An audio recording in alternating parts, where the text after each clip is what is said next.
An unforgettable start to Champs Weekend, and it only gets better today. 4 teams fighting for their lives in the elimination bracket, and all 8 teams fighting for a piece of the $2 million prize pool. The fans are bringing the heat to Texas, and it only gets spicier from here. Welcome back into Allen, Texas. Welcome back to the Call of Duty Championship Weekend 2024. Shout out to all the fans who got down here bright and early. We had people lined up around the block, and you can see they are still filing into their seats. Here at the desk, though, we've got the regulars, Nameless and Alley Cat, and a very special guest for the second champs in a row, Mr. Three Rings Clayster. And Clay, we got to start with you, man. You went 4 for 4 on day number 1, calling the only upset as LA Thieves take down Toronto. You know, I might be good at this Call of Duty thing. I might know a little bit about it, have a little bit of IQ, but maybe a little more than you three, you know? Today we're trying to catch up a little bit, but for anyone who missed the action, Allie, talk me through how Dan Ghosty and LA Thieves took down our number 2 seed. Good morning, everyone. How y'all doing today? Today is the second day of the Call of Duty League Champs Weekend. Unfortunately, I wasn't able to do a watch party on the first day, but for the next three days on this weekend, we will be streaming the next 3 days, today and the next 2 days of the Champs Weekend. Team will be finally the Call of Duty League World Champs. And it's gonna be fun. I mean, yesterday I saw a bit of it, the matches yesterday, and seeing this right here is amazing. Like just seeing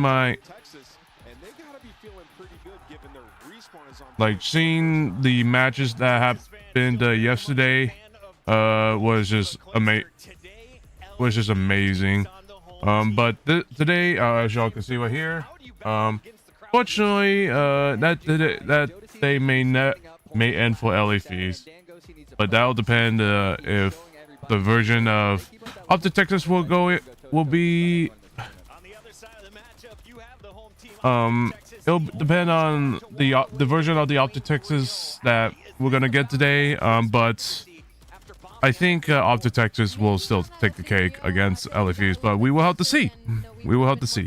And the other 2 matches are going to be happening today in the losers brackets, and also actually, but yeah, it's going to be interesting on what happens today in the losers bracket and on the winners brackets. Well, it's going to be interesting, and hopefully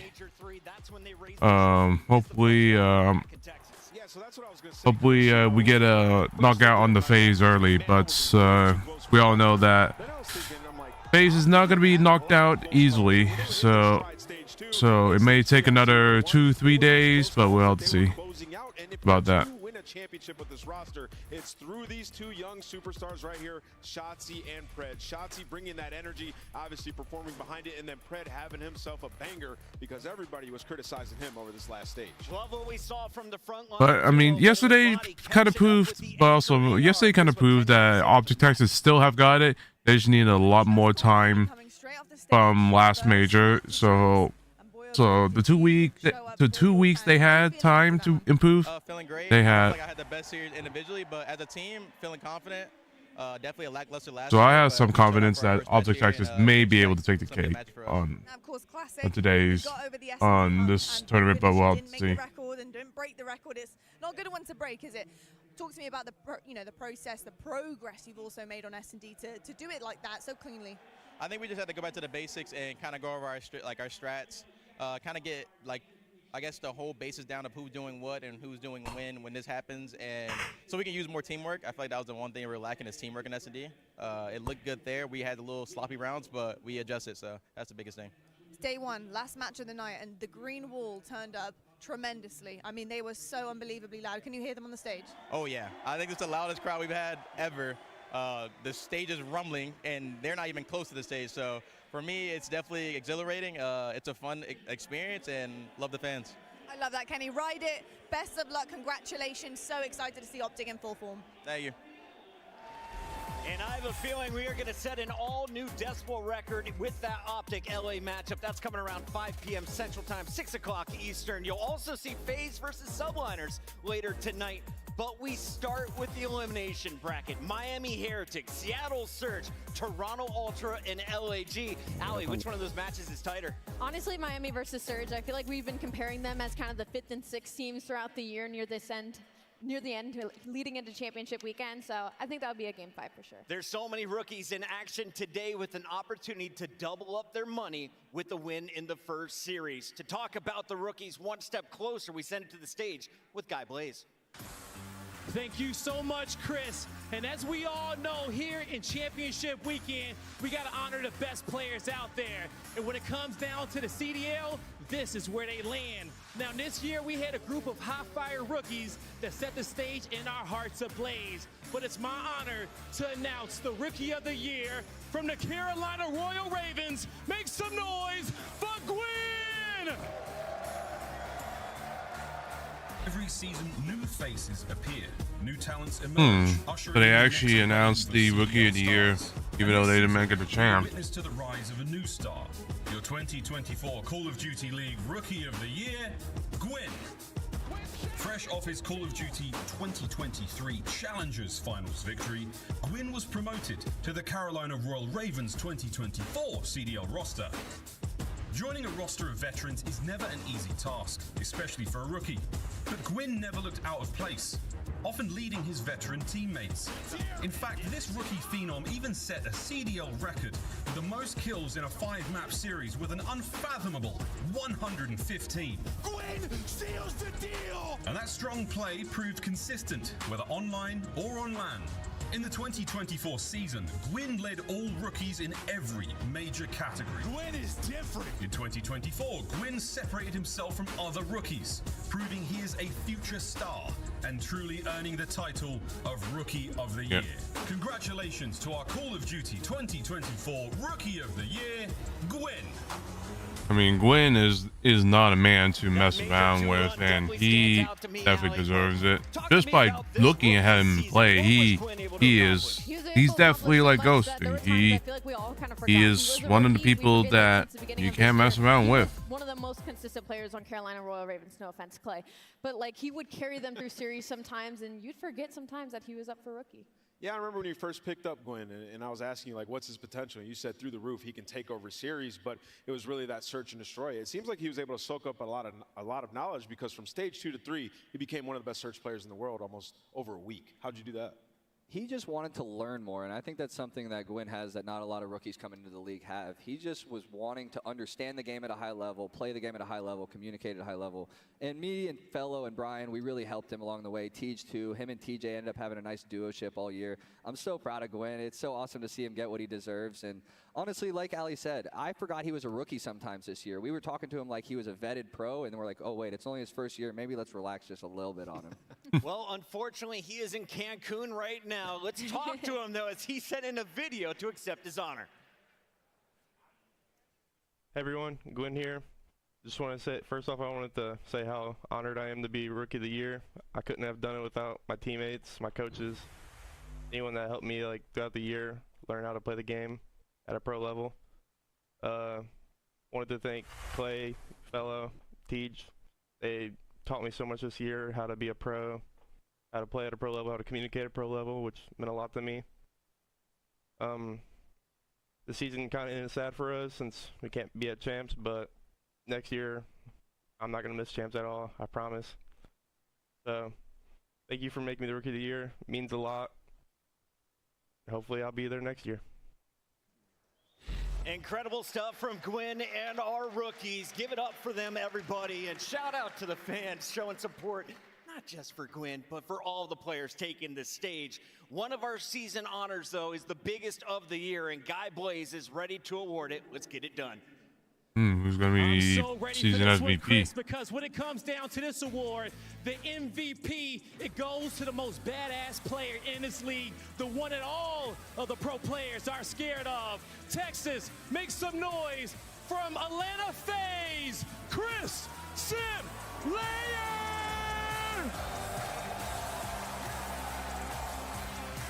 Am I not surprised? No, not really. Am I surprised? No, not really. I mean, he is a badass motherfucker that anyone could have asked for from someone who became so strong in 2019, who became so competitive in 2019, and then just took it up a whole nother level. And I'm pretty sure all of us watching you this season was just in awe through a lot of the plays in which you made. Texas, can you guys agree that he is the MVP of the league? Definitely can. Chris, what does this mean for you? I mean, it means a lot. I mean, personally, I think the ring definitely means a lot more. This is amazing, but, you know, I have great teammates who helped me get this, so the ring means everything. Definitely does. And if you was to win this event, you'll go on a group with a lot of top tier players having those 3 rings. But to get there, you got a talented group of men here behind me that helped you get here. What do you want to say about them and everyone who has helped you get to this point? Oh, I mean, they know they're godlike. Everybody behind me is doing their part. They're fucking the best in the game. And I mean, we have the best fans in the business too. Everybody here, we appreciate you. And just, yeah, thank you guys. All right, one more shout out to the MVP of the league, Chris Simlayer.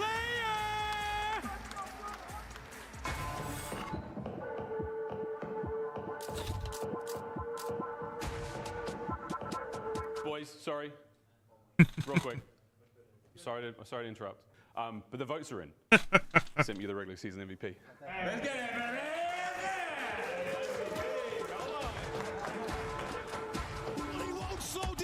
That's right, Sim is your 2024 Call of Duty League MVP. The best player currently in the game. And this SMG King is no stranger to the award, having won it previously in 2021. Things bigger than me. To kick off the 2024 season, FaZe was unstoppable, not dropping a single match all the way to Major 1. It was there that they met heavy resistance, losing to the Toronto Ultra in the Grand Finals.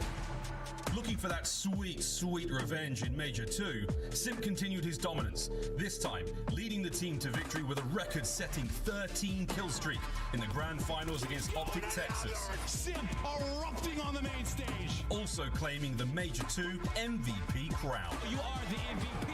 Major 3 qualifiers gave us a serious case of deja vu, as FaZe went undefeated all the way up to the Major. But once again, old foes had something to say. Optic Texas dethroned the Major 2 champs in an epic battle. After finishing top 3 in every major so far, Simp made sure his squad's run of excellence would continue in Major 4, fragging the way once again to the Grand Finals. When the regular season was said and done, Simp set 4 CDL records. In addition to writing his name in the record books, Simp was the only player to have a 1.15 LAN KD or higher in all 3 modes. Wow! A living legend, a record holder, an all-star, a CDL champion. This 2-time league MVP continues to dominate the battlefield and has cemented his legacy as one of the best we've ever seen. Congratulations to your 2024 Call of Duty League Most Valuable Player, Simp!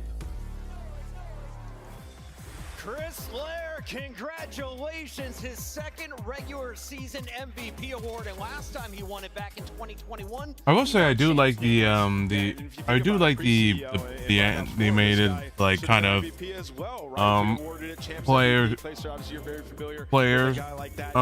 cards, because like usually they would have a static players like just kind of doing a pose or something. This is a video that they just took. Look kind of crazy. I'm sure he walks into his office every day and kind of takes a peek and is like, wow, I'm gonna need a bigger trophy case here soon. Man is making money. We'll find out. I mean, he's winning a lot. I mean, like, all respect to this person. He has done so much for, even though I don't like his team, he has done so much for his team. So it's not surprising that you're not. So it's the losers first. So it's the 2 loser matches first, and then 2 winner matches first. Ali, I see you smiling. It's time to talk Miami. It's time to talk the Seattle Surge squad. And if you're looking for rookies, you got 4 in this matchup with an opportunity to make some serious money. And what we saw yesterday in Abuza, I mean, he was unreal on that main stage. They weren't able to come out with the W, but if somebody was laying down the damage in the KD, it was that rookie.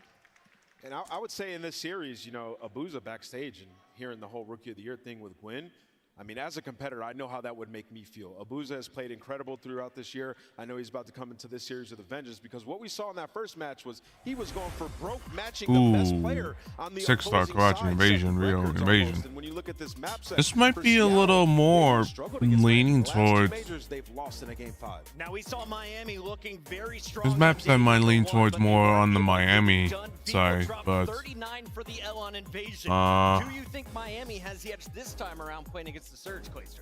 I do think that Miami has a good chance in this series. Looking at the map set right here, I see pros and cons for both teams. I genuinely believe this was a good veto from both coaches right here. It's going to come down who clutches up, who executes in the moment. But if Vickle's dropping a 40 bomb in a control and we're still losing, like, hey, guys, let's win. So the difference in this series each time is when they played in the qualifiers last 2 stages, it's been the control. When you look at it, Seattle's 0-3 in control against Miami, and that's the game mode that Miami has struggled in outside of high rise. You saw that it's an invasion in this one. Seattle has to win invasion control in order to take the series. Clayster is perfect on the weekend, but Ali and Nameless have been crushing our scuff predictions since day number 1. And Ali, you still have a 1-match lead, so you get the honors of going first. Who's going to be number 162? I'm going to go with Miami Heretics today. I loved what I saw from them yesterday, and I believe in the Vamos. Heretics double up their money. Nameless, do you agree? And I believe in the Seattle Surge. They've looked too good. That match was too close. And Abuza, with that added fire that he just saw in the pre-show, about to take over. I got Seattle. Are you going for the Spanish speakers in Miami or the French speakers over on Seattle Surge, Clay? This is such a tough one to call. I got friends on both teams. They're both performing for their champs life. One of these teams is literally booking their flight early tonight and going home. I got to go Seattle Surge. To Seattle Surge. Let's make it to Miami. The desk is split, so we got to figure it out on the stage. Seattle Surge, Miami Heretics starts now. I'm trying to pull on my phone and see who I picked. Like, with that upset, I mean, obviously with that upset that happened yesterday, obviously with that upset that happened yesterday, it definitely messed up my pick'ems because I did not expect LA Face to win, but I do. Yeah, I have Miami Heretics taking this with a game 5, but we'll have to see. With that performance that I saw yesterday on Seattle Surge, it's crazy. Hi, Junior QB. Hey, Jago. How you doing? Welcome.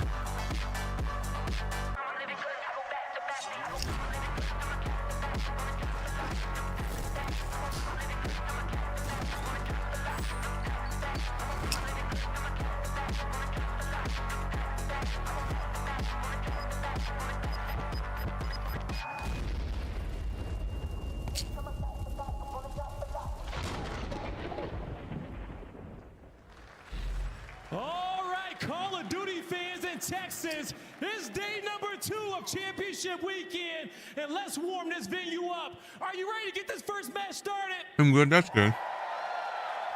Coming to the stage is a banger of a matchup. The waves are about to come crashing down. Get ready to make some noise for the Miami Heretics and Seattle Surge.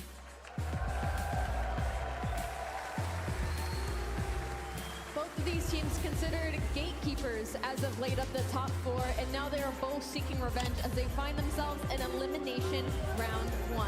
Sitting around 5th and 6th, the Miami Heretics still have a lot to prove with their previous LAN performances, and this is their last chance. And for Seattle Surge, they need some revenge games. Some rookies on both sides. Let's see which one has the ice here on the main stage with all the pressure on them. We'll see who got the ice on the stage. I'm already drenched right now with all this tension going on. One more time, Texas, you ready to get this one going? Merc, Maven, let's get wet. Oh, I'm definitely down to get wet. Thanks, Blaze. That's a throw and a half. Hope everyone in attendance is having a fantastic time. We've already had, Rookie of the Year. We had our MVP announced. Now it's going to be banger after banger as we continue on in Texas. Is larger than life. Yeah, be careful with your rib there. That's true. That's true. Yeah, you gotta be careful. I did have a doctor's appointment today. I got blood taking, got a physical. I'm ready to go. They said I'm still You're alive. locked in. Yeah, you're doing well. How you doing? I had a migraine yesterday. Feeling great. better? Yep. I massaged you. No, you didn't. No, I did not. But let's look at this matchup. We've got Seattle going up against Heretics. Yesterday, I mean, the big storyline is just like both of them were so close to pulling off an upset. Just couldn't quite close it out. Like, what do you think I guess the comms are like? How do you look forward after that? Yeah, I think for Seattle, we were right there, right 100%. Abuza had an incredible series. Like, they were very much a couple of plays away from, sending New York down into that lower kill bracket. Record, right? Like, hey, man, Hydra's like 122 or something. Yeah, they tied the kill record. Yeah. And then on the other side for Miami, I think you pretty much had exactly what you wanted versus FaZe. You were in every single map. It's just there were these individual moments where the FaZe players took over. But I think obviously you would love the upset, but you're not disappointed by the performance. Well, speaking on Seattle a little bit, you talked about how good Abuza has been. You know, Brezzy had some clutch moments, but a 4 kind of struggled to get going yesterday, yeah? Yeah, 04 did not have the best series, but looking here at the Monster Energy pregame, I think the key is going to be breaking. You know, when you look at their hard points, you have that 6-star Rio in this series. So first on it's going to be interesting. When we describe them in hardpoint, it's relentless, right? Like that's what we usually say, relentless. And these are some maps that they can absolutely be that. So when you take a look at the Monster Energy pregame, that's how we're breaking it down for the Seattle side. It's going to be a test. These guys have played 3 times this year. It has gone to a game 5 every time. They usually go to war, and honestly, it feels like there's just some similarities between the team and the way they like to attack. No doubt about it. Honestly, yeah, it's just kind of that. It's just both of these teams play very similar. They stay within the game, right? They try to go to those map 5s and clutch on up. Which will be interesting. In this has been the control. Which I think the only way that and then when it's gone to the map 5 in the last 2, it has been Miami. The only way that Seattle will win this is that if they play with aggression and just outplay them straight up. But with the players in Miami, they are so strong on any situation that they'll just play with aggression and just run at them. That's how they're gonna play. For those in attendance, this is a losers bracket. And I still have Miami winning this. With the map set, in place, it's no brainer that Miami may win this in a game 5. And again, all of these maps within this series, they're going to be fast. Maybe even that game number 3, invasion control, the way they like to play, there's going to be a lot of opportunities on attack and defense. But let's start with 04. Let's see if he can turn it around early. Oh, with the aggression. Looking to see if he's able to bounce back. So far, oh! As he's able to find one, that'll be 4 down. 2-0 start, 4-0-4. Over to Brezzi now as he's trying to lock him in from statue with the MCW, but all the utility. Any Spanish? He's been stunned to hell. You mean from the team? You mean from the team? From one of the teams, or if I speak any?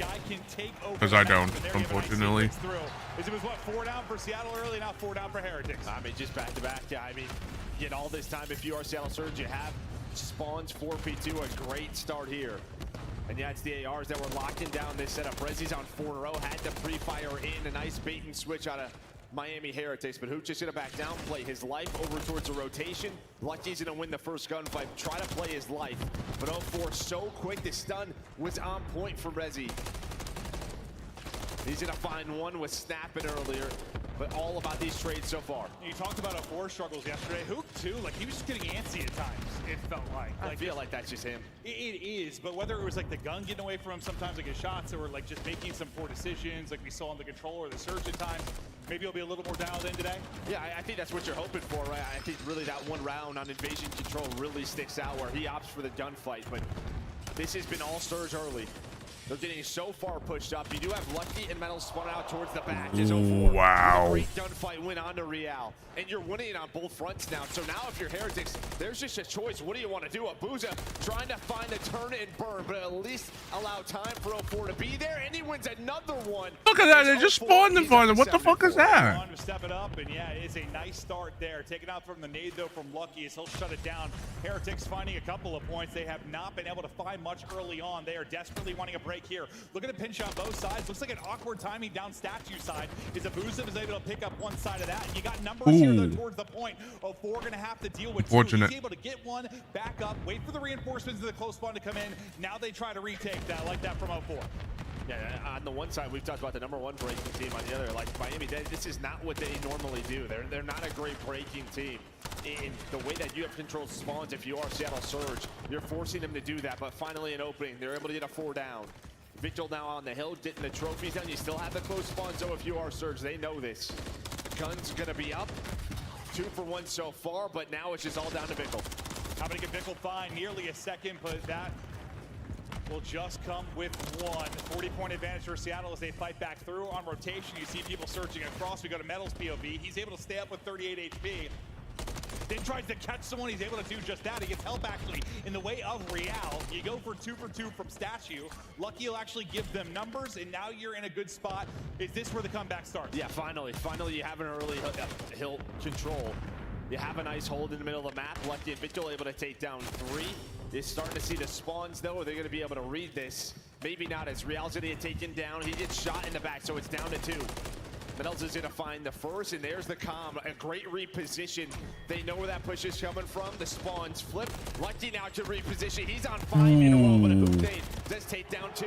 And then Hook the nuke. Hook coming through big. You saw multiple fans in attendance getting fired up for Hook. Didn't have the series yesterday, but a bit of brilliance there as he gets out to 8 and 6 behind the triple. And you get another big break to kind of put Heretics on the back foot. They have not been able to find large chunks of time.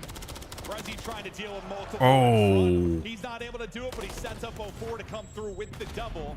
And you're talking about what? I mean, you're outslaying, I don't know, by 6 to 8. Nothing that crazy, but the lead's looking significant in its building. Yeah, I mean, it's just really the start of the map, right? P1 and P2. And then you split the P3 and the P4 just from those break attempts that you've had if you are Seattle Surge. That's the difference in the score line. Can Miami step it up in the slaying department? Absolutely, but they have to start winning some of these early rotations and then holding off that first push. Yeah, I mean, we just talk about 4 being a difference maker sometimes in the search, and like the response hasn't been there, but when he's leading the way at 16, you gotta think things are flowing for Seattle Surge, and that is the case. Let's get right back to it as he's dancing on him. Another double. He is finding multi-kill after multi-kill. When the kills are flowing, it is in multiples over and over again. 4-0-4 Hoop. Same can be said for him. I thought a nice little slide underneath, but Metal's able to re-snap. Now Abuza was really leading the way in the kills apart from them yesterday. Nearly a fancy bit of footwork for him, but you leave it to the boys. On the other side, Lucky's able to step it up and just try to chip away at this lead bit by bit and do a better job here at P2. And again, it's just been fundamentals here for Seattle Surge. Guess who set up towards P2? Guess who has the spawns? They have just controlled the flow of the game. So you're going to need another break. But the nades, the stuns, they have been on point for Seattle Surge. They're open things up with 2 kills. And at some point, you know they're going to try to get aggressive like they did last time through. And Real, who's been maybe a spark plug at times for this Heretics team, yesterday, I think he tweeted after the series, like, poor individual one for me. Like, gotta step it up. He is in the blender right now. 7-16. If he can turn it around, maybe that'll be a difference maker for them. But he's got to get something going. Yeah, Miami is When you look at their head-to-head is matchups, definitely he leads the struggling way for sure. Heretics. So right around like a 1.2. He's usually that guy. But Seattle Surge right now, they are up 100 points. They are in control. Let's go to a listen with Seattle.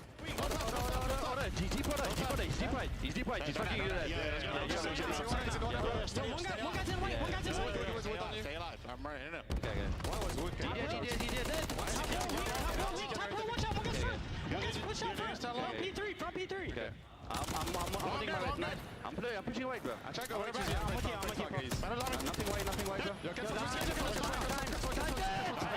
Oh.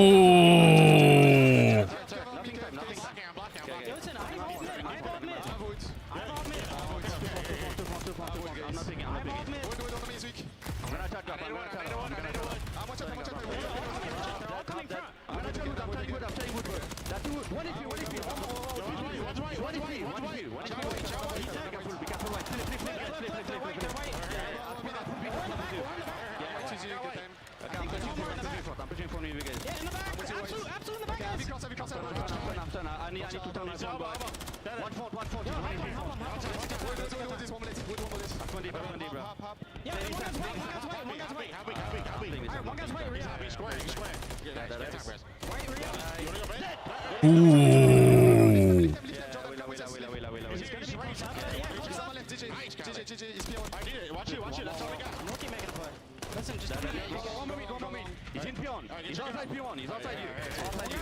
Ooh.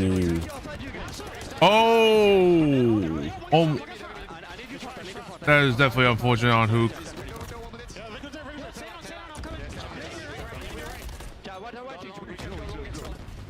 The comms were on point for Seattle Surge, trying to put Heretics in a body bag. Map 1. You get a nice break if you're Heretics, but more than likely too little, too late. You're down 150. Hoop, the nuke, a streak to put in his backpack. 23-14 keeps on moving and grooving. Up to 7 straight, still trying to chop him down. The man is not missing right now. Hoop taking over Seattle Surge, entering flow state. Yeah, there's no doubt about it. Every single player on the squad has had a moment, but this man, 0-4 alongside who have taken over this game, trying to put the Heretics in a 100-point club. Yeah, it might be joined sooner than later. In a world of trouble, the guns never got hot. Real never turned it around. It has been Seattle Surge from the get-go. There is a bit of a late surge here where maybe you avoid that 100-point effort. Or 100-point scoreline, but like, I don't know, man, they're in trouble. No, they are. There's just no way they can, bring this one back. It just comes down. When does the break come through? I never want to say it's like impossible, but yeah, it's pretty. That'd be something. It's looking that way. But 30 seconds remaining on this hardpoint. Finally, the best hold you've really had if you are Heretics. Seattle Surge really go for the jugulars. Can't get that one final break, and now they do it. That's going to be 3 down. Into the point they go. Final points tick away. It is dominance out of Seattle Surge.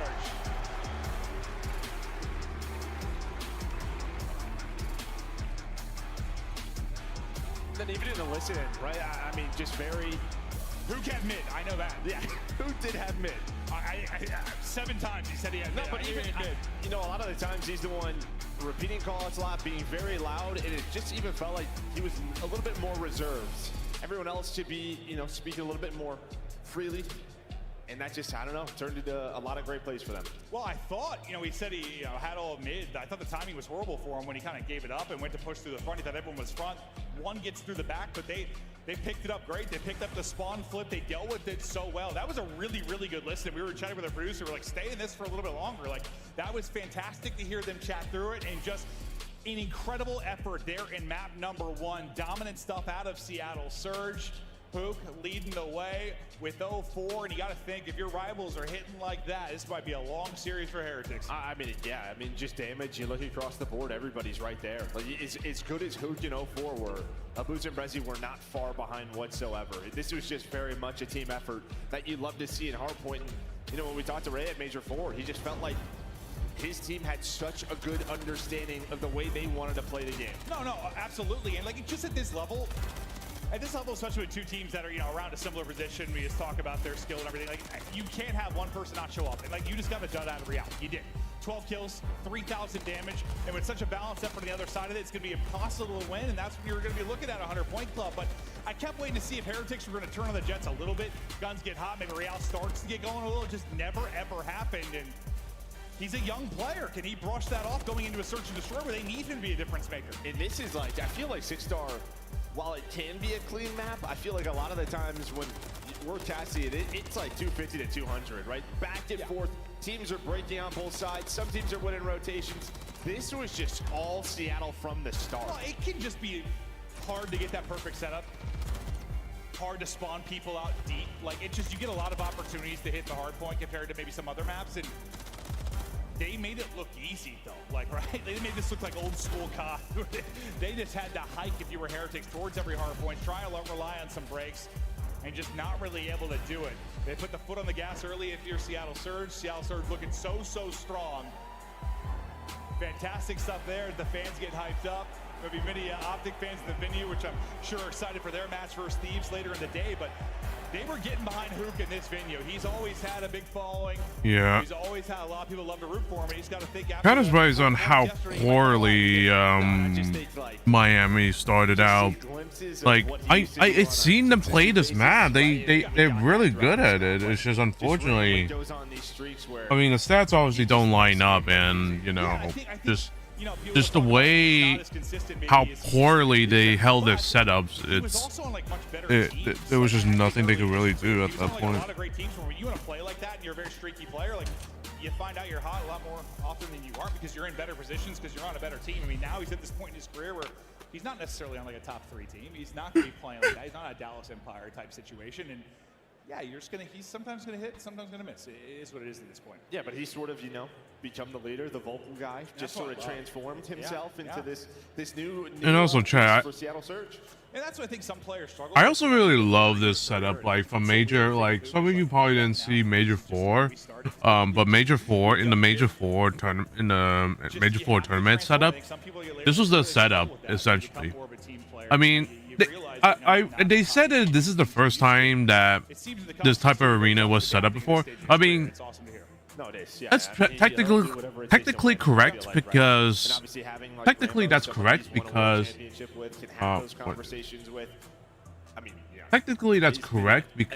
there are because it's in the middle of the arena and where is my technically is correct because it's in the middle of the arena and with how the arena is set up, with like face to face and a champ, like the players seeing across each other, it's kind of the first time we've ever seen it in a champ setting. So they have done an arena that was in the middle before, but it was in the center of the arena before, but just not face to face. Like not seen face to face, so it's usually outwards. But this is definitely an amazing. This is the usual setup that like League of Legends, that League of Legends and any other esports that are like shooters or just any other esports. Usually there would be a setup like that in the middle of the arena, seeing each other across each other, and it's definitely one of those. It's definitely one of those arenas that I love seeing, and then having the crowd shout behind you. It's definitely amazing. Yeah, last time these two teams played, this was the map number 5 that Miami was able to win. There we go. And well, they're going to find 04. We see 04 get very aggressive towards this Coop side at times, but a nice name from Hoop. His series keeps going there with a nice stick.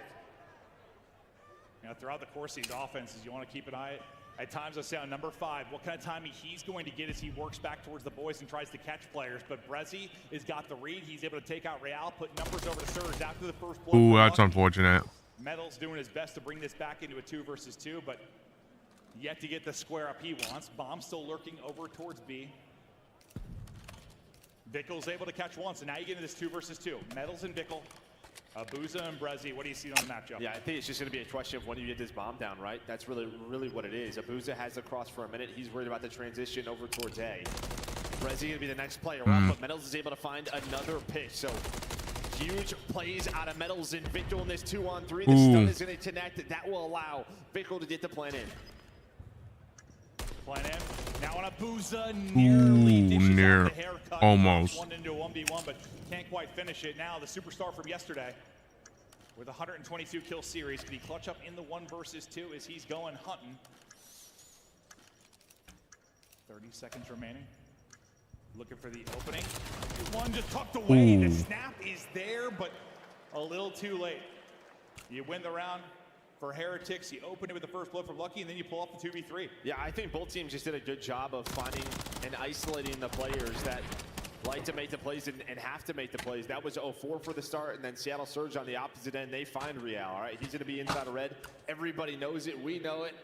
So they're able to find him. But then in the 2-on-3, Victor just able to find that pick bridge side. The Metals from top 3 has the look over. So as soon as he finds Brezzy on that, the bomb to get planted. But that on offense and defense, again, that number 5, I'll keep an eye on the Heretics side and just see what his timings end up being like. Because he can win around by himself, or things can fall apart if he gets caught. It's Brezzy trying to make some magic happen. Lots of bullets expire, but really only one tag in. Trying to hit on the nade, but the help is in from Bickel. Another first blood through for Heretics. 3-0 start from Bickel. Yeah, there is a trade, though, from Abuza from top 3. He's able to slide on through, and he's just going for this. Just continues to fly on through. And now it could be down to that number 5 on Real. Inside of red as they're starting to move this bomb on over. He's here by himself. And this just starts with his Abuza play. Abuza and Brezzy find the picks. They go right on over towards A. Yeah, and that's where Real, yeah, he can be that difference maker, but can't find the gunfight. At the beginning of that, ends up getting hunted down, and now you put Lucky in a tough spot. You got a pretty clean first blood there, at least for a moment, but then things fall apart. Lucky's had some nasty clutches this year, but this seems real difficult to do. 1v3 time. Dwindling read is in. Lovely little forward there on the Brezzy. Still a chance to go. 24 seconds to tick it. Oh my God, if he wins almost. that one, this place might start to erupt, but Surge able to close it out. Yeah, they had the numbers, they had the time on their side, but I mean, he puts bullets into all 3 players. Just great reads from Lucky. Abuza, though, with a nice little 1 pop-up, able to reposition, puts the shots in. Man, he isn't popped there. He might have gotten zapped. No, 100% he gets zapped. So good stuff there from Abuza. Close it out, even up our search and destroy. So far, Real kind of from the offsite on what offense and defense yet to have an impact. They've done a good job sniffing that out. You take, what, 3 straight into this round if you are Abuza. I mean, it was his play, just right through the middle of the map. They go towards A. Metals now. Hop on over to Hook. He's trying to dip, dive, and get away. Nice shots there. Just Metals gets clean picked. Yeah, he's trying to find number 2, and he will. Who keeps it going, able to find a second in the round. And again, Seattle Surge, this is a team, they love to play aggressive on defense towards Coop's side, and they do just that. They try to go through the middle of the map. You're just not thinking there's going to be 3 players in that position, but there were. We take a look. The final kill one more time. 5-1 start from Abuza. He continues to be sensational. Hook's first one, though, that was disgusting. No, I mean, you see where the teammates are. Real just has no help. They try to transition him over towards here, right? Not play inside of red. Try to switch things up. But he instead gets caught. And you gotta like that. If you see Hook, he's all smiles. He is flowing. The 5 straight for Abuza. Will that lead to a streak? It doesn't. Okay, he's gone. So never mind the streak combo. The nades are able to hit. Lucky's able to take him out. We're right back to Hook, though, after that wondrous first blood in the last round, seeing if he can get something going yet again. Over to 0-4 as he's taking a gander. Because Abuza is at it. It's delayed. He's going to throw that? Oh, yep. This push from Seattle Surge. Oh, no, he didn't look. It may be checked, but Real's got the cross, and he's on the board. Yeah, now over towards Hook and Brezzy to try to clutch this round out. But Miami with a very tight setup towards the middle of the map. So it's Real back cafe. Oh, Metals is immediately there for the trade. And now all down to Hook. Ambitious at range there. Real's able to get the final kill, but yeah, good luck on that one with the rival. As Heretics get their second, it's all even, and maybe a little bit of a different type of smile than Hook. He's like, I gave him my all. I gave it my all, boys. Tried to find the shots, but yeah, Real just from that top bus position. Oh, we've seen people get mapped with a rival, but that's a little different. Yeah, when they're prone right there. Yeah, a little different. He had a sliver to shoot at, and the rival starts to bounce it. 0-4.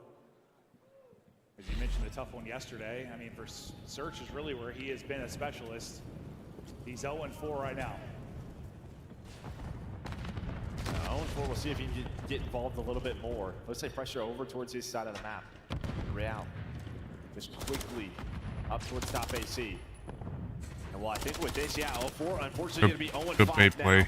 Huto trying to bring it back for the squad. Really just going to isolate Real. Real's going to oh no, I don't think they saw number 4. Right there, and there is just movement all over the map. It looks like Real's able to get out with bombs, so he's okay for now. So everyone just kind of repositions. You had from top 3 Abuza, making sure they don't go over towards B. Knock. Who's there? It's a Hook. He gets a tag or two, and he's going to get out. He's actually got 2 to deal with, but he's been stomping around, trying to get into the window. Lucky able to take out Brezzy now, put them into 3 versus 2. Right back over to Real, who started 0-3, now on 3 straight. He's really started to vibe and get it flowing. Goes for the bomb plant, and then we'll see how this works out for Hook and Abuza in this 2 versus 3. But chance for back-to-back rounds now if you are Heretics. We stick with Real's POV for now, and we'll see how they hold on to this 3 versus 2. Metal's able to find it's 3v1. Hook is gone. Lucky wins the other. Nice sequence there from Heretics. That was not going to be an easy take. Getting aggressive towards AC side, but then that was not going to be easy right the there. One player in this round kind of sneaks back Cafe. Couldn't find Brezzy on the first skirmish through, but he doesn't expect him over towards that back dumpster, so he's able to find that one that gives them the 3-on-2. And yeah, with his kills, his positioning, they're able to close out the round. Take a look at the first bloods. I mean, you've got, what, 4 out of the 5 if you are Heretics. So they've been dominating in that regard. So 1 round advantage, but see if Surge can improve on the other side as they try to battle back in this. What are they doing? They had the audio. This is the thing that happened yesterday, is that they were trying to tweak. They were trying to tweak the audio levels and such for no reason. For no reason whatsoever. Your goose eggs continued, and 1 player's turned it around on a 4 streak. Like they were tweaking audio levels for no reason. Like, just listen to the stream. Just listen on the stream output. Maybe you could be able to hear from their side, but holy. Almost able to snap onto the second. Man advantage though, still to Miami. That was not a good idea right there. Now trying to find 3 straight round wins. Hook left on an island. It feels like for the 15th time, nothing he could do there. Best of luck with that gunfight. And yeah, I mean, first blood's a great stat. First deaths, not so much. And that's, yeah, you're 0-6, and also 4 of those are first deaths. I mean, you're just not involved at all. I mean, and we're talking about 0-4's like damage, right? He has 200 damage. Like, you haven't been able to do anything. It's not a lot. No, it is not.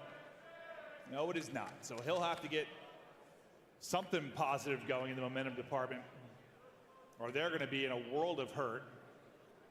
Real on 4 straight, Lucky on 5 straight, Heretics on 3 straight. They've taken over in this search and destroy, and now they kick it back over to offense, and we'll see what their lineup and attack looks like.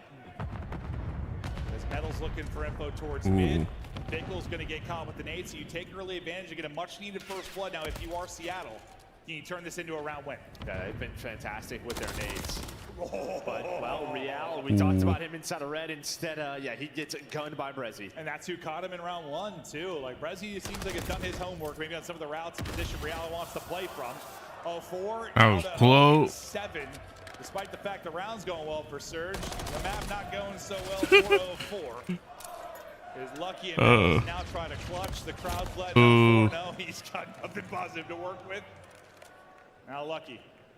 Another opportunity for him in a 1 versus 3. Yeah, at least you get the cruise if you are Lucky, right? This should be a very difficult round to win as Who's able to find those shots with the rival. Yeah, I mean, if you're 0-4, you're just trying to find anything that you can, but they're very much in this game. Somebody smacked me in the face. Like, the fact is that's what the comms have to be to him, right? Just keep doing what you're trying to do. Keep playing your game. We're very much in this, but they do have the crews to deal with. But it's still, like, even if you're like in the game, it's like a one-round game. Like, it's an individual. When you're on 7, like, you're still in your own head. Even if they're up 4-3, you're still in your own head. I'm hoping for like a first nade or something to hit. Yes. Yeah. Boy, somebody set me up. Please, yes. You guys like triple stun this guy for me? Something.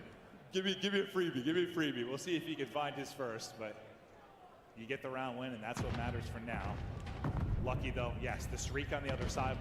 We'll see when that comes into play. Maybe to get a bomb play when they get back over to offense.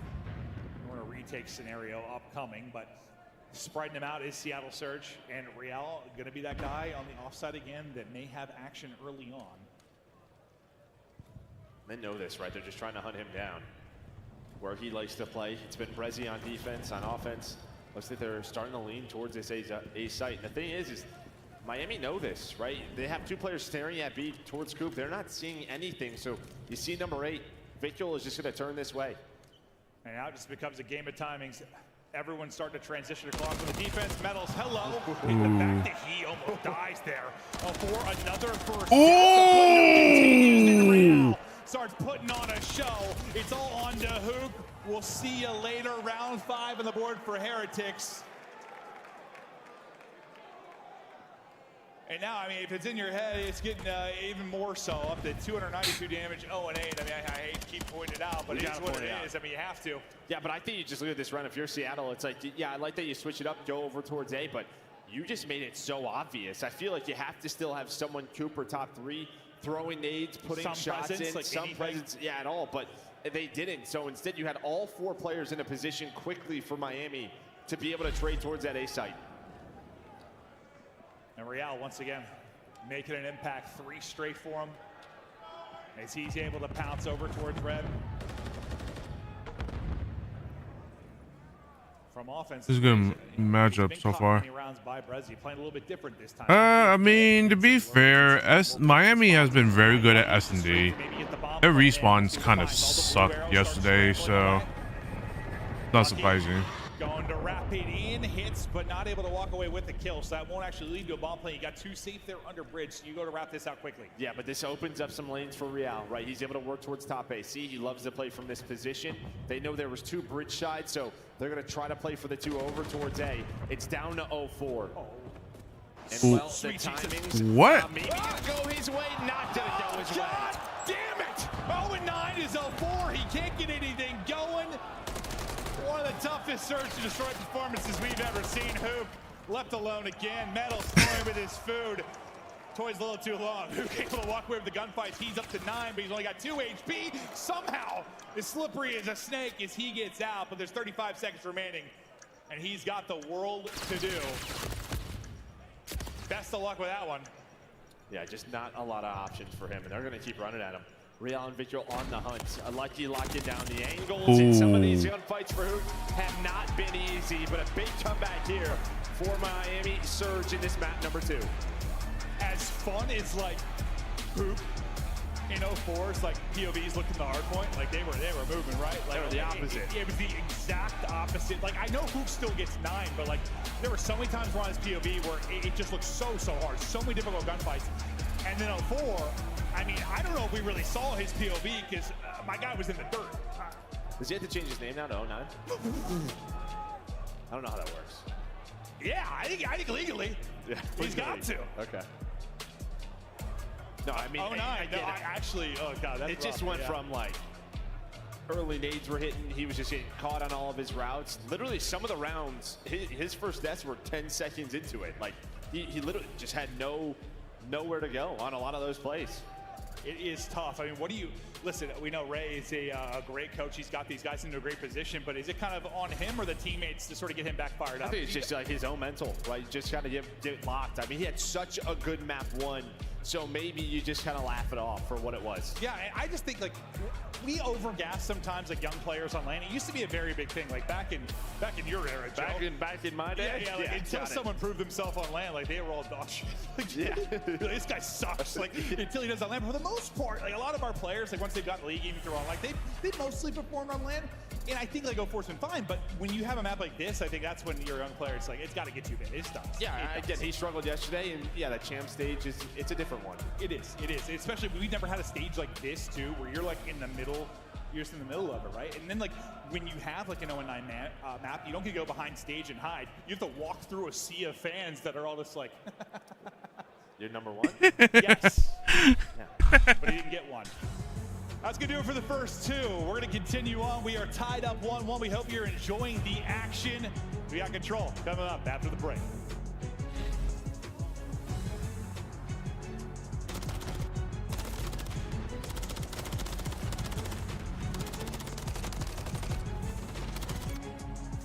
I mean, that's one. I mean, that's the one thing that Miami does not suck on is Scout search. Call of Duty League Championship the one thing that weekend is brought Miami to you does by not suck on Razer, is the S&D. official headset They and are chair very. of Optic Texas. They are very. Your game with the scope. They are very. Controller of the Call of Duty League. They are very pretty on top of their S&D. Prism Mystery Box with an exclusive design in 5 different colors. Grab yours today at scuffgaming.com/optic-prism, and you could be one of the lucky few to unbox the gold controller.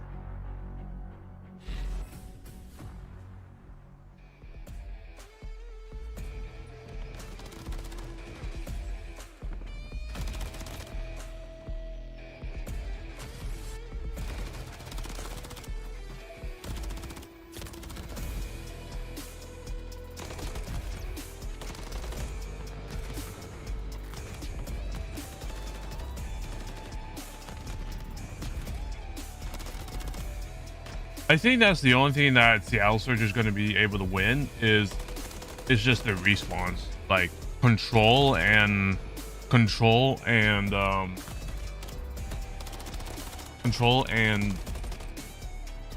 PowerPoint. That's how they're gonna be able to win this. Like, I just don't think, like,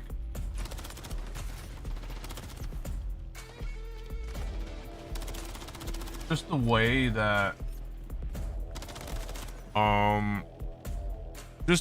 that Seattle play on their respawns. Like, Miami's is good as well, but Seattle's is a bit of a step down. Like, Miami's is good, but Seattle's is a step up a little bit.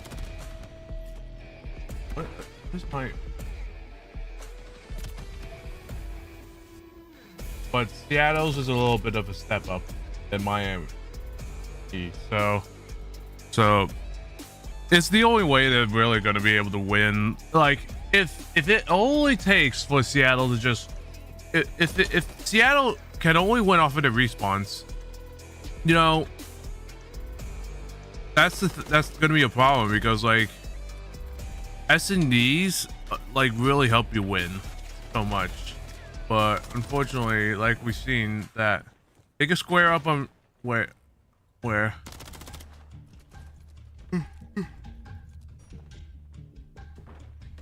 Seattle can somewhat square up on All right, so I've got Method 6 from Miami here. Method 6, first of all, I just want to say, you guys are the first Spanish team since Black Ops 4. How does it feel to be all back together and here at Champs? I mean, represent our country as a team, the full team is Spanish. It's, for us, is the best thing ever. And put the work we do every single day and face to face against the best teams in the world is, you know, it's huge for us. It's very, very big indeed. I want to talk to you about the dynamic of your roster. I know that SMG spot was up for grabs, you know, a lot this season. You guys changed and you're trying to figure things out. How do you feel right now about where everyone is placing role-wise going into Champs? The team now, it's in terms of roles, are perfectly. They are, you know, fixing the confidence we lack these past months, and every single member of the team now is super hyped, super confident about the team. The chemical and you know, in the team it's amazing, and it's pretty good to work with these guys. I love that. The chemistry is top notch. Now, I've got to ask you about your name, Method Sick, because I know that you had a little bit of a run-in with Methods from Optic Gaming back in Black Ops 4, and you guys had a bet, right? It was it 1v1 to win, and you won it, I believe. You know, it tweet me like, if we lose, he's change the name. I actually remember that a little bit. I won. I'm still waiting 5 years ago, but you know. There you go. Methods, he's still waiting, mate. You know, hey, look, there's many more bets potentially want to come, but you got to, you know, take a chance with this guy. If you want to bet again on this this iteration of COD, then he's waiting for you. Back to the action we go. Tied up 1-1. Heretics answer back. And now we get deeper into the series. Again, they've played 3 times. They've gone to a game 5 each time. These guys test each other. They're both resilient bunches.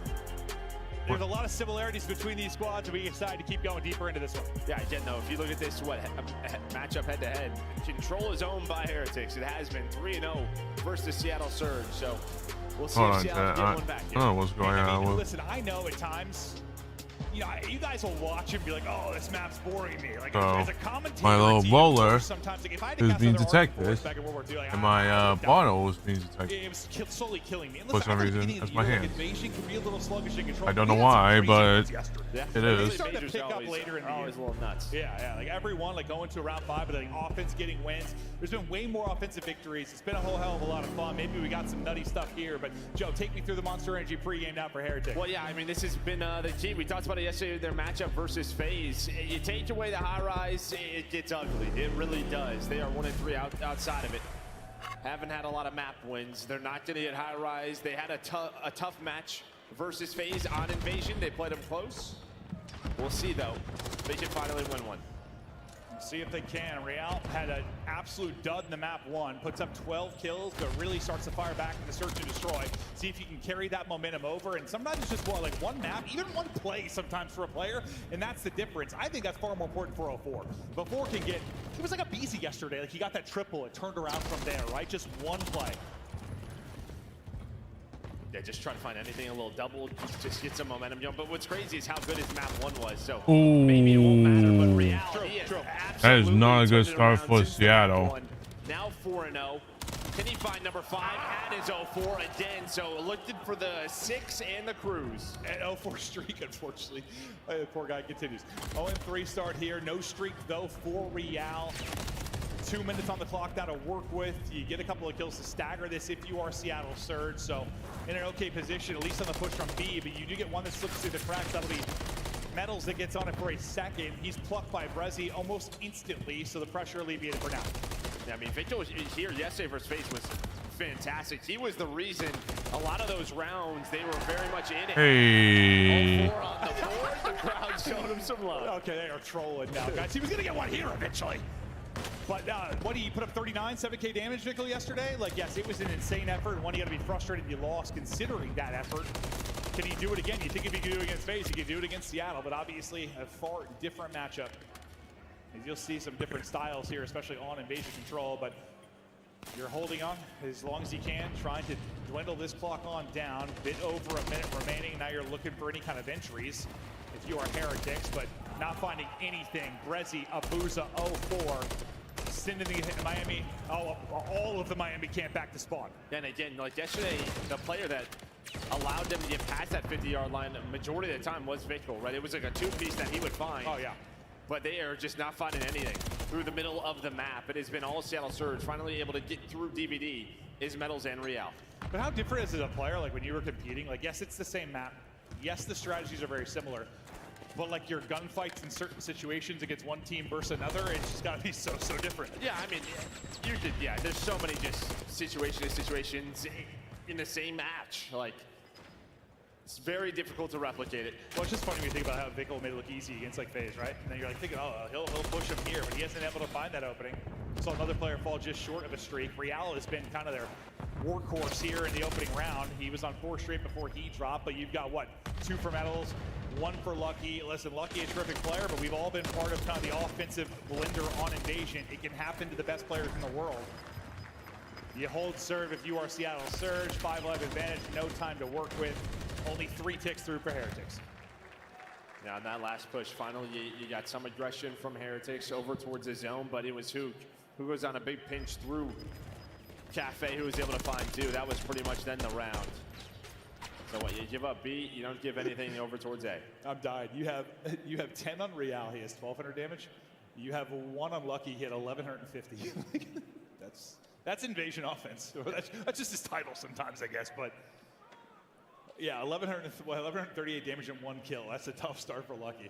But I'll racking up the assists for the squad early on, but you only get 3 Look how ticks. my See, camera if Seattle Surge doesn't can do a little bit better. You got 3 straight on Brezzy, 2 check on Hook my to carry face, through. even Things though are blowing up for 4. Maybe starting to work my the game facial in his is favor. going, Little my face swan is dive still away here. from Real, but that's not going to be enough. As they're able to hunt him down, they start to push out the gaps here. And now up 4 depending on these timings. Instead, though, timings did not go his way. He heard the door open under him. Thought maybe he was going to play for that player. Opts to go upstairs, gets taken down. And now, I mean, you have so much map control here if you are Miami. Yeah, because on the other side, I think it was Abuza tried to find an opening on A, try and find a timing, but he got caught. So you don't really find success on either sides of the map. And yeah, that gives the entire map away to Heretics, and they continue to win fights. Where we saw so many offensive round victories yesterday, this so far looks to be more kind of your standard defensive holds. Who's going to maybe find that first opening on offense as Vickle keeps dancing with a boost. A nice gunfight win there. Good use of the cover. Lovely shots for a second onto a 4, but he's on 4 straight. We hop right over to Lucky, who's able to attack in his 3rd in a row. Can't quite recenter in time to get another. Yeah, Rialdo quickly there for the trade. You saw Surge, they were just trying to find that kill in the middle of the map. Maybe to weaken this B Street, but Metals is still here. He's able to find a double, trying to finesse and find the 3rd, but that's who finally gets to the point to at least pause the clock. But you almost have a dominant, perfect round if you are Heretics. And you still have Real here, a threat in behind. He's going to deal with the spawner now for the kills he's getting. He's got Vickle to work with on the other side of it. There'll be 2 players for him to have to shut down. Tries to finish the kill before the second gets there, but can't do it. Great job playing your life there if you are Seattle Surge, but doesn't matter. You've got 1 tick. You've got no time. It's desperation mode now. Vickle working to hold. Metals there as well, and they shut it down, hold the line. As you said, nearly perfect. Well, it was, yeah. I don't even know. Did they give up a tick? Yeah, I think one, yeah. And that just, they had so much map control. You had, what, that 4 dead off the start. 3 dead off the start for Surge. And multiple players push up blue side, and instead they got caught. And then the map just flipped, and then Seattle just could not get up towards that B Street. I spilled water all over myself, Joe, like I'm a child. I tried to drink it, and it went on my shirt. You are a child. Yes. Everyone takes a deep breath on either sides of this. 0-4. He starts to get some work in. It's 7-11 after the rough map, too. We'll see if Real, who is the catalyst for them on offense, can maybe finding more plays, or Vickle, who really was it yesterday, if he can get back to that insane form. But it's Hook and 04 to get things started defensively. Vickle just looking for an opening, not able to find it. You have a one-on-one on the other side of the map that's Lucky that was trying to maybe flirt over towards A. And Abuza will shut that down. So far, both teams are kind of doing a great job of that A Street, just making sure you have eyes on it at all times, not letting one of those kind of fluky spawns flirt on through. As I say that, okay, we'll stick with it. I thought maybe it was about to happen. I spoke it into existence, but nice snap from 04. Yeah, I mean, just great shots there from 04 to stop that, because you had a lot of players in a good spot for Miami, maybe to transition over towards A, but they find the kills middle of the map, then forces Seattle Surge to play off a spawn. They go A, they go B, gets them over towards this B zone. 1 tick is through, trying to find number 2. They should have it. Looking for that minute extension. 04 is trying to make sure it doesn't happen. He just sends it on forward after his first kill, but now you get a little bit of a domino here if you're Miami Heretics. I thought they're going to hunt down their 3rd, but it's Brezzy who's able to pick one from the flank. Lucky is trying to find out where he went inside of Ice Cream. You got to think they're going to catch him now. He's in between 2 players. They're finally able to do it. That minute extension is looming. So you'll have, what, a minute 40 to go. You see the ticks. Huge advantage if you're Heretics, and they'll get up to a 6-in-1 edge now after the B capture. But from this point, they weren't too much of a threat, right? Oh yeah, chat, I'm also gonna. If it continues training the way it has, a round 5 defense could be everything. No, I mean, that's just it. They really did not give I know up I did get my today. controller back and such, but Touched the point for a second if you I'm gonna have to send it. I have to. There's something wrong. There's another issue when I got my brand new controller, and it's my right stick. So I'm gonna have to send it. I have to send it back to them. once again because of a right stick issue. I mean, I had issues with it. I had issues. You've got a 2-on-1 here. It's on to Hoop to clutch up. The nade will do it. Hoop goes big in the 1 versus 2 to eliminate. Like, I have to send it back today, since like there's again, you're up against like, for a moment if you're Surge, like there's so much. I mean, that's just like, it. Yeah, you could have had a player on, but the nade sticks. It's like I have to get my right stick fixed because I also had some weird issues when I was testing it, play some COD 2 days ago, and I need to make sure that there's nothing wrong with my right stick, so I'm gonna get it repaired, sent back again from stuff to repair again. So you can all just hold your yeah. spots. Vickle, you think he has the tags to maybe finish the kill, but some wall bangs are in and not going to drop. You got 15 seconds now left to go. It's Vickle trying to be clinical, not able to do it. Abuza and Brezzy have been the anchors for the squad, and they've done a fantastic job. When it's gotten to their line, they've locked it down, they've shut it down. 4 straight for Abuza. He's out to 17, but yeah, I think every single time there's a threat from Heretics, outside of the one time they got on A and who got the double, it's just Brezzy and Abuza let it defeat. I mean, Abuza has 16 defensive kills and 1 on offense. That tells you the story of this map. Yeah. We'll see it from Hook's POV this time, how it looked. First one was just clean. He takes no damage. I mean, that's something pretty. Dude, you would have been in a really good spot. You see Real, he would have then had the cross. So yes, because he got the kill right before they got there. That's why I was like, if they kill Hook clean there, it might unravel.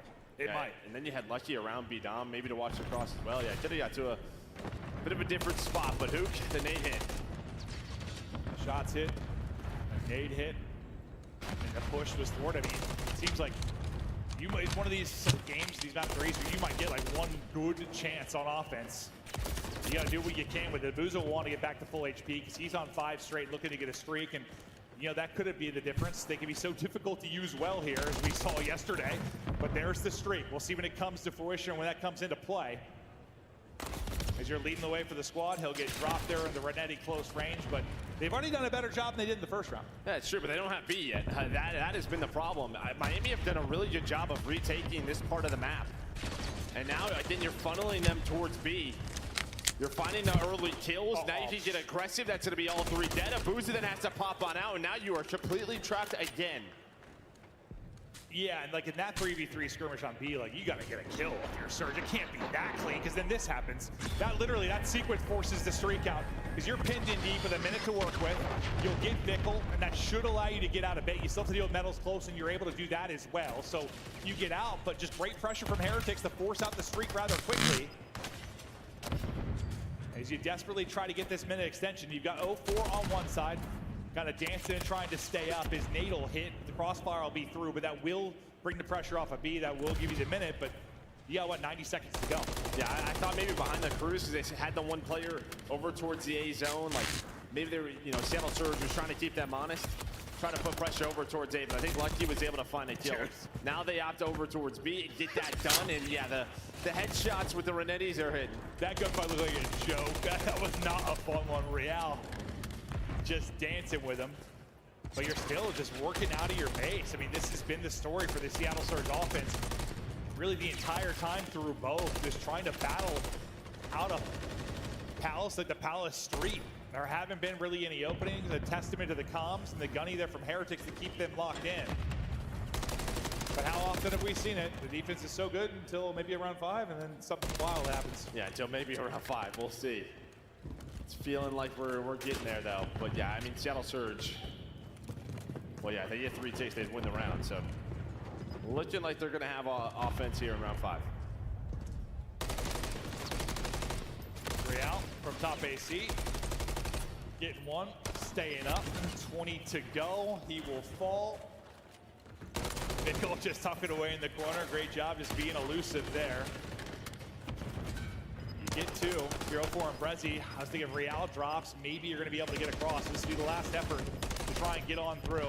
Vickle just still trying to hold it. 2 players left to attack. Not enough time to get across. They're not going to be able to do it. It's Heretics. We'll tie us up 2-2. We'll get ready for round 5. And they have been like a stone wall. There has been nothing I mean, the big thing's just going to be when, I guess Seattle finally get that first chance towards A. Can they do something with it? Because they haven't had one. Is this your fault? Because you kind of talked about how lit yesterday I know. Did you cast or curse this? I guess. They were really good yesterday. Yeah. There were so many offensive round wins, so many crazy plays. This has been like invasion from week 1. It's your fault. Yeah, I'll take that blame.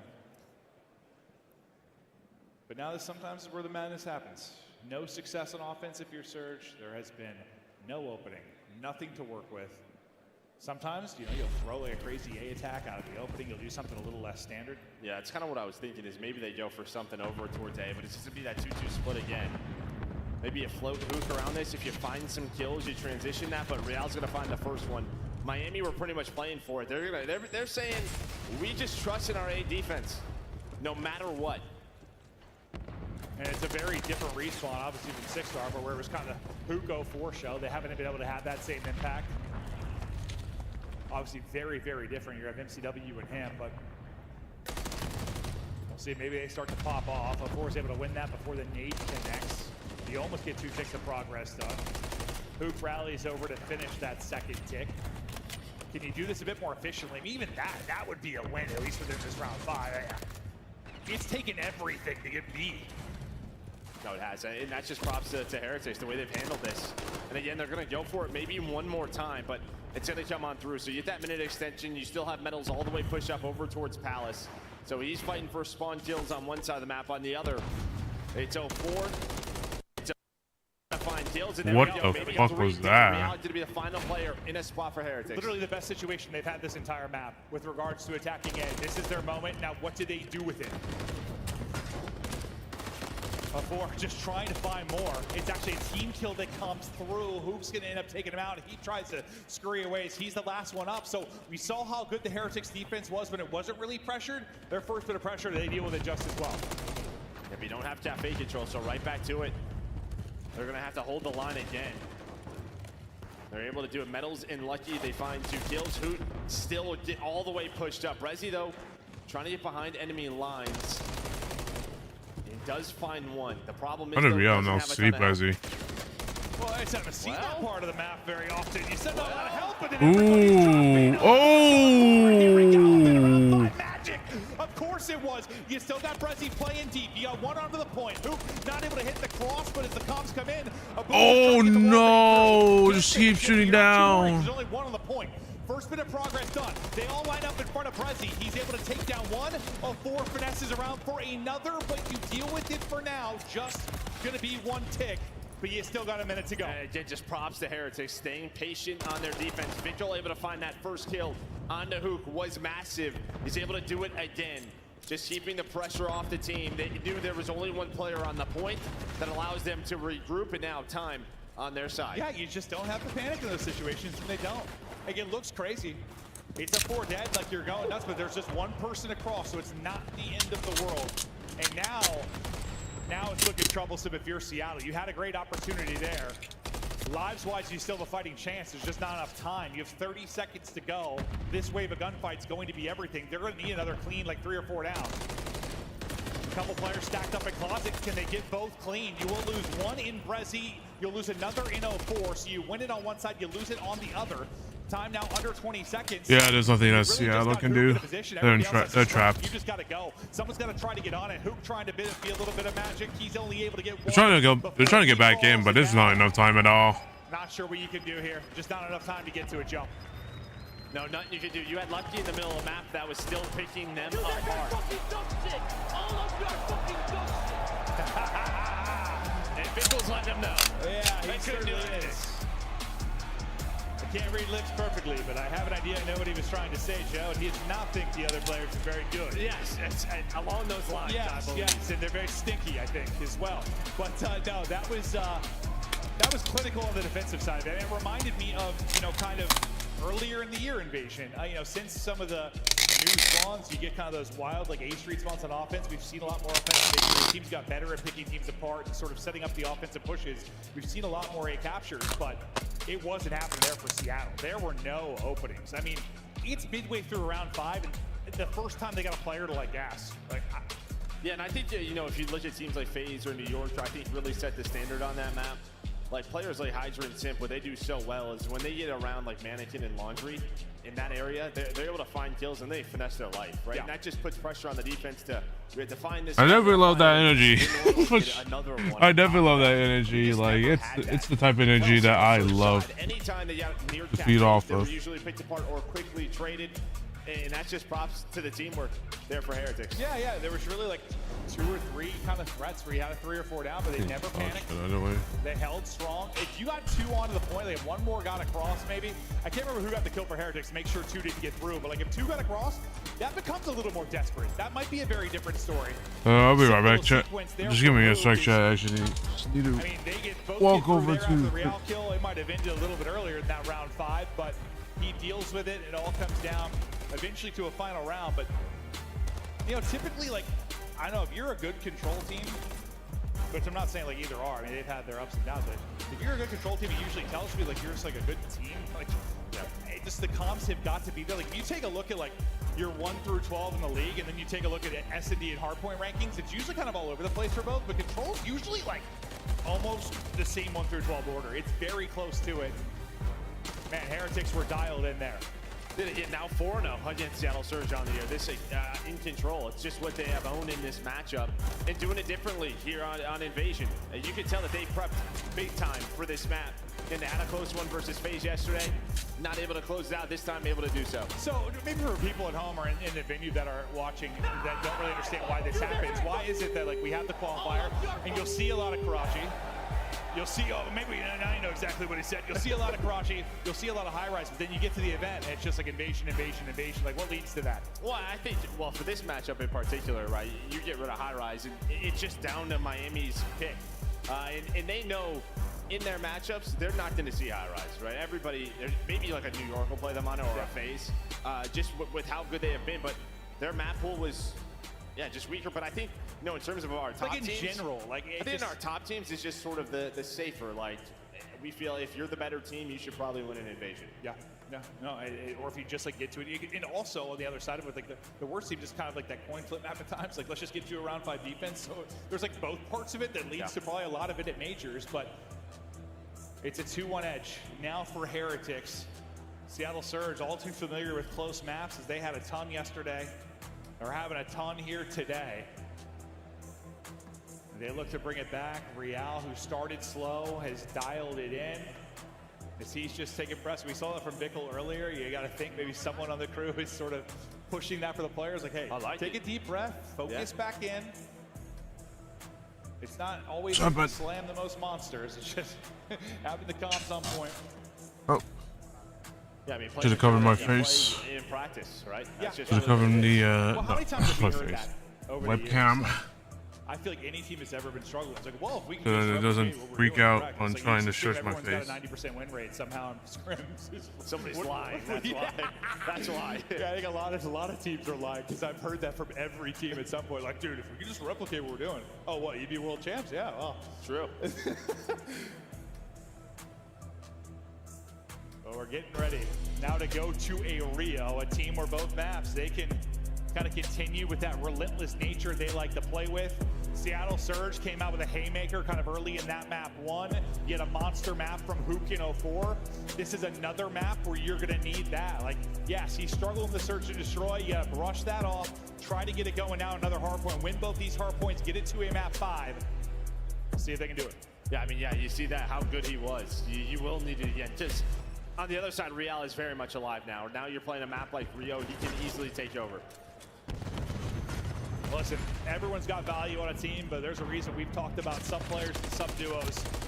More than anything, they've got the impact on the map more often than not. The advantage, well, it was Hook in 04 in the map 1. They get right back to it here in our next one. 2-0 start there from 04. Hook involved as well. 04 is moving now. A lovely bit of work there to get up to 3 straight as we go over to Bickle. And he tries to disrupt this. Not happening. 20-plus point advantage to 0 early on. Nice from Seattle. Yeah, feels like we see this often now on Rio. Just sort of this hill going 30 or 40 points up.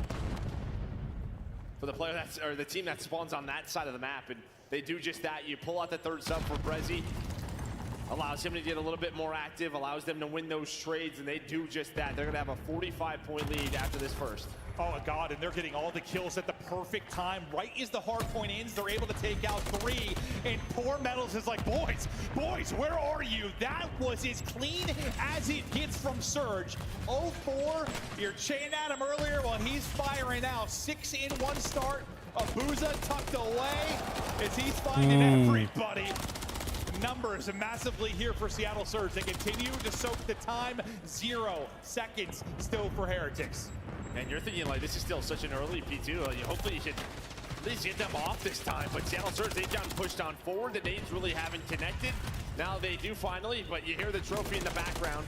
Real trying to pinch through the middle of the map, not going to turn into anything, but you have 0 points on the board if you are Heretics. Brother, you're saying it perfectly. If you're not pushed out Garage and don't have trophies, like, you don't see clean P2s.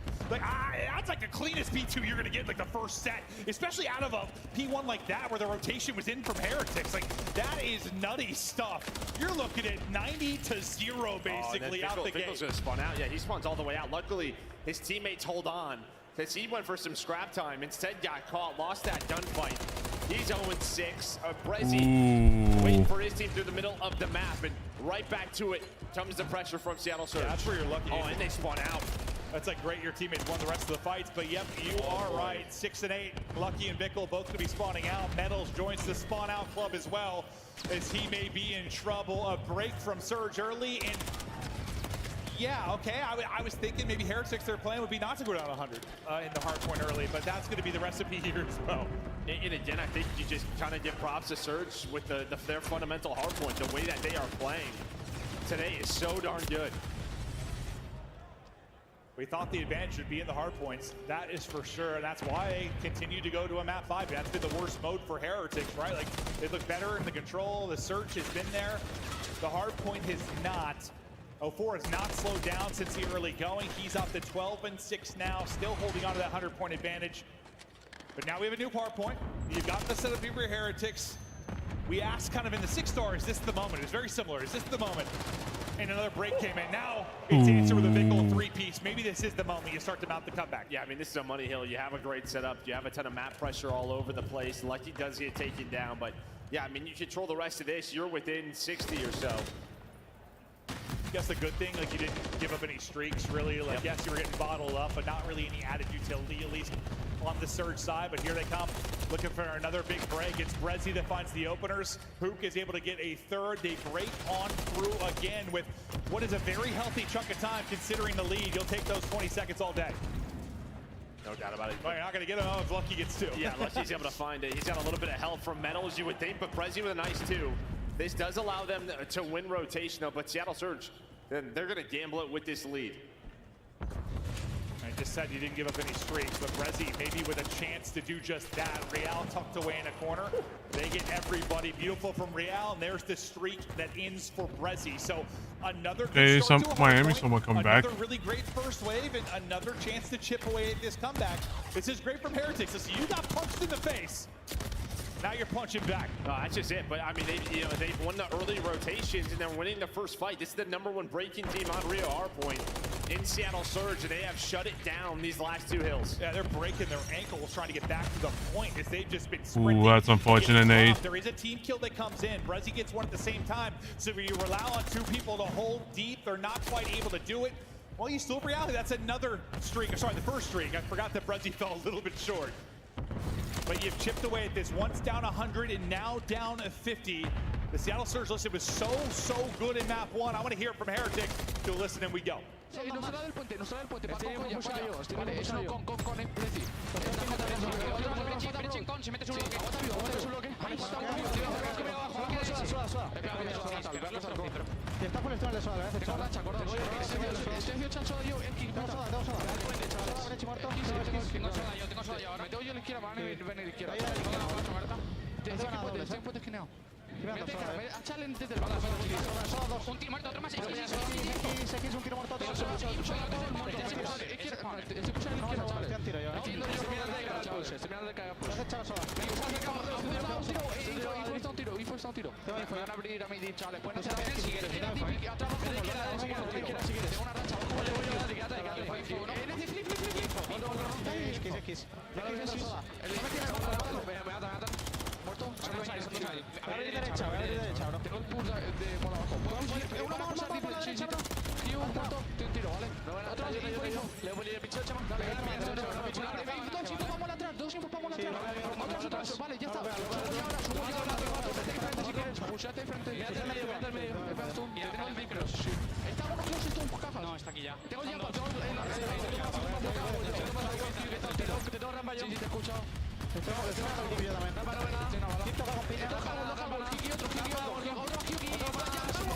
Ooh, unfortunate.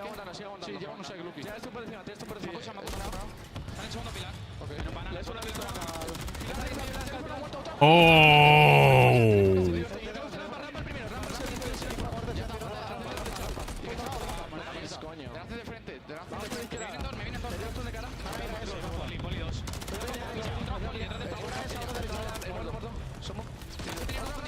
Le di 2, 3. Te empujamos dos en el anterior.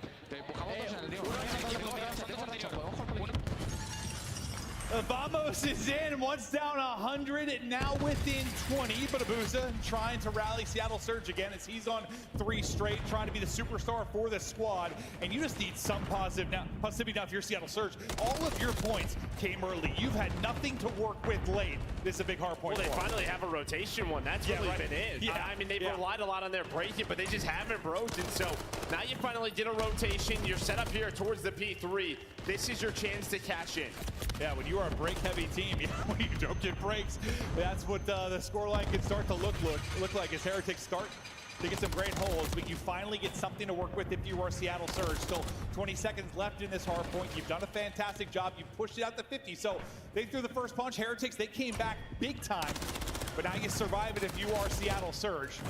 Our next hard point ready to go. Talking about a money hill, you've got 04 kind of rotated early. He's got Brezzy there to work with as you try to funnel through if you are Heretics. It's likely not Heretics to try and break here.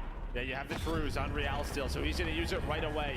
You have some good positioning if you are Heretics. He's going to find one that allows Victor to get pushed on up, but Seattle Surge are going to find the 2 kills following it, so they have control. Cruise is gone, and this reminds me of map 1. Seattle Surge, not only were they breaking, but they won rotations, and Heretics could not find a break. You finally win some rotations, force them to have to break these setups. Yeah, I mean, the streak gets won, but it's not towards the point. They're able to back up and garage and clutch up, but the next wave of next push comes in from Heretics, and they'll get through. It's 3 straight from Lucky. He's looking for number 4. Get shots in the boat. They should be weak, but you can't get the angle to deal with it. You come through with a triple if you're the team of Surge. You get 4 dead there, and you get back into the point. This gets you to what, about 230. So you're getting to the point where if you're Heretics, you're going to be need to be nearly on flawless, but they've had stretches like that. And they're going to have the rotation. You see the mini-map. You see Lucky, you see Metal's already in a good spot. Real and Victor making sure there's no pinches through top middle. Instead, though, the first couple of kills going to go the way of Surge. Now, they're just going to run at it, get on that hill, get on the objective, try to put this map away and send this to a game 5. You got a chance to break up your Heretics. You weren't perfectly spawned out deep. The flank, though, coming through could be massive. It's Hoop trying to pick them apart. He's able to take down 1. Damage into a second. 3 through on the feed for Surge. Yeah, there's nothing they can do. You desperately need to get to a map 5. It's a loser's match. You get it done. Oh, Ford popping off late. And Seattle Surge get us the distance.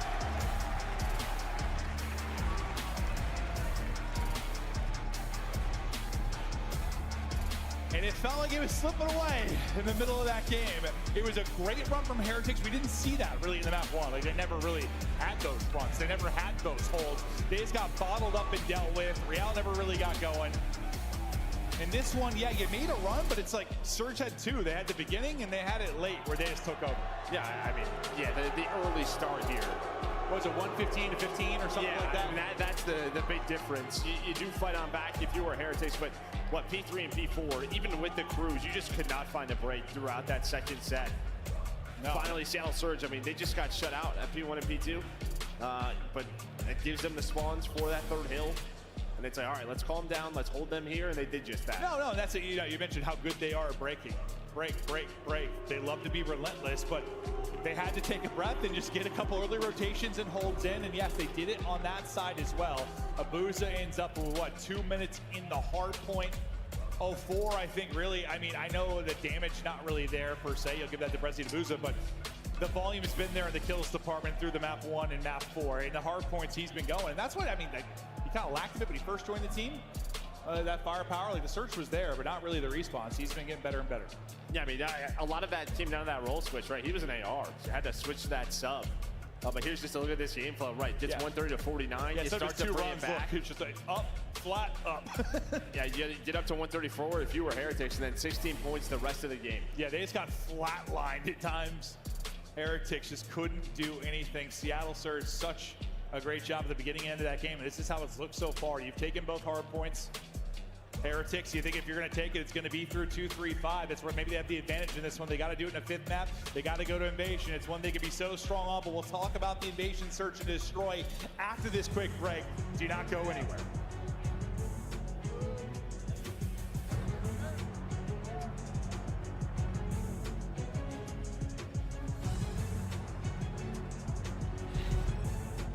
Play like a pro. Scuff, the official controller of the Call of Duty League.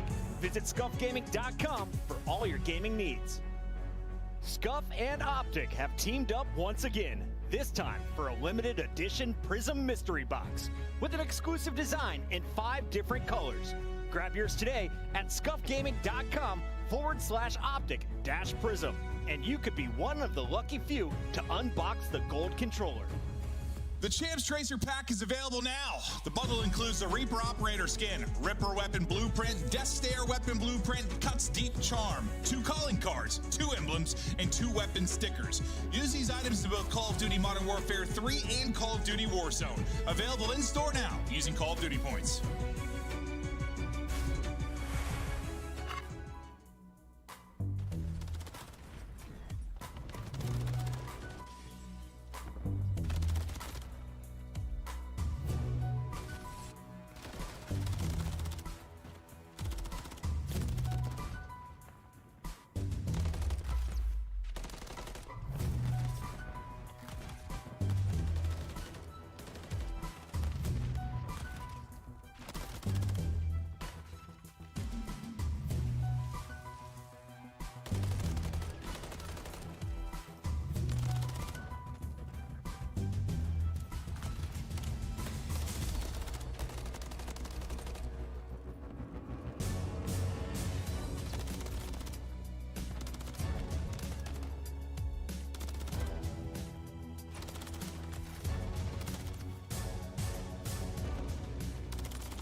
Sorry about that. Sorry if I'm kind of silent, chat. I'm just trying to put the label on my package, so there's gonna be a lot of tape noise. So I'm just gonna mute myself for a few for 30 seconds at least.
way to the Scuff booth, and so have many, many fans for a very special reason. Of course, we have Hex and Scump doing the signings here at the Scuff booth, getting all the signatures out to all of these incredible fans showing up here for Champs 2024. Make sure you guys are staying tuned to what incredible things we have on offer in the venue. We got Hex here. What's up, man? What's up, guys? He, of course, is going to be around all weekend long, Optic Gaming hosting Champs. You guys don't want to miss it. Lottie keeping you updated all weekend long, but all that matters right now, it is map 5 in the venue. They are behind that man. They're behind Hook. I think there's not a lot of Heretics cheering. We're going to hear in the venue. They've been the thorn of the side of Optic a little bit this year, and yeah, they've been hearing it when they've been walking out. They've been getting booed. So I don't know how much that'll matter. The crowd will matter. But what do you think about this map 5? Well, I think, you look at Invasion, very good one all year for Seattle Surge. And then, for Heretics, it's been a little bit up and down when they had one of those runs at the, Major 3? Yeah. It was through Surge. That was through Invasion and 6-star. So they have a lot of reps on it. You definitely the other way. But the last 2 map 5s, a lot of the clutch stats lean the way of Miami Heretics throughout the year. Yeah, I feel like we've seen so many clutches out of a player like Lucky. On the other side of it, as of late, I think Brezzi's the guy's been kind of popping off the page that has like those 1v2s, pulls off like the 1v3s. Will it be the clutches? Will it be the first bloods? Will 04 get a kill? I don't know. Only time will tell, but that's going to be a big one to look at. 04 bouncing back. And Real, he was the catalyst in that search once he started to get going. You see his map 5s overall in the season. But there's a difference between a map 5 online, a map 5 on land, and a map 5 on Champs on land. We'll see if he can do it here. Map 5 underway, loser booking a ticket home. A winner. What's going to be interesting is... For a piece that $2 million. 04. Yep, that's definitely not what you want. Get flowing forward early, despite the fact he struggled so much. Okay, well, the confidence may be there, but the gunning not. He's going to get dropped, taken out of it. Hook and 04 both going to be gone. Brezzi, though, bringing him back. Him and Abuza get it to a 2 versus 2. Now we take a moment to breathe. Yeah, great round early for Vickle. Able to find the first one on that B Street and then hits the nade on the 04. But into a 2-on-2. The trade's just not there. Real, we saw it yesterday, right? The way he likes to play this map. Ooh. And now you're potentially throwing this round away when you had early numbers. Yeah, I thought Vickle won the round for him, honestly, out the get-go, but maybe not the case. But you said the clutch stat has been there for Heretics. Metals, he lives for moments like these.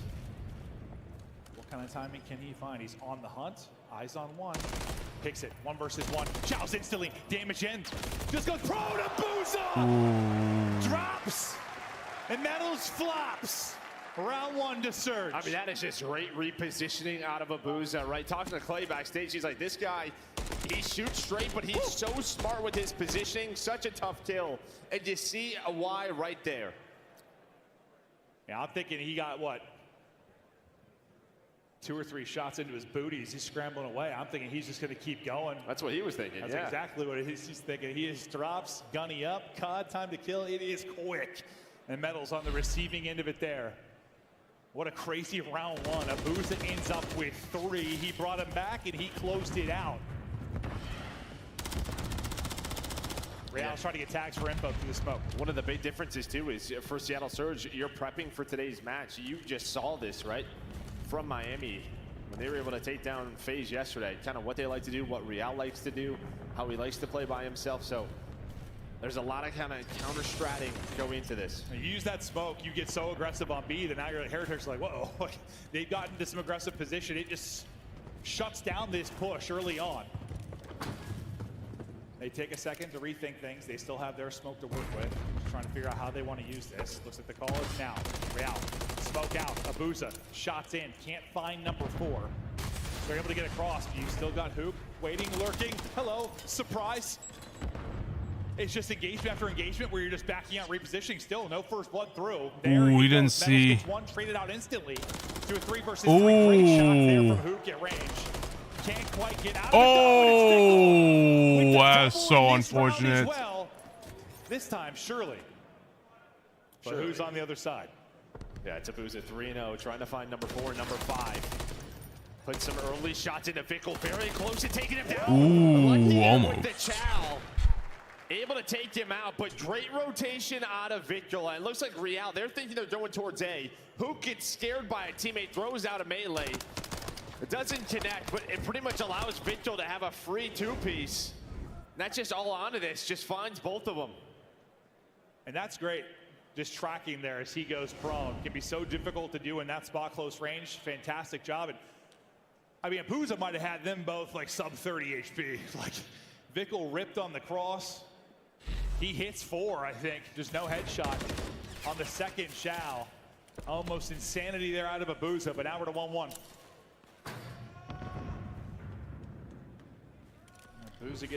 Hook gets his first in the last round. We'll see if he can get going. 0-4 won't be getting yelled at too much in this one. He's already got his first. Yeah, very slow round here. Really on both sides. Not a lot of aggression on the defense, and then Surge is just taking their time, checking their corners, working their way on up. They just did not want to give out an early first blood. And now they're playing in this attack. So they're working over towards B. You still have Abuza holding on that A street. As him and Lucky continue to put shots into each other. It's going to be similar to what we saw on the other side. Kind of smoke out towards mid-tank. You try to fly in behind it. 0-4, the timing's so awkward there. He's still holding right. He probably gets that kill. Instead now, you get away if you're Real. You're stunned up in your tank. You've got sub 30 seconds to work with. You do have Brezzy working you a position for info on that B street. A big one-on-one for a first blood happening. 0-4, so much damage in. He takes a lot as well and medals a first blood. Say, where's Brezzy? That's really what you're waiting on, but he gets taken down. 0-4 is hoping he's there to help him. Bombs planted though. He's gonna hit though, and now Abuza gets taken down by Metals. Everyone stays alive for Heretics. Metals 3 in the round. Vickle still carrying 3 as he had 2 in the last round. They're both up to 5. And just, I mean, a couple of those gunfights, like in my head, I'm thinking they're gonna go the way. I thought 0-4 caught him and was gonna get the first blood. That doesn't end up happening. I thought Metals was gonna lose this gunfight. Somehow he wins that and is able to pick up another then after, and yeah, he's just laughing like, all right. I thought he was dead to rights. Yeah, and then I was waiting on Brezzy on the pinch. I thought he was in a really good timing on a Real. Instead, he was worried about somebody else. So again, just a teamwork on point here for Heretics. And that was certainly what we were talking about in the map 3. The teamwork was so good on Invasion. Obviously, we're into a different mode now, but continuing to work behind that communication and teamwork. Vickle takes 1 nade, but he's still at 92 HP and looking to get going. Dealing with the flank deep will be lucky. You've gotten pushed up pretty far if you are Hook on the A side of this. We'll see when that push comes from Hook. For now, Brezzy's eyes. Yeah, I mean, you were trying to kind of work that pinch maybe if you were Real, try to get around the tank, maybe hope that Abuza's not in that spot, but he was. You see Abuza now has to reposition. They're worried about the long flank, but who's going to find that first blood on the Metals? He was lurking aggressively on the street. I was wondering if Lucky was going to get eyes or if he was going to catch a first blood. He's able to do that. Great patience from Hook to find the kill. As he's died first in a couple of rounds, but this time able to get that first blood. And that's who people holding here, but you're holding onto a car as it's blown to bits. Now it's on to Hook. He turns one way, gets shot that's so unfortunate for Hook. Get picked apart. Yeah, they look one way or the other, unfortunately. He goes bomb. Ooh, a counter nade. I mean, you look back to what round 1, Abuza was able to get the big kills to bring them back and end up clutching up in a 2 versus 2. Could he do it again here? Brezzy and Abuza up against Real and Vickle. 30 seconds to work the kills in the defuse. Knock, here we go. Shots are in. Brezzy wins a massive gunfight now. It's on to Vickle. He's on 3 straight. He's waiting. He's lurking. He's popping. He gets it, but there's enough time to trade. Oh, he got baited. Abuza again with a kill in the clutch. As the round goes to Seattle. Yeah, I mean, a couple of these rounds, you look at round number 1 and then this one right here, where you have numbers, you have an advantageous situation if you are Heretics, but you have clutched up behind this man. And that's like one of those spots too where that needs to be an instantaneous trade, because if Vickle just gets back down on his belly or buys any time there, maybe you have what, about 6 seconds to get to it, something like that. If he buys any time, well, what does it end up being right when the kill comes through? Yeah, I mean, he does enough. He's got enough time there. Really, it's just a question if Vickle just lays there and gambles it. He has a chance to.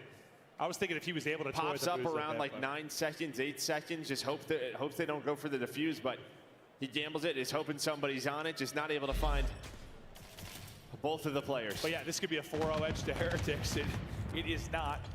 Surge all too familiar with those scenarios based on their series yesterday.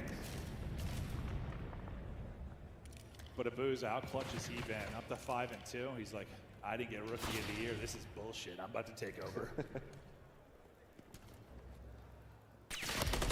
Bickle. Exchanging some fire, get the stun out to hold them there on the street. Dogs are barking, and so is his MCW. Now Nate out, he gets stunned. Oh, sweet child of mine. It gets real awkward there, and Vickle's gonna get dropped. Great pressure in from 04. Abuza attacks on another as he's the 6-2. Metal's trying to rally over now. Yeah, you just don't have anyone looking over Vickle, right? Nobody there for that trade. He's hoping to at least find one, and Real goes for that play on the pinch. But you see, he's now at 0-4. Metal's trying to do what he can on the flank, but Abuza's watching over it. 4-on-2 in this setup. Good luck. Yeah, he's like, Metals is at a tickle amount of HP. He tries to do it to Renetti. Means to be able to swap back, finish it off with the MCW. Gets out to 7 kills. 4 straight for Abuza. And another round to Surge as they now go up 3-2. Yeah, I mean, they just neutralized Real a lot of the times on his defense. And yesterday, what he was able to accomplish a lot of the times was early aggression. He would kind of look up in his spots. This time, they're just kind of waiting it out. They're clearing their corners, so he can't do those kinds of things, then forcing him to pinch, but they're ready for it. They absolutely are. And now, I mean, I think we talked a bit about Real in 04 and kind of that matchup in Search and Destroy. Now it's Real's turn. He's 0-4 in this one. See, maybe he can find his first and maybe begin to take over, but a lot different than Karachi. Not as easy to find openings like he can do there and find those sometimes lucky timings. A lot of the early pressure has been over towards B this time. Mixing up a bit, but Hook is just going to go. They at least trade out and make sure he doesn't catch 2. We'll see what 04 can do, Joe. I mean, he's lucky he doesn't find the second there. But Victor was ready for it. Real had a nade in hand. So 3-on-3. Looking like they're opting to go towards A, but still a minute left. You see on the B street where you have Metals and Brezzy just kind of in a position. Metals is looking for it to see what he can find on towards that site. Yeah, I was worried like Hook was going to get the kill. Nade was going to drop enough damage and it takes out the second. That's what my first thought. And it's like lucky that didn't happen. Now Real's, I mean, it's like an 0-4 type game. He's going to be first dead for his team at 0-5. Nothing working. What a pick on the Brezzy, bro. We'll see you later. The Chal is out. The site is open. 3 versus 2. Abuza tries to win a nutty one. Nice shots, but can't win the fight. All into a 4 now to try and clutch. Gets one, gets out. Can he stop the plant? Tries to get back out and catch him. Wants to sit on 4 behind the smoke. Use it against him. Not able to do it. The teamwork is there for Heretics. Yeah, Abuza in 04, no. All right, bomb gets down. They get into their corner setup. We're probably screwed. So what do they opt to do? They just try to get aggressive, catch the player on the bomb. It gets close. There's about 10 seconds left. 04 is just hoping to maybe get behind the tractor and make some magic happen. But yeah, Metals picked onto that player in Brezzy. That really opens up the round for them. No, it absolutely does. I mean, that looked insane from like the third-person cam. You know how tough it is to get the kill from that side. I think that was a team shot, but I don't know. I want to assume it was a team shot, but yeah, from our POV, not entirely sure. But the fact is, he got plucked in one of the more difficult positions to do it. 3-3 now as we go deeper. It's losers round 1. And it's insane already this week, and the matches have been nuts. We've got a lot of action to come today, tomorrow, Sunday. And one of these teams are not going to have a chance to battle further, and who's it going to be? The offensive push is now in.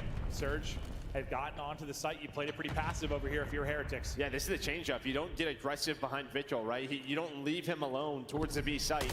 Instead, you just give up. And they have to go for the bomb plant. Looks like Hook is going to try to get it down. And if they do, then you're relying on Real maybe to hit a flank. But bomb planted, you're into a great setup here if you're Surge. And Brezzy's going to find the first blood.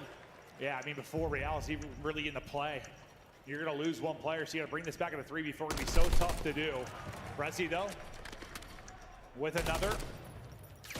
He gets the 2 in the round. Nothing open here for Heretics. Vickle finally able to get 1, but you've got 20 seconds to go. I know, Joe, you've been kind of throwing your hands up a bit in this round. Yeah, I mean, just an odd one to give up this B site just for free in the 4-on-4, and then really just have no answer for once the bomb is down. It just feels like Heretics, they're going to have to switch something up. Maybe get Real aggressive on that B street, you know, towards that back DVD area. Because right now, so far, it's been Vickle play B. Hopefully you find a pick, but as soon as he does it in the last offensive round, they try to just, I mean, play around a retake in a 4-on-4, but that did not work whatsoever. Yeah, they're going to keep hitting until they figure it out or fix something. We'll see what kind of look they get next time we get technically back. The defense for Heretics for now. Like how they Chinese USA, even though you got 2 Real. European players. Still sitting on the goose. I don't know if I've seen double gooses like from different players, so I'm sure it's happened sometime in the history of our esport, but now he's got to be in his own head a little bit. Pretty similar, like hasn't really been able to get much damage through. Doesn't have like the crazy amount of first deaths, maybe like 04 did in that map too, but still just not finding any success. As we go to the goose cam again, just see what he's looking at. No openings around the map, and well, I mean, you're probably feeling the goose a little bit more when you're in a map 5 versus a map 2. Well, I think a big difference is he just hasn't taken many chances, right? Just feels like they're worried. They don't want him to overstep, maybe in some of the rounds like he did yesterday. Here's some of the trades that we're into another 2-on-2, and it's Abuza and Brezzy. In reality, he's like thinking he's got a gunfight, but then overstays his welcome and gets dropped. 2 versus 2 we go, and in the 2 versus 2, who's been the magic man? It's been Abuza. 10-3 now on the 3 straight. He's gotten himself to a really good spot, too. I don't know if they're going to know he's here. If they're going to check this. Well, it depends on the timing. I think maybe Metal sees him. He does. But Abuza opts for the gunfight. But you see Lucky's on the pinch. Metal's just waiting for his duo. Now all down to Brezzy. Oh, my God. That could have worked out so many ways.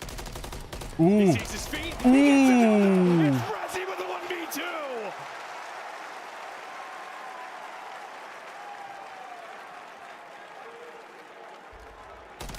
Feet a little too thick. Lucky tries to peek. Brezzy hits the beams, and now they're around the way from continuing on. 04 heard at map 2. Real's hearing it now. The youngster yet to find a kill. Yeah, I just want to see what they try to do early in this round on defense. Then maybe just go back to Victor over towards B by his lonesome. You see that number 5. There we go. Finally some aggression through DVD. We haven't seen this all map. Well, he says you're not taking risks. It's tough to take risks when you're 0-7, I'm sure. But you've got to. You got to keep playing your game. And he'll be trying to help Vickle maybe on that dark cross. Uh-oh, Spaghetti-O. And normally if one nade hits, there's a follow-up, but there's that cross. 04 identifying the first blood. So again, they have just been working this B site as much as they have wanted. Metal's trying to get aggressive and he's able to find 04. Trying to work the pitch, and there we go. He's on the board where they needed him most. They needed this one so bad, otherwise they're out of the tournament. Metals. He may get there kind of late. He's not there to support Vickle, but he wins a nutty gunfight. They bring it back. He finally finds success there. And they continue on. I thought once Vickle dropped, like, here we go again. This one's done. But they ice up. Yeah, maybe that's just on 04, kind of trying to take a forward position, not playing around tractor or ice cream. You have the bomb in a really good spot, but maybe he's trying to get there so they can get the plan in. Instead, he gets caught by Metals. Yeah, just one of those kind of gambles. You get the info or you win the fight, round's probably over. That's not what happens, though. And Heretics survive now to round 10. A surge victory here on defense will end the map. Or the Heretics get us to around 11. Vickle sitting at 8-7, his POV for now as he's trying to spot for info on this B street. As the pressure just mounts for both these squads. And a lot of young players feeling the heat.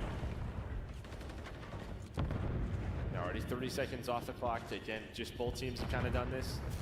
Checked all the corners, checked the aggressive positions the defense can get to. So where do they want to work this bomb? Brezzy has gotten picked from here before, and Vickel's going to find the first blood.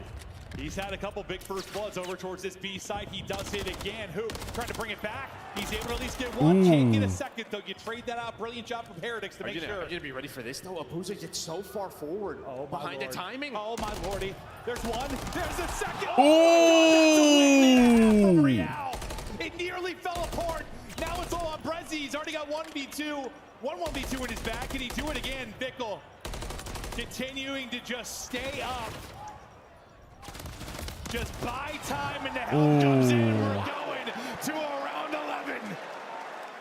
And you got to think, if Real doesn't have a rival there and snap the way he does, he is dead. He's dead. He shotguns him. That is so unfortunate. The knife to the jugular. It's unfortunate for Babuza. If he got that kill, the round would have been somewhat over. $40,000 on the line just for this round 11. One team done. One team earning some cash with a chance for more.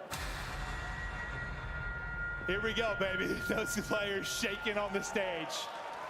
It's offense for Surge. It might be go time for Real. He turned it around, man. He's at what, 0-7 hole, now on 3 straight. You got to be kidding me. And you got to think, right? You're going to go right back over towards B. It is what has worked for Seattle Surge until the last offensive round. Just putting this pressure over towards Vickel. Metals, where is he going to be at? And then when does Real want to go? Hook is in a little more trouble than I thought he was. Hit down to 66. These aren't the best walls, you know? Yeah, no, they're not. I don't know who built these buildings, but paper thin. They're grouped up and they're ready to collapse. You've got Metals in position to help earlier, than the last round. They're taking out some trophies. And that's going to allow the smoke to get down. This has been the problem. Watch number 5, though. Real is going on a very long flank. Some nades in on both sides. So pressure to Vickel, and no hope is through for the first blood. The great smoke gets him across. Pressure on the Metals, how to make a play. Real trying to get involved deep. You got one through dark as well. It's on Real. It's got to be on Real right here. Can he do it? Hello. Able to find one now, get away. 3 versus 3. Bomb is planted. Lucky looking for one. He drops shots and wins it. Abuza's gone. 3v2 for Heretics. Both players for Surge are on the site. Metals thinks he's got one in cage corner, but they are both playing from Tractor now. 20 seconds to go. Here we go. They're going to pounce out. 0-4. Great damage in. It's going to be all on 0-4. They drop them. Lucky with both. Vickel is roaring and Heretics win it. And he lets the crowd know. Silence. Well, I kind of knew Miami would take it over, but there's been these clutch moments, these big map 5s that Miami have gotten over Seattle Surge. There's like one part of the crowd that's like, well, yes, that was the entertaining one. Then half the crowd's like, no, we hate Heretics. We're not big fans. Well, Javi's just showing love to the family over here. That's what it is. Yes. But huge plays from him throughout that game 5. Bro, but he gets isolated. Got isolated in that round 11, but the timing was on Real, because then that forces Abuza to reposition, then through DVD. Lucky's able to catch him, but it started with that Real play. Real was 0-7. He was 0-7. The entire crowd is chanting it. A new player to the league, young player to the league, his heart was thunder probably in that moment, but he comes up huge. And yeah, I mean, you might think he gets that kill, maybe oversteps, overchallenges, just backs up, makes the heads turn from Surge, and they start to pick him apart. And props to Heretics, because they were struggling in the B defense, and Vickel got picked again, but the 2 times where they had to clutch up, they did it.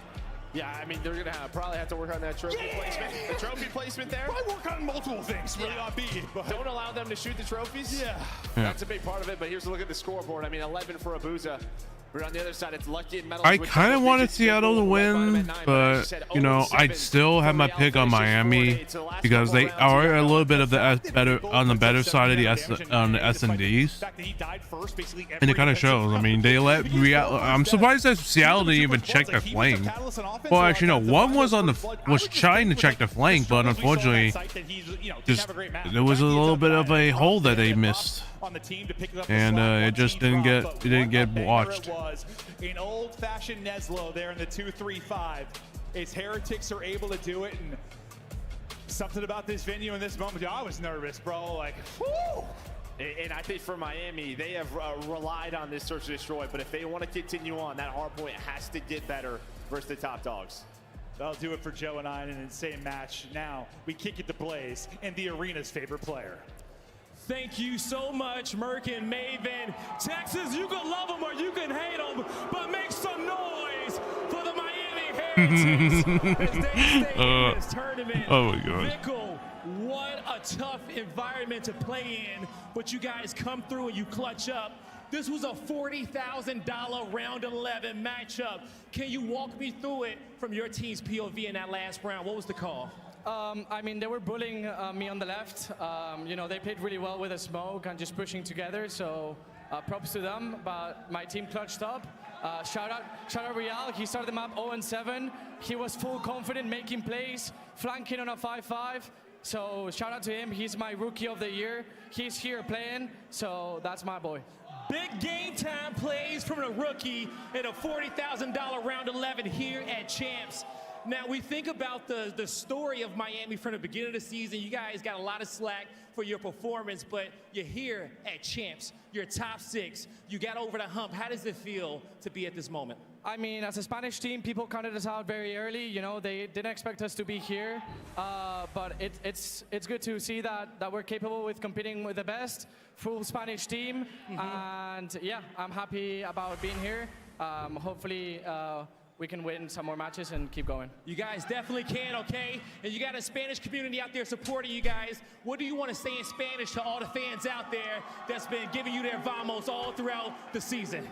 Bueno, a los fans desde España, muchas gracias a todos por vernos.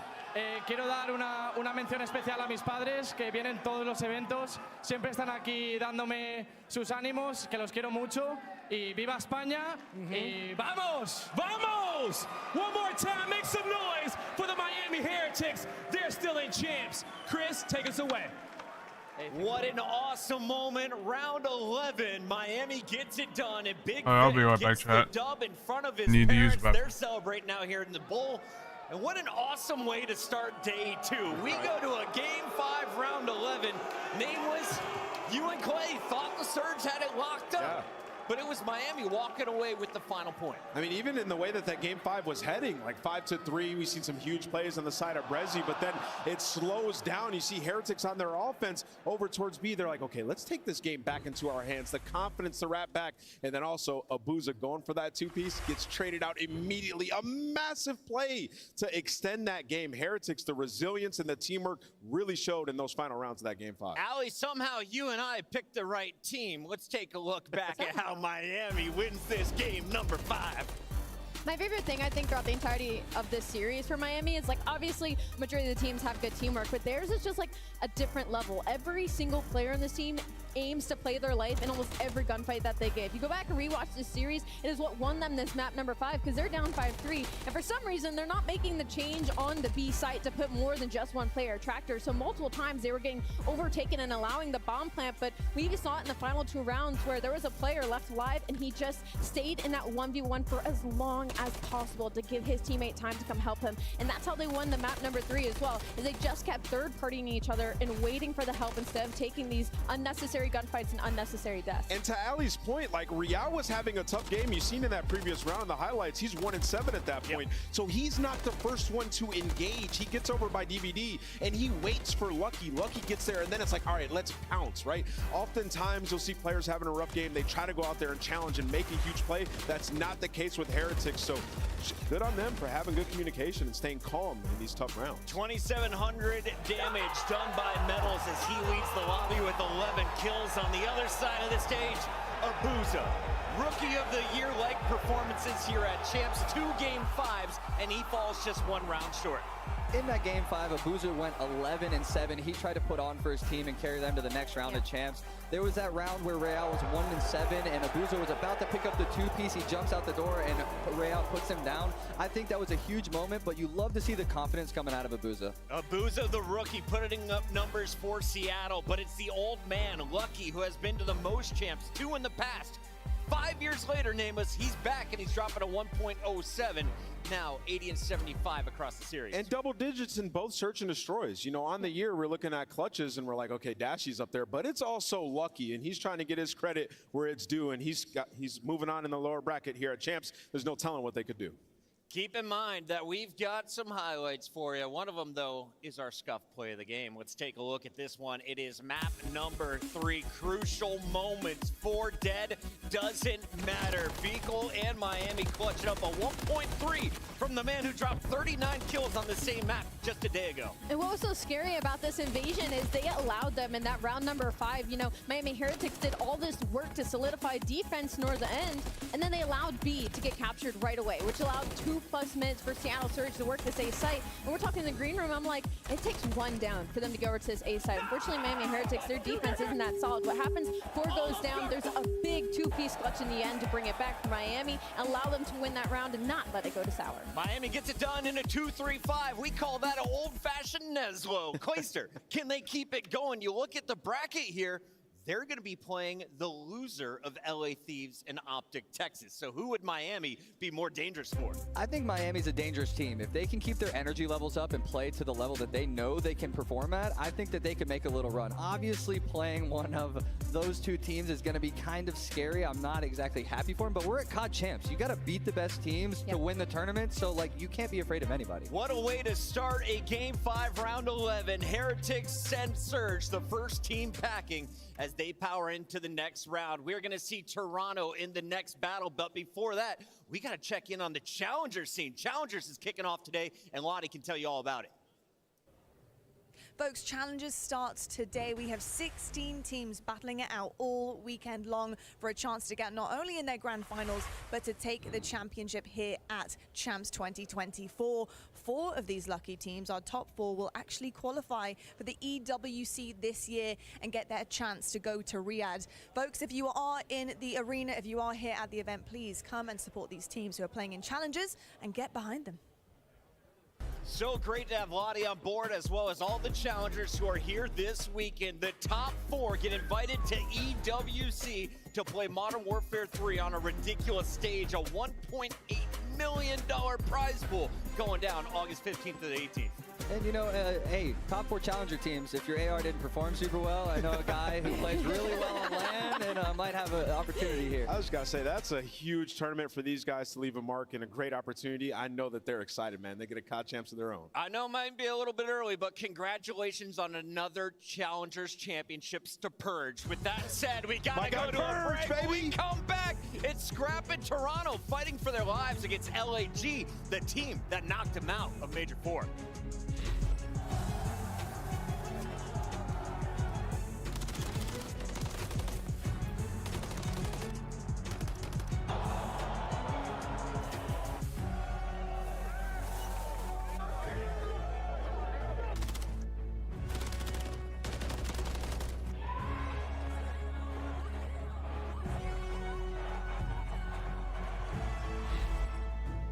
Call of Duty League Championship Weekend is presented by Corduroy, the only beanbag in the world with a bed inside.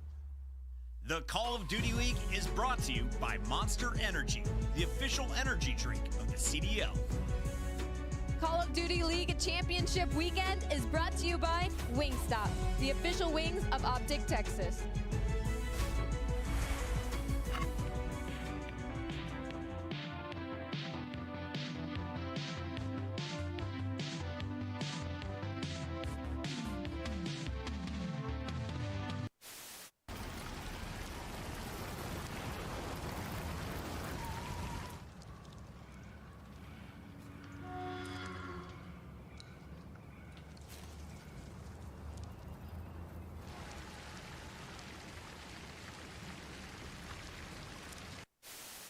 One clean break, one set of kills there. Afro sneaks in and steals the victory.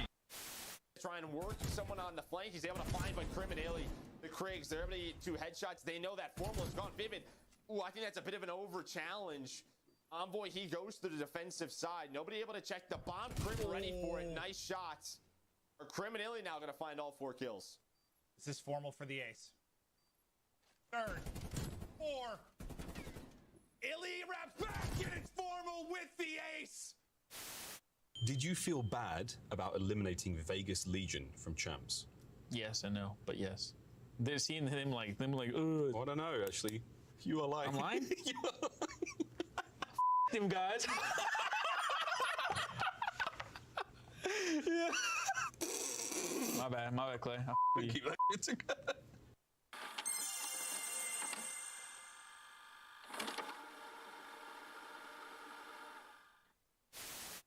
Oh, take a look at this rush. Take a look at this aggressive play from Minnesota. They make their way in through middle. They instantly hop into this B zone. Standing with a nice little angle. Oh, what a play! Oh, it finds 3! Eli with the snapper to make the play. It's been all about him all tournament long. It can come down to a 1v1. Oh, he's not.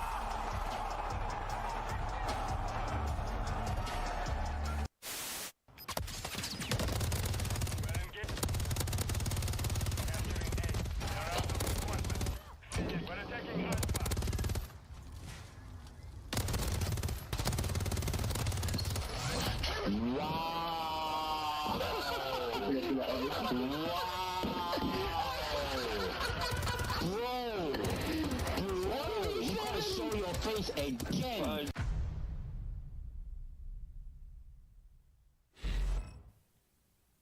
I'm here with Estriel from LAG. First and foremost, welcome to Champs. So lovely to have you here. I want to talk to you a little bit about your journey. You know, breaking into the scene, breaking into the league, going through challenges, and then getting a shot with LAG. What has been that journey like for you? It's been rough at times, but I think at the end of the day, we made champs, got top 3 last minute, so it definitely worked that we peaked towards the end, or I'm not looking to go out like this. I got faith in the guys. We just got to lock in. I love to hear that. Now, I want to talk to you a little bit about some of the problems that we've been picking up on, right? Okay, you're on a 4-map losing streak on Hardpoint, which is kind of uncharacteristic for you guys. For the most of the season, 80% of the season, you've been pretty darn good at Hardpoint. So what are the struggles right now? What are you trying to correct on the fly? I think it's just like making sure we just get our kills in good spots and just playing together and just making sure we're not taking lazy routes and just getting our kills. I think that's the biggest thing, just playing together, playing confident. All right, playing confident. And how do you feel about your teammates in terms of their roles, the dynamic right now, how you guys are producing what you can on LAN? Because I know online has been a bit of a struggle. Yeah. You know, the experience now coming back on LAN, knowing you're comfortable here, how are you all feeling? I think we're feeling good. Like yesterday, we know we could have won. We just choked some like big moments. So it's just today we just got to make sure we don't make those same mistakes. All right, no chokes, please, LAG. Thank you so much, Estriel. Best of luck today. Appreciate it.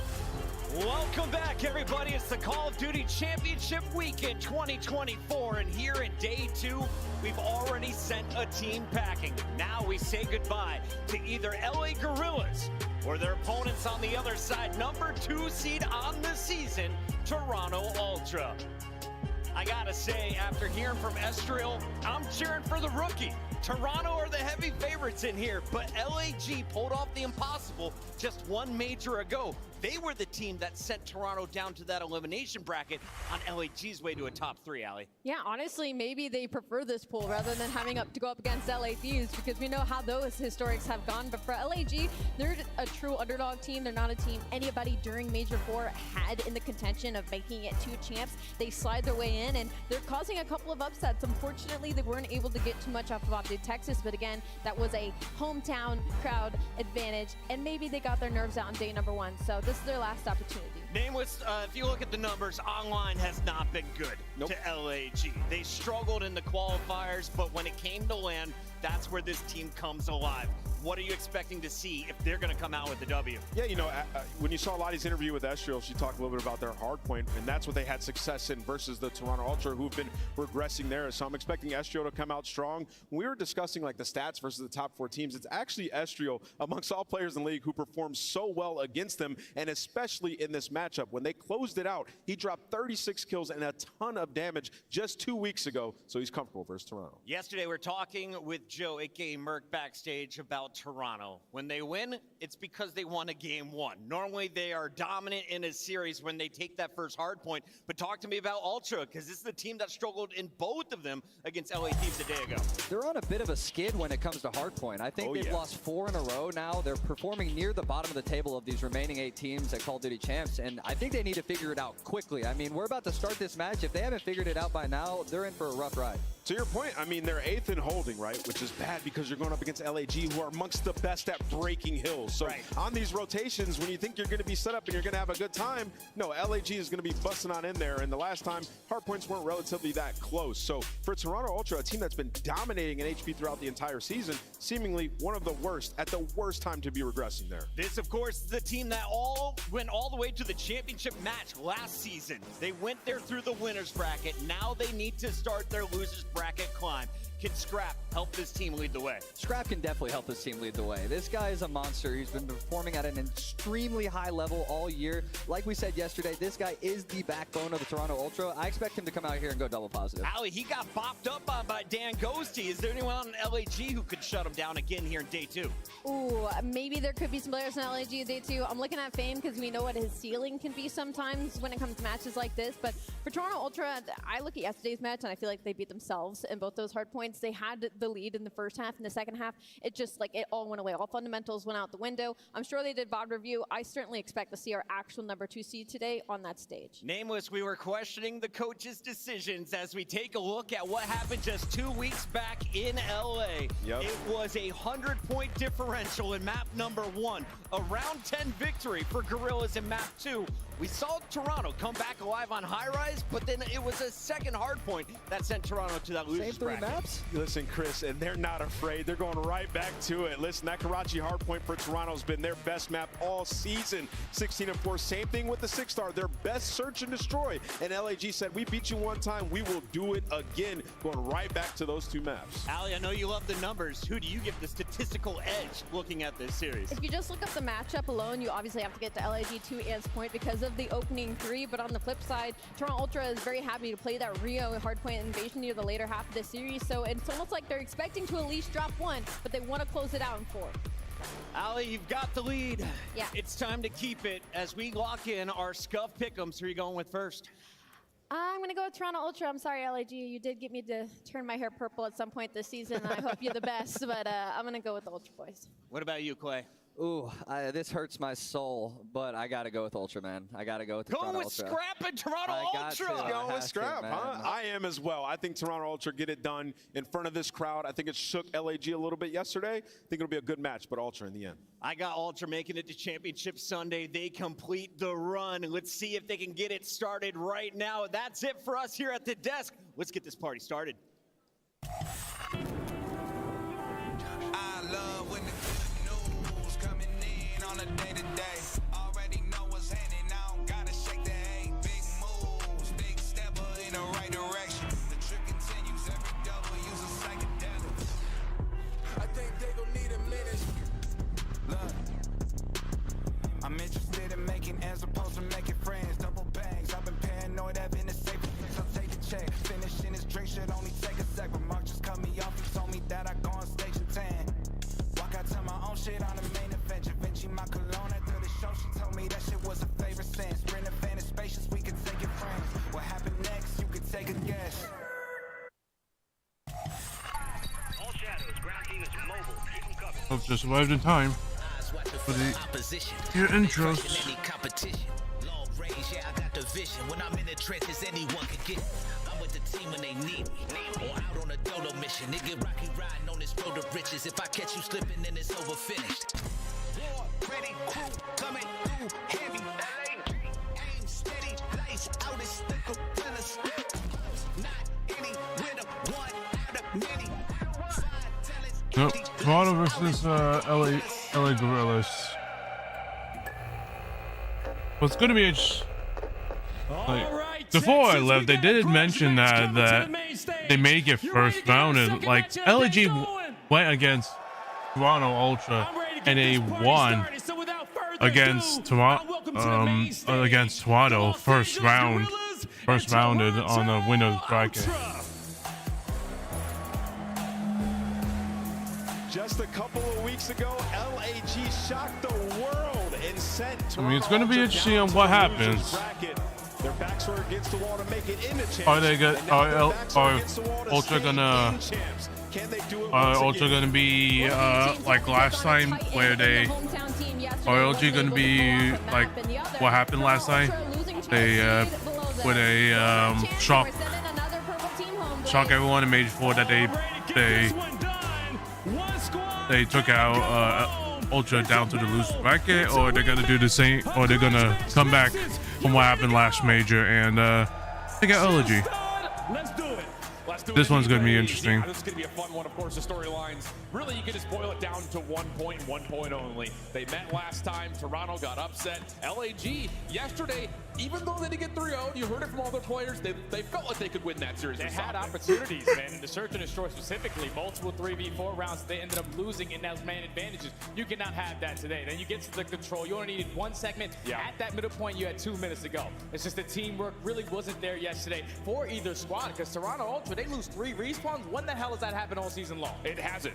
It feels like to this point. The other thing that really hasn't happened for this Toronto Ultra team, getting eliminated before a Sunday. So that's also something riding here as they find themselves in the lower bracket. The most important part about this series layout, though, is the first 3 maps are all run backs from the first time these two played just a couple weeks ago. Yeah, and that's a good thing and a bad thing, because if you're the Gorillas, you're happy as hell you were able to beat them on their best hardpoint, one of their strongest Search and Destroys. Obviously, the high-rise control didn't go well, but the 6-star hardpoint, you were able to close it out. Now, the only difference is no 6-star hardpoint as that map number 4. We're gonna have the same 3 maps, and if you are Toronto Ultra, they just look completely different at Major 4. And even yesterday, the teamwork, they're not in sync. You got to get the SMGs to fire early on, so I think Karachi's a great start. I absolutely agree with you. The other thing about this map in particular is that one team very successful on rotations, the other team very successful in breaking, so there is a little bit of that. But the interesting thing about that point, even though the Gorillas find themselves as one of the best breaking teams overall in the game, they actually do really well in Karachi in rotating. So it kind of is like a flip script here in terms of how they usually play hardpoint. And that's the way that they were able to beat them last time around. When you got to the second half of that Karachi at Major 4, they were able to dominate that P1, hold it for the final 30, win the rotation over towards P2, full 60 there. And then even when Toronto Ultra cut their losses 20 seconds ago, we're already rotated, set up at P3. It was an instant break that came in from the Gorillas that started to let that game spiral out of control, and it was just too late for Toronto Ultra to try to play catch up. So you cannot fall like that if you are Ultra. Fundamentals need to be in the back of your mind. Absolutely the case for LAG. It feels like it's a polished matchup. Try to find a way to be more perfect and make less mistakes than you had, not just yesterday, but maybe also from the first time you had played the Ultra. You can see the numbers on the screen. Again, both teams finding a lot of success in terms of how they break, but it may just boil down to who rotates better on a map like Karachi. It's a grudge match. It's a run back of the first 3 maps from the last time they played, with Karachi hardpoint kicking us off between Ultra and Gorillas. Let's get it on. Loser goes home. Got to put everything that you can into this map number 1. It's LAG on the season on the worst statistically in start-offs in the series. But already you see it in the kill feed. Toronto Ultra dominating in that aspect. They're soaking up this P1 time. Ezreal finds one from top AC, but he's the only one that finds one. So Ultra hold on to this P1 flawlessly. And you can see for Ultra, this is about setting the line of scrimmage, not wanting to go too far. Hit the next wave, then maybe start to focus on this P2 rotation. And it's benefiting them with a lot of opening time already to 24 seconds. Plus 4 kills coming through, and now Toronto looking to make their move, but Fame stops them in their track from top red. Still good time though. 26 seconds uncontested here at P1, and you're still gaining the final 15. You're going to force the rotation out of the Gorillas early on at that P2. A flawless start here for Toronto to try to gain some early momentum. Now you got Rouse being hit by Insight. Really good stuff though. LAG able to at least again stop Ultra from finding early success. Long range shots from Scrap, decent for the first kill on a DC, plus maybe an opportunity to keep Ezreal under pressure in the backside of the closet, but he stays alive. Players over the jump wall for the side of the Gorillas, and they still need to do a Fame, who does go 1-for-1. Not the worst case scenario, but now here comes the break attempt. Yeah, here comes the break attempt from Ultra. They're already trying to contest. Kleenex has worked his way into the HP, out of the HP, just dancing with death. But he's just peppering every single player, making it easier for his teammates to find those kills. That's 3 3, find a player trying to find it. It's going to be Ezreal again. He falls, and Ultra in full control. And how about the start from Envoy? He has been really good for this Toronto team through their first, well, 2 matches, we'll say for now. Already on 4 in a row. Scrap, try to put some pressure over through mid as the rotation's already underway for Kleenex. So again, rotation-wise, Ultra looking real clean, but Scrap not able to find the second. Envoy following up, though, gets him one off a cruise. Yeah, this is Toronto Ultra we have been grown to knowing in their hardpoint game. Kleenex does lose that gunfight off the rotation, but you have the reinforcements to try to isolate onto Flames. It's going to be a 2-on-1 battle towards the back end. Envoy on 5 in a row. You want to try to give them this kill so you can earn that cruise, and there it is. And he's got an MCW now to play off the extra rotation. Ezreal, Fame, try to play it on the backside of the point. Help from Toronto on the way, but not here as of yet. So Envoy may have to do this all himself. Moment of pause. Insight now joins the play. DiamondCon tried to help out for LAG on the other side, but he's been isolated away, and it's the 3 kills for Toronto with just 1 more to find. It's a full team wipe, and Toronto get their break. Oh, this is flawless so far from Toronto Ultra. Got a cruise missile going forward in the rest of this game. But a clean 4 dead is going to lead to this final 30 seconds. If you are the Gorillas, you have to try to contest this. Envoy's running out of ammo. You still can't find the kill. Dill came to play today. 9 in a row. Looking for double digits, and he may have a couple because LAG, they're down so bad that they're actually looking to hit maybe for this scrap time, or at least make some pressure happen on the exit. And Envoy seems to know that there are players around him. Can't quite track anyone down at the moment. And for the Gorillas, they also can't find anyone from Ultra, so this plan really isn't working out. Ultra now make their play. Envoy gets to double digits. 1 more around the back. They know Fame is here, and they deal with them. Another clean wipe for Toronto. And now look at those spawns all the way across the map from the Gorillas. That's been 4 hard points in a row that Ultra have been able to chain. Already in a 100-point lead. If you are the Gorillas, you have to find an avenue of attack. They do work this way around the back end. Finally, Envoy is going to drop off of that 10 streak, but Insight still here trying to contest it. Decent moment, though, for LAG. Ezreal, the enzyme for this play over towards Duke. Scrap also on 5 in a row, though. So just when you start to think LAG are working their way back into the game, another cruise missile gets earned. Help around the middle, good from Envoy, and that's enough for Ultra to at least neutralize the time at 4. Yeah, this squad's looking way different today than they were yesterday. Everyone is in sync. We're all shooting hella straight, and so far you're still up by 100 points, still at this P4. But you're not really worried about it because you're going into a P5. Neither squad really fights for a lot of time at that P4 HP. And with such a lead that you have, you can give yourself enough time to set up properly at the new one. And set up properly, Toronto are. I mean, this is just about as perfect because it gets. You've got players contesting over towards Market, Insight zoning over towards P3, and then, of course, you've got Kleenex just backing up over towards the hard point, and every kill continues to come out for Toronto. Mercy. This game is getting out of hand, and it's not looking to slow down anytime soon. Yeah, they need to stop the bleeding, man. They need a clean 3 to 4 dead. Cruise missile's obviously not going to help, but you call that in so you get all the info for your teammates, where they need to put their focus. Trades are bound, but Insight with the AR finds 3 in the feed, trying to get it done with the Renetti. Insane shots out of Jamie. And now he's on 4. It just feels like you want a cruise missile, just stay alive long enough and you're eventually going to get one. An absolute beatdown right now for Toronto. Tags through the Shaxter Insight. Again, working on possibly a 3rd overall as Kleenex comes through, takes care of the damage dealt, and Insight will get his 5th. I mean, what can you say besides Ultra is dominating? Yeah, this is just getting ugly if you are the Gorillas. Just make sure we get the guns completely warmed up. Both the AR sitting at double neg. DiamondCon a little bit worse, but it just not having a good time on that first half of the game. Losing every single rotation, not clutching up in these key one-on-one gunfights. Now down by 130, another cruise is getting invested. They still have one in the back pocket. I mean, it's like you mentioned, rotations haven't been there, but Ultra are also not allowing the Gorillas to ever even get a setup for a break attempt. Everything has been so darn convincing. And how about it? It's just Titan Scrap pop it off. When they start to feel energy like this, it does seem like Toronto find themselves as one of the best teams in the game. Yeah, that's already 3 in the feed. EC is able to find a double 2. Now allow his teammates to potentially try to work their way in for this break. Still 30 seconds to fight for. DC is able to find 3 in a row. But now it's the hill's going to be white. LG have to work their way into the objective.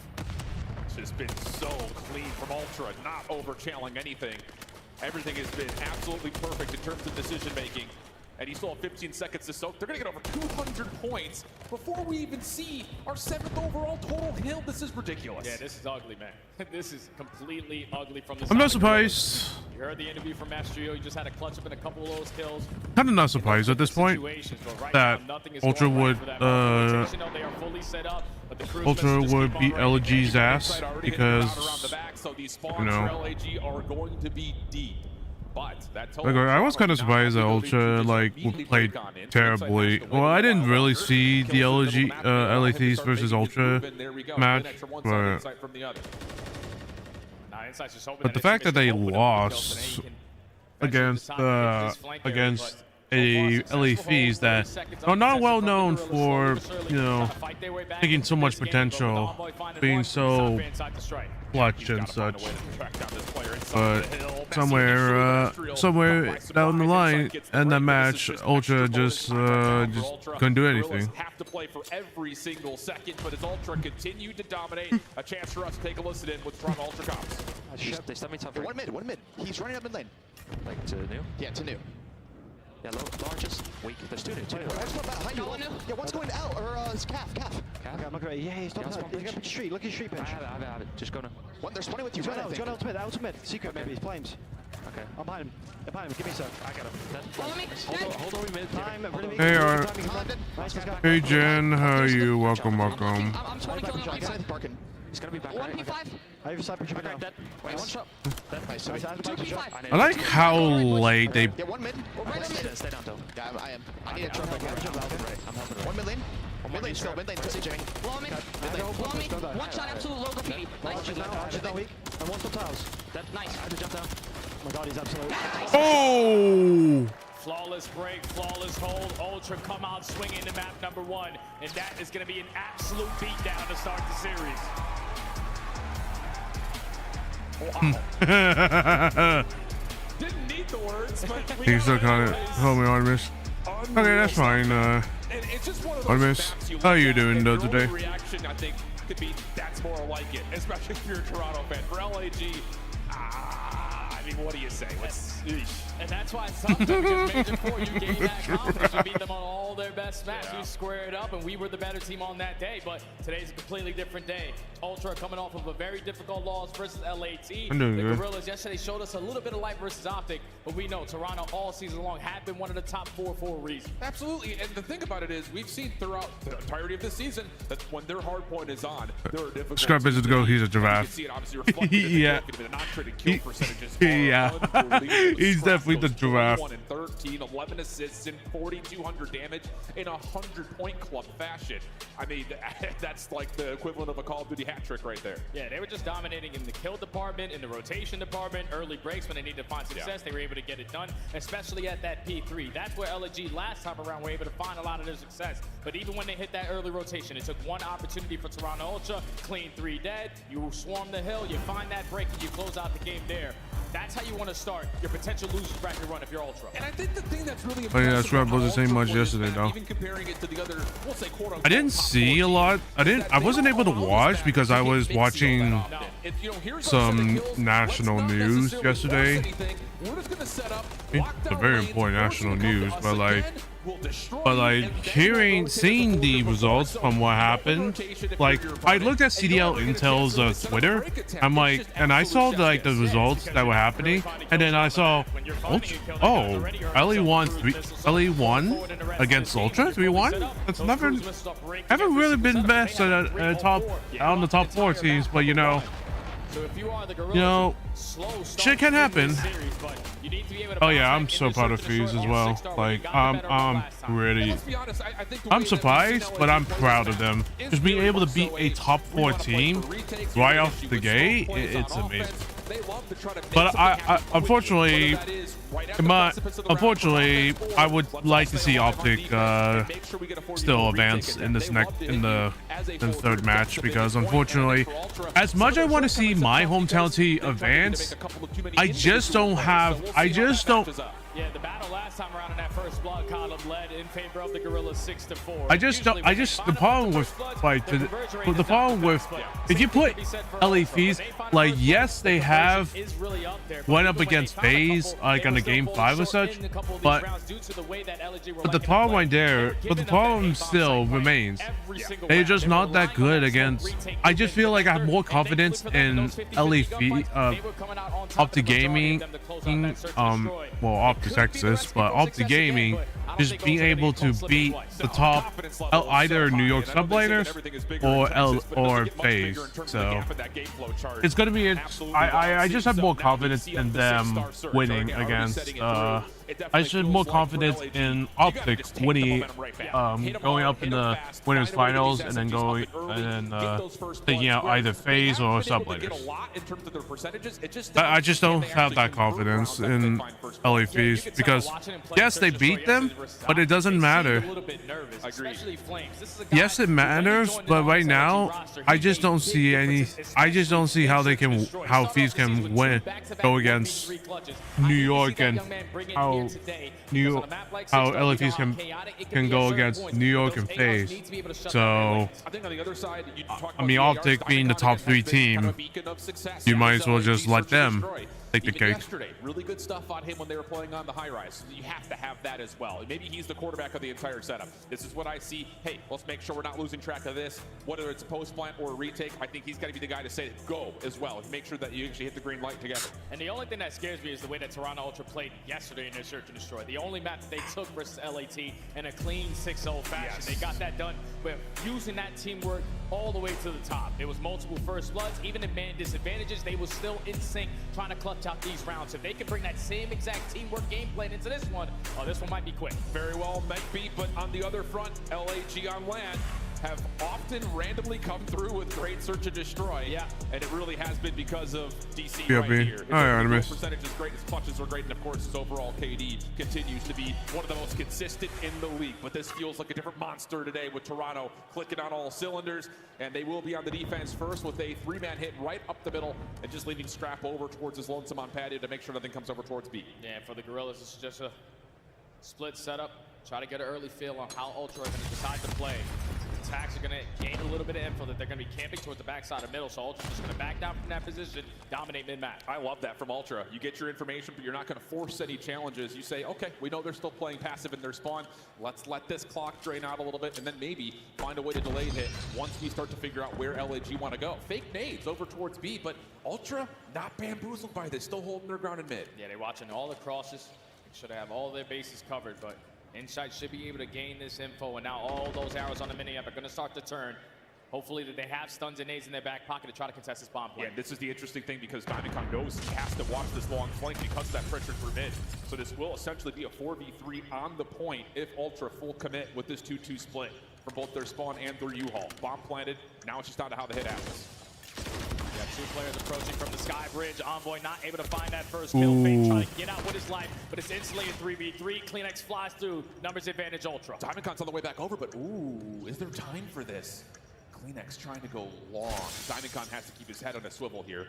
Focus from the front is all going to be. Oh, that's not what you want to do. DiamondCon has to commit forward, and the player on the back comes through perfectly. All the mind games already shaping up for Ultra. That's such a beautiful play because you're thinking if Ultra put themselves in an advantage in the man's department, they're up 3-2 once Kleenex finds that second kill and DiamondCon hits that rotation, realizes I'm watching flank for apparently no reason because there's no one attacking this angle. I have to try to assist my teammates over towards the statue side, but when he gives up that position, great heads-up play call right there from Ultra. The double hit, that pinch, Scrap holds down his position to find his one-on-one.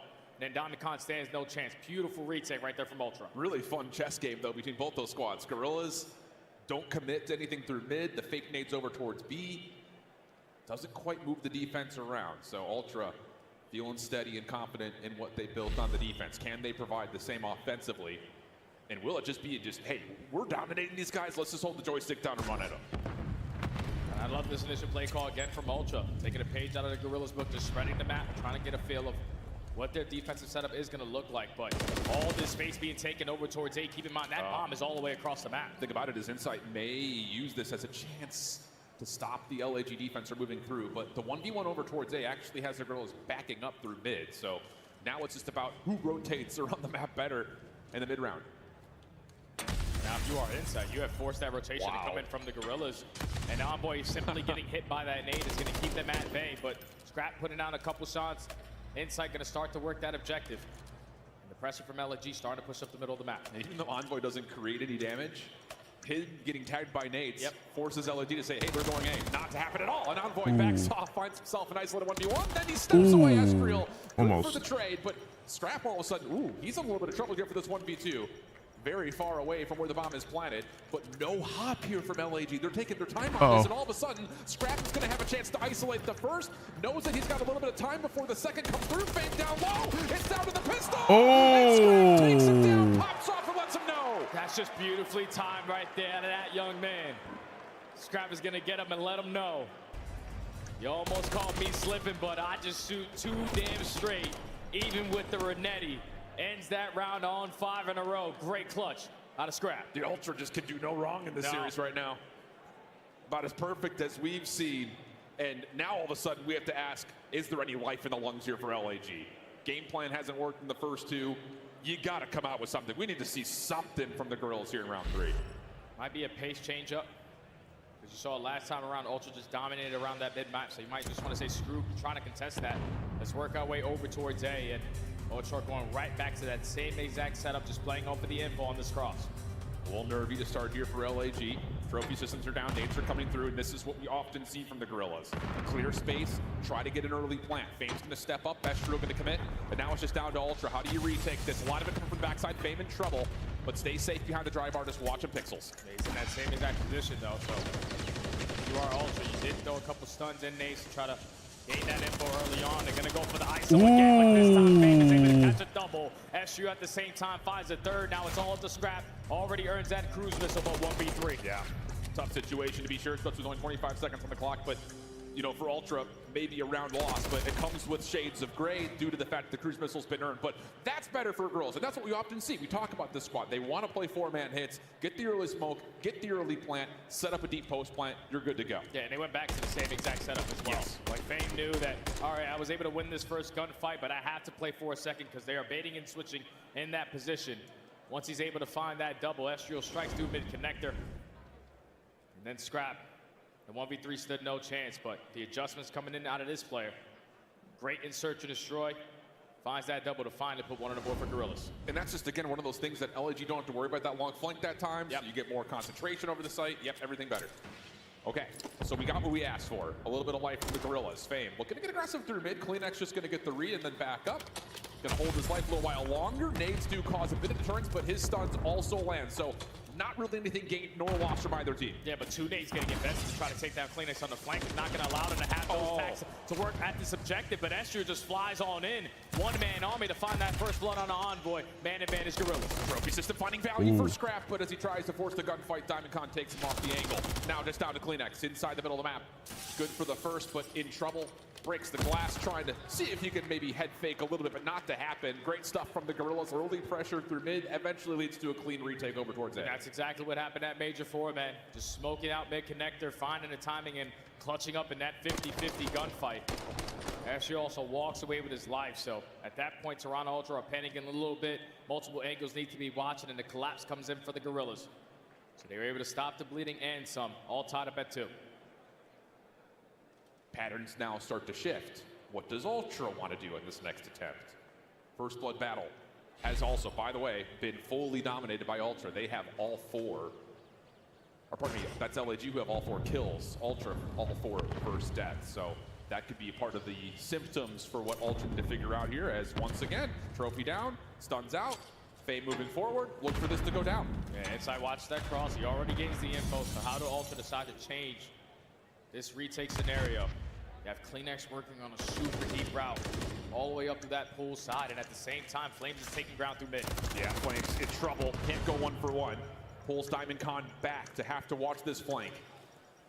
Ooh, the timing, unfortunate. Actually commit to this. It's again very similar from the other retake from a couple of rounds prior. Scratch able to get 1 damage over, almost actually finishes off Estriel by himself, who now finds himself having to face against the rest There's of the not a lot of time, and you have a 1v3. You can't do much. And that's how you have to do it whenever you're trying to retake over towards that A site. It's a 50-50 chance when you smoke through mid connector and make absolute chaos of all those gunfights. But when you work your way around a deep pitch, find that initial kill, it's now forcing the setup in that post plan to change up a little bit, and then once you take security, it's just very difficult to hold down Statue because Scrap the entire time was holding down Skybridge. No one could push through your spawn, so the most they could do is try to work around the middle of the map, and that's probably going to be very difficult to try to find success with. Yeah, definitely remember that retake attempt next time we see Ultra on defense, because if LAG just keeps full flooding for these plants at A, now they've got a couple of different looks that the girls are going to have to worry about. But we'll put a pin in that conversation and come back to it next time Ultra find themselves on defense.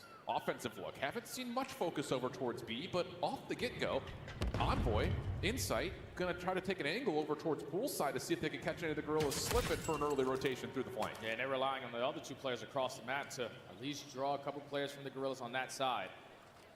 Early shots do come down, but this is where that cruise missile is going to get invested. It's going to open up that B site clearly to start working that objective.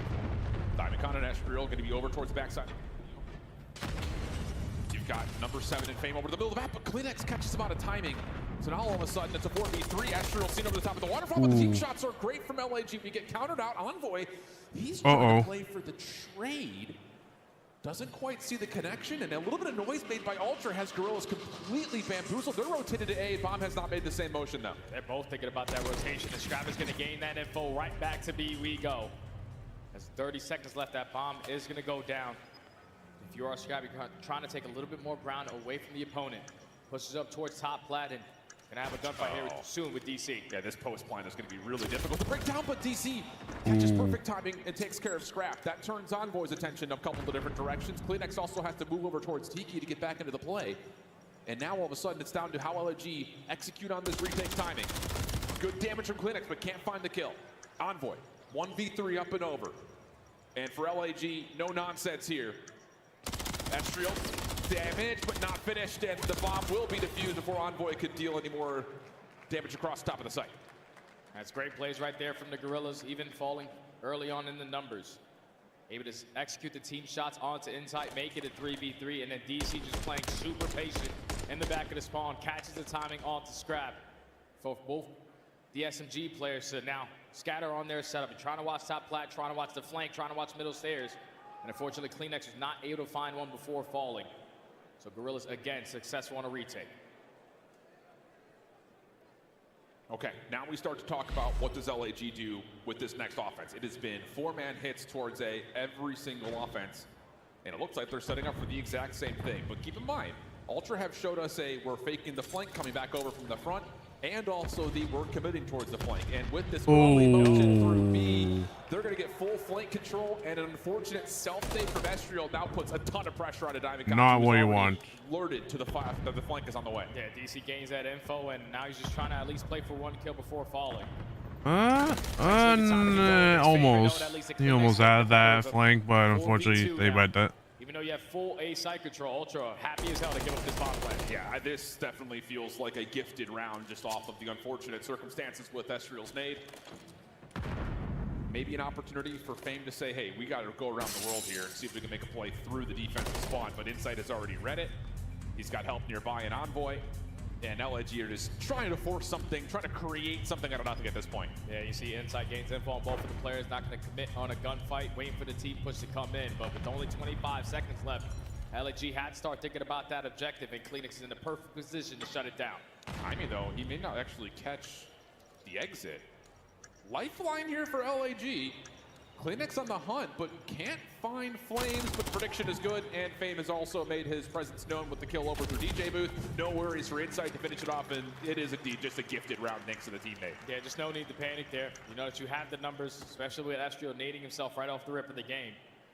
You find that first blood onto DC working that D pinch, and Insight gains all the information. If the pressure is coming in towards B, slowly but surely try to sniff him on out. And you best believe Kleenex is going to check all those spots because he plays the same exact Oh, what happened? Oh, no. That is so unfortunate. Leg day too strong right there from Flex. That is definitely not where you want right there. So what do you call here? If you're Toronto, up one, offense hasn't necessarily provided a ton. They've gotten a couple of plants, but their post point hasn't been great. I'm speeding it up. Right. Like, I'm going forward to one site, instantly putting that bomb down and forcing the Gorillas to try to play a lot quicker on their retakes instead of working their way methodically. Well, we got Scrap causing noise over towards A, and it is going to be a pretty quick hit over towards B, and Diamond Kind gets caught. He was trying to play an aggressive angle over the B site. Fame forced to have to take something through mid, and he does provide, but not enough to deter the plant from coming through. We're going to get a 3v3. Now all of the Gorillas stacked together over towards top flat, and Envoy sort of got a read on it, but this time Scrap is able to at least find one. It's going to turn into a 2-on-2. Envoy in the position to make it happen. He just has to finesse his teammate really far away, and it would be good, but Estriel gets the pistol out, a little bit of help from Flames. Now it's just down to Insight. No utility for Wait, what happened? In position to make it happen. He just has to finesse his teammate really far away. Oh, that is a choke. Choke at its own. Estriel right there to assist, and the team shots once again good, and another successful retake. That is for LAG. such a choke That's right there. 3 now for the Gorillas. At either side, 2 at B, 1 at A. Once you get that man advantage, if you're Envoy, you definitely want that one back. He spots both players jumping down from top plat, so he panics a little bit in that gunfight. Then into 2v1, I thought Insight got the timing, but Flames and Estriel's challenged at the same time. We're able to secure the round again, all tied up at 4. And I will say, just kind of looking at the stats through Major 4, offensively, Toronto Ultra have struggled quite a bit. Yeah. They ranked like 8th in overall attacking win percentage on this map, which is not particularly good. LAG, rinse, wash, lather, repeat. Same situation, stuns and nades over the top at A. Scrap just trying to play one angle over towards the backside. Insight still watching for the cross just for info. Yeah, trophies are getting invested, so this is definitely where the player's going to come in. But Ultra this time around are not going to be working this deep pinch. Going to rattle the troops all through mid connector. Hopefully everyone's got a sudden innate to blow these trophies up. Keep in mind, Fame is the one planting, not Estriel, so there will not be a deep member on the post plant for LAG this time, if they even commit for the plant.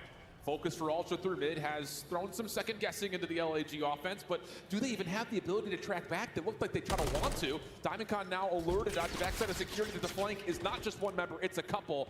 So actually LAG, they may push out U-Haul here. Scrap gets caught off guard. Ultra tracking backwards. Envoy to find the initial trade in. Toronto do come out 2 for 1. Ooh. Oh, and they realized that the pressure was going to be too strong on that pinch. They decided to isolate onto Scrap. But they were thinking that the rest of the Ultra players are going to be around security. They all worked their way back through the middle of the map and said, Scrap, don't worry, we got your trades. And the SMGs are able to close out the round right there for Ultra. Going to put them at game point, and if you are the Gorillas, you attempted to work that objective pretty quickly. But once Ultra were able to throw a couple stuns, throw a couple nades to keep you off of that site, that's when you're forcing the players like DC to continuously watch that flame, because a lot of times getting away from you, they could be anywhere around the map. Oh, and the head games are so crazy because Ultra have shown pressure on the flank in every single defense towards A, but it's just down to a flip of the coin. Are they actually going to commit to this or not? And LAG trying to get proactive through mid does not work out for them. So now all of a sudden we've got Ultra trying to take a page out of the LAG book. They're going to go quickly over towards A, trophy down, and it looks like it's going to be a stretch plan for Envoy. Yeah, just try to not allow SU to invest that smoke grenade through mid connector. Got a couple trophies down, but the bomb is planted. 4v4 retake. Can Gorillas find another one? Trophy system finding value, but it will eventually expire. Our second one is deeper over towards the right side at Scrap, but he's got to hit the dirt. A little bit of confusion in terms of where this LAG retake is coming from. This smoke, though, right through the front is causing the problems. 2 for 1 the exchange. Clinex able to provide one trade now over the top. Gets a second. One more down inside the smoke. Can't quite find it. Just down to Insight at range. 1v2 for the win. Flames, though, already hopping on. Insight forced the hand. Pistol's good. Does he get here in time? Ooh. Bomb defused. Round 11. Hello, Battery. Welcome to the CDO Champs live stream. How are you doing? Oh, watch party, man. How are you doing? Start with DC's gunfight onto Scrap. Invest the smoke grenade. Tend to have no That auto aim in those is situations. that, He gets the better for that they first stuck blood. it real hard. Traded out effectively, dominated around that round statue 11. area. You know, the last player alive is going to be Inside. He loves to play towards top security, but it's a round 11. And the First Bloods have not really given us much of a consideration in terms of where the favor starts to Oh, I think they're gonna push. Oh, it's gonna be a. Oh, it's gonna be an A. It's gonna be an A push. All both teams. I'm good. How are you? I'm doing good. Woke up very. Barely got any sleep, but you know. Just allow the play to come to you. Gonna do my best to Right fall back to that fair way. default setup. But Inside watching that cross to give you the info. Ooh. play is gonna fall into They're not gonna read this? LG haven't shown Oh. this once. This time Oh, do they it. read it. They read Tries to it. slip away. Stun is out here for the double They read chow, it, and but then the unfortunately he didn't win the rotation gunfight. now, though, underway. Toronto putting a little bit of extra defensive focus back. They're gonna stay. Yeah, they're gonna stay, I think. Already taking a lot of Yeah, ground. LG is gonna commit this. With 45 Why are seconds we not left gonna on read the this, pitch, though? not opportunities to work your way back over towards B. Scrap spots 2. Envoy trying to set up for 1. He's thinking about it. Maybe a little bit of damage could help confirm it, but LAG toss their smoke, and now they make their move. Estriel coming around the back. No, shut down by Scrap. 2v2. Bomb down, though, in a very precarious spot. LAG have to go in Ultra. Yeah, LG are not in good shape. They have to get the bomb. They have to get bomb. Ooh. Dynacon comes back, but Flames wasn't there with him. So now it's just a 1v2. Envoy up and over, finds the kill. And Ultra take the map. Wow. LA. Well, like that is not a good hit. That was really not a good hit on LAG. You get the bomb down, you find yourself in numbers advantage, and somehow, some way, the Gorillas were able to pick you guys apart time and time again. But they were so damn happy spawning into that round 11 on defense. We gotta plant the bomb. We can play for the retake. Great plays right there to initially use all your attacks to take satchel control. That's now gonna slow down the play coming in from the Gorillas. You put Kleenex in that position, just find that first kill, and then now you know that's where the play develops, because all that time being wasted, they had no opportunities to wrap that over towards B. Yep. Because DC knows most likely someone is working his pinch. Just talk about the balls to make that play call, though, for Toronto. We've been saying retake A, retake A, retake A. And for the first time, round 11, they say, let's contest the plan. Yeah. Oh, so beautiful. I mean, that was a chess game of a 6-star search and destroy, but it gets all the way to 11, where Ultra now find themselves 2-0 up in the series. And the news for the Gorillas, I don't know how to break it to them in any polite way. High Rise is up next, which has been, without question, the mode of all modes with map combos here for Ultra. Yeah, at least for LAG, this is their best control map, right? They have the most success on it, but the last time they played it, it was a 5-minute control. So you got to try to figure out what your back's against the wall. Tough scenes, man, and then there's still the possibility of a real hard point where Gorillas would have to just play a little bit of fix-up and then maybe an invasion search, but everything boils down to what we get on the high-rise control, where Ultra have a heavy advantage. We'll be back after the break with map number 3.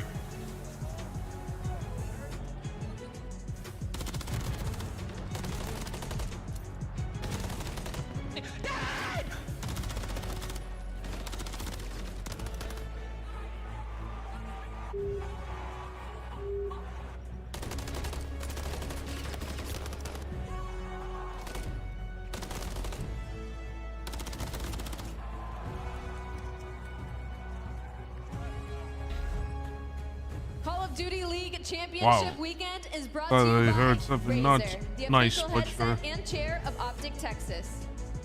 Upgrade your game with a Scuff, the official controller of the Call of Duty League. Scuff and Optic have teamed up once again, this time for a limited edition Prism Mystery Box with an exclusive design in 5 different colors. Grab yours today at scuffgaming.com/optic-prism, and you could be one of the lucky few to unbox the gold controller.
All right, folks, I found Hitch, a big legend of Optic Gaming, as you may recognize him. Hitch, it is your home championships here, which is kind of crazy to say, something that we've never really seen before in Call of Duty. You guys are hosting it.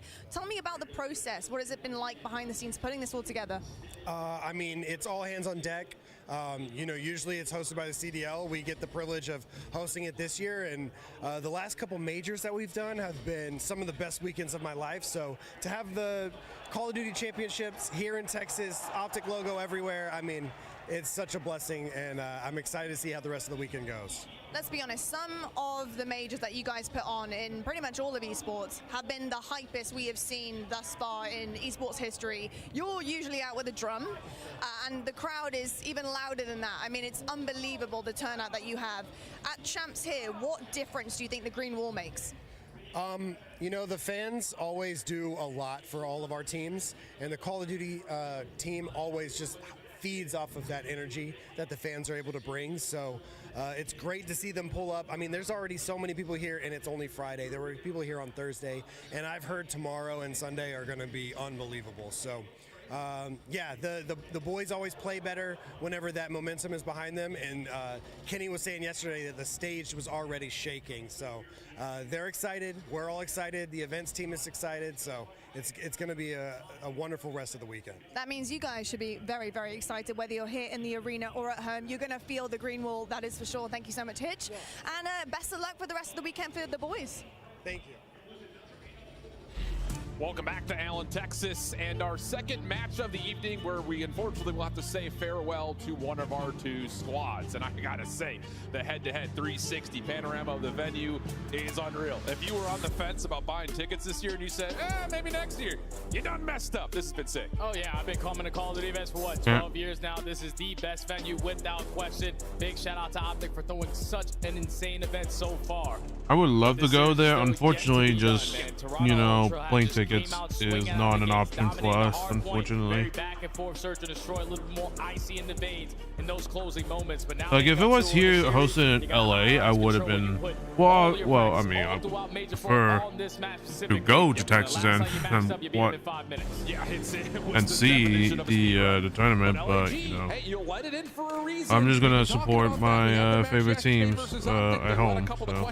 In our minds go through, so who knows? Really hoping they cook something up for this Toronto squad. Again, it is a immediate bounce back after how they played. Hardware's control. This one's not going to be easy for. First three maps were exactly this one's not going to be easy for LG. Yesterday for Toronto.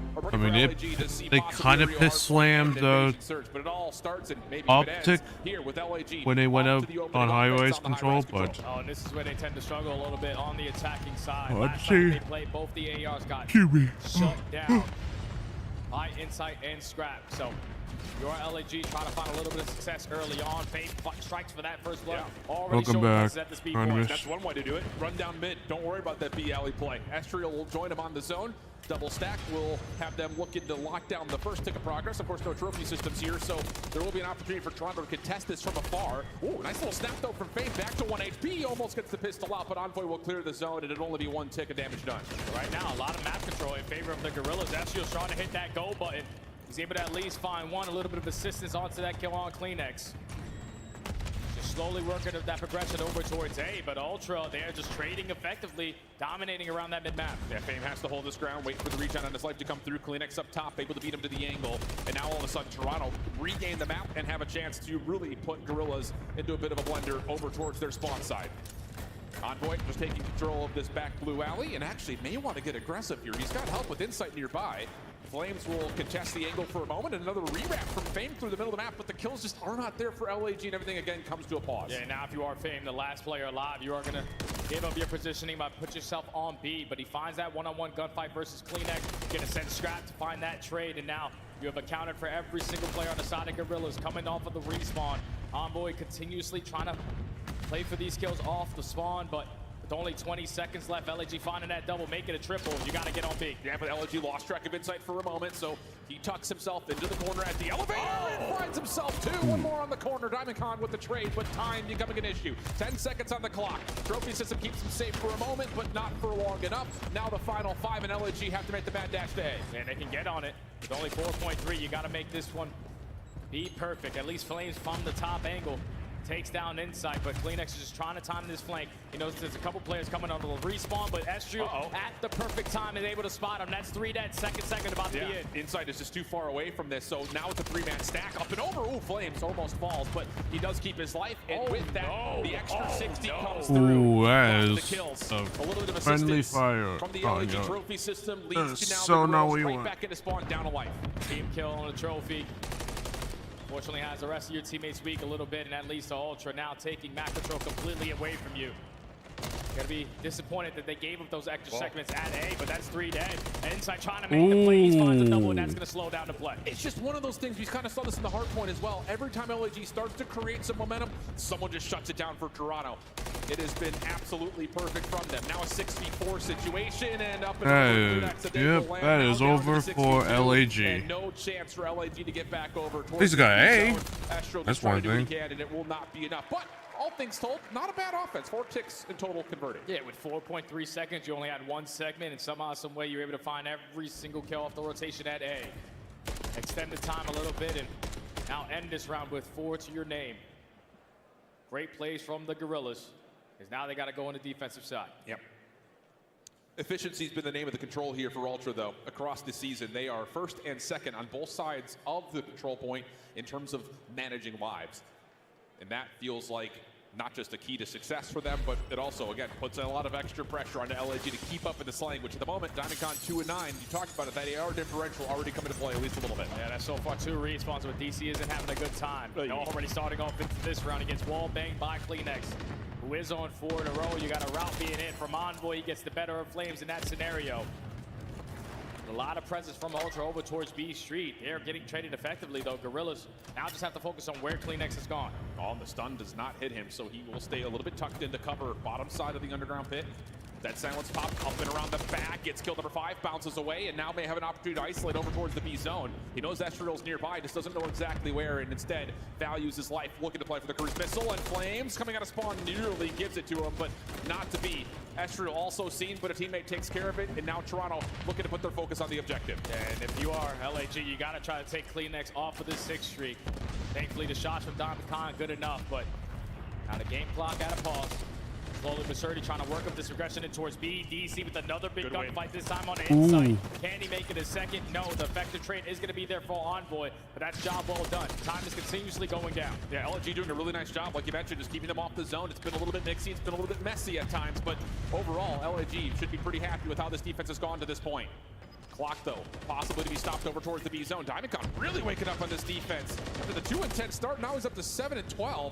Fame even getting a little bit of extra pressure through the offensive side of the underground, and he's going to have a look at inside over towards the windows. Help nearby, though, does at least keep Ultra alive with a chance to play for the offense, but time is running out. Yeah, time's running out with only 10 seconds left. You have to put the game clock at a pause, so you have to work your way over towards B.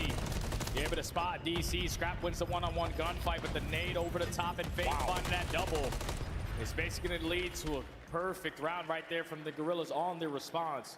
Only allowing 1 segment to get away from them. That's job well done. I think the biggest thing about it is at no point is it just the setup is super solid. It's just, let me hit this. Okay, other side of the map, I'm going to hit it at a different timing. And it's just been kind of one of those things where pinches and flanks just keep on going well for LAG. A couple of great individual wins. Keep this Toronto team just completely avoid from being able to step on either objective. Yeah, DC got activated right there.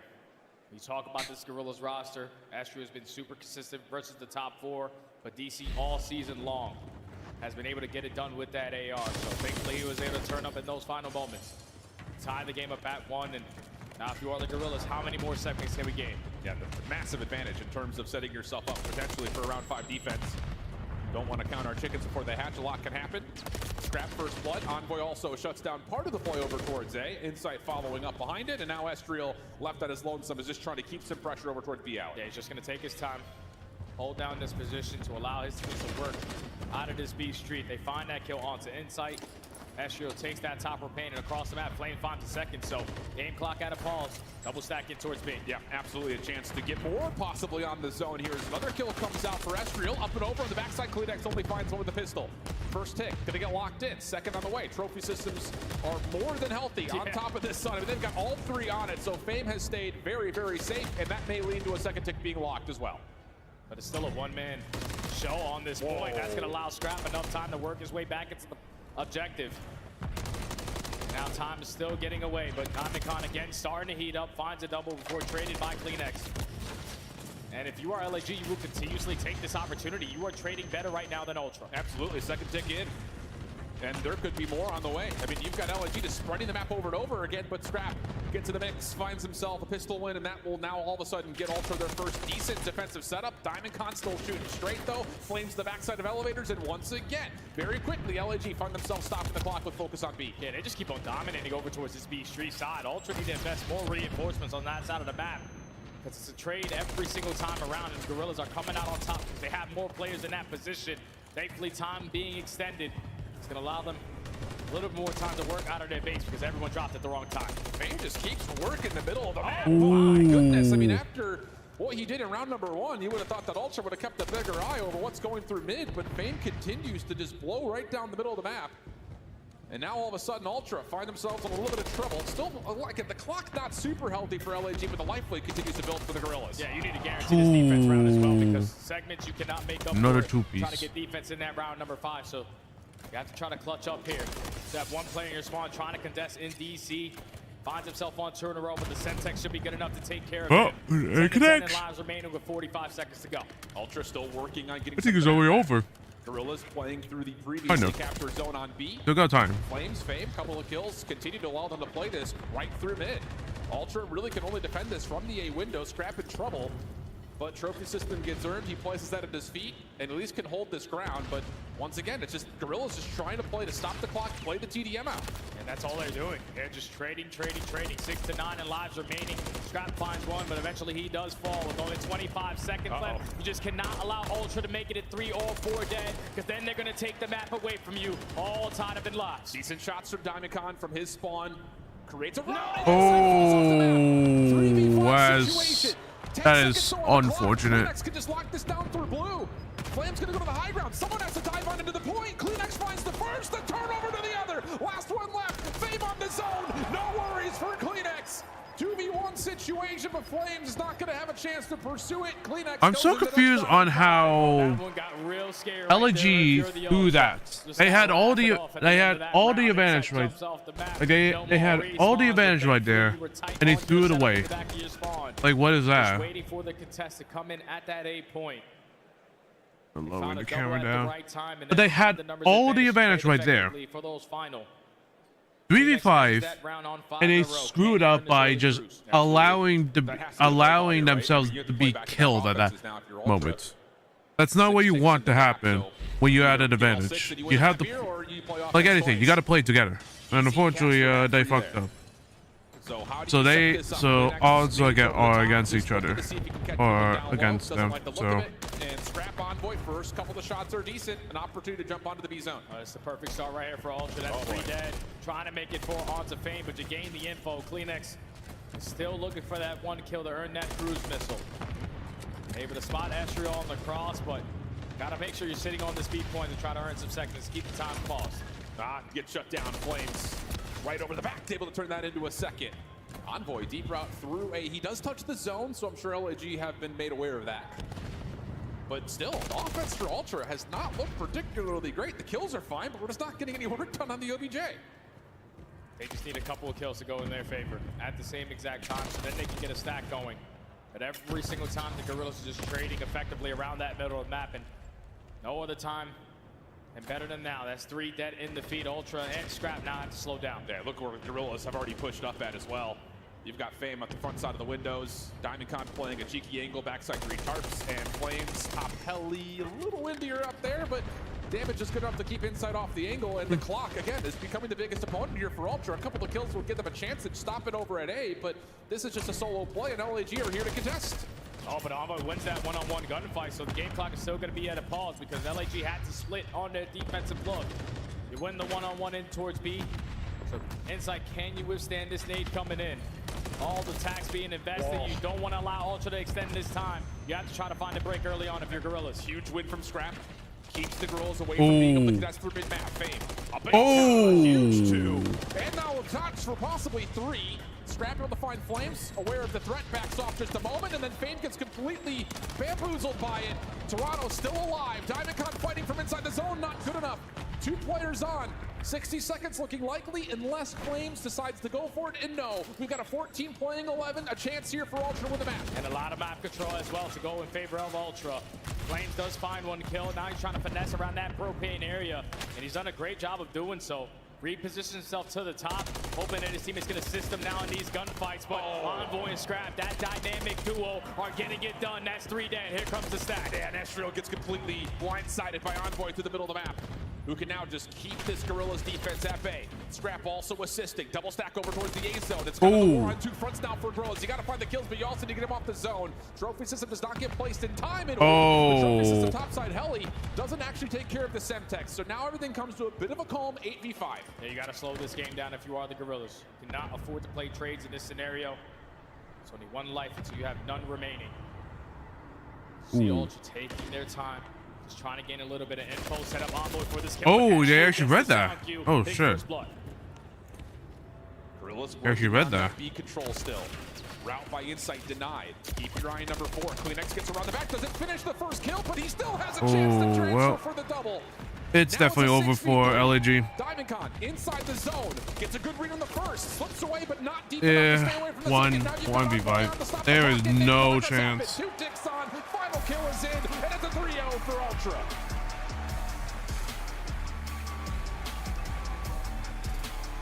It's got to feel good if you are Ultra.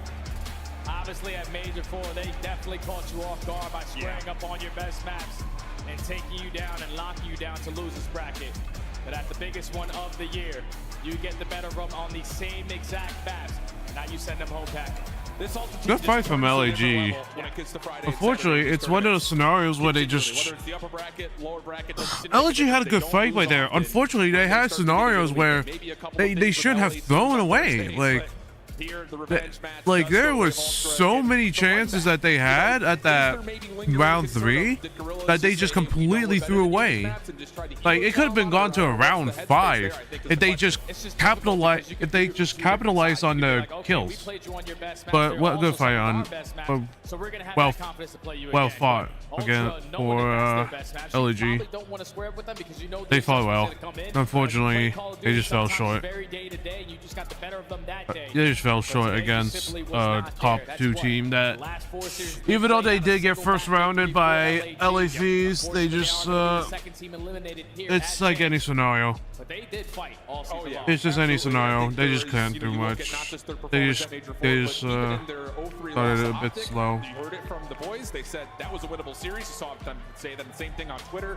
And then maybe a couple of moments you look at the search and destroy. You also look at this high rise and say, yeah, these guys were fighting versus some of our top teams out in the league. Definitely deserve to be here, champs. The only thing that scares me now going forward for Ultra, because the hardpoint game was back to picture perfect. Yes. They played that one flawlessly. But the search and destroys every single time on their defensive rounds, they came out with the same exact look. On their attacking rounds, you're getting the bomb down, post plants, we're getting broken every single time. Going forward versus some of the better echelon teams that we have in search and destroy, you have to clean up those mistakes. And the same thing could be said for that control. In this series specifically between them and the Gorillas, it's now 5-0. But that one was the most difficult without question. Yeah, let's be honest, 6-star can be a bit of a head bash sometimes in the search and destroy.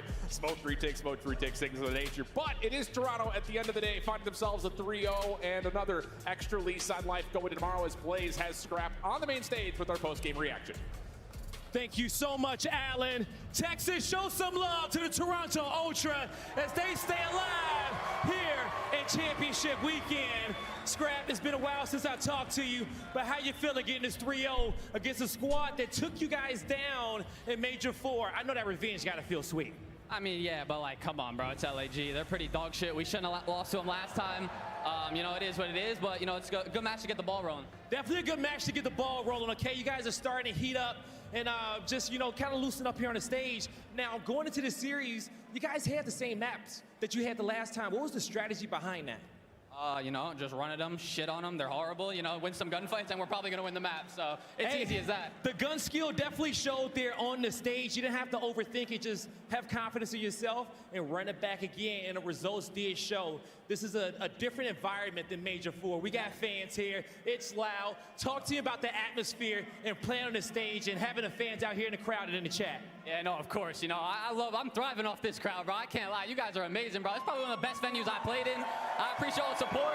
Hopefully, you know, I know you guys don't want to see me win, but I'm gonna fucking come try. So we'll see. Exactly. Now your road only gets tougher from here. You will play the loser of FaZe and Subliners. What do you think about that, and are you excited? Oh, yeah, of course. That's a massive match. I feel like whoever wins that match probably, is probably going to make it top 3, top 4. We'll see. But, that's another thing. Get the snowball, keep going bigger and bigger. And, yeah, it's going to be a fun one. All right, lastly, what do you want to say to the fans before I send this one back on to the desk? Hey, I appreciate you guys. Even though you're an Optic fan, I'm going to come shit on you when I play you. But, I'll be here. You heard him! Scrap with the ice on the stage. Chris, take it away. Sounds like we need to get a Dude Wipe sponsor out in here. All right. What? The Scrap is getting rowdy on the stage. We love to see it. This is the energy we expected on day 1 from Toronto. They slipped up against LA Thieves, but Nameless, you said it as soon as you saw the map count. Toronto is ready to square up. They are confident today. Yeah, I look at the map set. I'm like, lightning don't strike twice. I mean, you're looking at that. They're squaring up on the same 2 maps. They lost them a couple of weeks ago. But the problem is it's 2 of the best maps for the Toronto Ultra. They come out, dominate them on that Karachi, the map that we expected at Major 4. And then we get to that 6-star 5-5, just a poise. We've been here before is what I saw from Toronto Ultra, able to clutch up. And it's Scrap who evens the odds in that round as well. Congratulations to Toronto. They get the win, and all 4 of us look very smart here on the stage. But Alley Cat, we got to revisit some of the key moments here.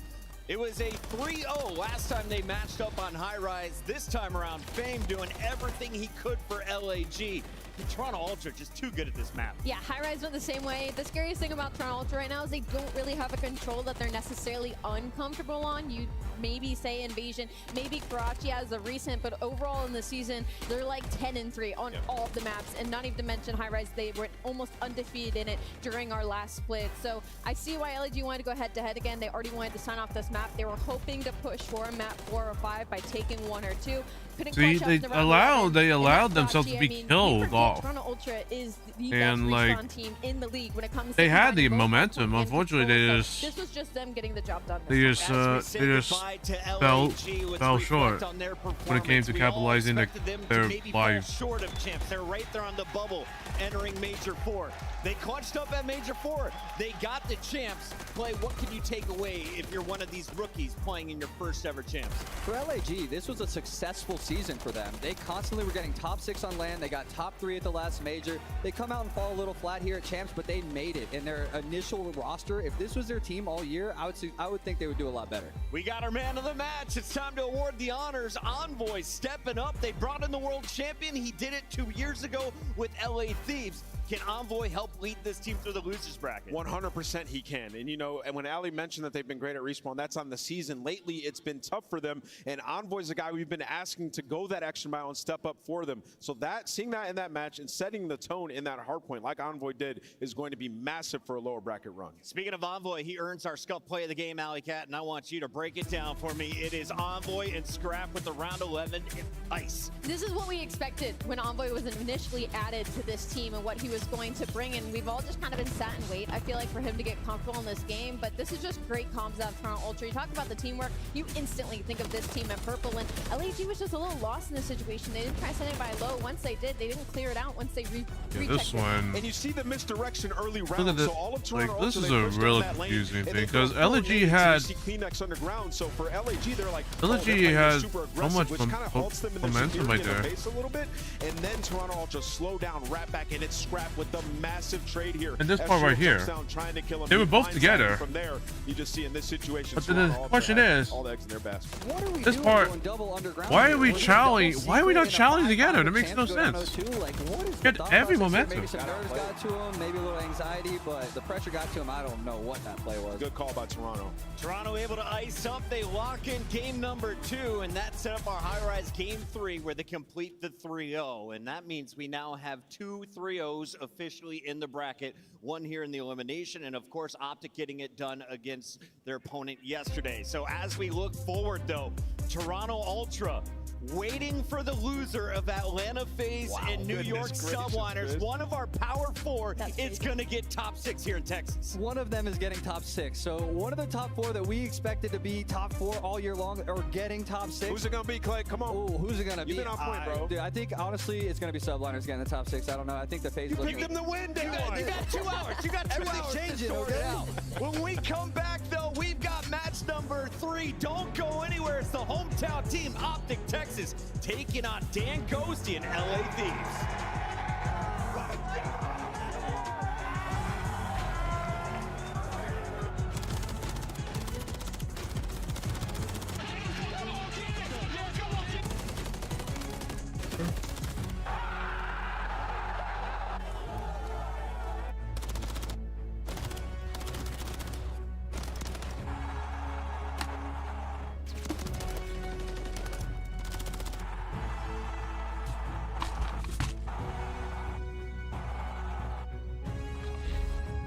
Call of Duty League Championship Weekend is presented by Corduroy, the only beanbag in the world with a bed inside.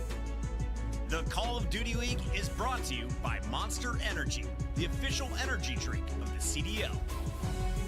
Call of Duty League Championship Weekend is brought to you by Wingstop, the official wings of Optic Texas.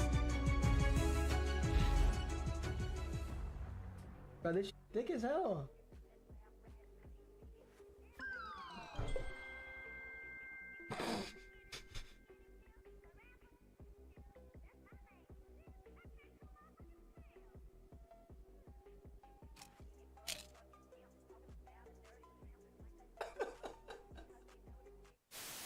We're going to have some laughs during this match, Maiden.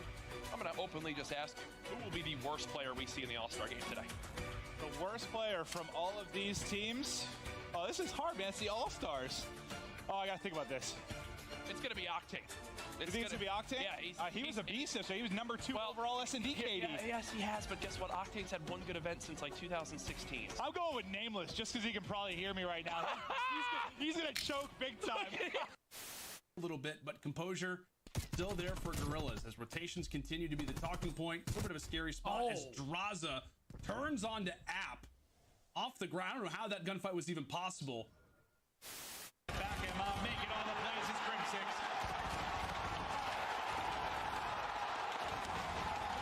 The curse has been broken. The dynasty has been cemented. They are the greatest roster in Call of Duty history. Optic Gaming are officially the Call of Duty World League champions. Nice, I have eight. Guarantee that kill. Oh my God! Let's go. They got one tick on B. You suck, dude. Let's get it, bro. We gotta win this though. Oh my gosh, Subclay?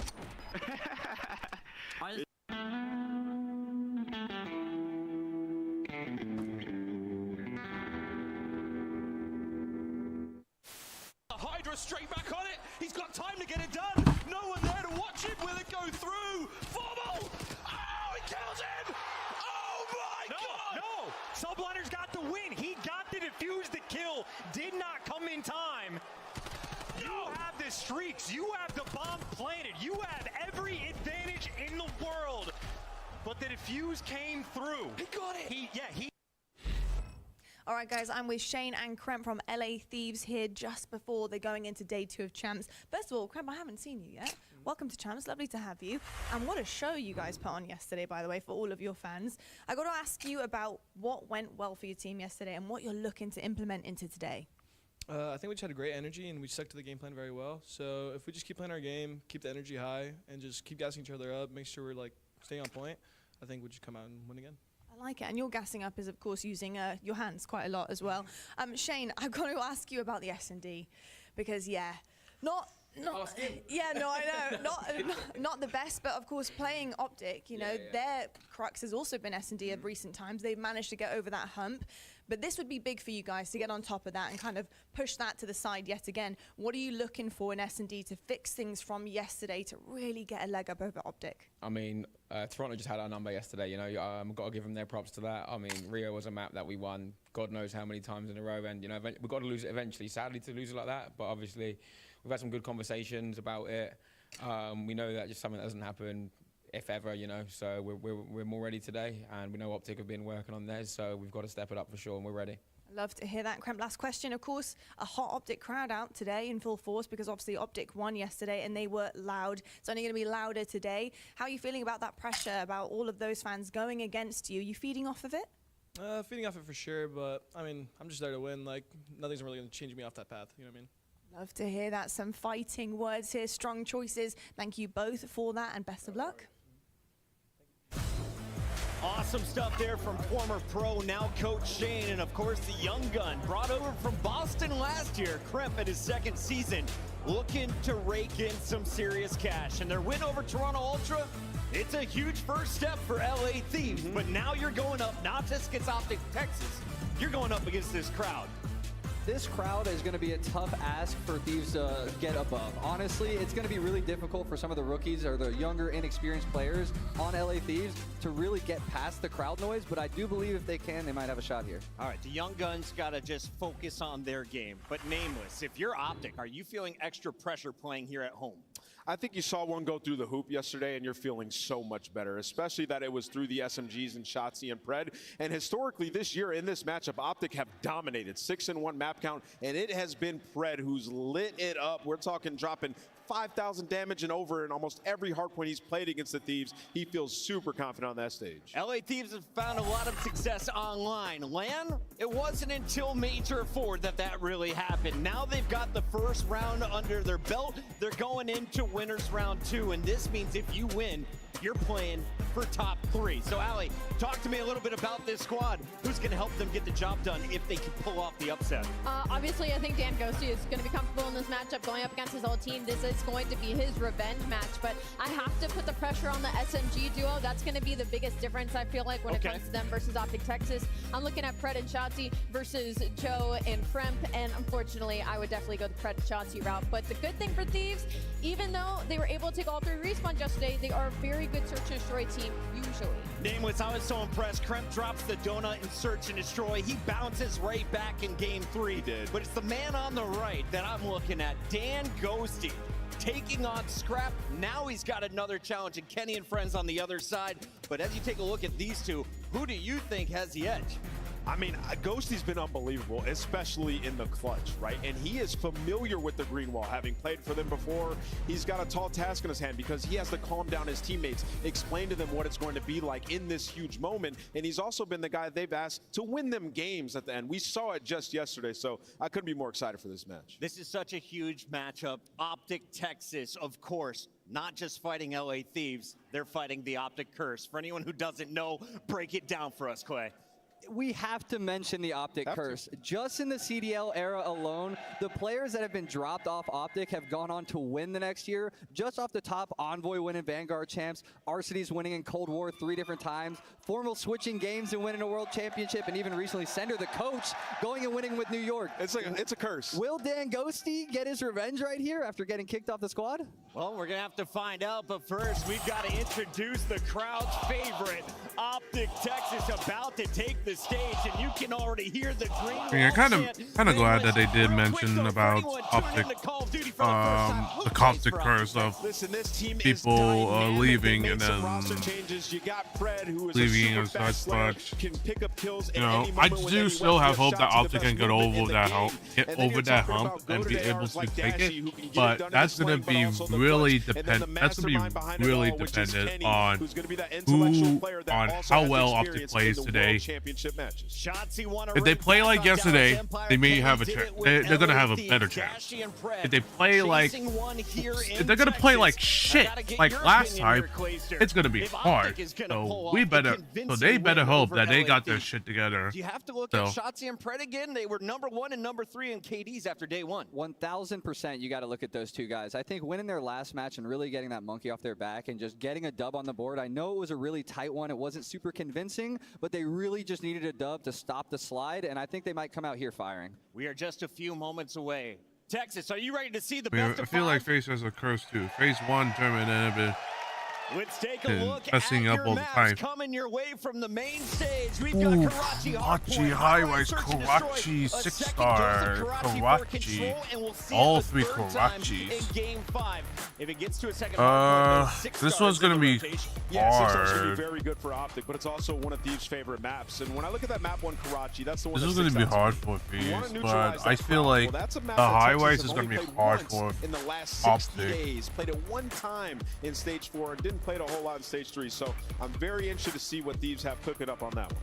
Following up that, the high rise kind of screamed something at me because Optic Texas is what they won yesterday to break their streak, but Shotzi had to drop 13, and LA Thieves love high rise search and destroy. It's one of their favorite maps, so I think that map 2 is going to tell you a lot about how the series is going to go. Clay, I don't want you to give me your prediction yet, but I do want you to give me the X factors. Give me one player to zoom in on from both sides of this stage. You look at the Optic Texas roster and you just go Shotzi right away. You watch that guy's POV and it looks insane. He's flying around the map, making plays for his team. He's the X factor for them. And on the reverse side, you look at the LA Thieves. Dan Gosi is the one that's got to perform this match. He has to go off. He has to show everybody why he deserved to stay on the Optic team and why he's a rising superstar. We're going to give the players an extra moment before we lock in our official predictions. But if you missed the interview with Lottie and Kenny, here's what Kenny had to say after the 3-0 last night. I've just called Kenny coming straight off the stage, first match of champs, and boy oh boy, did you show up for your fans. How are you feeling after that one? Feeling great. I don't feel like I had the best series individually, but as a team, feeling confident. Definitely a lackluster last tournament, but we showed up for our first match here, and you can expect some good matches for us. Now, of course, classic. You got over the S&D hump, and thank goodness you didn't make the record and didn't break the record. It's not a good one to break, is it? Talk to me about the process, the progress you've also made on S&D to do it like that so cleanly. I think we just had to go back to the basics and kind of go over our strats, kind of get I guess the whole basis down of who's doing what and who's doing when this happens, and so we can use more teamwork. I feel like that was the one thing we were lacking is teamwork in S&D. It looked good there. We had a little sloppy rounds, but we adjusted, so that's the biggest thing. It's day one, last match of the night, and the green wall turned up tremendously. I mean, they were so unbelievably loud. Can you hear them on the stage? Oh, yeah. I think it's the loudest crowd we've had ever. The stage is rumbling, and they're not even close to the stage. So for me, it's definitely exhilarating. It's a fun experience, and love the fans. I love that, Kenny. Ride it. Best of luck. Congratulations. So excited to see Optic in full form. Thank you. You heard it from Kenny coming into day 2. Optics looking to clean up the teamwork. On the other side, LA Thieves showed some impeccable comms throughout their first series. So Nameless, give me the win conditions for both teams. How do you see this shaking out? Yeah, I mean, you want to talk about teamwork. I mean, search and destroy, you need it unequivocally. And when you look at the numbers like LA Thieves, they have been #1 in opening duels. And that's something Optic have not been able to do. Number 11, they've been terrible there. So LA Thieves clear-cut edge. And then teamwork, what do you need it in search? Retaking, that's where LA Thieves excel. And that's something Optic have been struggling at as well. So the win condition to me in this series, starting out winning that Karachi, as we mentioned, and then getting those 2 search and destroys if you're LA Thieves. Ali, we originally thought LA Thieves was going to have to win this in a game 5. They're going to have to take search and destroy game 2, control game 3, search and destroy game 5.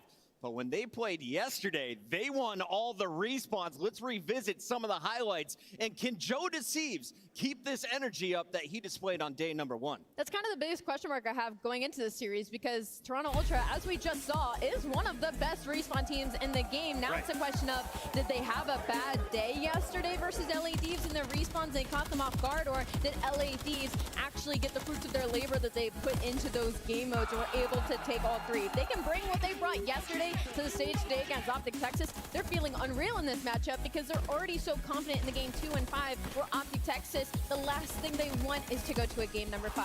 And something I'm a little confused about on the vetoes is COD is a day-to-day game. Any given Sunday, as we always say. Yeah. But Thieves just lost Rio S&D 6-0 yesterday. Yeah. I know it's only their 2nd loss on it, but that might be an indicator they're a little rusty on it. Maybe they're not feeling as confident. Maybe they've just been studied, and their VOD review has gone crazy. So I'm a little curious why Optic banned Rio, but it's a good match set. Not only did they ban Rio, Clay, they also picked Karachi, a map that has been tough for them. Remember early in the year, they were great there, so when we get to that game 5, 0-4 on it in our last 4 Karachi S&Ds. So this is an interesting one on the coaching side of Optic Texas. You look at it and you're like, I hope y'all got something up your sleeve because it's stressful when I look at the layout. I just heard a roar from the crowd. It looks like our players are about ready, so let's make it official here on the desk. Alley Cat, after correctly picking Miami earlier today, you are now at 163, which make it $164. Man, I gotta tell you, if this was any other major, even an online match, I honestly might pick LA Thieves, but because of the crowd, I think they'll give them the extra edge. I'm gonna go with Optic Texas. Optic Texas, safe bet here in front of this crowd. Nameless, where are you feeling this match goes? How many maps do we go? I think we're going to a game 4, and I think when I look at it, Pred has dominated this series all year long. He's gonna do it once again. Optic Texas get it done in 4. Oh, wow. I hate to do this. I hate to do it, No, but he I'm a doesn't. firm believer in the juju and the superstitions. This optic curse might come back to bite him. I'm going Thieves, baby. He's seen enough throughout his career. Clayster getting booed for the first time in his career as well, which makes me obviously choose the hometown team. I'm going with Optic Texas. I want a free drink at the end of the show, but right now we get the party started as we send it to the stage with Guy Blaze. Thank you so much, Chris. This matchup is about to be absolutely insane, and I'm ready to light this stage up red and green, but not for El Clasico. The stakes are just as high. The first squad coming to the stage in hostile territory. Get ready, because here come the Thieves.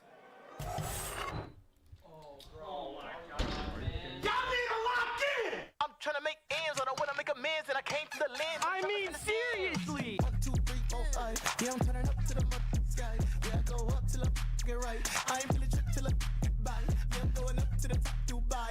If you think I'm playing, just know it's on side. What you on? Hit you with the more tight. You don't kick to your dome, bitches on sight. Try to walk in with the limelight. I come up with the kush right. You know better than a shot right. Yeah, I'm cooking. Feeling super saiyan. Oh my God, you think she was it?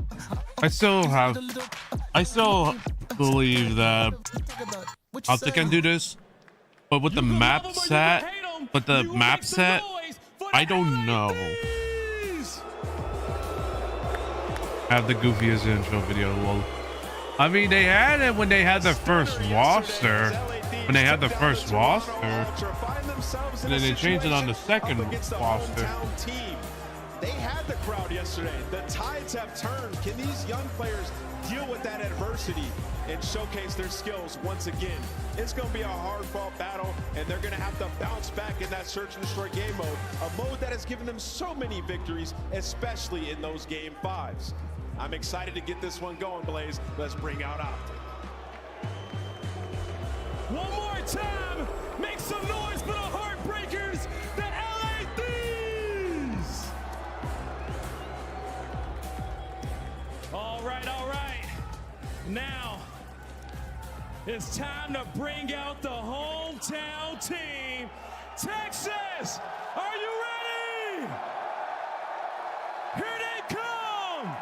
It's Optic Texas.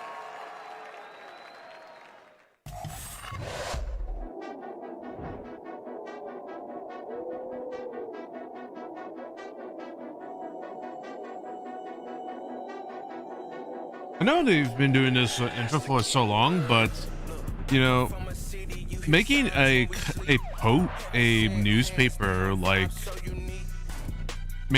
newspaper like somewhat a newspaper about this is actually, you know, that's something you don't see all the time.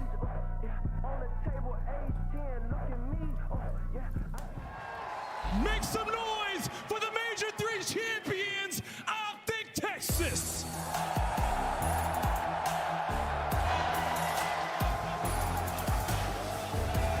So much love in this arena right now for this team. They are some of the best content creators, but they proved that Major 3, they are also some of the sickest competitors. Allie, this team is here, and they're here to raise a trophy. And they're here to hopefully wear their Sunday whites, but they have to get through LA Thieves, a team that might have a curse on their side. Blaze, it's time for our third match of the day. All right, Texas, it's time to get this one set, but help me out. Green!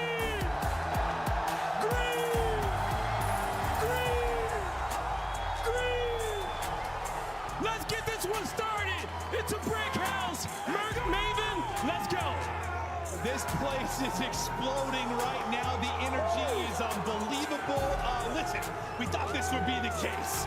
You got the Titans and Optic on one side. They are ready to get fired up. I mean, they were standing here for a while. The crowd, you could feel the tension just building as they were ready to go out. This would be a good time. No, it should be. I mean, listen, LA Thieves, they finally did it. They got over the hump, beat a top 4 team yesterday against Toronto Ultra. They looked darn good as well. Dan Dosey was a monster. On the other side for Optic Texas, it's like All right. We saw a little bit of our groove, right? We want to search and destroy. I was going to ask you, like, I mean, you can't put a lot of stock in beating like LAG. They're out of the tournament, but considering you just got top 12, considering how things have been going, a win is a win, right? Any kind of confidence, any sort of positivity. No, that's just it. I think when you saw them at Major 3, they were creating energy, right? That was the SMG duo in Shotzi and Pred. Yeah. Major 3, if you watch that, they like Shotzi was on his feet every map, right? Like Pred was behind him. Like those guys were trying to create the energy. You saw it yesterday, right? So that duo in tandem, what they were able to do, if they play like that again, they're going to be a tough team to stop. Absolutely. I mean, if that duo is in form, they will be near unstoppable. It has been a bumpy road these last couple of weeks. But can you turn a corner? Yeah, this one's going to be interesting because Karachi, both teams are not great at it, but both, like from what I've seen, like both are not great at it, but 1.05. I'd say 1.5. But he has been nuts for them. No, yeah, so he's just been consistent. He's been what they need well, to be. let's see what happens. Who's gonna pop off first? That's the real big question. Is it the SMGs from the Optic Texas, or is it gonna be the AR? Is it gonna be the Optic Texas from the Ooh, that is so not what you want. Ooh. Yeah, not a great start right there. Get into the hard point, Thieves. Start to rack up some of this time as we look for Pred. Ooh. Hit a nade, try to take down another. Ooh, almost. Good trade, though. Good trade. Just surprised that nade hit. He almost finds 3. Yeah. That little span right there does a great job getting the player off the objective, allows his teammates to work up the map, and now Shotzi in his playground throws the stun out. Did a finesse, use that movement again with an aid. Does get picked apart, but they find some early time now on this rotation. Pred with the MCW in hand has some help, but Nasty's already in a great spot trying to hold this push from Optic Texas. Yeah, it's a good job staying up. You're Pred, you get stunned. You're finally able to get chopped on though and back boss. We go right over to Shotzi's POV. He's 4 and 2, make it 4 and 3. Joe deceives, Joe to push out the cut. Some lovely beams there for Big Brucey as he gets 2 before he falls. But in the point, that's not what you want. Joe deceives, looking for a lead change here early. But you got numbers to maybe collapse on this for a moment. You have a 2-on-2. Making a 2-on-1 here for Shotzi as he tries to flow on forward. Joe deceives still inside, up to the task. Nice hold there so far for Thieves. Yeah, so far so good. Now you're just spawning out. So now Optic, nice. We're gonna force you to rotate. Do you want to fight for the scrap time? You want to go on the rotation? Kenny off spawn. Just gonna lock down Junkyard. You can already see 6 and 7 working up the middle of the map. A big first gunfight. You have the help. Shotzi, then you snap on the Kremp. So you're dealing with the rotation, but now you're in a 2-on-2. But you see 6 and 5 spawning out. Pred gonna be the first man to deal with it, and he does just that. Yeah, got a couple kills, just like 15 seconds or so left. So you still find yourselves in a skirmish. Pred's about to melee that's Shotzi, unfortunate. So you lose Shotzi on this push, but you still have a presence here. You got the numbers right now if you are Optic. Dashi looking to get the angle and line them up. Kenny and Shotzi, though, are going to fall. Thieves trying to find the opening. Dashi makes sure Joe Thieves cannot get across. He'll continue to try to hold the angle. Oh, nice. 3 straight for Dashi. Nice hold. And ISO Simtex here to hold him at bay, trophy and for coverage. Yeah, and then you have Pred right alongside with him. They've just been locking this down, not accruing a ton of talent, but not allowing LA Thieves to get into a position to break this setup. The ARs on point, and you did not say that a lot yesterday. Dashi didn't have one of his, insane Bruce series that we see from him. What a great start for him as Nasty's able to find a double, making a triple to earn some of this scrap time for LA Thieves. Yeah, you get the final 15, but mostly a great hold there for Optic Texas. Yeah, a little bit messy at moments where nobody in the hard point, but you're looking at, about a 20-point lead once this is all said and done. So we get ready to head out towards 4th. On the rotation early, it's Pred that's actually able to get a kill. That's unfortunate. Next. He's going to have to deal with Joe Deceives as well. It's Crypt that actually that's not a great start. Ooh, unfortunate TK. An unfortunate team kill though for LA Thieves. You're going to lose 1 body on this. Yeah, it's just when those kills came in though. This is actually great for LA Thieves. They've gotten around 10 this is seconds not good. already. Watch number 2 though with Shotzi. Trying to go all the way around and set them up for that P5 rotation. Pred through the middle of the map, but 7 and Nasty probably did some bad timing. Yeah, he was already through. Now the collapse is going to come on in. You see the spawn outs for LA Thieves. Oh, that's unfortunate. Ooh, that's not. That is not what you want. Oh no! P5, but 2 and 3 still spawn out. And it goes just running out of bullets in that little skirmish. Back over to Dashi, we will go. Some big plays As long as they third, don't give LE Fees a lot of points, they're in the good. But they are holding, they are putting up a good fight for sure. You have a chance to chain this together right now if you're Thieves. Yeah, not gonna see Shotzi. So Shotzi's gonna be in a position. I think Nasty spots him though. Nasty does spot him. You don't really have hill control quite yet. He's able to find a kill. Not this second, but allows his teammates to get in a position. And similar to P3, Optic just really vying for control before getting on that objective. Yeah, it looked like a 3-on-2 maybe for a moment for Thieves, but Shotzi the first. And puts numbers into their hands. Shotzi continues to finesse out to 11 and 10 now. Optic in the hard point. Joe Deceives though hitting it from one side. Oh, he's able to get that both. So push. Joe Deceives, a brilliant play. They're kind of individual on the other side of it. Able to step up. He's trying to deal with more players here. Hits a stun. Joe Deceives goes nuts. Gets 3. Gets the hard point time. The rest of his team really fighting on the other side of the map. And that's what you're going to need at times, right? Just an individual play against this Optic Texas team. And just like that, now you have the lead. They've done such a good job, Thieves, of just not allowing Optic to have clean setups. Ghosty now with not the best start we've seen from him, but you have the lead. You're not really worried about it. Yeah, I think you get a big lead early if you're Optic Texas. The crowd starts roaring, the nerves start going a bit maybe for Thieves. The fact you just stayed this on early, you stayed in the game, you've got a bit of an advantage if you're Thieves. Has to feel good, but there's still a lot of Call of Duty to be played, even in this map 1.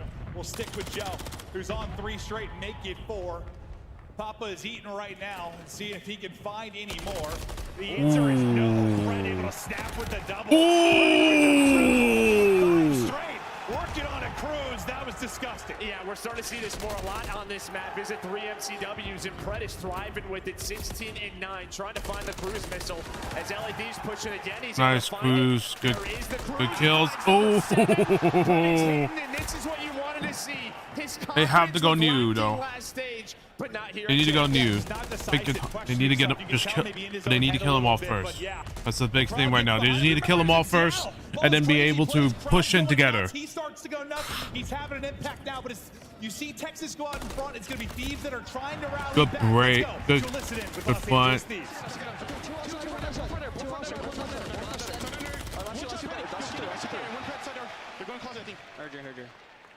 He's playing bonus. I don't see anyone in the back. Ooh! Fire back my chase. Fire back. They're close. Yo, lights go to lights pillars. Lights pillars. I'm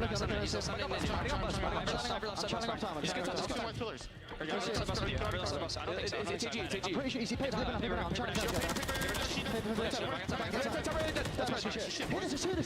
trying to fine. Missing Kenny 1. Who are you? He's going H1 behind it.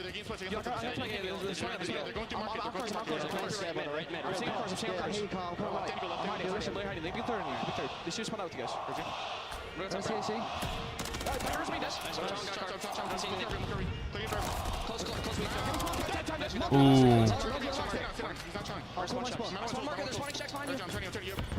Kenny's gonna spawn kill us down. No, I'm trying to help me. I'm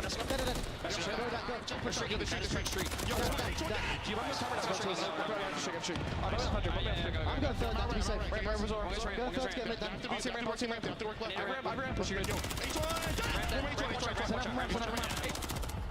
The Thieves comms are insane. They're playing so well. 5 in a row for Crimp, but we're going to double dip. Optic Texas down 60. Let's hear their side of the comms.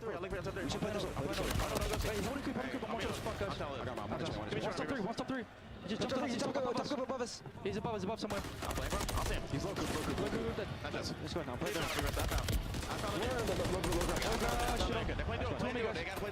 they're hitting me at all. One more low coop. We went top third. Ooh, they're not playing that well. This is the problem. This is the worry I had right there. Oh, Optic, come on. You knew Karachi was not your best map, but you play it either way? Like, Jesus. They gotta start getting kills. This is not good. Oh, he doesn't see Cramp. That's unfortunate.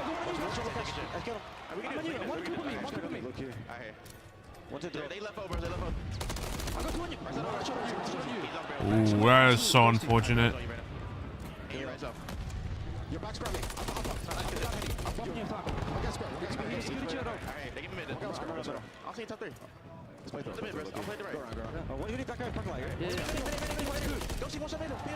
Oh. Oh.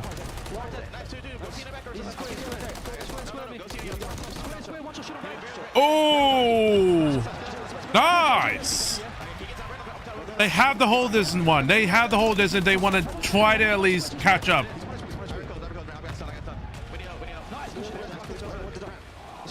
Come on, keep up, keep slaying the kills.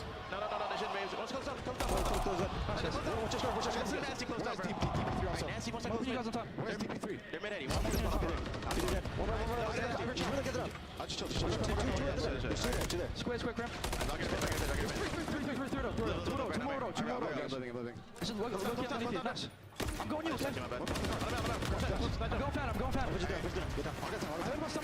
Could be breach. That guy's third. He's low third. I gotta reload, Brennan. I'm gonna go for it. Take it. Let's go.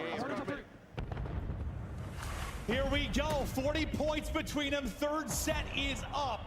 Into the P1 we go. Preg gonna get caught as Ghosty is starting to heat up a bit. He was real flat early on, leading with Joe Deceives in the hardpoint department, but starting to find some big kills. No, and then they win this rotation, right? They stop the first wave. They find 3 kills. Kenny is through, though, towards top 3. Do they pick that up? Ghosty, though, in a great position, and that's going to be another 3 dead. LAD's in full control. Preg trying to play his life, but Ghosty with the double, and I don't think they can get there. I think map 1 is done. They're trying to go. They're trying to race in. Thieves trying to hold. They can't get there in time. Thieves win map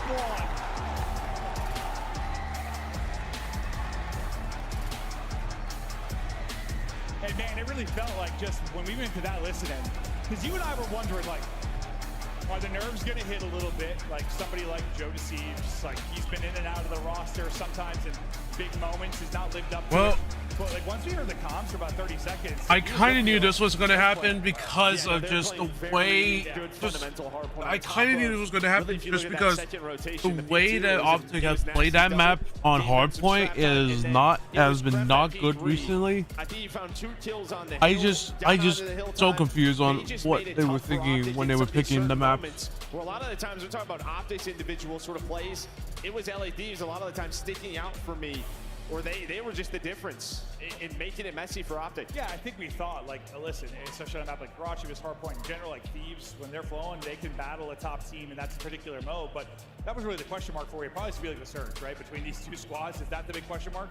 No, I think for LA Thieves, it was, can you get a respawn win? I think for me, can you get this to a map 5? They have been, you know, like the second best search team in the league outside of FaZe since stage 4.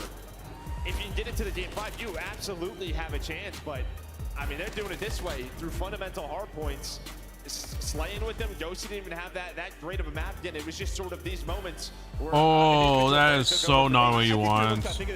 Like what? Like, oh man, I think the pressure got too bad, unfortunately. I think the one good thing maybe for Optic is you have 6-star in map 4 if we do get there, because 6-star has been so strong for them at 8-1 on the year. But yeah, I mean, starting off map 1, and now it's just the big question marks. I think for everybody in here, it's just, all right, is our search fixed is going to be the question. Because losing map 1 after a 12-map losing streak, yeah, you got one on the board yesterday, but you still aren't quite sure. A lot of question marks. Well, I think you heard the interview, you know, with Kenny. Just they was kind of talking about it. Just need to get back to the fundamentals. Just when we're doing this, when we're doing that, communicating it, just the basics. Because listen, we watched when they won the major, and it was an insane, crazy run. But there were so many just clutch moments, so many insane situations they probably had no right coming out of, but they were able to do it in S&D. Look at Brad. He had so many kills right there. Unfortunately, it's just the moments just it didn't work out for him. You're right. We're gonna find out. Is it fixed? Yeah, I think Look at Brad. 33-21. Everyone else was negative. KD. Everyone else was negative. What was that? What like what? It felt like there were. What is that? Stage 1 and stage 2 search at times where is Shotzi gonna make a play or not? Yeah, is he gonna make a play on high rise? Right. It was one of the game modes that they focused on that map, was really building that high rise search and destroy into it. into their map pool, and you saw it kind of start off just relying on Shotzi. Yeah, well, as we take a look at the game flow, you were talking about some major moments where you really took over if you're Thieves. Yeah, it's P2 and P3, the second two. I mean, that's it. You did up to 152, and then you get up to 200 on the second one, and that was due to Nasty and Krem, because it was a messy rotation, but Nasty bails them out with a 2-piece, and then Krem gets a 3-piece on the back half of it. Yeah, it seems like a lot of their, talk about their hardpoint struggles, at times like Ghosty had to go like Hercules mode. Like I had to drop like 40 for them to get a win sometimes, but this has got to feel so good, because not only do you get the win, but it's the other guys stepping up. Some of the young players making absolute beast plays. And now, as you see the stage set up so dope, kind of this little head-to-head battle between them. The trash talk has been flowing. Cap talking to the boys about what they're thinking going to a search and destroy, and now you're trying to regroup. And for Optic, you got to think, like, the struggles they had, the top 12 they had, the horrible qualifier stretch they had, you know, you kind of shake that off maybe with that 3-0 victory over LAG, but they didn't lose a map, right? You didn't really get tested. Now you go in that 0-1 hole. I got to think some of those question marks, some of those worries maybe start to pop in your mind a little bit. Yeah, no doubt about it. And then on the other side, I think for Cap, it's sort of, let's just not get 6-0'd in 4 minutes today. Right? Like, they played so well in the respawns versus Ultra. Fix S&D. But I'm looking at our Monster Energy pregame here. The key is just, fix the S&D defense. I mean, no shit. S&D defense sucks. Champs, it has not been good. Well, what did Ghosty say in the interview? And he's like, what did Cap say to you after that search? And he's like, S&D, you stink, or something like that. Yeah, don't worry about it. Screw Just try S&D. it, yeah, brush it off. And, well, you got one respawn win. Can you find any more as the series goes deeper? But the search is going to be the focus, as you talked about the pregame. Can they fix this S&D defense? When you're 12th in a 12-team league, that is tough. They got to work on it. It's all the fundies. As Kenny was saying, will the fundamentals be here? Will they be stagnant? If you're relying on a Shotzi play, who's going to step up and be the hero? Maybe tie this 1-1, or the Thieves start to run away with this series? And this is going to be a very good map for LA Thieves, and Monster Energy pregame for LA Thieves. Convert the opening duels. They're first in that, sitting right around 60%. But when they did it, they're only ranked 9. So they have a big opening here versus Optic Texas. And those opening duel win percentage. And when this team formed, right, they made a couple of roster changes. This duo and Joe Deceives and Krem, they like to get very active on the map together. See, if that action, that kind of two-man game will lead to some first bloods and opening information here. Saw Fred trying to get through. Joe Deceives, as he's tagged with an aid, has to wait for a second. Joe Deceives gets a kill, but he will get, they're going to trade. Is Dashi and Joe Deceives both going to fall into the 3v3? Yeah, but guess who? Guess who's through? It's Shotzi. Then it's someone they just rely on behind enemy lines, and Dosi snaps. Hits some early shots, has the MCW. You stay a little bit patient if you were Shotzi. Now they're trying to catch him. And this man does such a good job of buying enough time, allowing Kenny to get there for the trade. Now Nasty into a 1 versus 2. Not Nice. the most fun through the chain link fence as Nasty will drop. Yeah, you saw Nasty staying like very, you know, he's really taking his time with those shots. He's not getting any aim assist through that. No. Trying to stay steady. Well, I think he was just, waiting to try and feel aim assist kick a little bit. The next thing you know, he's taking bullets to the face. He's like, all right, well. Yeah, I lost that one. The gig is up. But Shotzi able to get underneath and make the play. Starts with what, a first blood trade between Dashi and Joe Deceives. But you go up 1-0. You work to brush off the map 1 loss. Now we get over to the defensive side as Nasty's trying to hit shots without a fence in front of him. Just trying to catch Chen off spawn. Pretty slow round here for LA Thieves. Just really taking their time, maybe just making sure nobody gets aggressive.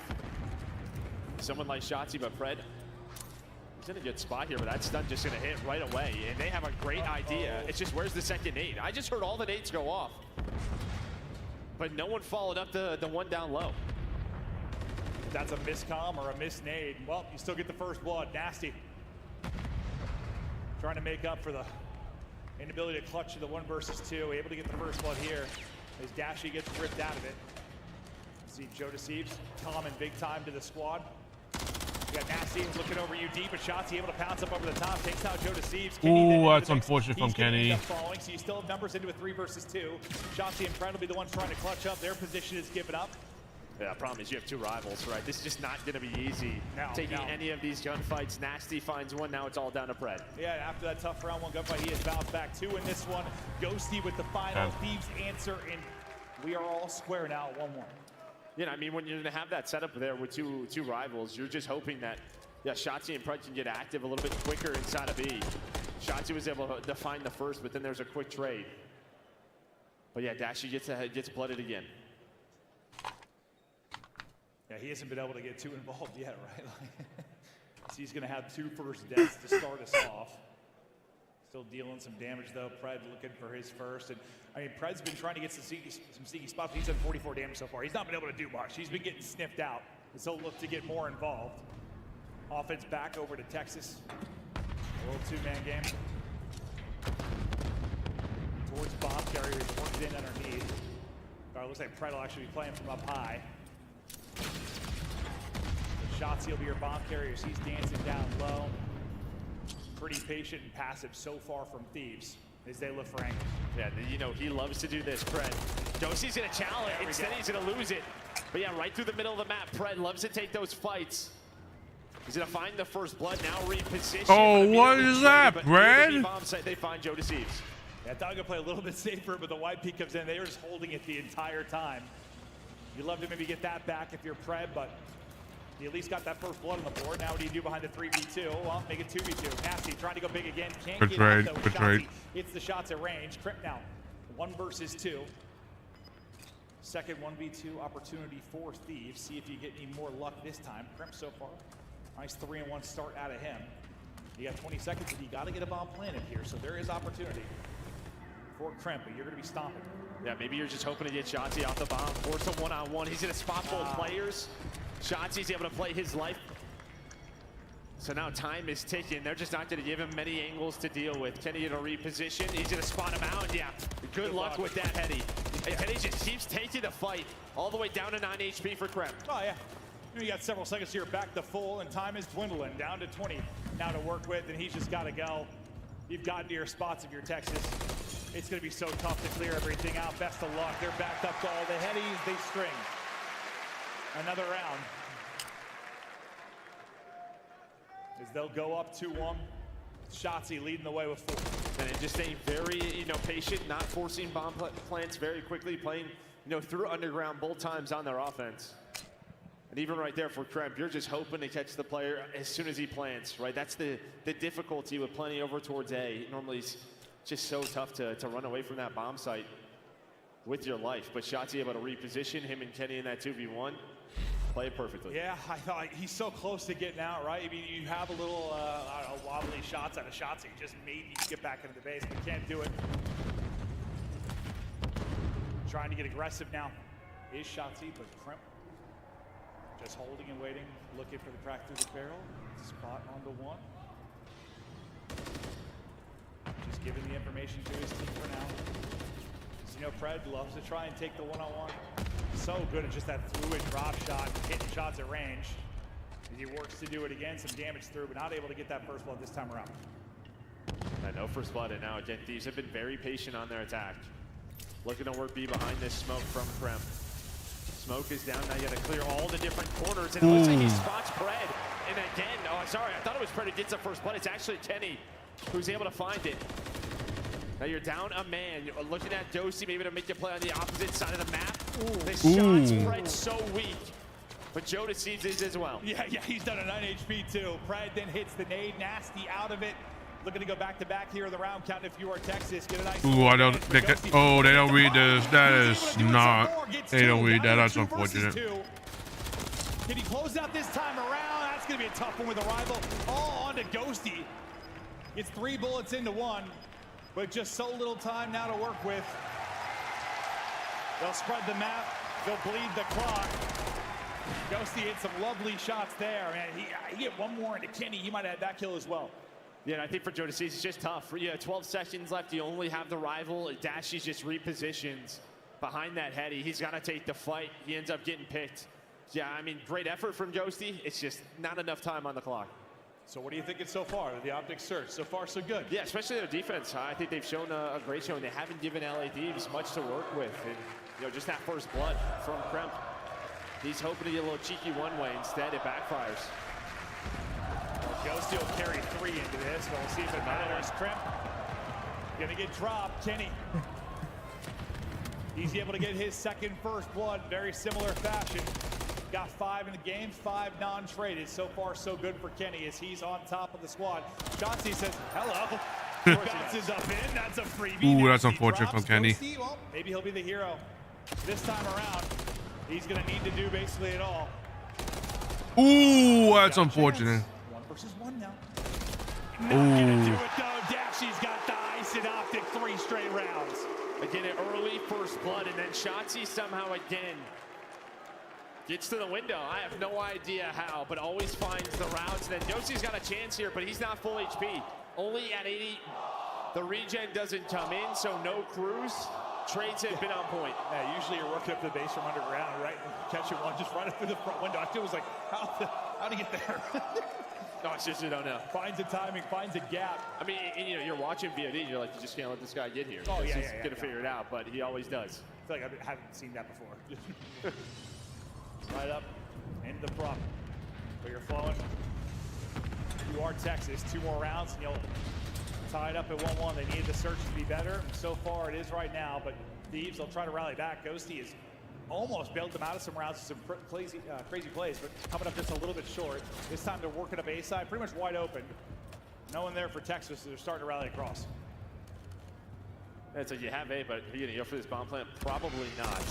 Ooh. She's gonna find that first blood. It's now 4-2 in the first blood category, and one of those was a trade. So yeah, right. Might as well give Dashy 2, right? Might not be able to read. Yeah, yeah. Unfortunately, yeah, we weren't able to read that. Crimp gets one at the same time. You have a 3v2 We weren't able to read that. Oh, fuck, man. Uh-oh. Try to look for more. Some nice tags in. Crimp wants to go hunt, knows there's a weak player. He's able to finish that off. Dashy, though, I thought for a second they're lining up in front of him. Maybe he's going to be working Optic on working hard now. They'll shut it down. I mean, because it was getting away from him. Yeah, I thought they've been he was hitting working this. hard. The fact that Crimp rechallenges this. The snap not as clean as he wanted it to be, Dashy. But LA Thieves staying alive after giving up a very early first blood again, able to find 2 near B. Yeah, I mean, you're leading in the round count, you're leading in the first blood department, but Thieves have made a lot of these rounds interesting, despite the fact they're not getting the first blood. They just haven't been able to close them out. There, finally, you're able to do it. You've only got 2 first bloods. Can you find another in this if you are Thieves? Crimp starting to come alive. Him and Ghosty leading the squad with 6 apiece. Dotsy maybe trying to make a play behind the smoke.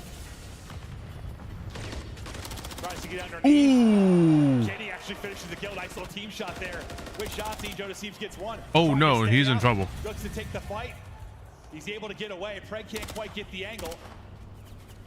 I thought Joe Deceivs dead to rights. He's somehow still up as Shotzi continues to look for him. The 3v3 continues with 50 seconds to go. Still alive as Joe Deceivs. I feel like he has just been a rock in a hard place this entire time. Good kill. Finally, Shotzi's able to get him. Yeah, and I'm like, someone did help this guy. He's trapped down low. He played his life for so long, waiting on Josie and Nasty maybe to reposition. I thought it was going to lead to a kill for a team eventually, right? Oh, that's definitely not what you want. Aggressive. They don't take the B bomb plant. They take the base of LA Thieves. Now we're into a 2-on-2. And maybe this reposition not going to work out. It's a 1v1. Dashy hit down to 61. And the 2-on-3 goes the way of LA Thieves. Again, another first blood for Optic. They don't plan B. Every round, I feel like it's been advantage Optic. Thieves nearly bring it back, but these last 2, they've been able to close out. And this is where it gets worse. I asked you when it's like a 3-1, how's it look? You're like, so far, so good. You know, you're handling these situations. You know, you're doing a great job on defense, but now it's like those S&D woes seem to be coming back. You're losing some of these rounds with numbers. Again, it's just like a couple of these rounds where Thieves are like giving up their base and they're taking away from them and just not opting for the plant. I'm not sure if they just don't want to get caught. Yeah, Pred's not having a good time. Or what, but tried to stay aggressive. That time got caught.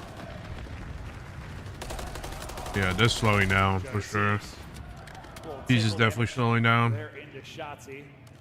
But after the 3 straight from Optic, it's back-to-back for Thieves. Now you're looking to tie this up at 4-4.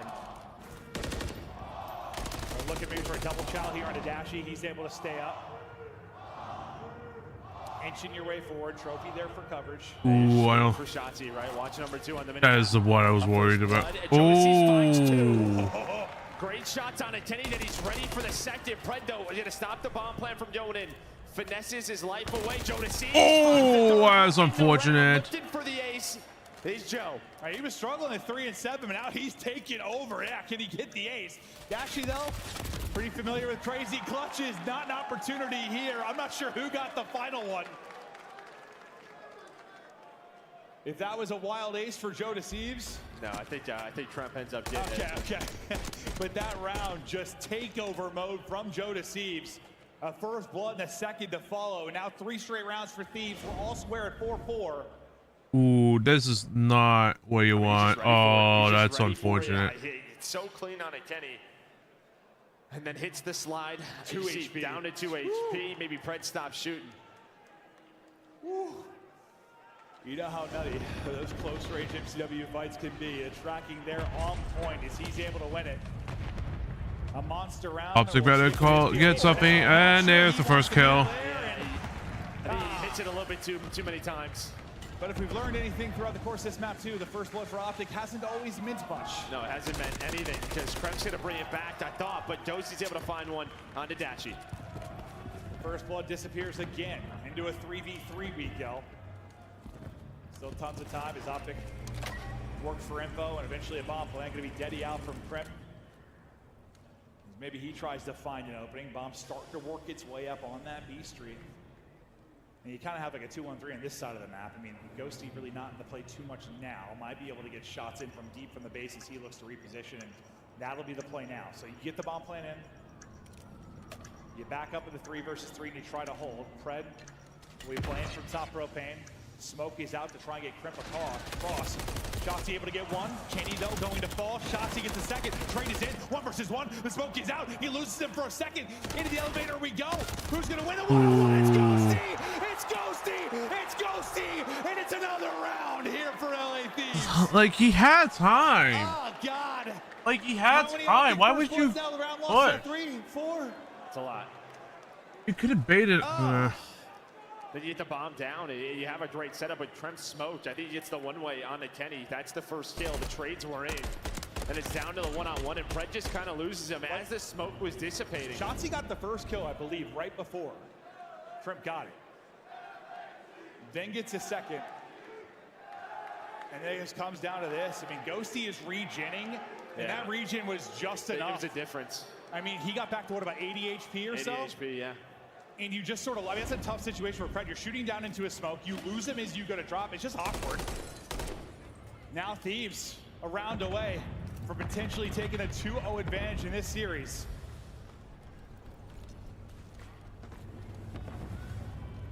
Is Joe Deceives working underground, trying to hunt. It's a first blood. I mean, like you haven't had many of your Thieves, but you get one here to put him away. That's 3 first deaths there for Dashi throughout this map. Times he's been the one getting caught on that B street, and now Joe Deceives maybe going to take a page out of Shotzi's book. The problem is, though, Kenny knows it. He's just going to watch the flank. Great play there from Kenny. Oop. First blood's not mattering much in this matchup. We're back into a 3 versus 3. It just feels like if you're going to do that, you want your teammates to make some noise so that player has to turn and help his teammates out. Instead, it's just so quiet. Like some distraction. Yeah, Kenny's not going to look at anything else until he's got to help his teammates. 30 seconds now to go as they have to execute onto a site. They're gonna have to place. I mean, they're just playing. They're playing together, but like, they gotta move. It's a 3v3. Oh, nice kill. Ooh, nice kill. Yep, it's around 11. All on Nasty now, 1 versus 3, and we're headed to around 11. Spots one, gets the kill. Yep, not a chance. Pred there for the trade, and we go the distance all the way now to around 11. And we don't see too many A plants ever. We got multiple throughout this map. Right. But that's just what both teams are giving each other. LA Thieves are like, hey, you know what? They're just playing a tight setup around B.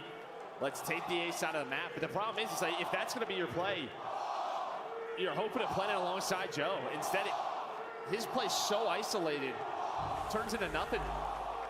Is that just him getting antsy, teammates not supporting, a miscom? Yeah, maybe just timing just a little bit off there. Or a lot of it off. A lot of it off, yeah. Round 11, here we go. Optic, Thieves. Who will be the playmaker in this crucial round? Who finds the opener? Yeah, I wonder who. Yeah. Sometimes they rely on his playmaking. It might be a round that they do. Oh, sweet Jebediah. Is he going to yell for it? No, I thought he was going to yell for it, but he's just waiting for him to stop the peak. Then he can go up. So he sees the jump peaks not happening anymore. While everything else is going down towards the B Street. Fred could be the first one, and Dash almost falls off the map. At least gets the trade. That could have been a double, but now Shotzi's gonna go. Ooh. Is there a trade though? There is. Tenny now the next player up. The smoke is down. Did it buy Nasty some time? I thought the smoke was gonna get Shotzi out instead. Yeah, it gets Nasty time to just play. That is not good. It's all on now Dashy. Bomb's down. Bomb is down and he's stomping around. 1v2, one of the best clutch players in the league. Get it done! Jonas sees it happen. Come on!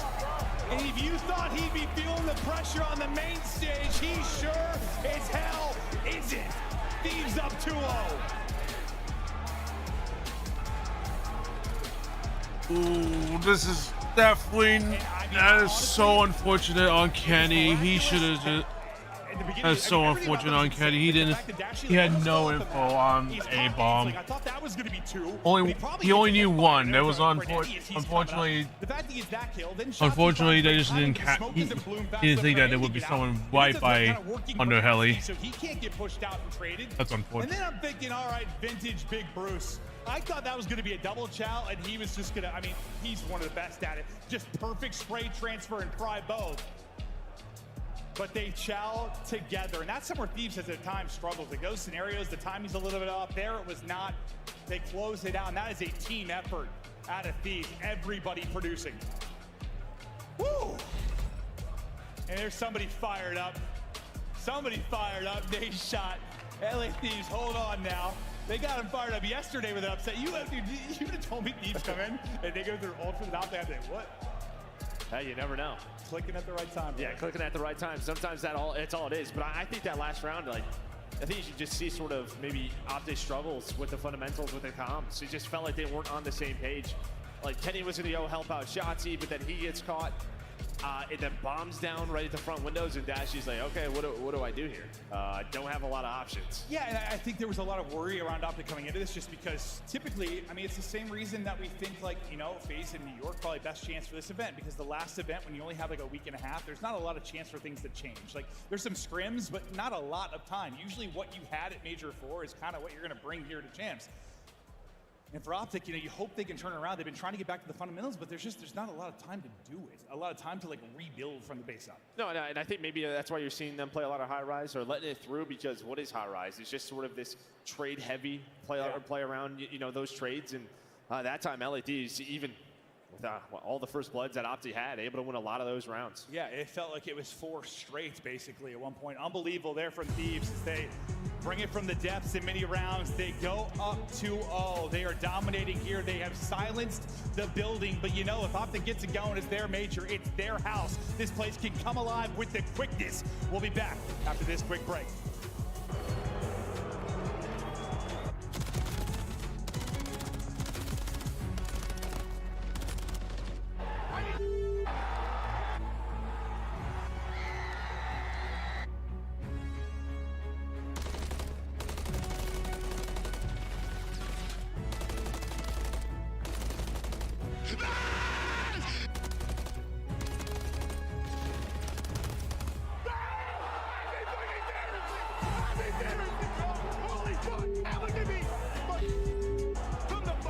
Call of Duty League Championship Weekend is brought to you by Razer, the official headset and chair of Optic Texas. This is gonna be really bad if Optic don't get their shit together. Of the Call of Duty League. Scuff and Optic have teamed On the other side, though, I mean, I'm still surprised that they've done a lot of homework. You see, from what I'm seeing, they are doing a lot of homework at for sure. scuffgaming.com/Optic-Prism, and you could be one of the lucky few to unbox the gold controller.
Oh man, what's one of my Twitter is saying?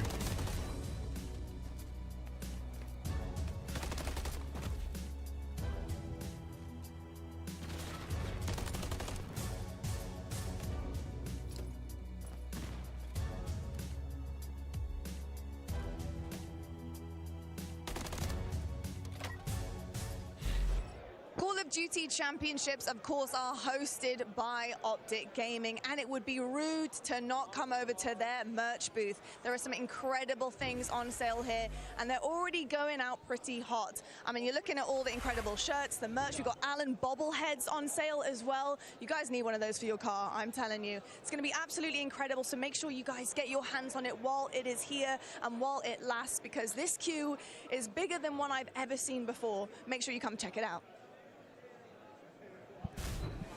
Welcome back to COD Champs. The weekend continues on. Your hometown heroes, your hometown favorites in trouble right now in an 0-2 hole. But remember, it's winner's bracket. Anybody slips up here, you still have a chance to make a run. And some of our winners this year have come through hot losers bracket runs. So no need to stress yet, but we're stressing a bit. You're in an 0-2 hole if you're Optic. You do have a crotchy upcoming in control, which you can be disgusting at. So maybe this is where you're going. Joe, you like the next couple of maps for them, yeah? No, I think the next two are very strong for Optic. Honestly, maybe look at the map vetoes again, because I was like, why did they pick Karachi map 1? I was very confused.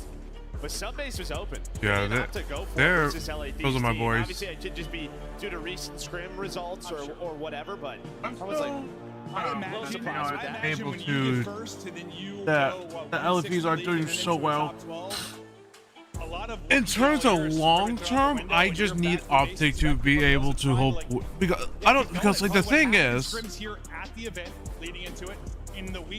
with Optic, they are just with Optic, they can be able to square up. I think Control Karachi, just what we saw yesterday. I mean, the SMG duo With Karachi, with Optic, they can just better square up against New York and FaZe, but with FaZe, I just don't know. But I think if FaZe do win this, there's something cooking up in them, and I think it's just the amount of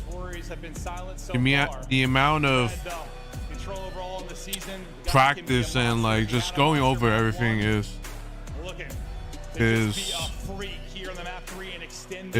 going to be the battle continues now. Into Karachi. Quite interesting. So we're gonna see. They can get there, and then maybe the nerves of some of the young players starts to come into play, but we're not worried about that yet. It's more about can Optic make a run. Fred gets right to it. Instantly traded, but they'll get right onto the point. It'll be Kenny trying to work on the progression. First take about to get done. Is Shotzi finding openings around the map, and Kenny, after he gets cramped, he's kind of chilling here. Well, he's hit the 4 HP, but chilling like a villain inside the point. Yeah, I mean, they deal with the rest. So Shotzi gets pushed up, and then Fred's able to find two. You can already see Shotzi starting to cheat over towards the B points. But yeah, Kenny finding some nice kills. Dashy with another one. They're thinking about going to B. Oh, yeah. Yeah, they want to go to B right now. They have so many kills on the map, so much control of the map. Dashy with the MCW doesn't find one. Joe with a big 2. But that will be another 3 dead for LA Thieves, and you're starting to work B. I mean, you got 7 left. Nice. You might as well just stack B. Come on. Hop into the 2 stack. Try to get this moving a bit faster. First bit is done. Nasty though with a double. It's a big double. It's not hard point. Trying to line up the doubles here and get them out of a tough spot. Shotzi though, ready, waiting, lurking, frying. As one sits on the point, Shotzi tries to get kills, and there's another double. Nasty ends up basically getting all 4. Yeah, I mean, great plays on a Nasty again, but you're gonna need a lot of those. You're gonna need a lot of them. Plus, you have 2 minutes to work with. You already have a take done after. A great start here for Optic. 3 life advantage. Fred's leading the way with 7. You do have a lot of map control here, but look at this. Optic just go. They pretty much say, screw it. We have the close spawns. We're gonna fly through jump. Let's get on the point. LA Thieves are not here. Yeah, they just fly through. All right, Red's open. Let's take out one player and go. The Jets are on. Joe to see. Nice. Everybody dead, and Optic come to life. And that shouldn't happen. I mean, it does, but that probably shouldn't happen. Yeah, just a crucial round win there for Optic. To get the crowd going, to get themselves going, but just right from the get-go, to get that 3-4 dead, then Shotzi pushes up the map, Then Pred pushes up the map. It just felt like LA Thieves never had any control. Then when they finally did have mid-map control, they said, screw it, we're just going to go. Well, you said by you. Map control, and I was going to say, like, you finally brought the lives back. You were within 2 after being down 6 to 8 throughout most of that. And then just lightning strikes. Red side, the push is in, you win the round. Now, the nades are hitting, and the crowd is roaring again. Pop, pop. Is Dashy able to get 2? Yeah, just a teammate half second, maybe even less, late on that trophy placement, and that's what that turns into. Well, so far the openings, you know how big openings are in control. Can be massive to get you. Map control early on, you've led that big time if you are Optic. It just allows this guy to get near base. They do trade it out, though. They get number 8, Joe Deceives, on the point. Yeah, you needed that sequence, really. So don't let this unravel like last round, right? Yeah, you get top 3 control, pause the clock. Get a little breathing room to work with if you're LEDs, because you had nothing to work with last round. Kenny, Good kill. he's shooting. They gotta get up. Trey, but he might get double chowed here, so he's got to back down. Dashy maybe looking for clearance to the point, but he's not going to find it. It's the angle there. Crossfire from Joe Deceives and Ghosty. You find some big kills here on offense. Joe Deceives can't get across it. I think they're trying to do. No, they're just going to cap it, I right? think about 2 minutes. Lives, you're even. I mean, it's not as clean, obviously, as what Optic have, but so far, so good. Yeah, I think just maybe due to the start, it's not as clean, but it's pretty standard Karachi around here. As through the middle of the map, Joe Optic, they're controlling jump. Ghosty, though, able to find a double. Just not on the side of the map that you want to be on. Your teammates are getting those coop spawns. He's just going to push up towards the defensive spawn and find one. Let's see what they opt to do here. He's on 4 straight. They're looking to line up this attack. You have one kind of floater out in junk. That's going to be Fred. One to be working back in is Kenny from mid-map. You have a skirmish down. Good kills. The two players here have been holding. Joe Deceives can't trade. Good kills. The wall bang moves him back to spawn. Nasty going to be one in the position trying to get them maybe a closer spawn, but they're still going to spawn out deep. As you've got Dashy pushed up 4 on the map. Yeah, at least Nasty's able to find one on the Fred, who was trying to get pushed up. Shotzzy, though, has just been playing so many different angles. From back cafe, now into red, he's gonna pounce. As soon as his teammates find the kill, that's when he's able to go. Still trading out, though. Optic gonna take this all day. Down to a minute, our LEDs, they've had no chances over towards B. Yeah, not any kind of opening yet. Dashy's trying to make sure that's still the case as he takes down 2. Crimp, slow start for him at 4 and 9.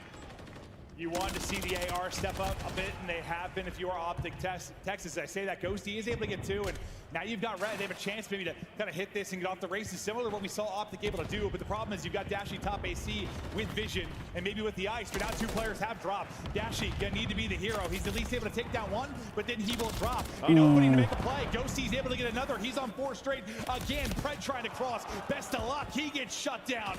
Look left to right first. No, he is dropped.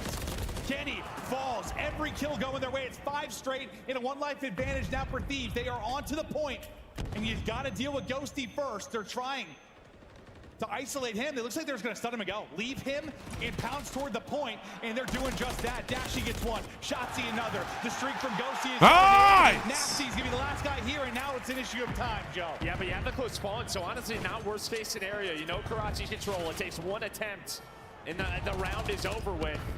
You had 1 earlier. You don't close it out. Don't get the 3rd tick, but you're very much still here. 4 versus 3. Great gunfight win there by Pred. Kenny with another one, all down to Joe Deceives, and Optic Texas hold on defense. Woo!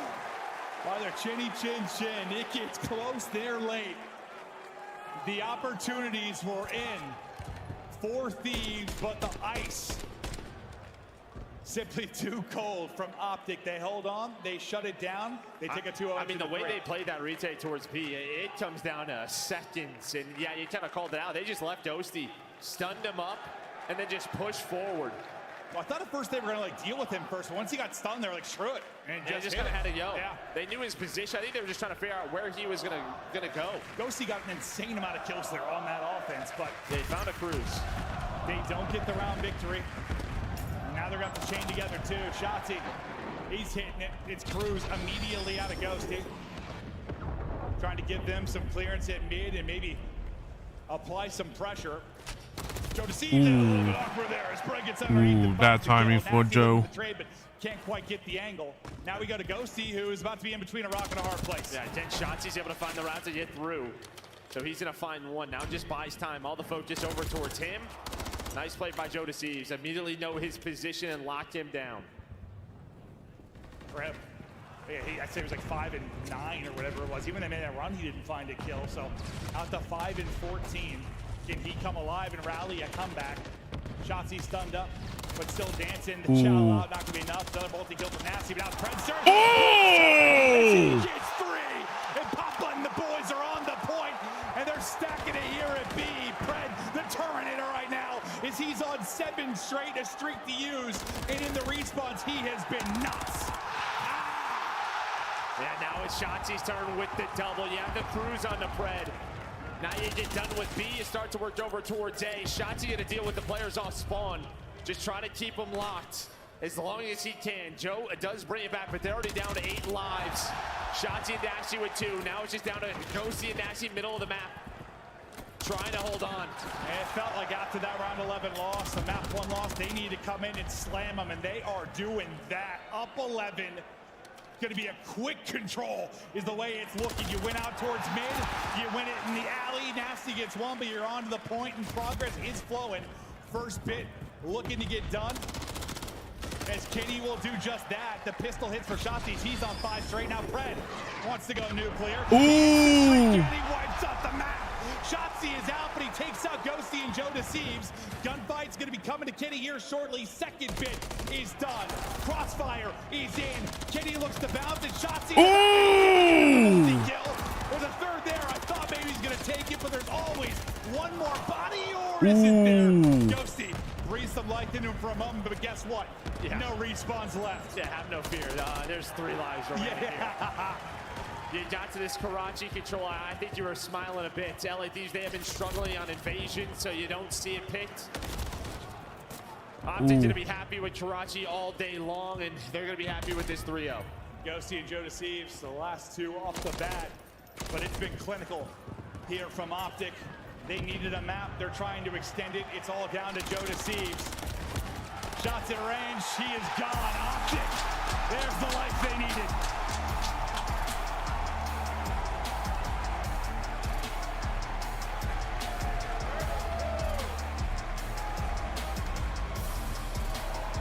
Could have heard a cricket after the map 2, the way that goes down in the round 11, but they are alive and well in the venue.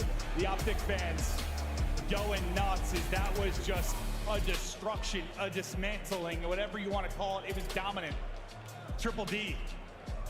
No, it wasn't. And again, the map vetoes. You just look at, LA Thieves and their control. A lot of the times they're alive on high rise and invasion. Yeah. And it feels like invasion is picked so often for them, and I don't know how many round 5 losses they have. It's got to be the most in the league on that map. So finally they try to stay away from it a bit. You end up on Karachi versus Optic, and well, you get smoked. And Kremp especially just can't get anything going. I mean, 6 and 20, never able to get into a flow. I mean, they were just getting a body from the get-go in a lot of those rounds. Like, never a lot of opportunity. There was like that one sequence in their offensive opportunity where it felt like they were having an edge. It finally felt like they were going to play up to par, but not quite enough. As we take a look at some of the highlights here from this one, Optic, just too much, too tough, and the individuals were shining. No, again, both offenses, you got B first, right? Or majority of B. Yeah, on the first round. They got 2 ticks, yeah. I mean, you were really locked in on that behind Shotzi's routes, and then just the transition plays over in that round number 1. Then in round 3, it's kind of the same thing. It's Shotzi and Pred who open up the map that you've done with B, then they have so much to work with. On this defense, it does get close. Comes down to a retake towards B. Well, I think we've seen, like, Optic, when they have, like, advantage, like, when they're playing well and they're, like, dictating the basic, they're fine, right? Like, it's when they get tested, we're wondering what's going to happen. And I think the biggest moment is, yeah, that one moment on offense for Thieves that you had a chance to do it. They were calm, cool, collecting that retake to Diner. The one time they were really threatened, and they did a hell of a job. Yeah, left Ghosty all by his lonesome, able to hit that stun and focus on the players on the objective. It was close, though. LA Thieves, though, you win the first 2 maps. They were strong maps for you, but now on the back half of this, it's where it's interesting because, yeah, after you win that, now you go to a 6-star hard point where you're 8-1 on the year. Well, you're 6-3 if you're Thieves. Yeah. You beat Ultra yesterday on it. Yes, so like it's not like this is a bad one by any stretch of the imagination for Thieves, but 8-1 looks pretty damn good. With that crowd that was silenced, they're roaring now. Jonas Siebes, who is talking his shit, now silenced. As the pressure starts to build, the deeper this series go, I question if Thieves are going to be able to stand up to that pressure, especially if we get all the way to the map 5. But I think you feel that pressure more like at S&D, like at a hard point, not as much. You're just, I don't know. There's not those quiet moments, those slow moments. You're getting in your own head, maybe. You're just flying with the boys. Well, I think now this is where the momentum is really tested here for Sure. Optic, right? Sure. Because, I mean, if they come out firing on all cylinders, like we've seen it on 6-star throughout this weekend, you can just hit fried early. Yeah. Almost put in the 100-point club. And if Optic are able to take away with this one, that's where the question's going to be for the youngins. You absolutely can. As the Greenwall fans are getting fired up. I don't know if that was like it for you at home, but the audio, there was breakups so bad. I was like, Yeah, what are I those don't guys know saying? what- I have no idea. I said, It's just selling them comms. yeah, that's kind of what it sounded like, yeah. But they are so fired up after that map 3. This guy's got a whole notebook of signs, dude. He really does. He's been creative throughout the course of that, that's just for sure. But we're just waiting to load in to this map 4. We take a look at the map 1s versus map 4s and how they have gone, obviously, on the year, are going to be edge over to Optic. Yeah, I mean, you see map 4 record 26-9.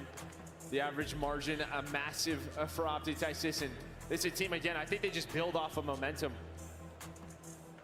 And you saw what Pred and Shotzi were able to do in that map number 3. And when those two get going, that's when, yeah, they are at their scariest. Well, will they get going again? Will they be at their scariest? It's time to get to the beautiful 6-star. Sun is out, 85 degrees, 0 humidity. So is this a resort? Or? Tequila is flowing. Okay. Oh, 6-star. 8153. Yeah, that's a lot. That's a This big. is the records. This is a big map. That's a good record. Pretty good record. If you are Optic, can they carry that insane momentum for map 3? Here we go. Can they get it to a 5th and final map? Can they come out and just pop off early? Yeah, I think this is going to be what you're looking for LADs. You have a response. You keep this close from the get-go. Not allow Optic to build off that map 3 success. Shotzi now. Trying to find his spot. He's able to do that before he gets dropped, but the battle goes back to the hard point. Fred will be next up to bat. Can't get it done. Jonas Siebes will get the better of him there. Jonas Siebes, who is really making some big plays in both modes, at least through the 1 and 2. Nice little start for him here, but inside the points off at least for a moment, but nice little flurry of kills there for LA Thieves. Doing a good job, you know, with 10 seconds left on this rotation. You know, you see number 8 and Joe, they have the good spawn, so LA Thieves should have the early setup. Ghostie's gonna try to get forward into a good spot where Optic's rotating from, so he's able to find 2. And you just have so much room right now if you're LA Thieves, as they found so many kills near the end of P1. That room to breathe. Maybe starting to get choked out a bit. You got one spawning out, trying to wrap over. And you're trying to hit it through the front, but Jonas Siebes is trying to create that space as he gets 2 before he falls. Battling through the front, now into a 1 versus 2. It will be Kenny. He can't win either. It's the MCWs and Nasty and Ghosty. They're able to hold the front line, and you get some massive time here in the opening 30 into RP2. Next break opportunity up for Texas. Yeah, nice shots by Nasty. Trying to push on forward. Trades going your way right now if you're LA Thieves. Pred, though, is on the hill. 20 seconds left. Looks like Thieves gonna try to play through the hill. But Pred hears him, snaps on him, sends him to respawn. Pred, he is twisted in this one. We got 10 seconds remaining here. A little double there from Bruce. With the next hard point ready to go, you have that map presence right now if you are Optic, but a big one-on-one win for Joe Siebes towards the front. Gonna kind of alleviate some of that pressure, but look at the mid-map cut. It's Shotzi with a massive play to tear down half of the front line of LA Thieves and 2 back to spawn, but then you win the 2-on-2 towards the point. So Shotzi does it on one side, the teammates can't pick it up on the other. Yeah, that's just it. I mean, you do so much, but you lose hill control just through the front hop. You just continue to flood, and now through the middle of the map goes Kremp. He's able to find one. You flip the spawns. It's just Pred through the backside trying to hang on, but he's going to get traded out. Big kills out of Kremp. He was 2-7, had a horrible map 3.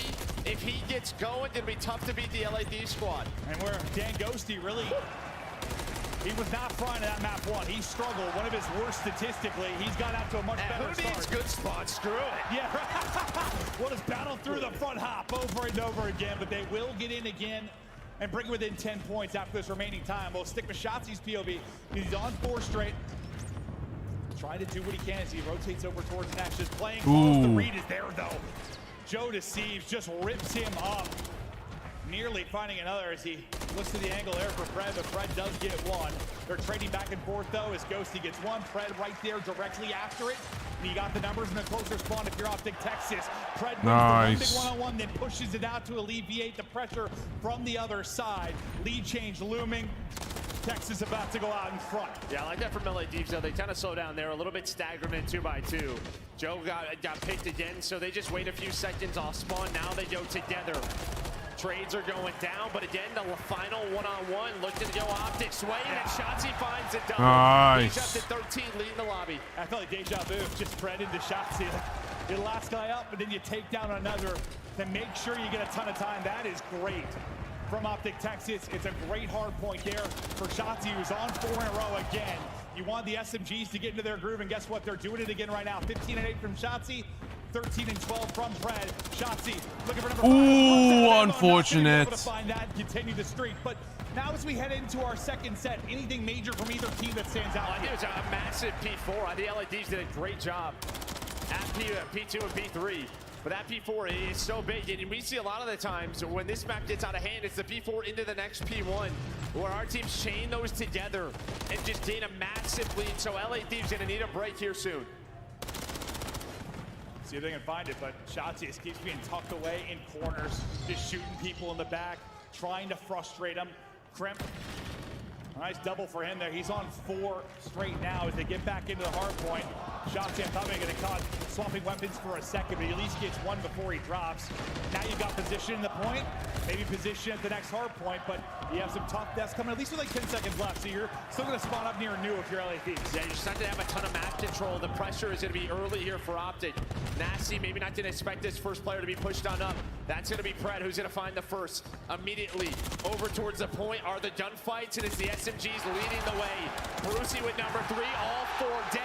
And that's just what happens when you lose some gunfights with around 5 seconds left around P1. Yeah, I mean, both P2s, you just got pressure so quickly here if you're Optic Texas.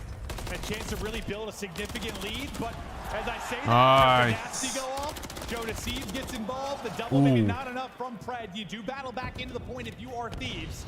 As you look to continue chipping away at this, nice little sequence from the Thieves boys. As they get back into the point, and they find all the kills after that second wave. Really going to be the big part of securing that time and allowing them to push out towards next. I think this is just what you need from this young team, right? Just continue to stay alive in these games. And when Go for new. Come on, you guys have to spawn. Just go for new. Just playing fundamental Call of Duty like they did in map number 1. They're still going to be trailing, but not by much. Last time we were here, at P3, it was just what? Break through the front, break through the front. Nobody could really get a significant hold. The spawns didn't seem to matter all that much. We'll see what the case is going to be here. This time they're trying to battle it into the backside. Spawning out will be Ghosty as he'll hit it through the front. How will the pinch play out? They're able to clear one out of the point. Multi from Pred. Oh, unfortunate. Otherwise, maybe he gets another. Ghosty keeps it up from a mess with his multi, though, to allow the onslaught to continue. Yeah, flood time. All the nades over the top. The hop up is in, but Tenny laid prone, able to hit the shots, but it's just about to contest right now for LA Thieves. The trade's on out, and now they have the numbers. Ooh, that's unfortunate. They have been in some tough spots on P3, but they have managed to get through, and Nasty just lying prone, hitting the shots. Ghosty there with them. And again, they get the break, and then all the kills after to really get clean time at the end of it, and that allows Crypt to go ahead and maybe get loose. Oh, it's a huge kill. That would have been Ghosty's Screws. Maybe to use around this P4. Didn't have a tie game, a league change, but it was this P4 for Optic Texas where they got around 50 points and built that lead throughout the first rotation. Yeah, it was basically flawless. Can they replicate that again? Nice. So far, so good. Fred gets the first. Thieves gonna wait for Nasty to get back in on the action. Both teams go 1 for 1. The next wave, it's a multi there from Kenny, but it is traded out, so 2v2 here by the point for a second, and now they opt to go. Shotzzy staying up with 30 HP remaining. Next gunfight falls to Pred, and the subs continue to get it done. Oh, that's unfortunate. The first time through, they're doing it again here the second time, and that, again, is the separation in this map. And that's just the difference of maybe Ghosty finding that cruise, right? I mean, huge wins by Shotzzy. He loses that one-on-one. Maybe it's a break for LAD. He's going off inside the office. And now, what, Optic up to a 40-point lead, should be around 50. Again, the P4 perfection for Optic. The P4 perfection, the difference. Can you get a better P1 to P2? Maybe if you are Thieves. We'll see how these opening sequences go. Shotzzy trying to play spoiler again, but Deceives able to stay up inside of the point. The Simtex, it's gonna hit. The shot's gonna hit as well. Is Kenny there with the double? Ooh, at least have shots up the mid cut so you can keep them out of the point, maybe get a bit of time. Shotzy's multi slows it down for a moment, but every little big play feels like it's answered by Thieves right now. Multi from Shotzzy, multi from Ghosty, back and forth we go. Still down 40. Just staying alive, finding the trades.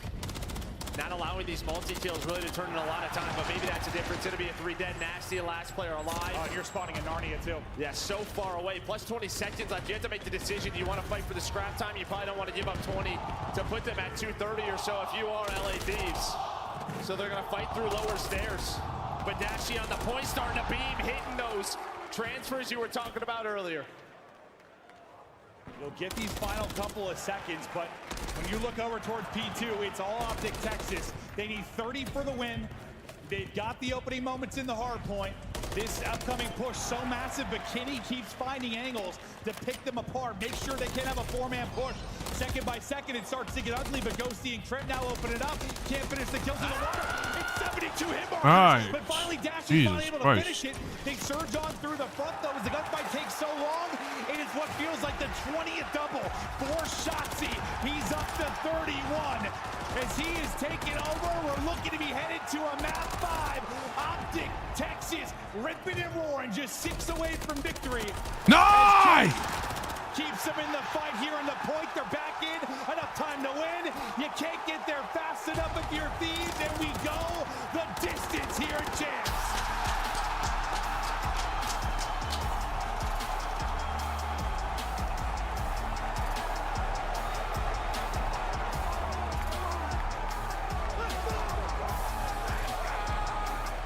The P4s, huh? Yeah, big difference. I mean, it wasn't everything, but no, I think that was the biggest bit of separation. They were so clean there. I would guess the score is probably 110 on that hill, if I had to. Probably. I mean, just so dominant. I really got 10. Just how mixy this map can be everywhere else. You're finally finding that money hill that Optic Texas on both rotations. And honestly, Thieves had some really incredible breaks from like 4-side spawns that kept them in the game.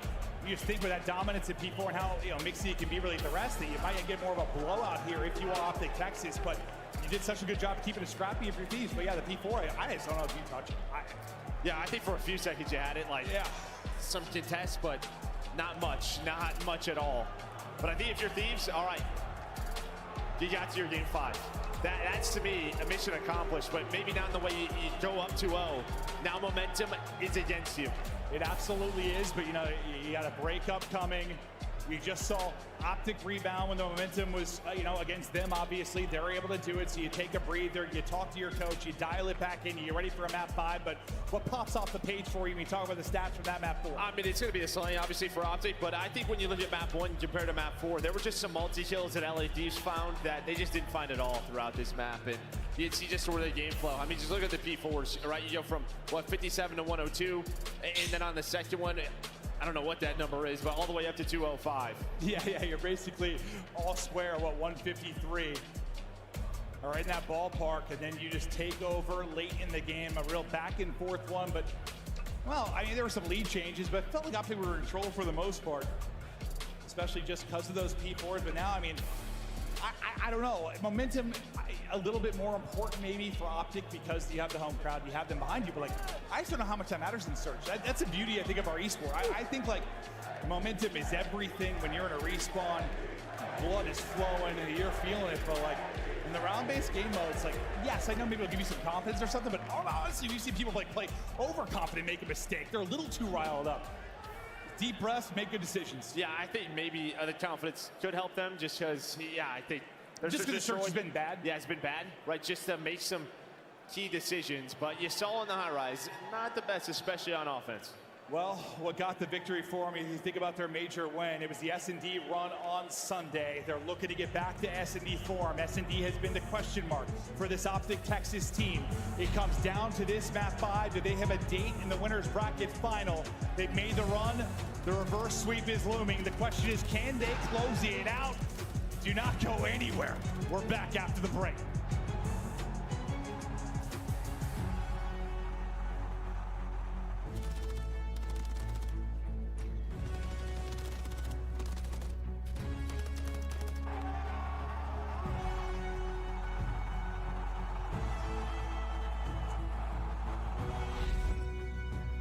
Play like a pro. Scuff, the official controller of the Call of Duty League. Visit scuffgaming.com for all your gaming needs. Scuff and Optic have teamed up once again, this time for a limited edition Prism Mystery Box with an exclusive design in 5 different colors. Grab yours today at scuffgaming.com/optic-prism, and you could be one of the lucky few to unbox the gold controller.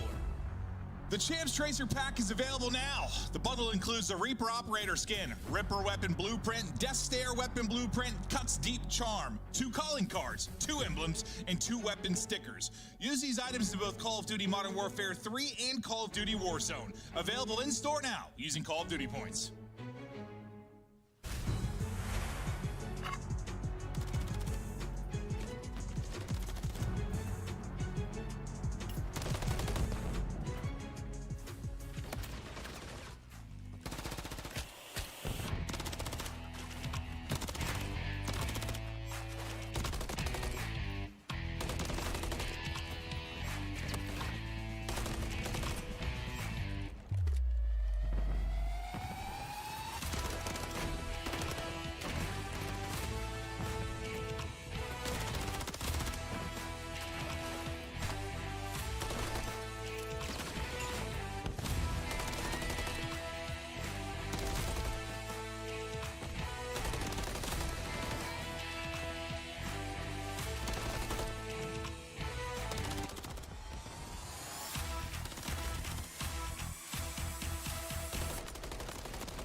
So I've happened to find the comfiest spot in Champs, and of course that is in the Corduroy's booth. Now you can see around me I have the most incredible setups for you guys, and everyone in the venue in Champs, I want you to come over here, sit back, relax. We have games up for you guys. Of course we have Modern Warfare 3 that you are able to play right here, right now if you want to break from all of the action and maybe your team isn't doing so well and you just need to relax and let that stress out. Come on over to the Corduroy booth. We're also going to have some of the games playing on this second monitor over here when they start.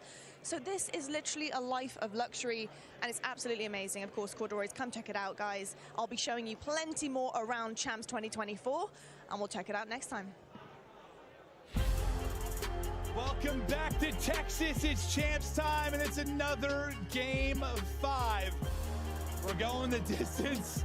This venue is itching for it. I mean, it has been, you can hear a pin drop at times. I can't hear myself think at other times. This series has given everything, and now for those 8 players on the stage, you put it all on the line to try to continue deeper in the winner's bracket side of things. Yeah, and it comes down to a search and destroy, right? For Optic, it's been the nail in their coffin for a long time, but trying to turn it around here. And I think a Game 5 winning in a situation like this for a top 3, this is you to a winner's final, a top 3 chance. You would be on the podium. After the year you've had of your Thieves, how unbelievable would that be? Map 5, last chance. is roaring, away we go. They choked on the S&D. Let's hope they could fix their while on Karachi. Lovely stat line leading But what a great start. Nice. Give him another. As he is moving, grooving, and taking over in the round. Nate is going to hit, but now it's just going to be on Ghosty. Where is he at? Hello. Adios. Round 1 to Optic. And I think I saw Stud's tweet just talking about the attack on High Rise, just how, well, it was pretty awful in a lot of those situations. But that was so decisive from the get-go, starting with Shotzi, has the read on the Joe Deceives. Kremps there, gets 1, but quickly traded out. Using their numbers, just flooding Cafe, they get the win. Sometimes if your offense isn't working, hit it, right? Like, hit it. They send it, and Shotzi, the difference maker early on, gets the opener, gets the trade. As they fly on through, now we'll swap sides and continue on. Kremp able to get the only kill in that one for the Thieves side. But a little more patient in the build-up now is Thieves. Their off-site man will be Kremp. Other 3 going to be working the objective together. The point man on the defense, that'll be Pred. They'll be working on over towards B as he's able to push through and get bridge side. Yeah, I mean, you are very much pushed up here. If you see Optic, I mean, you have 2 inside of red. You already have Pred pack bridge. He's in a wonderful position to defend B. And as smoke is out, it should come down to Pred. And Joe Deceives. But they're just using the smoke maybe to try to get Optic to rotate and catch him in the rotation. They do just that, able to find 1. They don't really work the objective behind the smoke. They work the kills instead. Now Shotzi has to play his life, use the utility to get out. And I think he sees the rotate, so comms will be in. Allows Dashy to get to a very good position. Yeah, both smokes out, but you're right, that information They're going to go back to, this is all down to Pred. This is going to be down to Pred and what he's able to find. Shake and bake, back and forth we go. Time is dwindling, 15 seconds remaining. Pred, ready, lurking, not going to pounce at all. Joe Deceives able to fly on in. Shotzi is able to win 1 and get out to 3-0, but it's him and Dashy down to 2v3. Bomb is planted, and they'll try to work the retake. Joe Deceives is able to get away with his life. Shotzi is not. Nice bit of finesse there from Ghosty, and Thieves take the round. That's right. Kept Optic on their toes, kept them guessing, and yeah, usually use the smoke to get across. They use the smoke to get a pick, just maybe make Optic over-rotate, and then the fact you don't get to really use yours if you're Shotzi on any kind of retake. It get used just to stay alive. Yeah, I mean, maybe they're just thinking we have no info back bridge, or they saw Pred back there, but they're just worried. They don't want to use it to go on through, so they just kind of use it to bait Optic on the rotate, able to find Kenny inside of red, and then, yeah, just nice fundamentals there. 12 seconds left. You have to check your corners, able to find Pred so he doesn't make a play. Yeah, and that's the spot he's going to make it from, right? If he's really going to dismantle things, you have to get out the plan. That's going to be the spot. Nice double chow. Timing is on point. So far, offense is looking good for both teams. Now Kremp This time going to get to the spot where we saw kind of Pred last time around. Smoke is out. Shotzzy trying to isolate him, but we'll see if he's able to do just that. Trying to get the angle, trying to dish out haircuts. Crimp going to get tagged up. They're going to work to isolate him. He's by himself. Can Crimp somehow get one? Joe Deceives is going to drop. This dance continues. I don't know how Crimp has stayed up this entire time. But eventually he's going to drop. But yeah, the fact he gets one, if you didn't lose Joe Deceives, that would have been insane. I mean, he's like dancing that 1v2 forever. And now you have Predator working on an island inside of red. But yeah, good job by Crimp there to at least find one. He was in such a tough spot. Now they have to work the plant. And it's starting to go down right now. Bomb is planted. Now a retake here for Nasty. Ooh, that timing is unfortunate. Able to snap on a Dashy. Ooh. Thought that was going to be some sexy 4-bullet sauce, but can't finish it. Now 2 versus 2. 30 seconds to go. Nasty and Ghosty trying to work the retake. Shoulder there from Shotzzy. Info is in. Tries to dive across. You got Dashy tucked away. Time is dwindling, Joe. Yeah, it's just where is he? Like, you know he's top 3, but he repositions, does Dashy. So you do not have an idea. It is all down to time again. Able to find Shotzzy. Now you have to find the objective. Where haven't you cleared if you are LABs? It's this spot. Dashy on the reposition. Dashy wins the round. Beautifully done. Beautifully done. Decided repositions, tucks away. They never find him. Despite the fact you lose Shotzzy, just no time to work with. You have to hop the plant. Dashy's got the angle. Then just time. Sometimes LAB is just a little bit too slow. In some of these situations, you're into that 2-on-2. Just so much to clear though once that B-bomb is down. They'll go back out in front. Up 2-1. Fred's still looking for his first, but whatever. You're up 2-1, not a big deal. Fans roaring for him again as they take advantage. And maybe similar to the opening hit we saw from Optic in the round 1, you're looking to hit it if you are Thieves. They are flying out A side. Where do the gunfights go? Crimp, another opener. He's able to find a great kill there. You take numbers as you're going to rip both players out. What does the timing be like for Fred as he's trying to rally in across? Plant is going down, and I mean, Dashy's going to be out of the play for a while. Yeah, I think, Fred was spotted by Ghosty. Some shots were into Ghosty, so they knew his position, and it was so quick over towards A. Similar to that round 1 for Optic. To where they're just caught off guard in that 2-man setup from Kenny and Shotzzy. And Crimp, that'll be his first blood, but like in the round 1, he got one that, I mean, it was basically instantly after the first blood for Optic. 2 rounds ago, the same thing. He's finding a lot of early action, but that first blood's got to be big. We take a look at subliners who are watching the action. They got a match to go to finish tonight as they're trying to make their run. Everybody intensely watching this because this might be your next round matchup. Yeah, what they got a date with FaZe later on after this. Skies might need some glasses. I don't know what was going on there, but oh, is he doing a nameless? yeah, the nameless. Yeah, just squinting to look at anything. Yeah. 6 straight Game 5 losses. No ice in Texas, but maybe you got the ice here. So far, so good within this round. Shotzzy can't get away, though. Ghosty into the smoke. Fred, they've got the position. Will they end up trying to hunt him down? He's just going to get away here for a moment. Kenny now trying to involve in the action. No, that's so bad. That's so bad. Bomb again. And maybe things fall apart into a 2 versus 2. This is high rise all over again. He looks like a kangaroo. Look at him go. Yeah, that's not Fred. Dashy, though. It's looking for the fight. Nasty gets another. Oh, sweet child of mine. Things have fallen apart. We've become unhinged. Now you rely on Dashy with the bailout. Can he come up in the 1 versus 2? Not gonna happen. Ghosty wins it. They clutch up in the 2 versus 4. And that is atrocious for Optic. And that is icy as all hell for Thieves. Yeah, it's just one of those rounds you're gonna be talking about 4. Dude, like they happen to lose this Game 5. And it's just when they made they had it, they just threw it away by traveling when they making the clutches now. Lately on the receiving end. That's just the second time where like you have numbers and then Ken just gets caught out with bomb. Like they would probably reposition or go somewhere else, but then they have to take those fights inside of Fountain.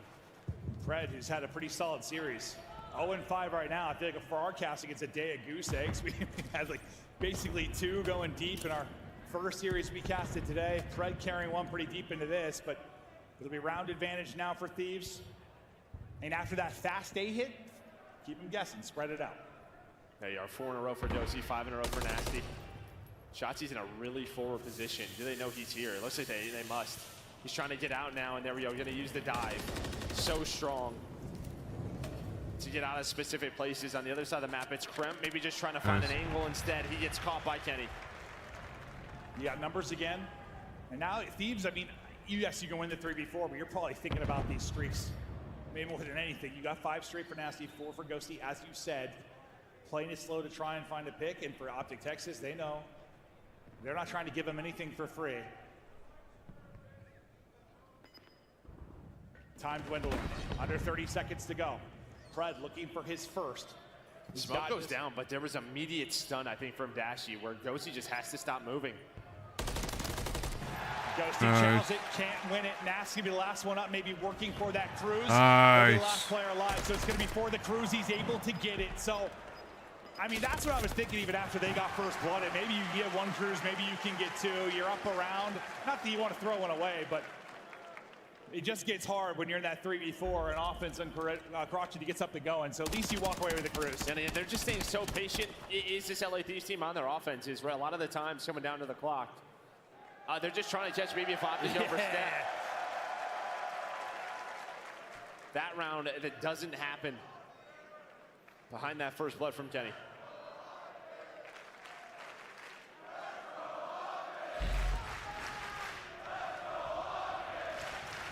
Fred will get on the board.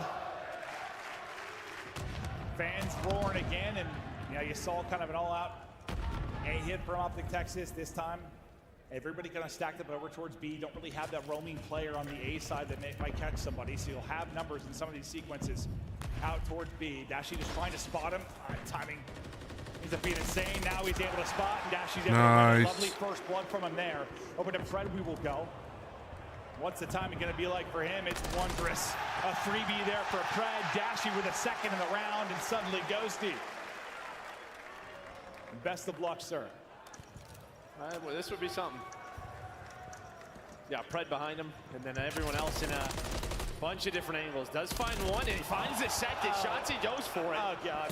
Pred, though, was on the pinch. Okay. Beautiful stuff out of Dosey, but just not enough. He's left in that 1 versus 4. And yeah, Dashy just able to find Kremp. Kremp now with 3 first deaths in the map. Just getting caught, trying to get aggressive in some of these scenarios. It's really just been these recent rounds where he's struggling to get involved like he was in the early going of this map 5. After you go up 3-2 if you're LA, Optic now back out in front. Pressure building for the fans, for the players. Thieves this time. What, you saw like an A hit. They spread it out. Now they're waiting for the utility to go off and looking to pounce. Pred will be top 3s. We got to the sky cam and take a look. Streak is in. You better scramble away.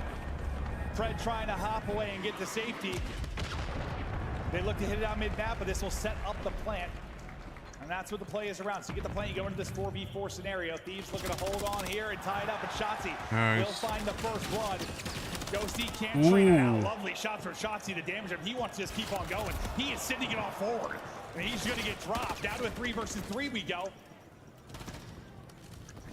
Kenny is trying to find the angle. Time's dwindling, though. You only have 20 seconds to go. Oh! Like that, they all drop! From 3 to 0. Thieves wiped off the board. I mean, you just do so much to get that bomb planted. They just don't expect Shotzi to be top 3 so fast. He was so quick once that cruise goes down. Just catches that player top 3 off guard. Has no idea that he's here, and then they just go. They don't want the clock to work against them. They fly through Coop, putting bullets into everybody. And as the crowd is saying, 1 more round, and Optic Texas is top 3. 1 more. And 1 more, you're into a winner's final. The date with Subliners or FaZe. Did they close it out here on offense? brush off that top 12 and make a run this weekend. Trying to get info maybe with the one-way, but you're able to get out and get across. Nobody to be home bridge side. So the B site is yours. A little different from Thieves, though. There is one player kind of lurking on the other side of it. It's going to be Pred. Yeah, watch for Pred again. He's been so clutch in some of these scenarios. Playing from that island roll, and Trep again. Did he hit Nice! Into a 2-on-3, but it's Nasty and Joe deceives. Ooh, come on, they gotta read Joe. Nice! Kills this time looking to pay off. It's all down to Nasty. He's been Come on! Optic with the reverse sweep. Fucking go!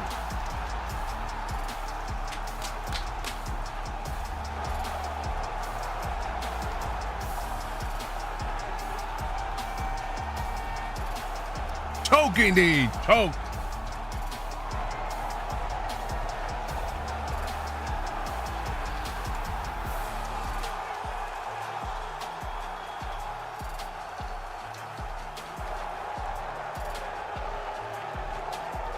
What a comeback there from Optic in this series. You go down 0-2. You know they're starting to feel the pressure, but they get the momentum on their side with that Karachi control. They just dominate, and from there, they don't look back. JP and Karma coming out to get the high fives and hugs. And listen, on the other side of it, I don't know if anyone expected you to win both of those series. If you're LA Thieves, you already come in, you beat Ultra, you push Optic to the brink. It's so close you can taste it, but hey, you're still fighting through the losers bracket, but his crowd loves it. They were silenced through too, Joe. No, they were. I mean, yeah, it was a hell of a performance out of LA Thieves dealing with this crowd. But I think for Optic to win a map 5 in a scenario like this where Search has not been anything close to what it has been all year, maybe will be the difference maker for them moving forward. It doesn't have to be great, but if it can be good enough to win in a map 5 to push you through the tournament, just like that, is as awful as it was a couple of weeks ago. He got last place. Here we go. You're a top 3 at COD Champs. Here we go. Maybe the biggest question mark this weekend. Well, yeah, the biggest question mark after that top 12. You wonder if that's the wake-up call that maybe will propel a run like this. As you take a look at the stats, and the venue still just chanting for the Optic side players. Bruce starts to go nuts in the last couple of rounds, but you see how the reverse sweep gets done. It starts with that 3-0 on Karachi control. It is dominant. They do not look back. They don't take a breath. They take over. Yeah, I think that's it. I mean, maps 3 and 4 so strong for Optic. You kind of had to take maps 1 and 2 if you were LA Thieves. You get it to a game 5, they do just that. But the game 5, just right from the get-go, controlled by Optic. They played their game. And Bruce is loving it. Absolutely loving it. Fred's geeking with the fans, signing autographs, having a fantastic time. Some of that pressure has gone away. I mean, just like that it has. Like, it'd be hard to expect them to win this even after the top 12, but now you're at least into the top 3. You've done maybe not enough. They're looking for the win, but that is incredible to get there, especially in that fashion. The reverse sweep, the passion is flowing. The fans are vibing on stage. We got an animal. It's Shotzi. Ladies and gentlemen, are you not entertained? It's championship weekend. Show some love to Optic Texas as they move on to the winners finals. Shotzi, Shotzi, Shotzi. It was fireworks on the main stage. Talk to me about how you feel after that reverse swing. I feel amazing, man. I feel like that match right there showed us how resilient we are, and I'm excited to play our next match. You know what? You guys showed a lot of resilience in that series, okay? After that second map, it was quiet in here, but this stadium did not stop cheering. We heard the Optic chants. We heard the Green Wall chant, the 5th man in the building. But talk to me about the 5th man and Carmen and the rest of the squad. What did y'all talk about after that second map?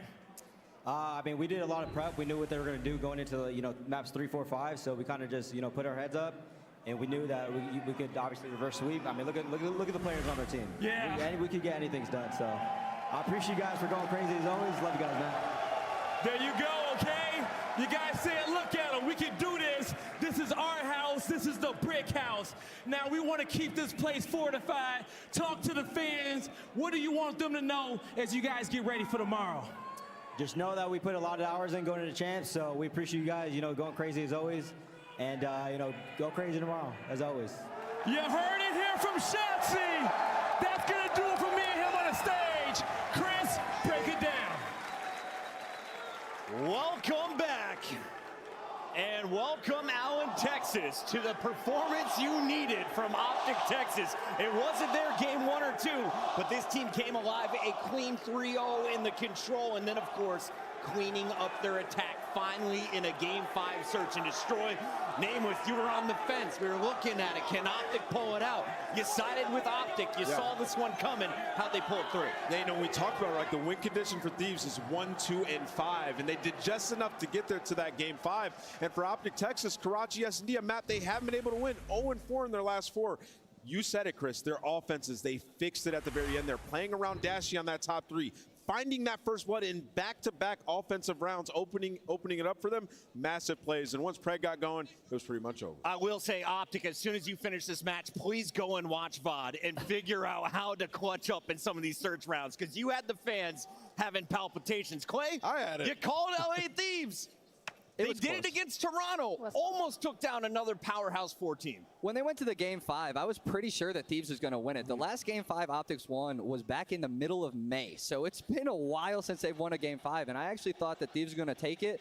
But the Optic had an incredibly good game plan. They went forward. They attacked the right side bomb site immediately first round when the crowd was getting hyped. The energy was there. And then they started abusing the smoke. Shotzi was playing with the smoke perfectly to get bridge control. This clutch up by Dashy was awesome. Yes. Good positioning out of him in the second floor right here. 4th reverse sweep of the season, leading the league. Wow. They're pretty good at having when their backs against wall. 4th reverse sweep. The clutch factor is back here for Texas. Allie, who would you give MVP honors, though? Who was the star in this comeback?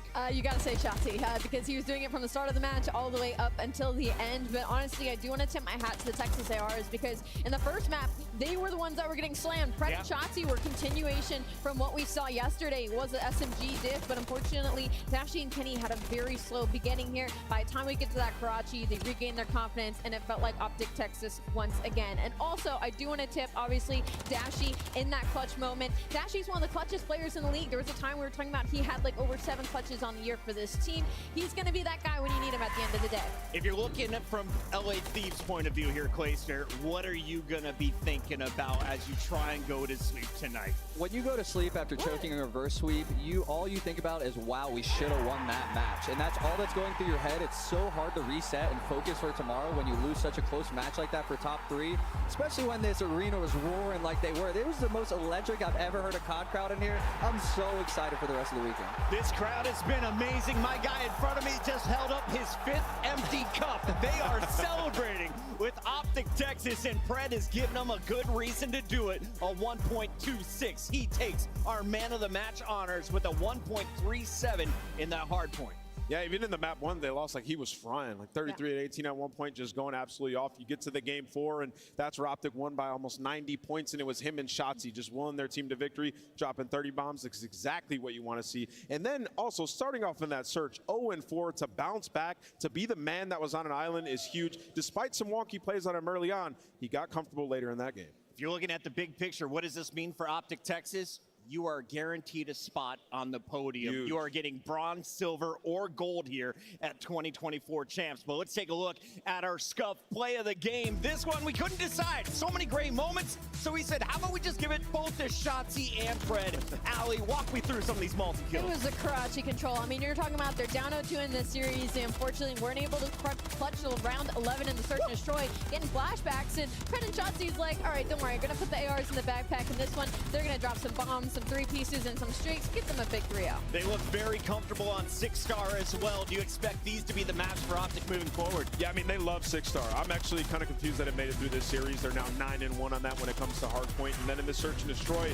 this bodes very well for Optic. If they can play Karachi once again, a map that they loved early on in the year that they found success on, especially in those game 5s, I'm excited to see if they keep that going forward. After he's done playing, Pred needs to go into the WWE. The man is ready for any role you need him, Vince McMahon. Let's take a look, though, at our bracket as we now see we have Optic powering in to the winners bracket finals. We have one match left on the day, and that's to find out Who is going to join them there? FaZe versus Subliners at the top.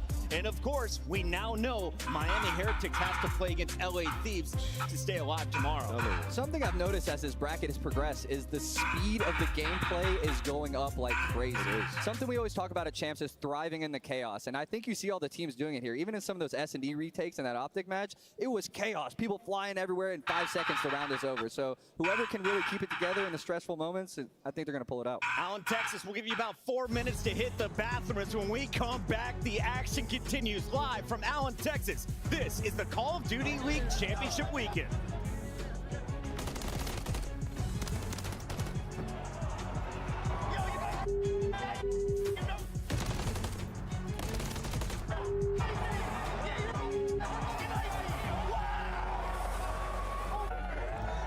Wait, what?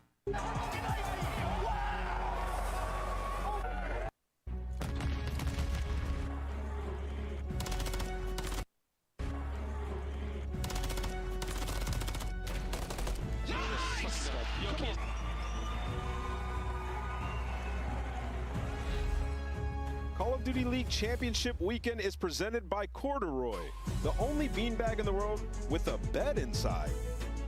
The Call of Duty League is brought to you by Monster Energy, the official energy drink of the CDL. Call of Duty League Championship Weekend is brought to you by Wingstop, the official wings of Optic Texas.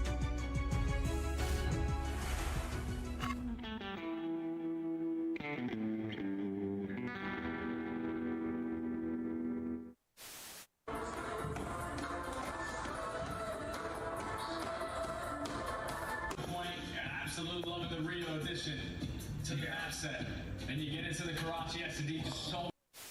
They're gonna sit deep. They're gonna sit deep. I'm gonna try. I'm starting cross. I'm looking gold. Pinching, Snoopy, got him. Nice. Yo, in the water. I don't know where he is. In the water. Oh, f***ing go, boys. Go, boys. Nice. Good DK 16. I got us, boys. Get to the window and Shotzi just lying in wait. He's waiting for the call from his teammates. The moment of pounce, he's trying to bait these guys out, and the bait indeed. You got the 2 players on the flank coming through. They've got the spawns. Now the pressure's on Cammy. Oh. Looking for the second, looking for the third. He takes them down. Oh, Cammy!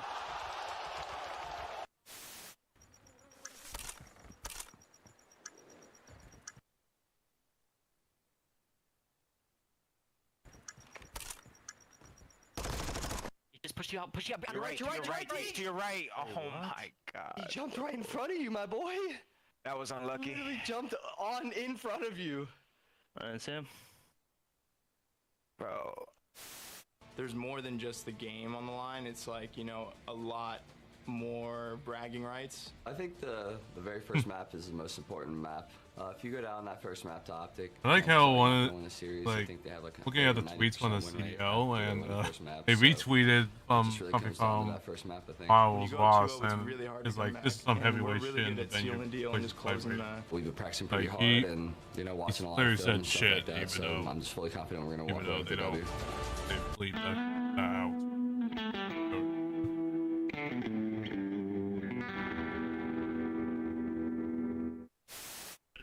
That's true.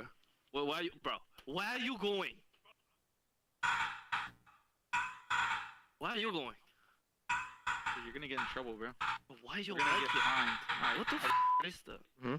Hello, and then actually about looking in the thing. You're an idiot, bro. He's not in here. Join the game.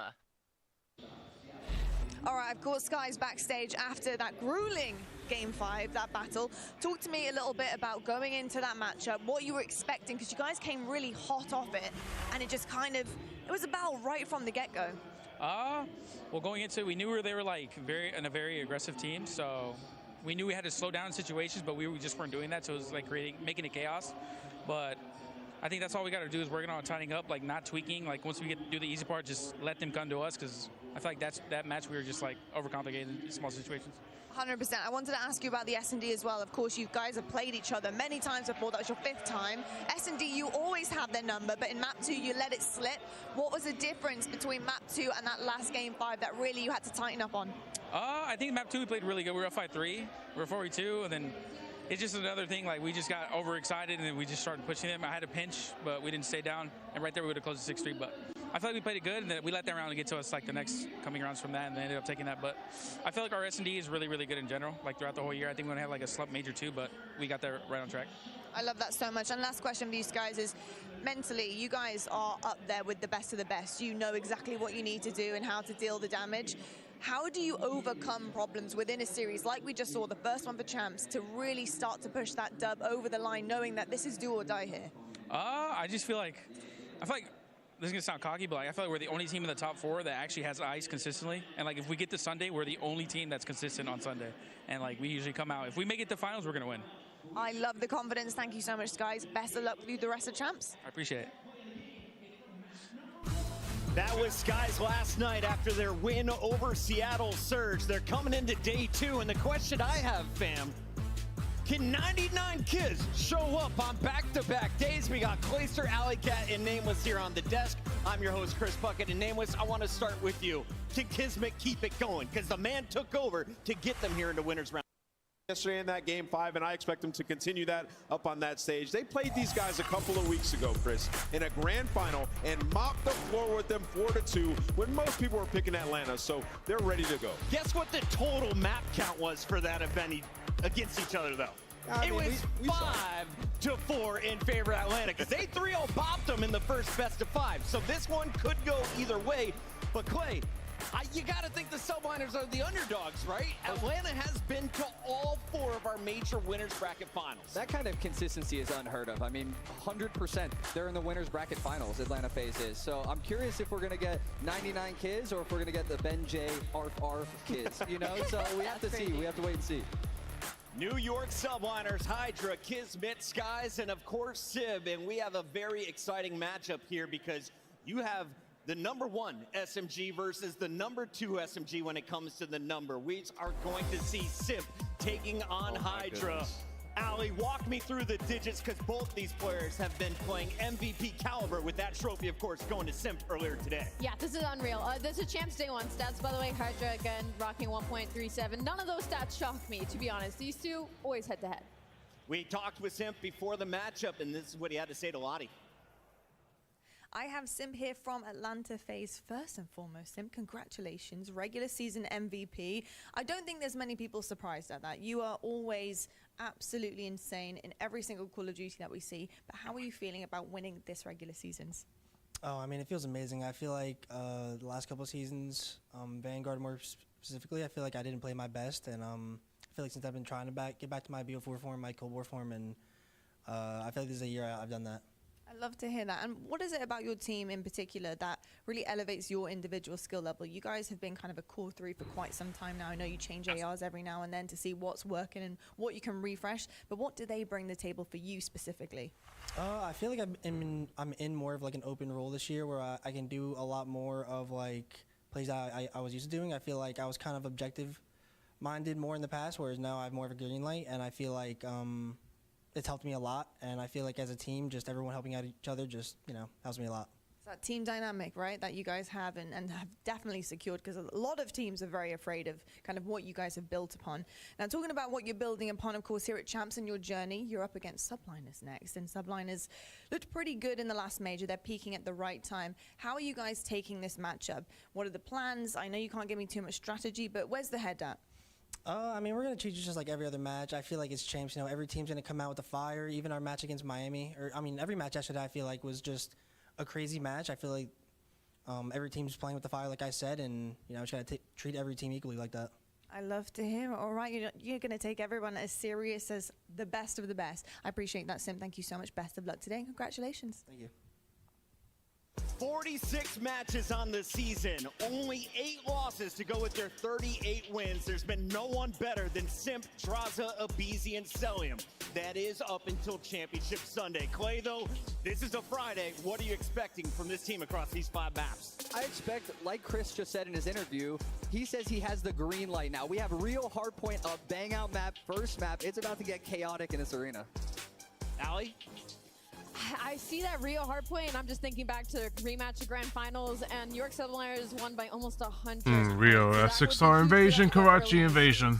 No pressure, Allie, but you are 3 for 3 on this the will be day. interesting. It is time to lock in the final scuff pick'em of the night. Can you pull a Clayster and have a perfect 4 for 4? Maybe. I already told you guys what my pick was heading into this. It might be surprising. I'm going with New York Subliners. I think out of the top 4, they had the strongest search and destroy so far this weekend, and I think they can do it. Nameless?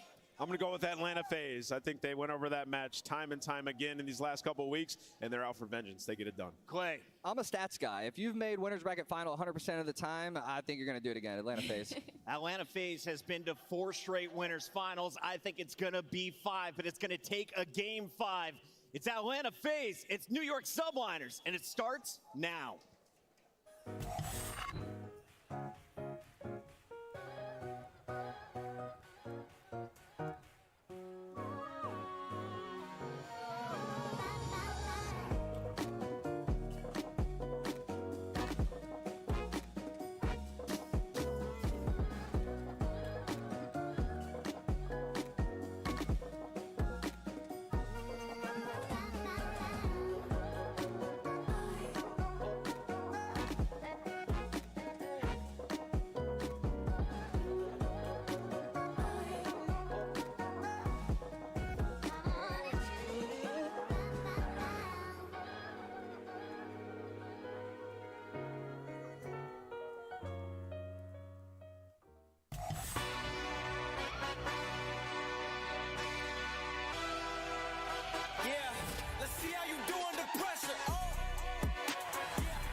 Like I'm Kesha, I get to the paper, boy. Extra, extra. Work with me, you know that I got it. Come with me, let's take a trip to the islands. We up on the jet, we'll do more than just fly on it. Stand on that hill, you gon' die on it. Boom, boom. Back with a vengeance, I show you the ropes. Peace in my town, I can show you the coast. Up in the shots if they wanted to smoke. If you know, then you know. Hey, let's see how you do under pressure. Let's see how you do under pressure. A moment can live on forever. All right, Allen, Texas, one more match today, and we'll figure out who's going to face Optic in the winners finals. So help me set the stage. You guys ready to go one more time? Without further ado, make some noise for the New York Subliners and Atlanta FaZe! Both of these teams considered in the top 4, and both of them with a win on the year. But one side of the stage has felt much more comfortable since the beginning of the season. Fighting for their life, New York Subliners made a roster change many called some question marks about, but have paid off here, looking to go back-to-back once again. It's an 100% stat that Atlanta FaZe will make it to the winners finals, but stats and records are meant to be broken. It's the final match of the day. Take it away, Blaze. Thank you so much, Allie, and I agree. Stats and records are meant to be broken. FaZe up and stand clear. It's time to get this winners matchup started. Miles, Chance, let's go. Let's go, indeed. Thank you very much, Blaze. Ready to roll. The last match of the day, a late one here on Friday, but a fantastic match indeed. 2 of the heaviest weights we've got here in the CDL. It's a rematch of the last Majors final, and they've got a long and storied history against each other. Yeah, absolute juggernauts, man. They battled the champs last year. Every single major, especially at the end of the year, they always match up. And it's the type of situation where, in my mind, the maps don't matter. You could play 5 hardpoints, 5 S&Ds, 5 controls. These 2 teams are going to be getting after it. It is about who has more confidence on the day. That's the only thing we're really going to be measuring here, a metric that has seemingly no tangible value, but always seems to come to fruition between these 2. Confidence. It is key, folks. We'll find out who's got it in spades. And that stage, it reeks of excellence. They've been whizzing it all morning. We're going to find out who gets to go to that winners final against Optic.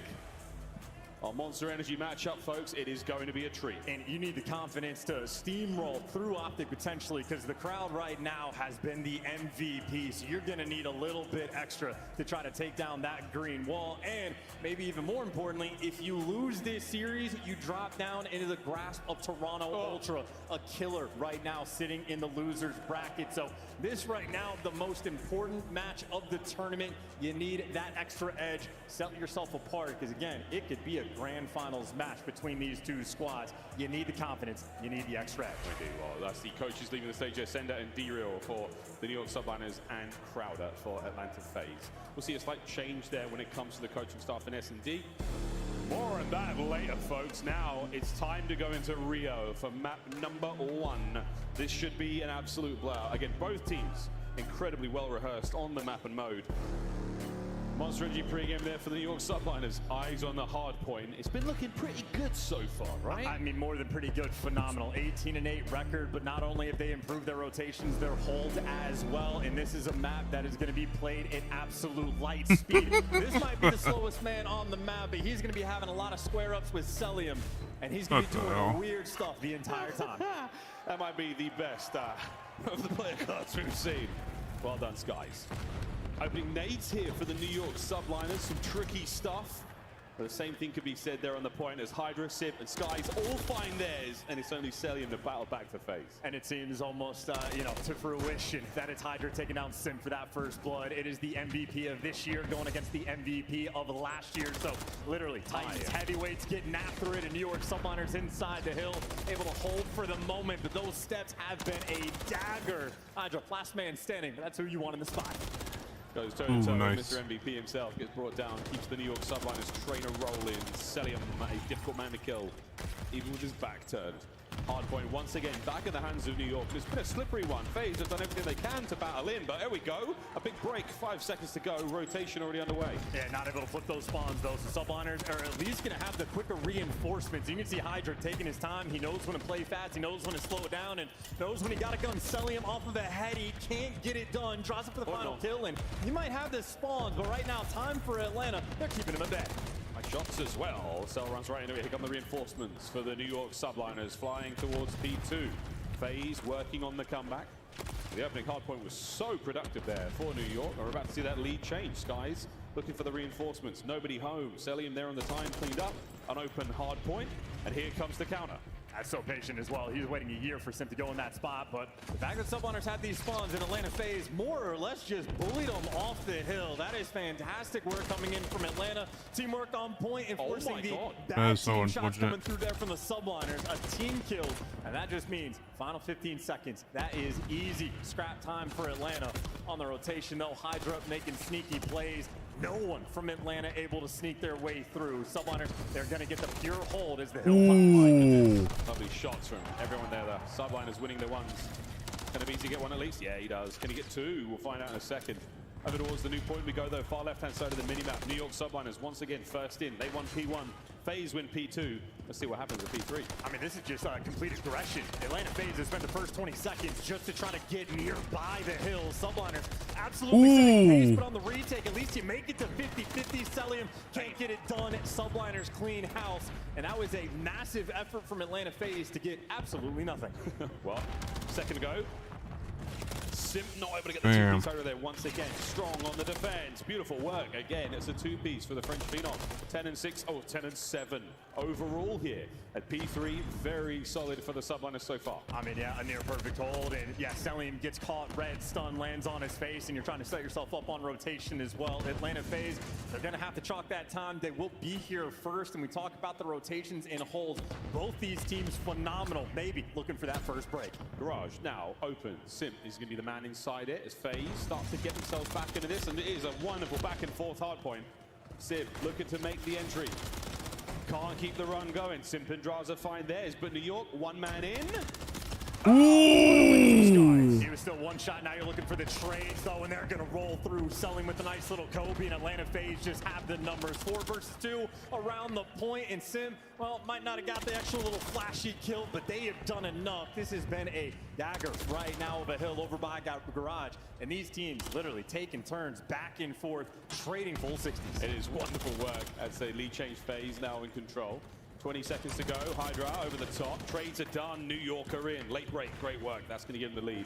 As we now go to the top side of the minimap where FaZe lie in wait. And again, absolute battle we are expecting. And while Hydra's taking a deep round, Civ looking to be the cutoffs. Clean shots coming through, frankly, from Draza to get him 1 HP. Impressive on both ends. But Atlanta FaZe going to be that early time. But this is just a setup for how this game is going to play. It is going to be a neck-and-neck battle through and through. Yeah, another exchange of hard points. Civ a 4 spree now. Last time we checked in, it was a 2. Civ didn't get to 6. That's where the cruise lives. Big damage, not enough to kill. BZ though picks up where his teammates left off. On a Hydra, trying to break the hard point. Keep the boys out of it. Nice work. The Phenom continues to go at 16 and 10. He has not slowed down. Yeah, he is a terrifying force. He is ready for the second gunfight before the first is even finished. And now he's playing nerd spots. When he needs to play fast, he can do it. He does everything right. His instincts on point. And if not for the blitzkrieg speed of the BZ. How did he not see him? Damn. A BZ build different as well. That's a 3 spree to go and break this hill. Hey, lovely work there, FaZe. You managed to slow things down. Just you needed it. The subliners were starting to pick up speed there. But now, with 10 seconds to go, we say goodbye to the first set of hard points. And for a neck-and-neck battle, this is the hill where you can set yourself apart. It is that second set of rotations over towards P1. Atlanta FaZe have the right side spawn and initial control of the time. And subliners wanted to strip it from you immediately. Sid didn't even need the help. Tried to break it himself, but Draza there for the kill. Hydra only a nuisance. Everyone else for Atlanta happily collecting that time. Nice work. New set upon us. Oh, this is huge. And Sim finding big ones. FaZe.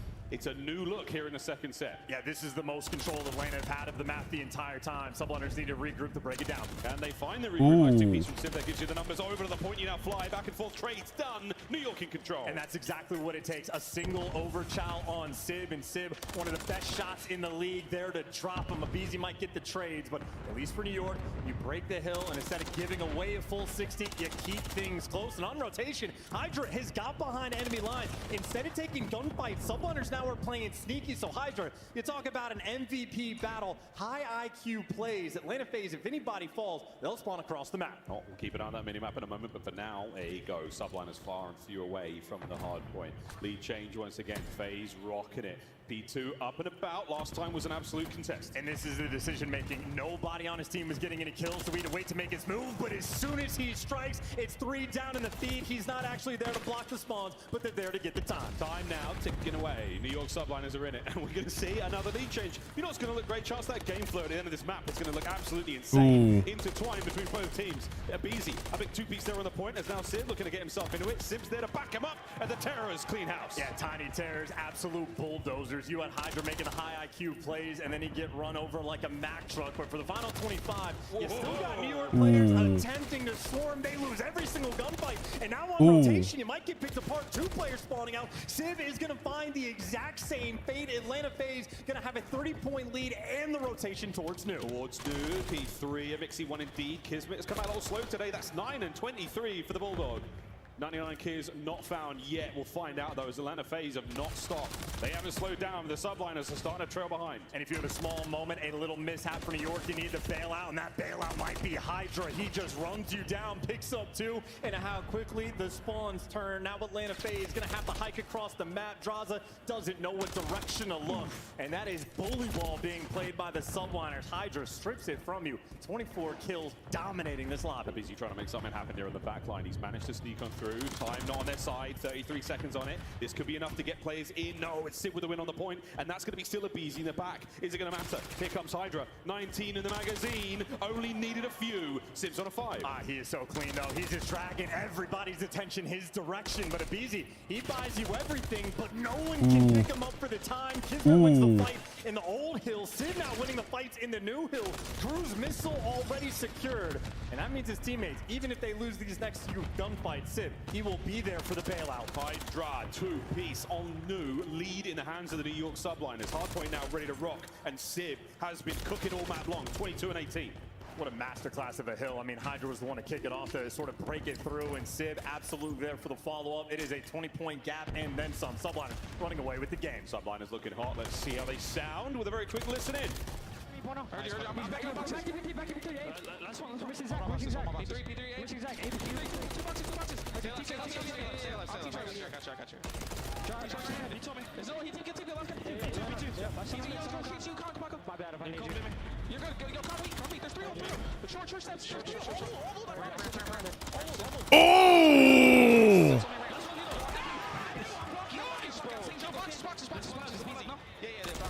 Boxes, one bullet on new. I've seen the shot time. One bullet. I can shoot, okay? Play for the pitch. Play for the pitch. He's already here.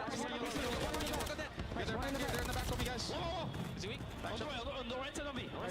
Hey, Joe, push it. Watch your jungle. Hey, Joe, one can pitch me, guys. One can pitch me, too. I'll see his gun behind me. Ooh. Yeah, backside is Zach. No, ABC's on no. Cubby, MC. One bullet on time. Absolute. Yeah. Absolute on time. Ooh. I'm shaking it. Just hold, please hold. Dante, one's counting. I want to tap on you. You and Cat. You can side. Signing that. You and Cat. Yeah, one's on time and Cat. Stay alive. Just keep beating on time. Can we get made as well? Cat. Help kids. Hubby. Nice. Side. Get to the top. I can't. Deep left.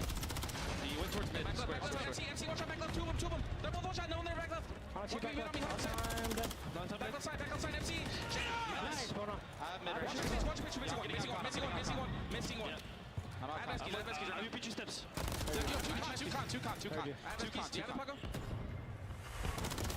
Comms with intensity only matched by their precision. The New York Subliners absolutely running away with map 1. That is 3 down in the feed though, Sid. Last man standing. You got Subliners and Hydra especially playing with some venom. And Sid was the last man standing. He gets you 2 and sets you up for the kill. Atlanta FaZe desperate to hang on. Holding on, but you've got to fight your way in one more time. Big contest right here. FaZe managing to get the break, and they need it.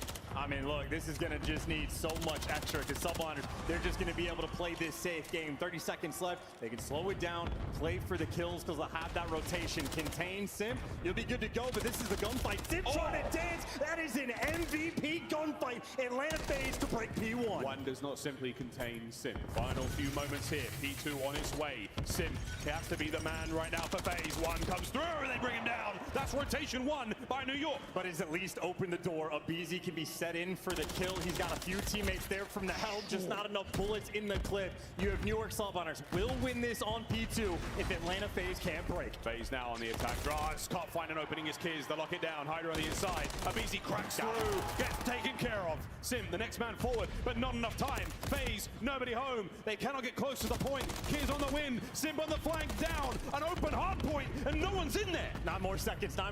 That is all you need. Hydra already with the 40 bomb, just looking for a little bit extra. Sim will now buy time for his teammates to climb in the hill. That should be game.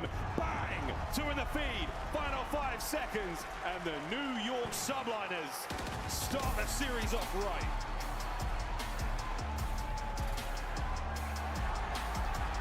And I don't know what he said, but Hydra is certainly letting FaZe know something. I think it might have been something to do with that regular season MVP result. And man, map 1. Damn, nice first map. 32 non-traded. Outslayed the lobby by a mile. Nice first map and the trash. And the in-game trash, dog. Holy shit. In chat will welcome the champs. Hydra is here. This man is literally in his final form. I just hope that the members of FaZe manage to mute up.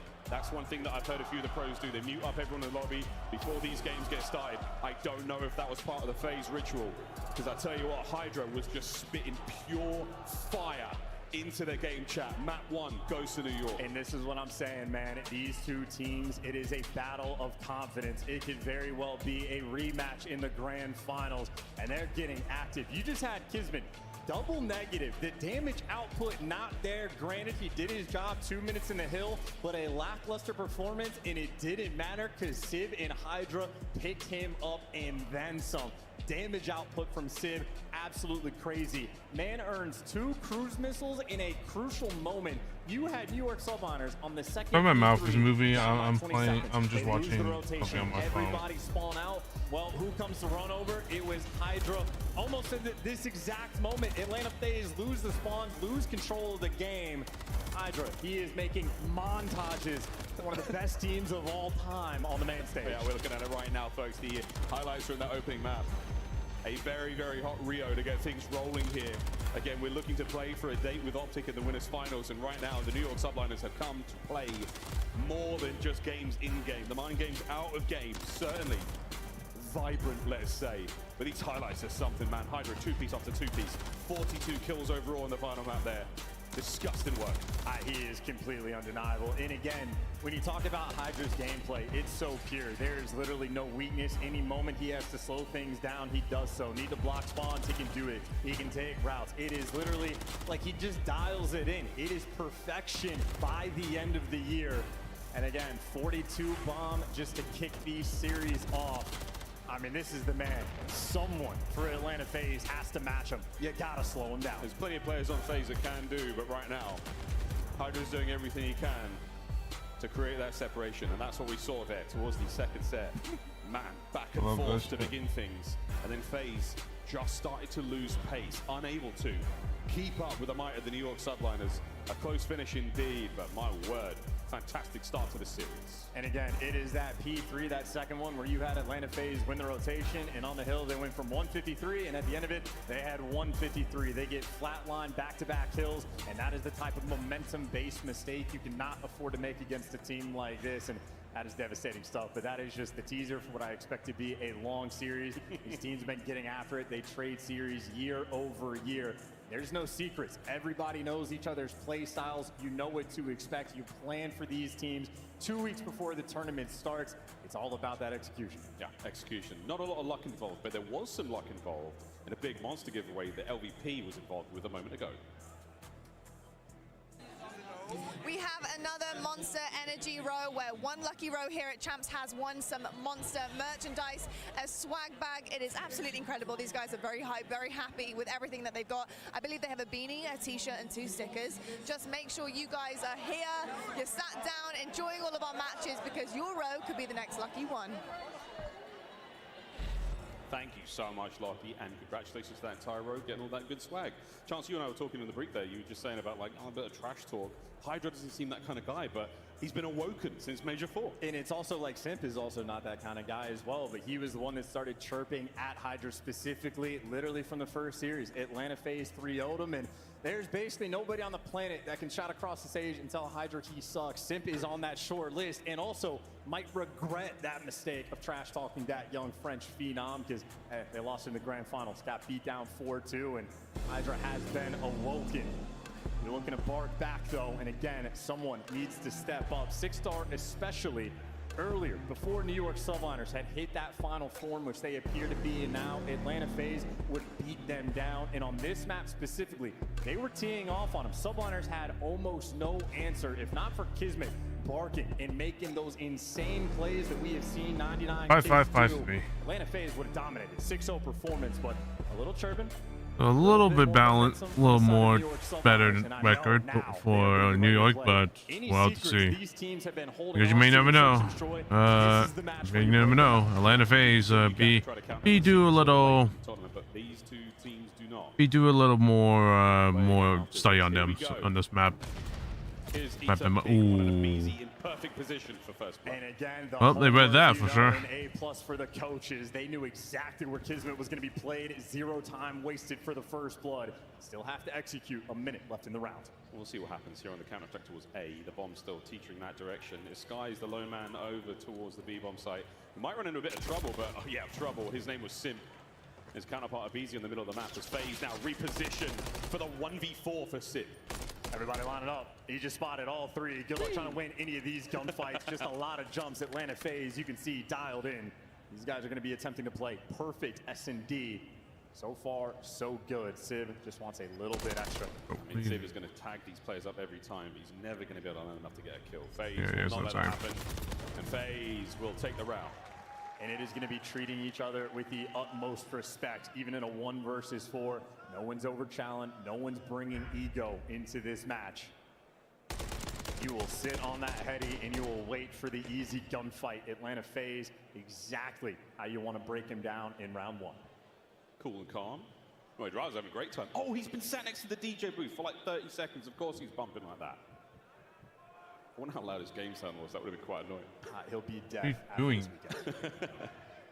Emotion, lead motion is guys, protecting something else other than my hands. Let's see if the New York Subliners can have some fun on defense. Well, New York Subliners, nobody's there on defense over towards the B site, so it's about how. Oh yeah, they're just pushing B. Yeah, they're just forcing B.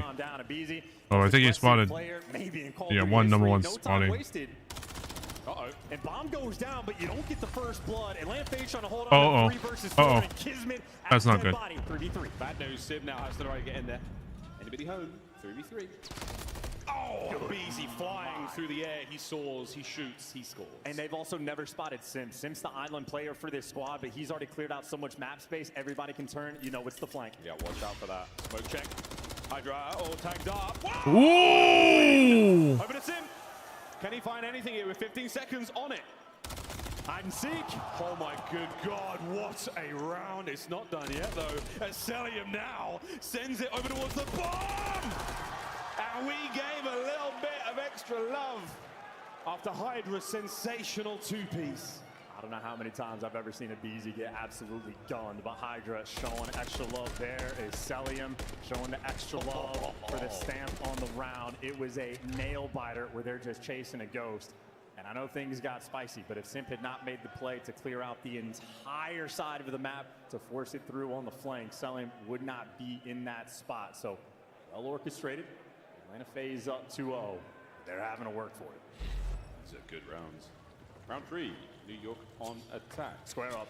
Here come the nades. There are the trophies. That didn't last very long. We're going to be sending it, folks. Concussions are out. We've still got a smoke and a frag to play with here for Draza. Will he be able to get a kill? Hello! There's a lot of New York Sublines players there. Trades are done. It's not quite over yet. Here comes up Beezy. Finds one. Can he get completed on the trade? Wow! Sky's over the top. 1v1. Look at this, Skies. He has not lost a single 1v1 all year. Now he's going against the MVP. Well, technically it was 1, but this time he's now going against the MVP. A minute for these two to dance around each other.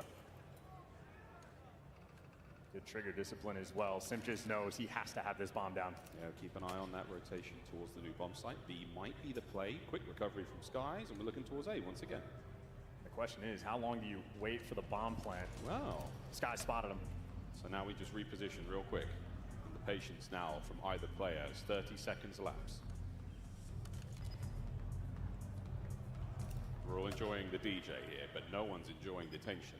Bomb now planted, the fight truly begins. And Simp's going for the information, knows he does not cross off to the right, looking for the chow.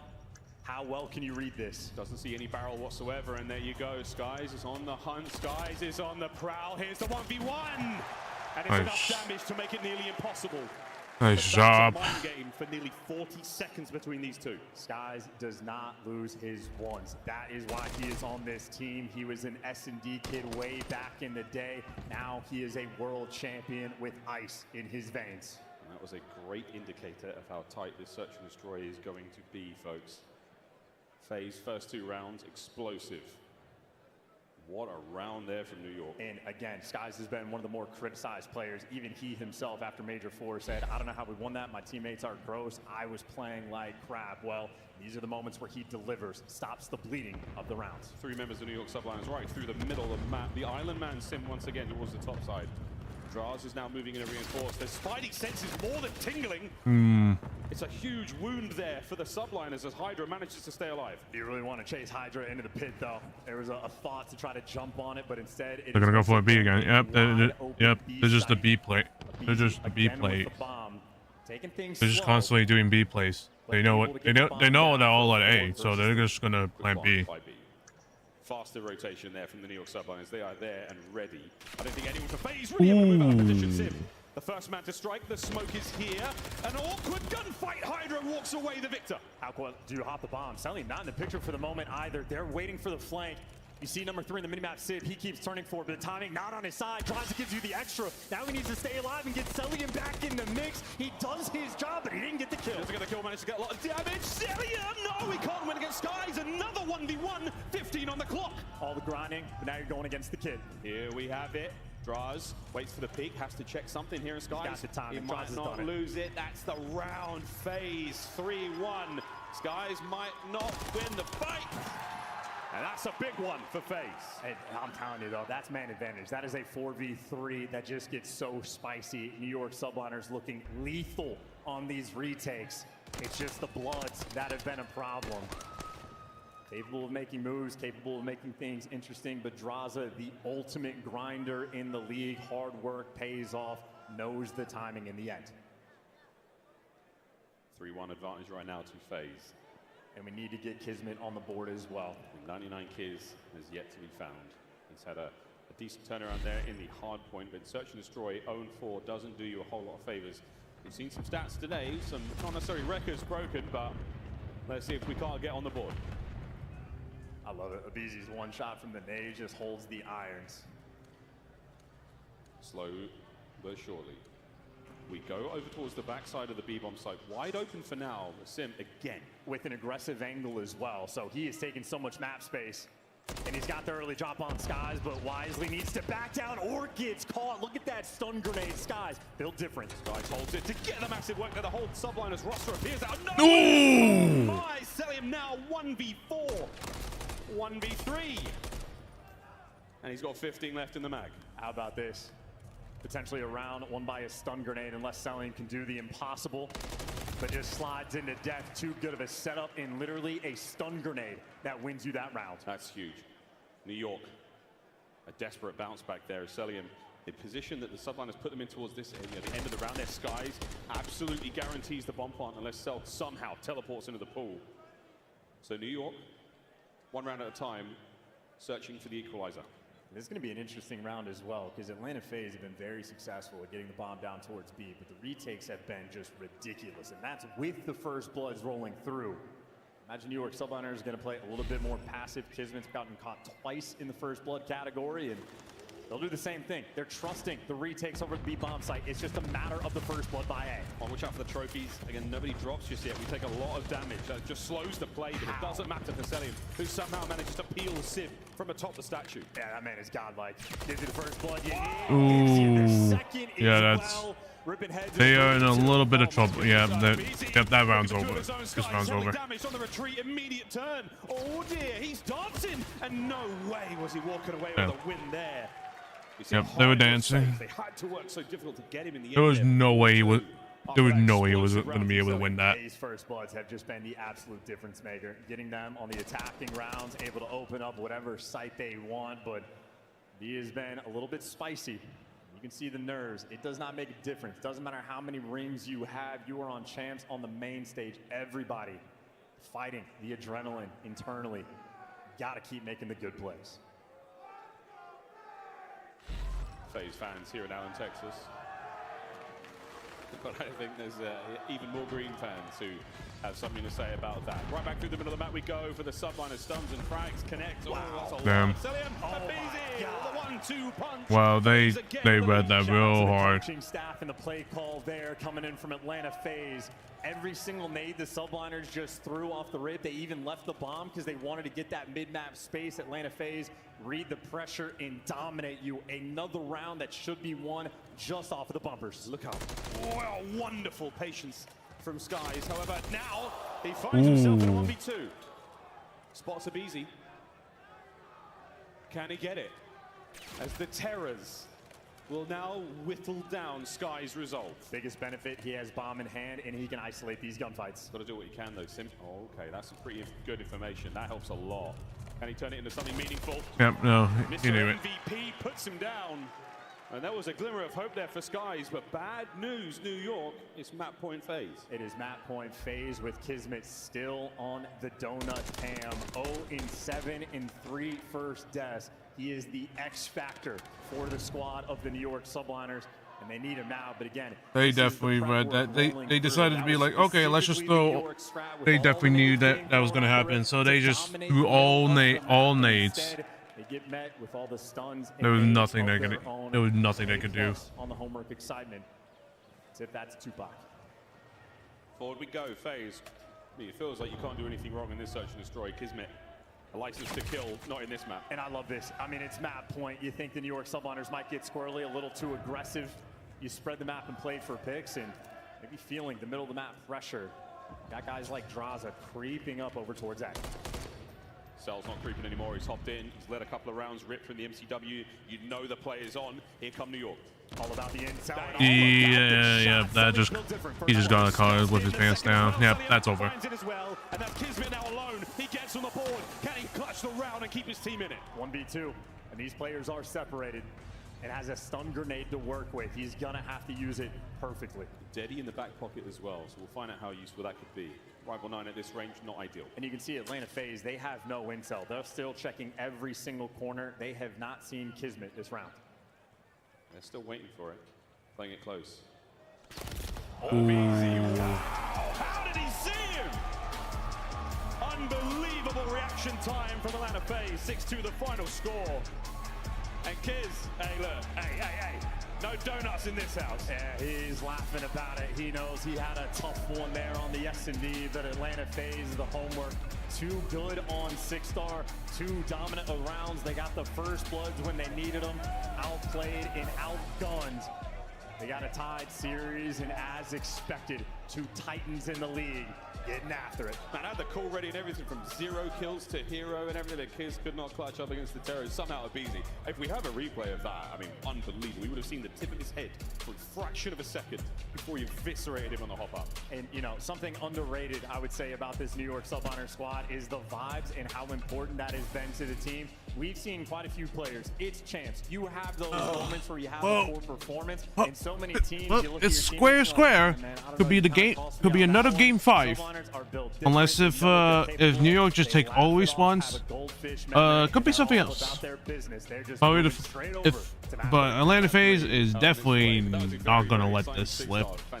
Is definitely not gonna let them slip. Wonderful way to bounce back here in the series, because Invasion's up next. And my favorite thing about Invasion Control, we talked about how defensive heavy it is. Well, each of these teams has an absolute lethal weapon. The 2 best players in the game on the attacking rounds, it is Simp on one side and Hydra on the other, a literal MVP battle. These guys are built different. We get to find out who has a little bit extra in the control. And we'll find out who's got a little bit of extra spice, because these respawns, that does bring the best out of folks. Well, we're going to make sure we get the best out of these players and give them a quick break. You should also take a break. When we come back, Invasion Control is on its way. The booths upstairs are popping. FaZe fans all over the place. We'll find out who plays Optic in the finals at the end of this series.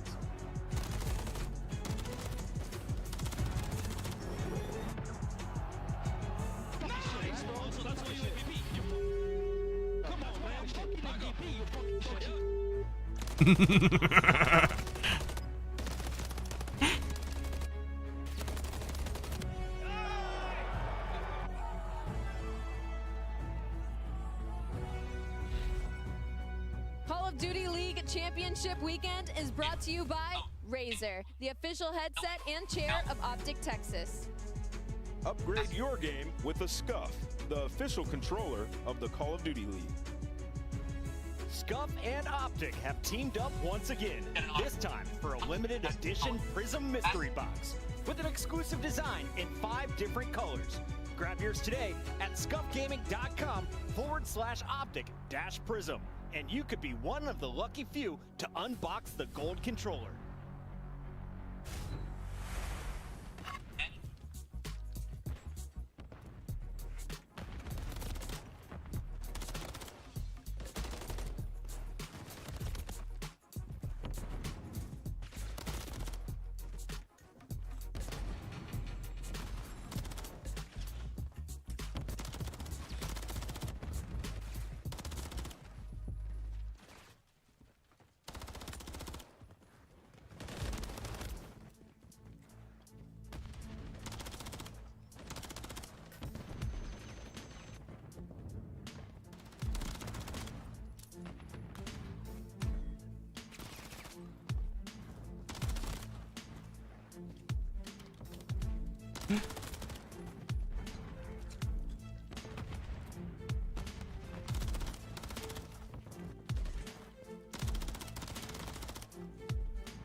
And with Sender here from the New York Subliners. Sender, I want to talk to you about what happened yesterday. You guys got the job done, not in the cleanest manner I think that you probably would have liked. A couple of things to clean up on, but I want to talk to you a little bit about that S&D.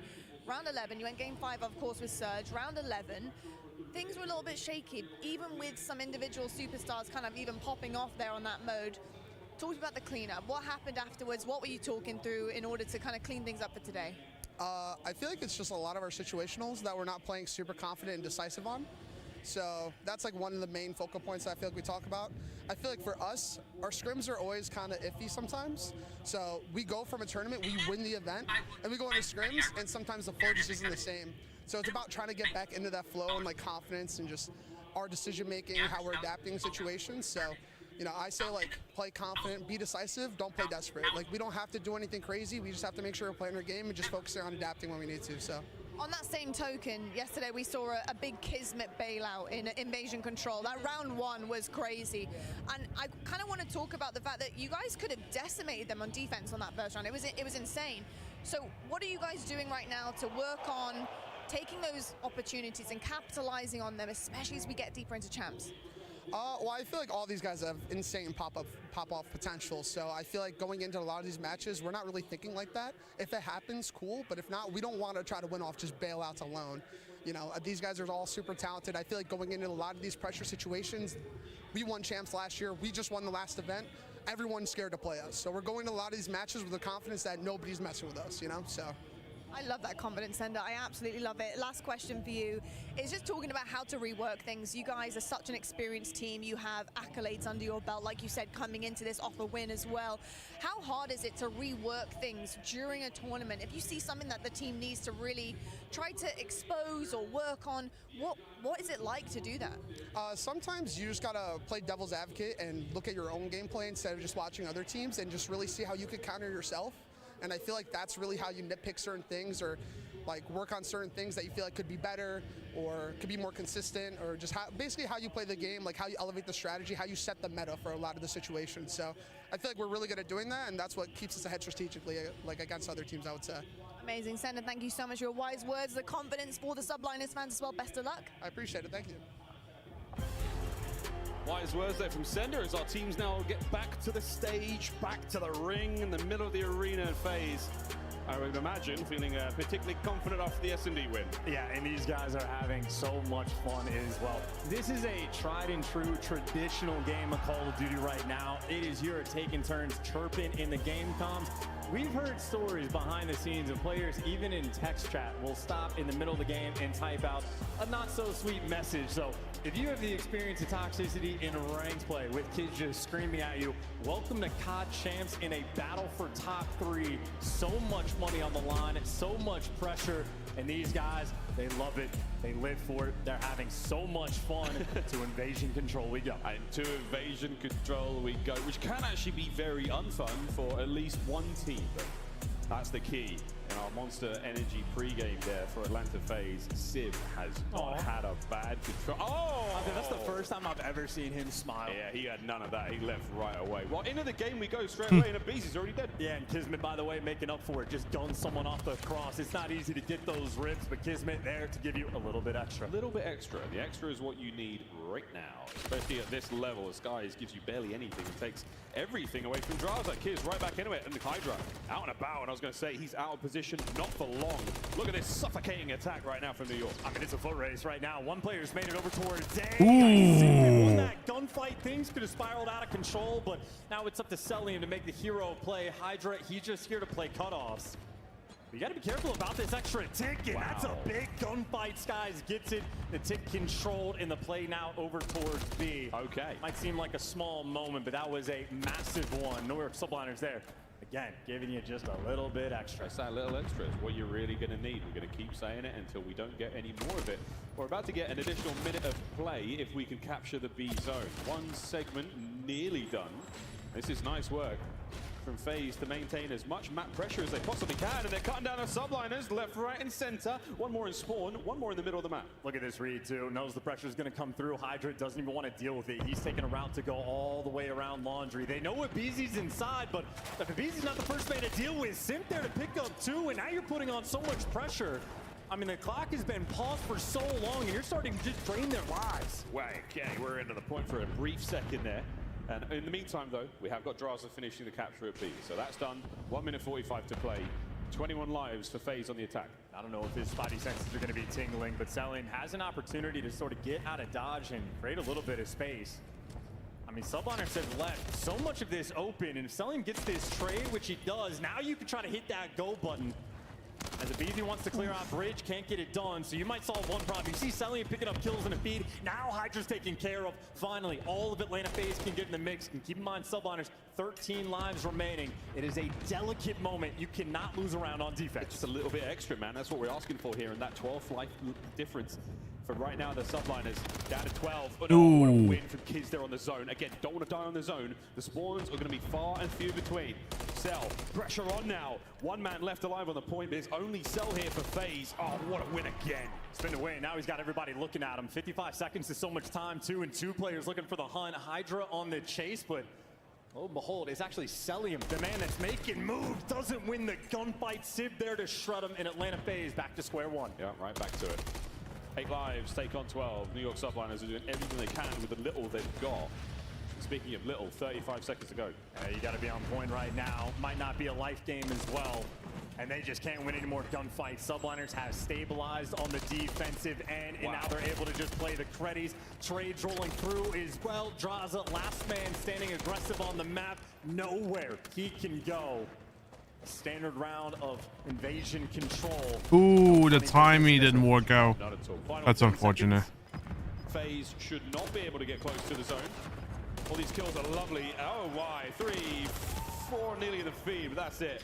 The round is done. A brilliant attack from FaZe, but not enough. New York, they take Good the play, first. good play. And this is when pressure, again, is at an all-time high. Selim starts making moves on the flank. There's a point where 2 players started to make that chase. You think that opens up the floodgates for the rest of the team, but everybody does their job. Sib especially 2 massive kills over by Blue, basically able to stop that bleeding. So nice and stable. Everything's standard. Only 3 ticks rolling through.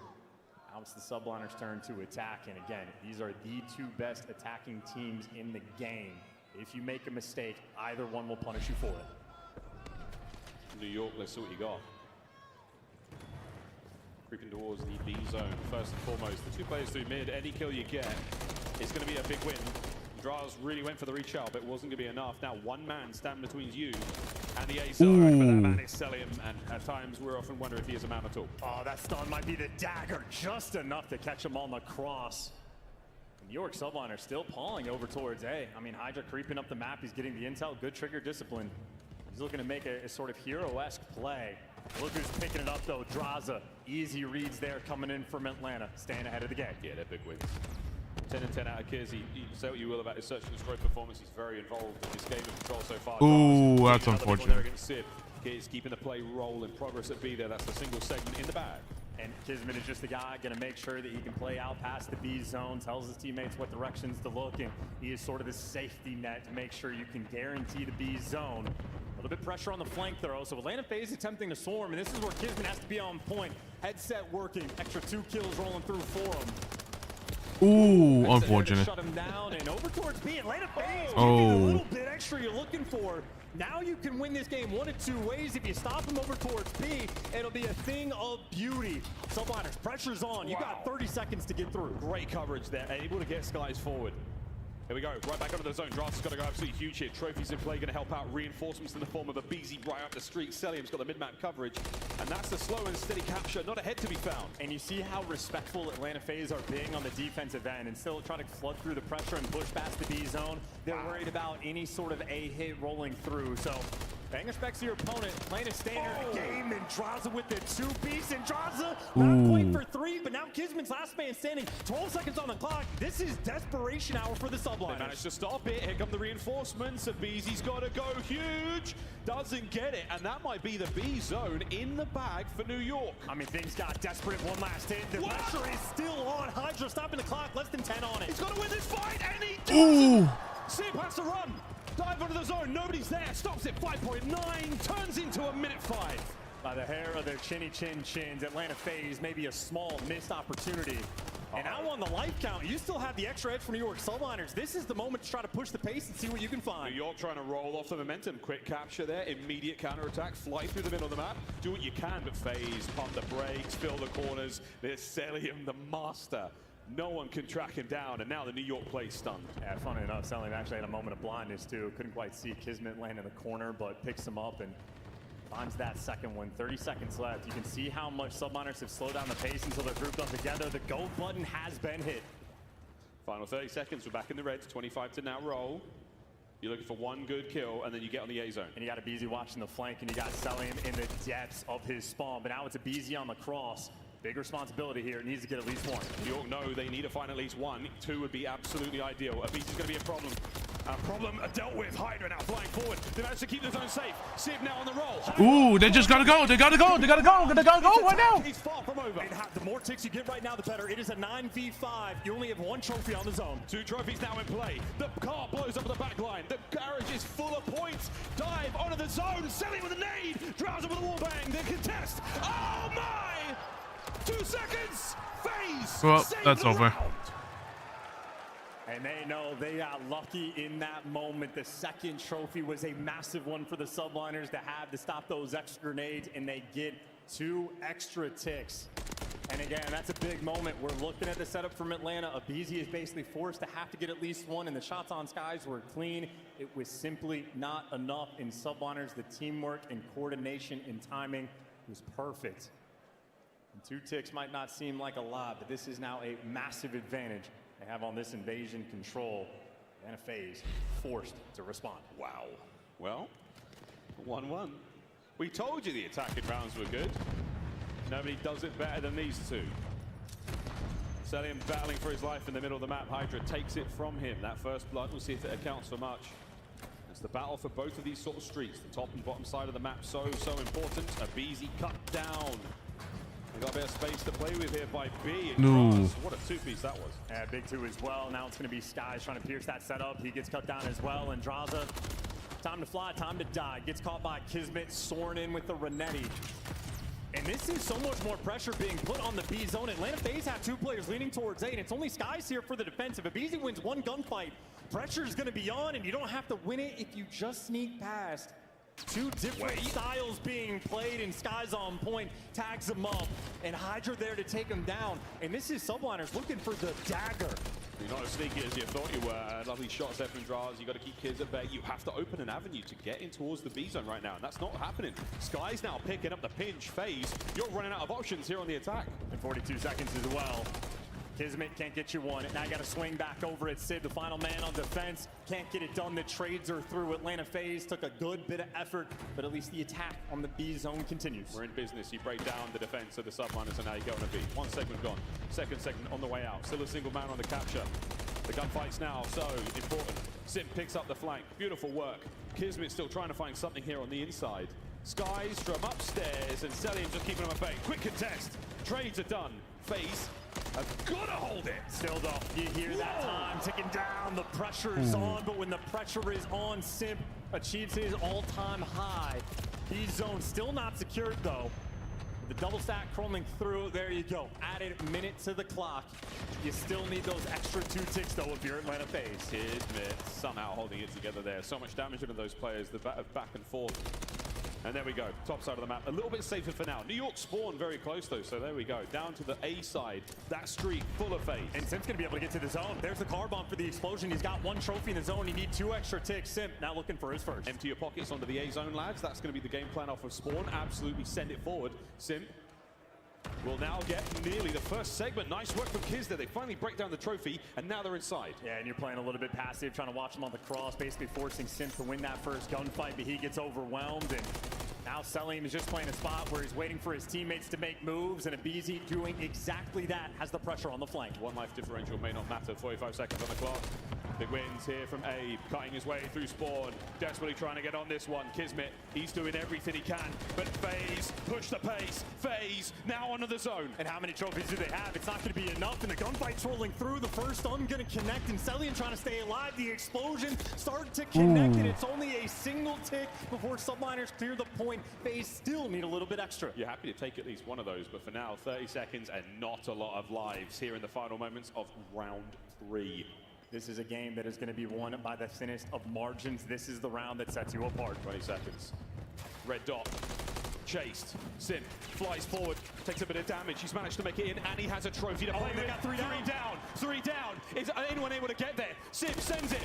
Mr. MVP finds another. Trophy now in play. Here comes Draz over the top. Hydra opens an avenue for the reinforcements. Go, New York, go. And the tick is one thing. How about the round of 4 versus 2? They're going to get it done. You soar into death in Atlanta FaZe. Gonna get it. Chirping, letting them know. Whoa, jeez, that guy's lit. Yes, he is. That guy is lit. Not as lit as these boys are. Sim 26 and 19. 0 lives to 4 there as the zone doesn't actually get captured. So for now, FaZe, ruthless determination, trying to close out the control. Yeah, well, you just forced New York Subliners to do the most difficult thing in this game to accomplish, to win an attacking round of invasion control. It's worse than Gavutu. It's worse than Al-Bagger Fortress. This is the map that has set the good and the great teams apart. A moment where you need greatness for the Subliners. And it's simply to take the lead in this matchup, winners bracket final on the other end of it. Hydra, tagged up, nearly doesn't matter. A wonderful amount of work done early on there, but New York, they're making their way over towards B, trying to get it done. And Sim, his mere presence has forced somebody to get off the zone. I mean, you just have arrows on the minimap scattered all over the place. Skies is keeping that continual pressure over towards Bridge, and Atlanta FaZe have a bit more of a respect-based style. They don't stack the B zone as much, but as soon as Skies falls, now you can just run him over towards B. Hydra, nice and careful. He's playing passive over towards Broken. This set of gunfights are going to be massively important to set us up for the round. And that's it. Over towards the B zone, we now try to fly. 2 kills are great. Can you get 2 more and make that side of the map totally safe? Reinforcements for the Subliners. They're still going to contend with Celian, who's keeping them pinned in their spawn. He gets a 5 spree. He's finally brought down, and it's Abizi.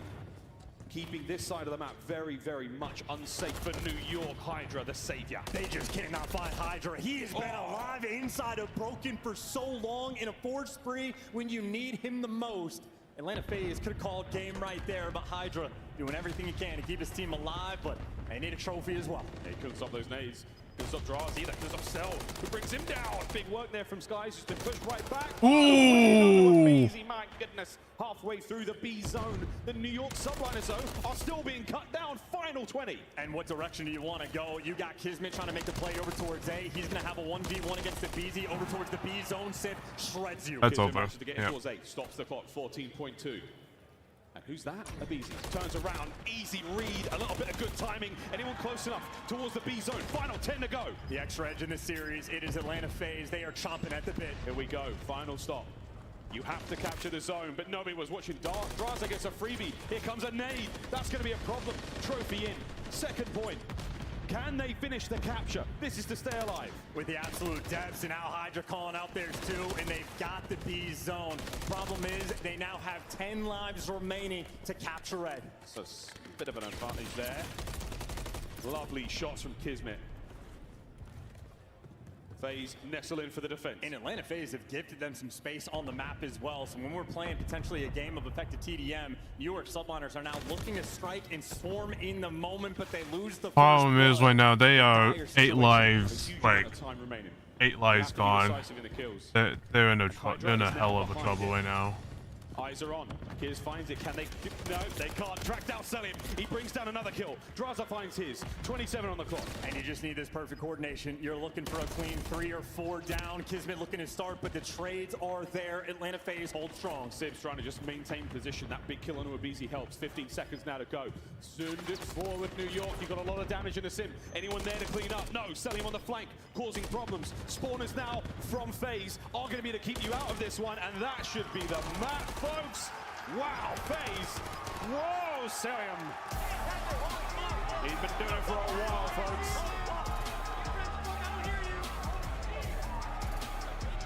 And everybody's chirping now. FaZe take the lead. A lot of noise was made after map 1. Well, it's been Atlanta FaZe's turn to have a little bit of fun. Devastation on that attacking round. They figured out how to orchestrate it, and they're able to call a game, but we already knew we were in for a long one, and we still got a long way to go. Subliners keeping it cool on the other side of the stage, but now forced to respond in hardpoint. It took a 40 bomb and then some from Hydra in map 1 to take down Atlanta. See if they can dig deep and find a little bit of magic for the map 4. Well, magic is what we are getting, folks. This has been a brilliant series so far. And again, all this just for winners finals. Champs always delivers, doesn't it? And the funny thing about the trash talk too, in Champs, in these moments, the chirping coming in from Hydra and crew is that the MVP thought it should have been his, but look at the series Simp has been having as well. In the control, we talked about that battle. The 2 best offensive players in the game. Hydra could only give you 9 in 2 rounds. Simp gives you so much extra, doubled them up at 18. Atlanta FaZe, the kills flowing their way. Not many 3-1s so far in the tournament when it comes to control, but at this level, we got that little bit extra, and it came in the form of Sim. These highlights, again, absolutely brilliant work. How difficult it is to save these zones on the goal line position there. We were 5.9 on the clock. We had a few of those moments on the attacking rounds. A minute is a long time to play for here. And this one, FaZe on defense. Insane work there to take care of the 2 trophy systems and the 3 members of the subliners there on the A zone. Crazy stuff. It's just got to be overwhelming, man. Everything has to be perfect. And the thing I think I've loved the most about this series is we've taken turns shouting everybody's praises. Even where Kismet struggled in map 1 and map 2, started heating things up. I know for the map loss in the end, but every single player is playing at their best right now at COD Champs. It has been elite level Call of Duty. One of the better invasion control maps we have seen all year long, and both these teams, they are winning by quite literally the thinnest of margins. Well, there it is. FaZe managed to take the lead here in winners round 2. One more map. It's all they need. And everyone is chirping. Everyone is up there. It's starting to get very hot here at Allen, Texas, Chance. The last match of the day is not disappointed so far. To Karachi we go, which will be anything but chill. And I mean, Karachi, make no mistake about it, the 2 players to look at are the 2 MVPs. I know Kismet's that type to be the X factor, but we have Simp go on absolute tears. He has broken the kill spree record on this map of Karachi against one of the best hardpoint teams in the game. He is a lethal force, and again, Hydra on the flip side, we already know that man has found his eternal flow state in the game mode. 2 destructive forces on the map. It is going to be exciting stuff. I just love how happy MC looks when he's talking trash. He's like a kid in a candy shop, big old smile. Maybe the only player that doesn't get nervous. No, he doesn't get nervous. Well, again, he's just he's an absolute machine. You, though, folks, have to get your machines at the ready because we have a chance for you to get a beta code for the upcoming Black Ops 6. A beta code can be yours, folks, so do what you can to scan that QR code if you're not already watching on your mobile device. I'm not going to try to figure out how you do it, but maybe grab a screen grab of it. Do what you can to dive in on that link, get your chance to win a Black Ops 6 beta code. If you pre-ordered, you can get it anyway, but you can also give it to a friend who maybe hasn't pre-ordered. Tickle them, tease them into buying it. Maybe let your friend take a crack at trying to solve that puzzle of how to get the code, because I know everyone wants to solve the puzzle of the omnidirectional movement. Everybody just sort of, again, chomping at the bit, salivating, waiting to get your hands on the game. Everyone got to lock in, though. Got to lock in. We've got MW3 still to get through. A couple more events in the bag here. Champs is far from over. Fist bumps are out, folks. We're loading in. Karachi Hardpoint coming up next. And again, stats be damned. It's all about confidence right now. And both teams have had a fair crack at one another. We have talked our trash. We have walked the walk. And we have managed to capture zones and arm bombs and do all sorts. And now, stand in that space. And keep in mind, whoever loses this map has to play against Toronto Ultra, a killer right now waiting in the loser's bracket. So a fearsome moment, and a guy like Hydra is looking to be #1. He was that and then some on the first map. A near 2 KD against Atlanta FaZe. I would hang it on my wall, but for Hydra, another day in the office. But on Karachi, it is Atlanta FaZe's map pick, a 14-3 record for FaZe. This is Old Faithful. What was the stat? Another day. Oh, 14-3. Yeah, that's gonna be hard. Nades go boom. Stuns go bang. Hardpoint goes to New York. And Draza can't get out of his spawn. He is getting peppered and tagged up. Took 8 seconds on the scoreboard before really a first blood rolled through, but now selling for FaZe, last man standing. Easy reads though for him, so able to buy you a little bit of space, a little bit of pressure, still trying to get Hydra out of time. That's Abisi's job.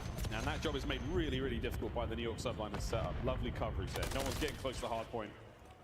Every angle covered, and here comes another hit there. Sky is jumping off of the side of top. And you know, we talk about sort of those like nade setups and the homework that's getting done for search and destroy, but for the opening breaks on respawn, it is the exact same situation. And for New York subliners, it does not get better than that. You'll have a 30-point lead in the full rotation over towards New. Now Sim's gonna be working the flank, so the benches being set up at Atlanta FaZe are very far from everyone being involved. This is one of the hardest gunfights to win in the game. You've got to jump over that wall, take care of a player that could be nearly anywhere, and Sib's got it. And that's exactly why Simp is just waiting. He's waiting for the distraction. So as soon as the gunfights roll through, now he wants to make his move. He makes the pounce, waiting for his boys to make some noise on the other side of the wall, and that's exactly what happens. Sib has to commit, lead power position, gets 2, Kiz gets his, last man up, Draza. Still keeping things mixy though, because now it's going to be New York subliners jumping over the dumpster, but Sib with a little shoulder peek and rips off Draza's head. That's nice work from the subliners. Attack #1 by FaZe dealt with. Here comes attack #2. That is fantastic trades as well. And again, Sib in that moment, the guy to give you a little bit extra, goes on a 4 spree as well. This is perfect containment right now. A 14-3 record for Atlanta FaZe.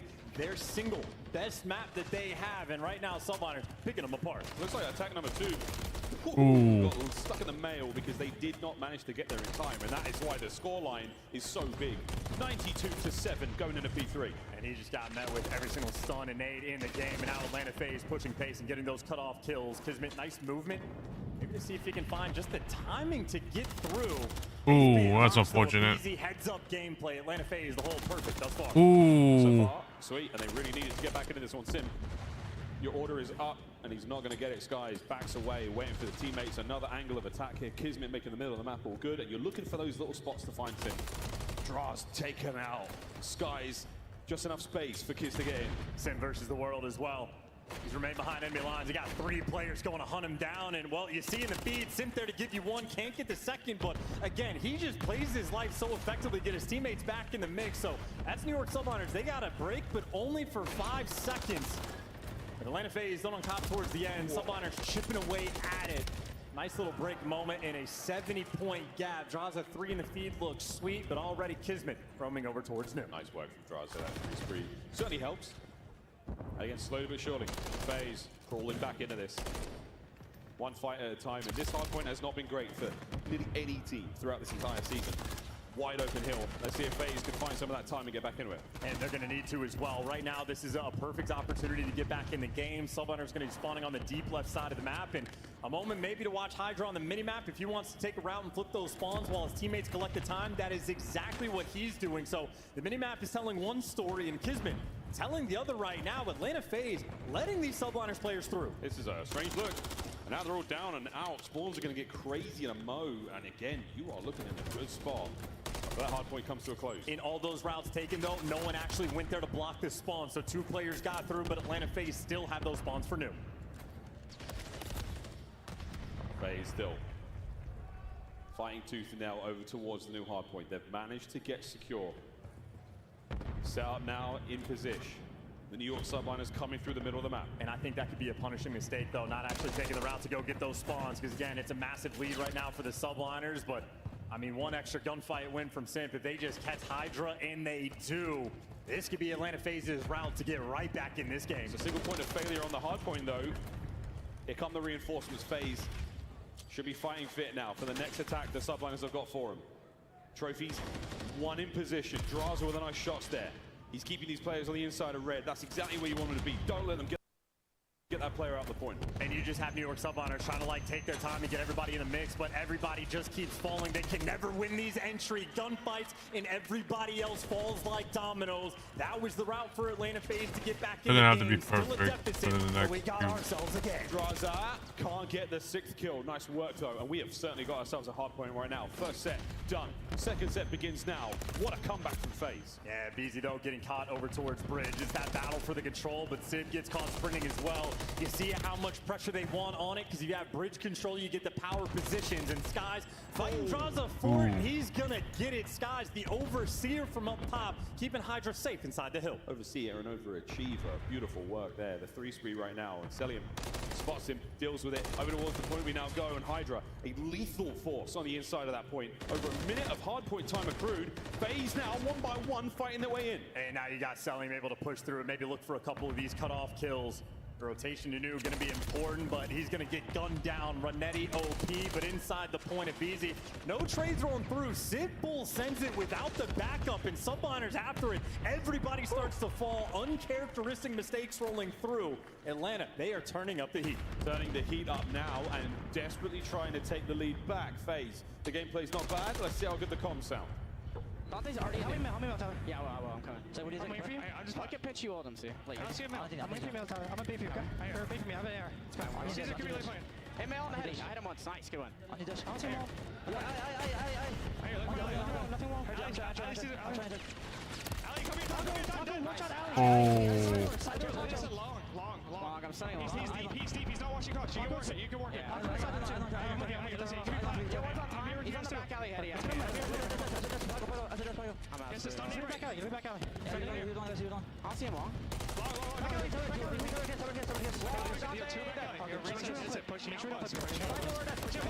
One more bell stop. I'm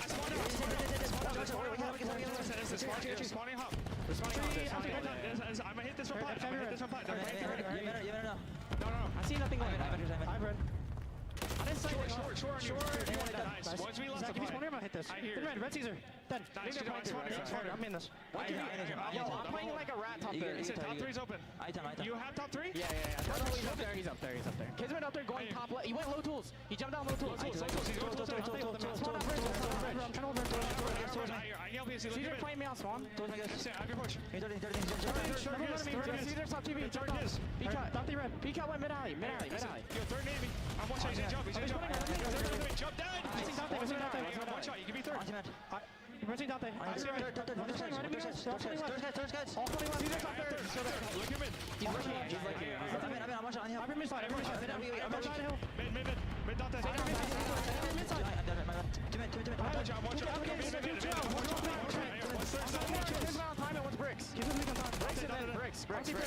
Bricks in that time.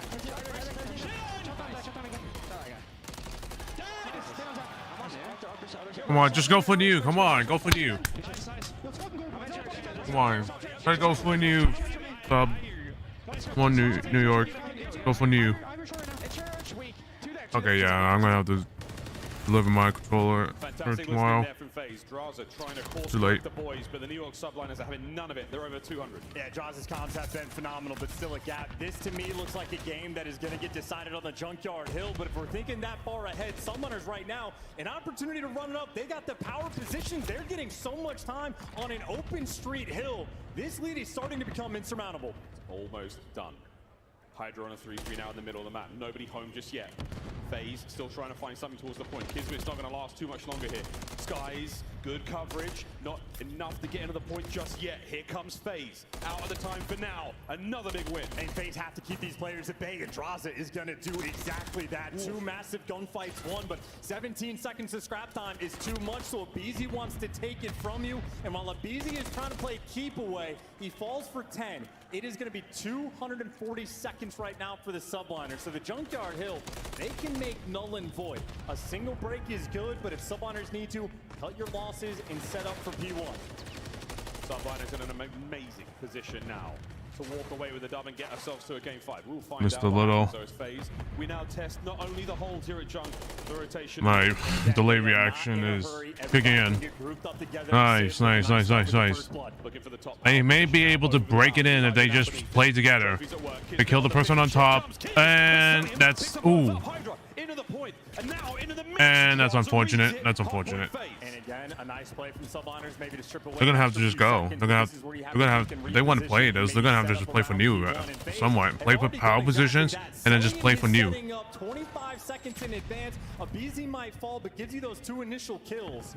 So this is the battle for P1 in this moment. Atlanta FaZe working on a monster comeback. We wanted to see them hold Junk. They did it. We wanted to see them rotate to new. They're doing the best they can. Celium. Wow. Nice. It's an open P1. It's now ready to go. And it is a massive advantage now for the subliners, guys inside the hill. Sky's in. Draza over the top. Gets him out. Traded immediately. Open hard point. New York. No, they're not in. They're still open. Yeah, it's a foot race too. Simp wants to get in position. He's trying to play the flank just to get these extra kills.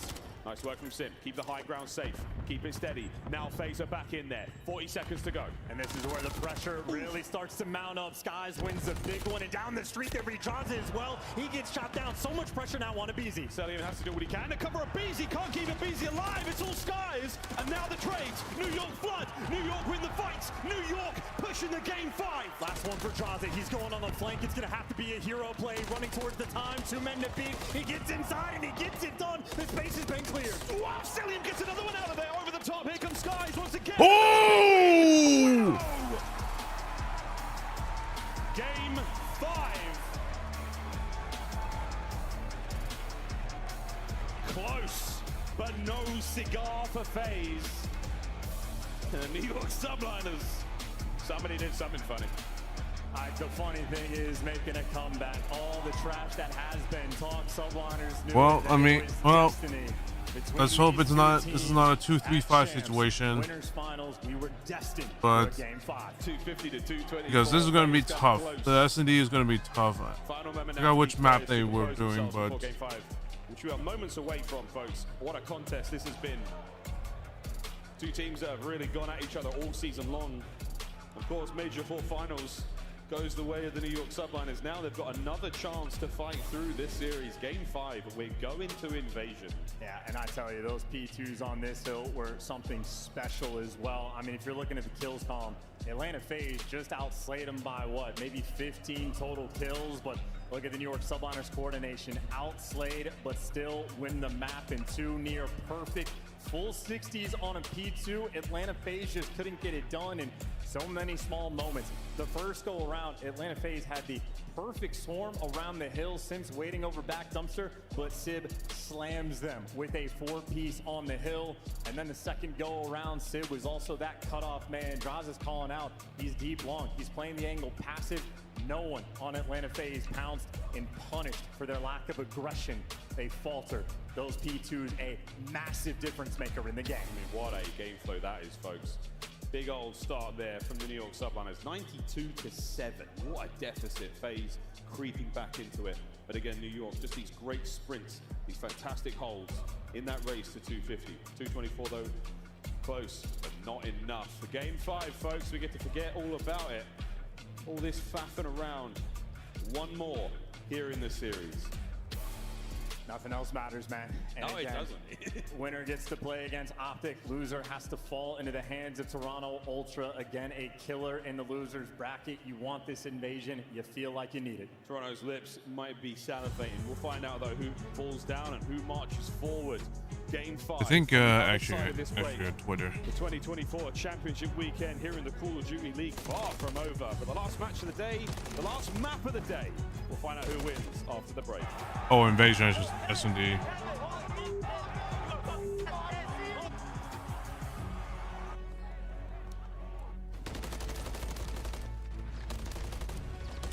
Okay. Oh yeah, this is a map that FaZe have lost a few times.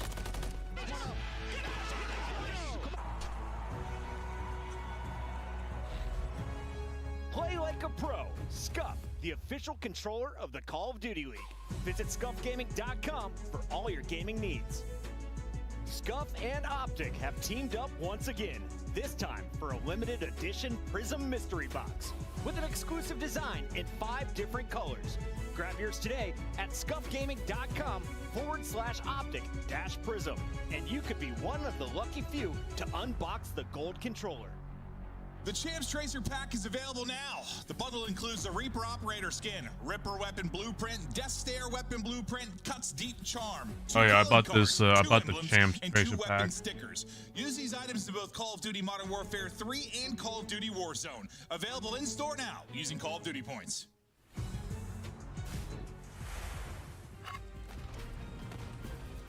Invasion S&D. Question is, will we see the moment where, you know, will we see New York just being able to capitalize on the map pick? Because from what I see from CDL Intel, they have an 66% chance of winning this map. So they may be able to have a chance. So they may be able to just win the map 5. But that's going to really depend on the gameplay, how the setup, the plans, the strategy, the strats that New York is gonna obviously use, but they're gonna have to counter their strats as well. So let's just hope that they can be able to do some counter strats and just be able to hopefully not lose the gunfights. And I mean, gunfights is one thing, but they just better. Let's just hope they put the pressure on Atlanta FaZe.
I have a scene from FaZe Black here. Challenges kicks off today, mate, and obviously your team, one of the favorites to take it here at Champs. How are you boys feeling? How's the prep gone? Are you ready for day one? Yeah, we're really excited. Coming to this, we have won 2 out of the 3 lands.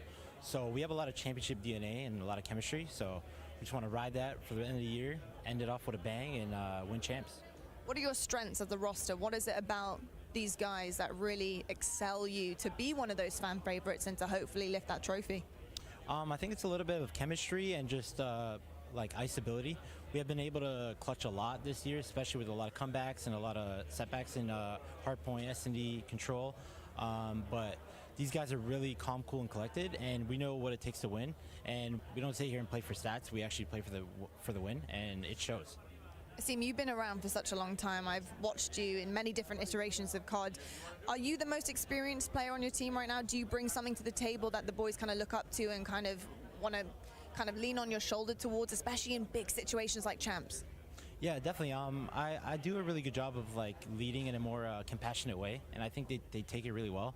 I just always express my input and really open, and they're really good at taking criticism. So it's a really good dynamic, and I really like teaming where Brack can exceed. Love that. So everything you want to hear out of a team. So amazing, Asim. Thank you so much. Best of luck day one. Go get it. Thank you. Compassionate man and a powerful leader there, but eyes on game 5 now, thanks to Asim. The FaZe take the stage once again. The New York Subliners just across from them, and there has been no shortage of trash talk here, Charles. No, not at all, but it's not just the trash talk, it's the quiet whispers of the game plan of the Subliners in the ear of a Beezy. That is one of the best online sort of S&D players in the game, has been for years, and as a coach for Atlanta FaZe, he has been on point. And you see him just telling a Beezy, here's a game plan, here's where everybody's gonna be in every single round. So well coordinated and a well orchestrated effort. Of course, if you talk about the coaching staff on Atlanta FaZe, well, New York Subliners also bring you a little bit extra. These guys are active, and back to Invasion we go.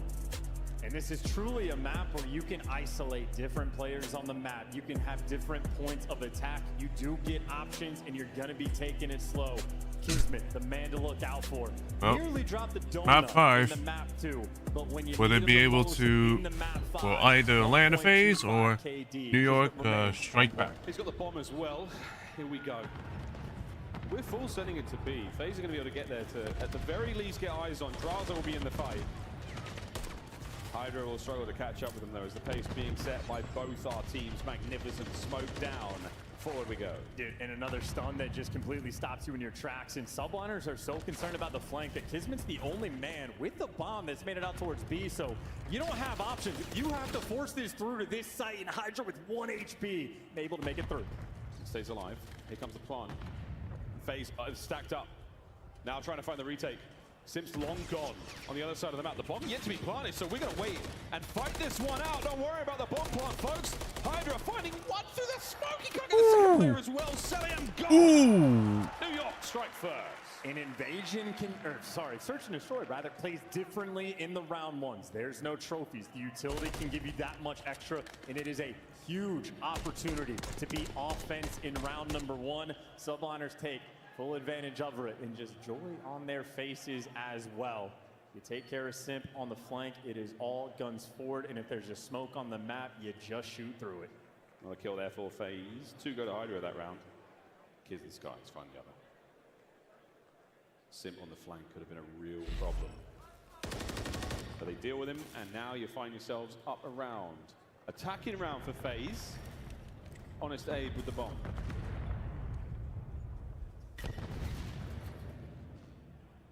Atlanta, they are no-showing everything. No crossing the broken, no crossing over towards showers. They are playing in the depths of their spawn. How antsy will New York be, though? They're not going to push too far forward. Oof, Abe's not getting far forward either. Also, you have a guy like Hydra in depths. This might be a setup for the wallbang spot. Keep in mind, Subliners very creative. They got wallbangs set up on both sides of the map. So if Hydra's in his spawn, number 2 and number 3, Kismet and Sid, big responsibility on this B site. Sid, once that door cracks. Anybody home? Not just yet. I'm not sure if Draza picked up on that. Hydra is in position for the wallbang. And this is about Sib getting the angle. And yeah, the second Sib sees someone on the cross, and now Atlanta FaZe, you got to figure out where you want to plant. You have to find a way to deal with this as well. Try and get the bomb down. Double nade on the outside. Nobody home.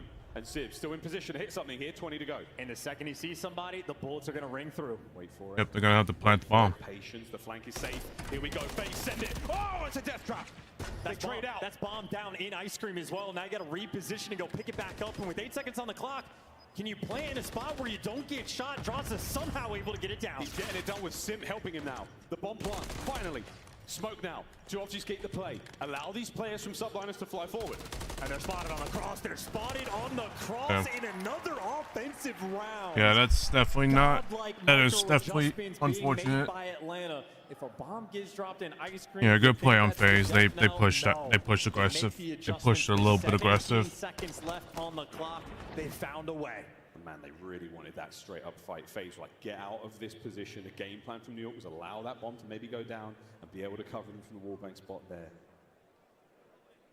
Wonderful, wonderful round of search and destroy for both teams. And that's a big opportunity squandered as well to get that first offensive round without the trophies.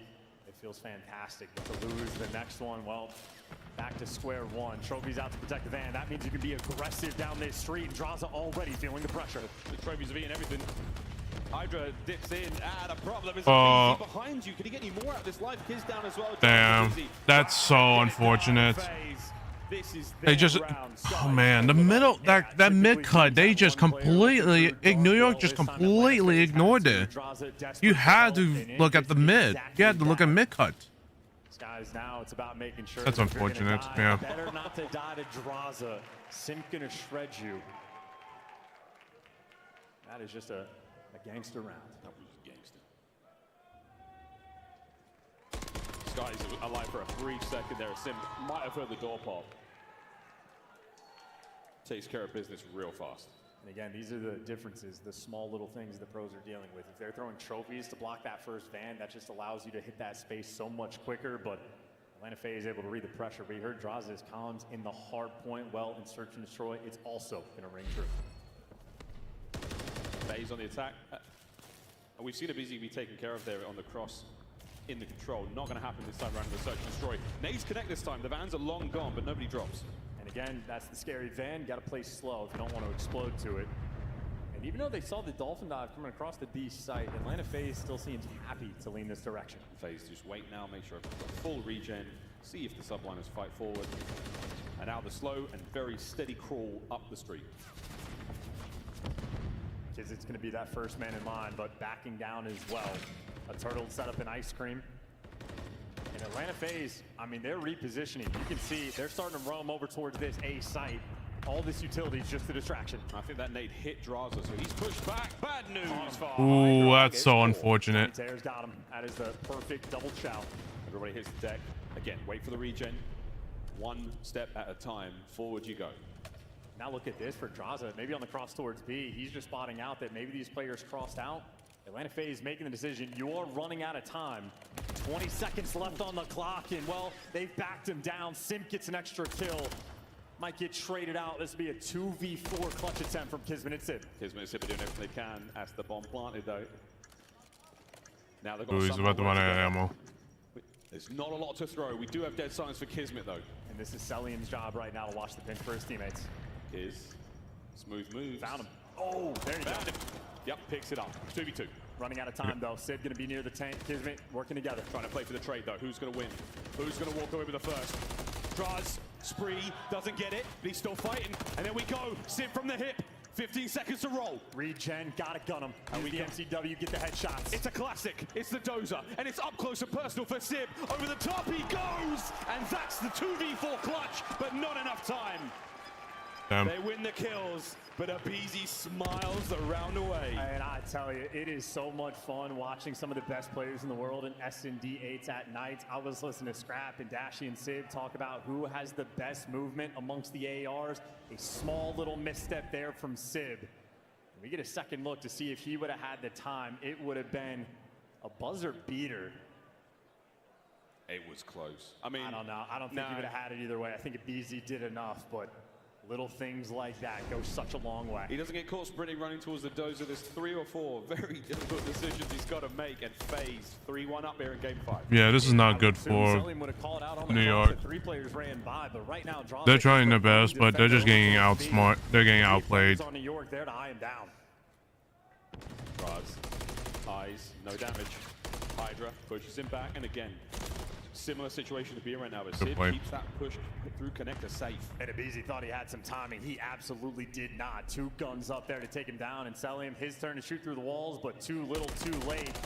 Kismet gets it down, gets out with his life. Yeah, his damage is good, but not enough.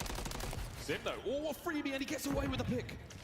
He does have Skies behind him, but he's heads up. They're still looking that direction. Here you got Selim in the front line as well, so the perfect pinch now from FaZe. If they can do it together. Subliners, less than 30, and the bomb goes boom. Oh, he caught him. Oh, he absolutely caught him. Are the trade's going to roll through? They do. Skies actually team kills a 1v1 versus cell. Skies now over towards the bomb. The man who rarely loses them versus Celium. Forward we go. Skies, oh, he's got far enough away from the bomb. And that is the round. You might lose the fight, but beautiful work from both teams now in these post-bomb positions. And Skies, again, it is just high IQ on the map. Even though he was the man responsible for the pinch when Sim got the kill in DVDs, you can see Draza is in the middle of the map turning to watch if he's coming through the street or mid. They just never had the intel. By the time you identify Skies, it is simply too late. That's another offensive round win. Sylvaner's trying to keep it close. We're all trying to keep it close now. 1 round differential. New York, do they have the momentum to roll forward on this defensive round? Hydra with at least eyes on one. Nobody in rugs, and I doubt he's going to be able to spot Draz up top blue, but he's on the lookout for it. And you got Simp as well, watching the deep pinch. He is playing deep. Oh yeah, he got spotted. I knew it. I knew he was gonna get spotted soon. You know, so was in the middle. Yeah, you could see that. You could see from where it was. You could see that from here. They just wait for information to roll through before they make the call. They have loved this B side so far. Here comes the connector fight. I think they're gonna try to focus mid. No, Skies is just watching flank. Way up top, he may have spotted him out. Draza, pop. Here come the rest of FaZe. So worried about this pressure too. He thinks the child's going to come in through mid. Meanwhile, for Atlanta FaZe, 3 players have crossed, and now Sim's got the battle over towards the street. Kismet might have the jump on him, a 1v1 between some SMG players, but this is going to be a distant one. The bomb now over towards B. No plans just yet. Not just yet. The smoke's going to slow things right down. Wallbang spot once again, so the bomb is not going to be planted without a little bit of trouble. Skies is there for the tags. Use the smoke to change the angle. He got a 4v4 with the bomb down. There we go. Bomb planted. It's a square up. Not a whole lot left to throw. Trophies in play. Hydra now through the smoke. Trades are done. 3v3. And Simp is not in the picture either. He is going to be so far away now. You win the extra gunfight. Straza, massive responsibility. Draza's got to find at least 2 here. Simp, oh, he picks up 1. Draza from the dozer. 2v1 situation. Massive damage. Big, oh, that's it. 20 seconds on the clock. Tons of time to get it done. New York, what a retake. Good play, good play. A lot of F-bombs there on this, guys, I can't lie. That is a huge retake as well. When the bomb gets planted, it feels like just the absurdly tall task to clear these players off the tanks, off the dozers, out of square. Impossible gunfights to win, but subliners do the impossible. And clean shots rolling through as well. Yeah, good counter. Fight, Good play, good play. Quite creative. You can wallbang the glass, jump on top of it. I'm actually nervous right now. Guaranteed position. You know those players are going to be there and trying to find new and exciting ways. The question is, moments. It's so hard. And by the looks of it, Hydra was the one that was getting active in the comms. are they gonna go? Oh yeah. Him and Kismet going to be leading this charge. They're gonna push? I don't even know if they took that I know. They're definitely playing for B. That's for sure. Semtex doesn't find anyone yet, and that can draw up close and personal here. Kiz with the damage. Is anyone here from FaZe able to capitalize on this? No nade for him, so he gets the regen. There's 2 players watching the cross though. Abizi and Draza, and Simp is waiting to flank. Simp and man, all about the IQ. If he finds the timing, he'll make the move. In the meantime, the bomb over towards B. Bomb makes its way through with Hydra backing him up as well. So now FaZe have got to try to retake the inside of their construction site. Just toying with the idea, looking for the information. The Terrors getting together. And a similar look to the last round. Skies watching the flank out of the play for now. And Selim, anytime that Kismet is flipped towards this bomb, Selim is just peppering him up through the wall. So it's the same strat being used against them. Can New York subliners, the same way Atlanta FaZe did, make the adjustments to break this setup down? Oh, and he doesn't know the bomb's planted. Cell wasn't there. Another 4v4 retake. Can FaZe do it? Waiting for this smoke. Here we go. Guns up. Suppression right on through the smoke. The one way. Doesn't go the way you want it to. FaZe find the advantage. One man up. What snap from Hydra. Not enough for the kill. 1v1. It's the exact same situation with the exact same amount of time. Will lightning strike twice? And this time Sky's long gone. Are we going to see a change? Sky's playing it exactly the same way. And that is... Oh, what an I don't think he has the time. He does not. Celium needs 7.5 seconds. He was shy. New York take the lead. And Skies is the exact player you want in those moments. It is deja vu all over again. The exact same situation, the same amount of time. He pops off for a moment and takes a deep breath. Get back in to the next round. A 4-3 lead, and that is 3 rounds in a row for the New York Subliners. Come on. Atlanta FaZe are going to have to dig deep. They've Oh, boy. loved this B side. Ooh, no, they're just gonna play for. Oh yeah, they're gonna. Oh, they're just playing for mid.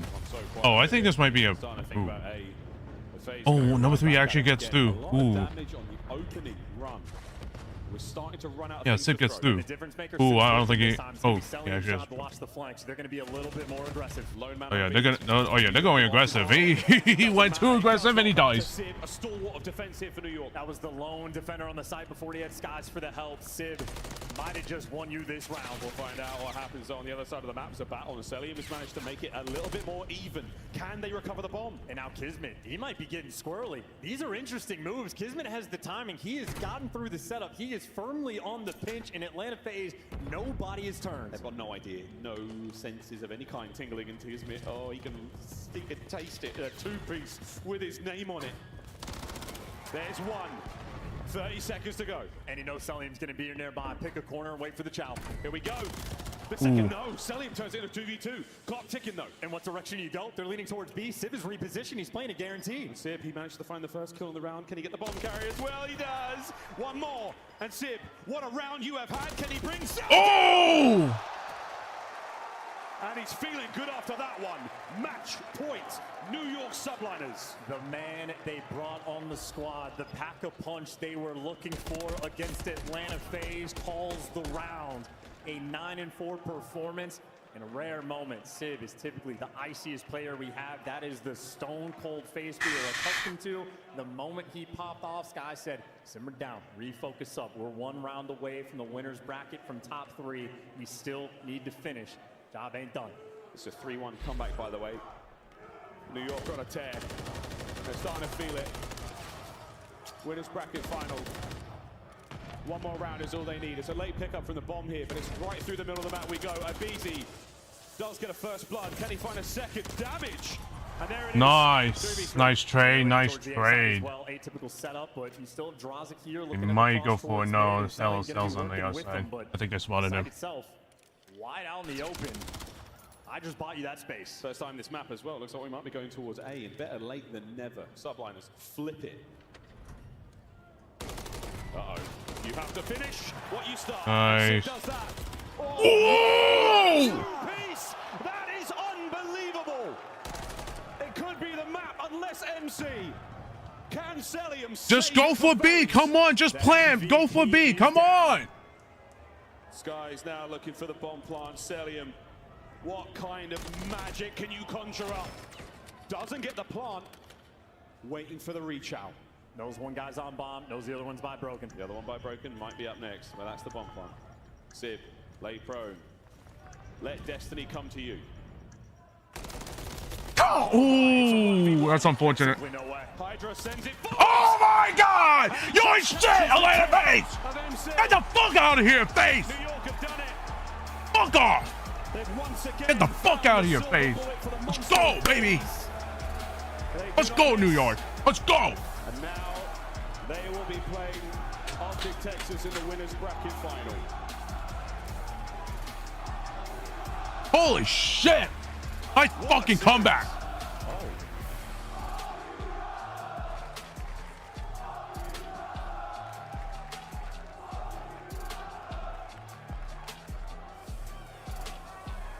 FaZe will now play Toronto Ultra in the lower bracket. What a tournament this has been. And shout out to Sid for that map number 5 as well. It was the MVP that he Holy shit, let's go. to call the round. And make no mistake, that was Atlanta FaZe at their very best. A BZ First Blood King, he gave you 5 in that game 5. A nearly record-breaking performance, and it was simply not enough to handle the heat that the Subliners just brought.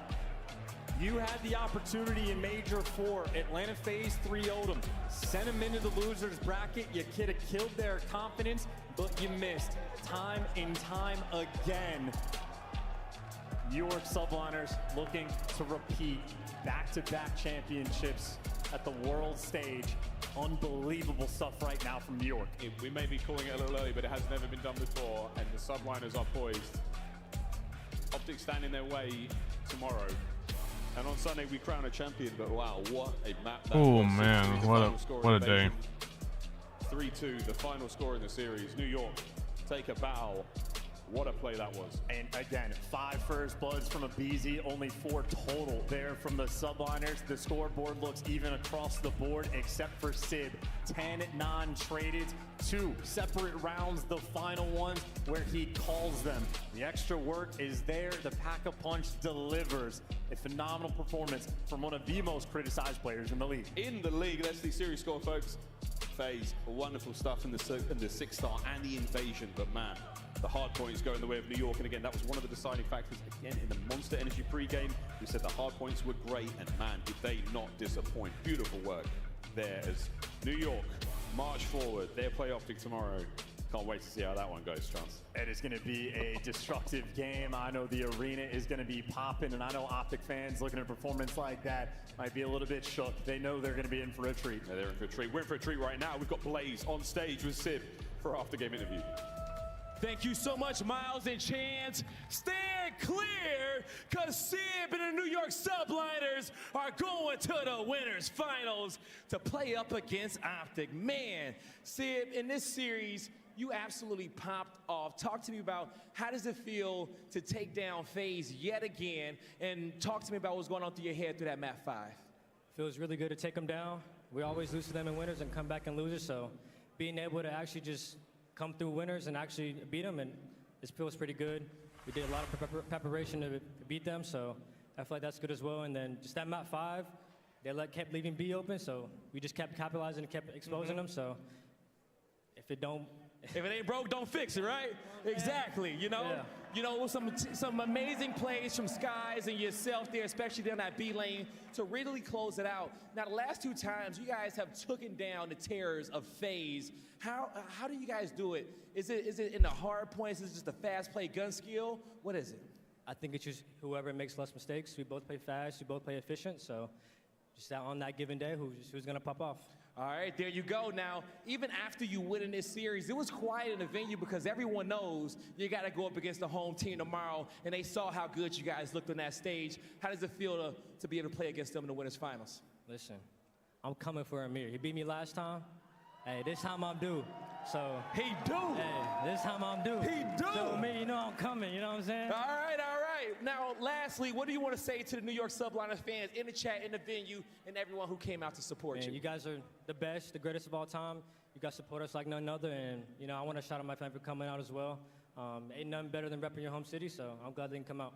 Heard, ain't nothing better than repping your home city. That's me and Sib on the main stage. Show some love to the New York Subliners, and Chris, break it down.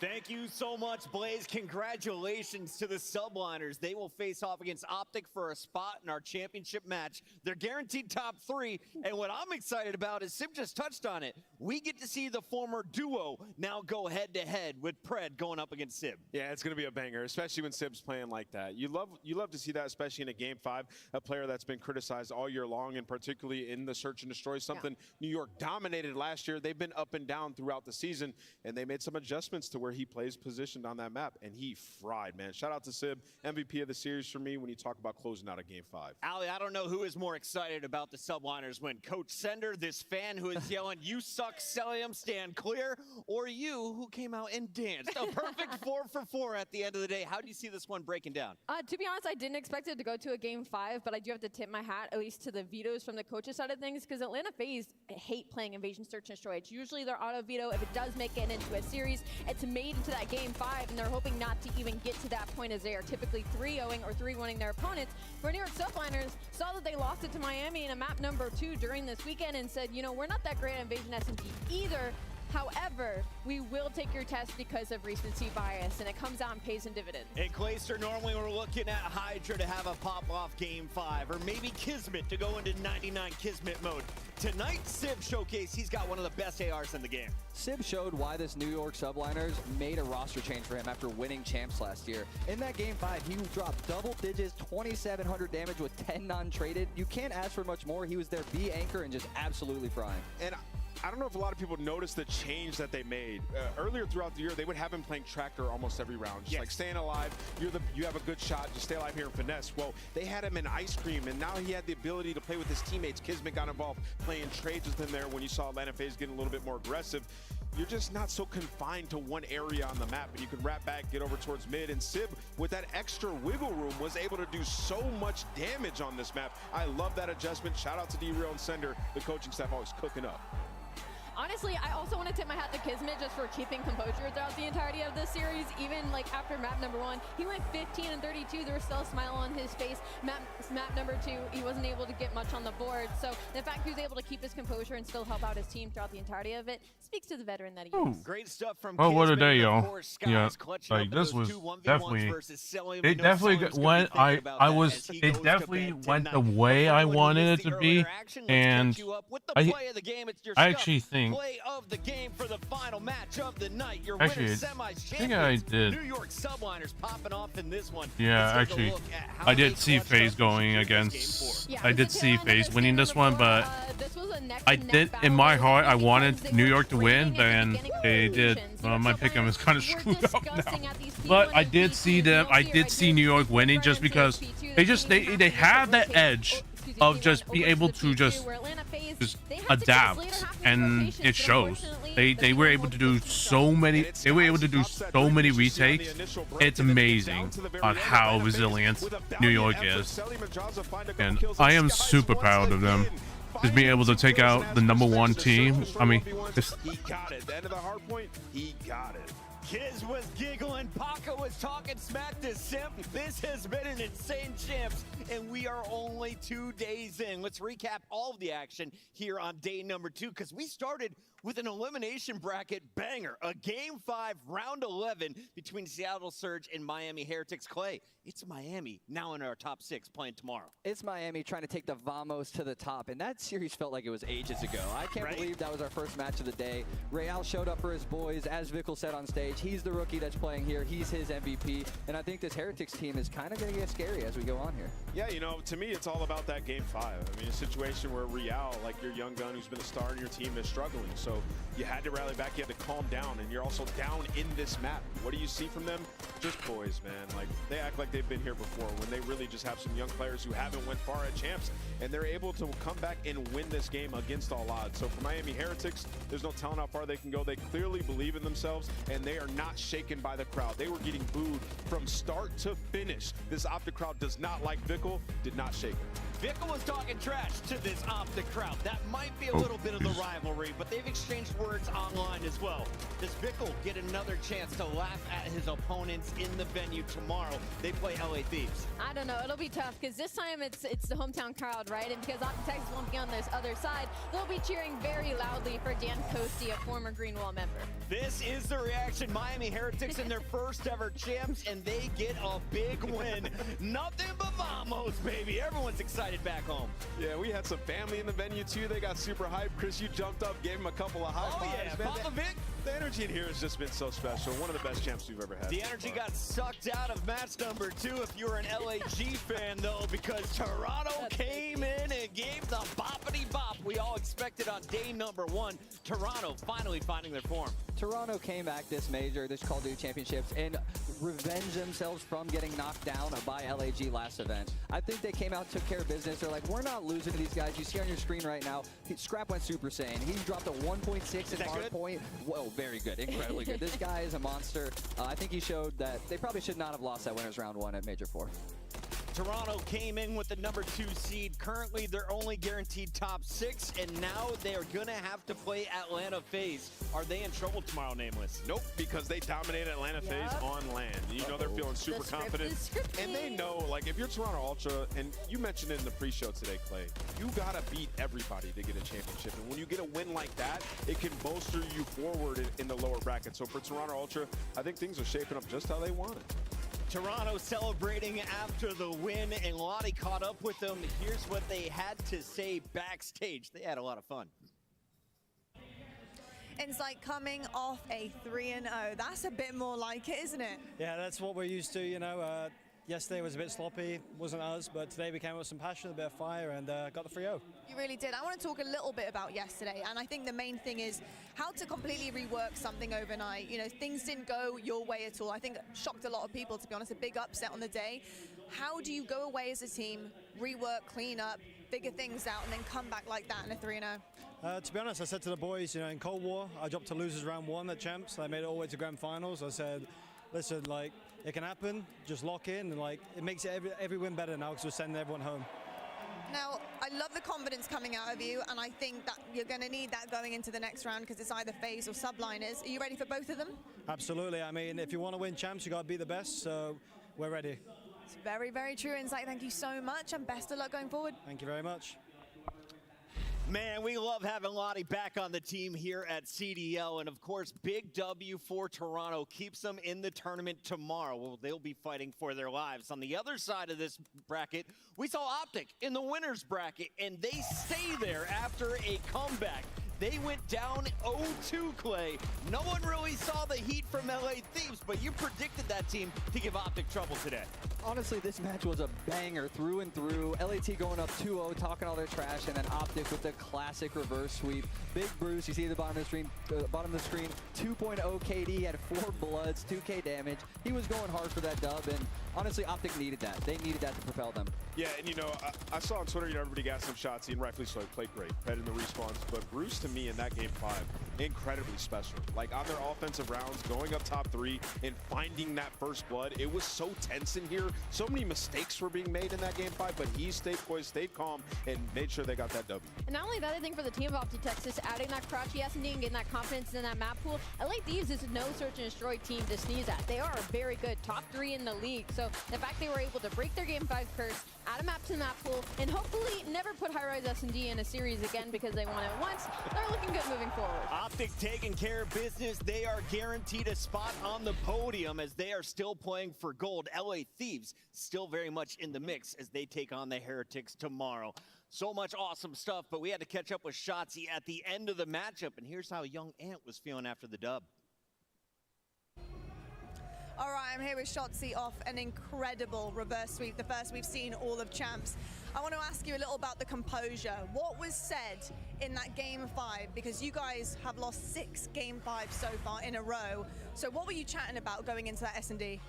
I mean, we had a lot of prep going into that match, so we just knew that we had to execute it. I mean, even when we were down 0-2, prep just kept saying, like, we got this, boys, we got this. And when you have a teammate like that, it's just good because obviously, like, saying that and then doing it, it feels good. So you want to do it for each other. I think is probably the bigger thing, right? I want to also ask you about 6-star. That P4, woo, god damn, you guys have that lockdown. You know, why are you so good at locking that P4 down? I mean, that was really the hero there. P4, P1 is our hills. For whatever reason, it just matches our like pace. So yeah, don't see me on P4. You were absolutely incredible, Shotzi. How are you feeling about the rest of Champs now? I feel amazing. We just reverse sweep going into, I'm pretty sure we just solidified top 3, so we play against the winner of New York and FaZe, so I'm excited to play against those two. All right, you heard it here, Greenwall, top 3, baby. He's going to go on and hopefully go all the way, right? Of course. All right, thank you so much, Shotzi. Best of luck.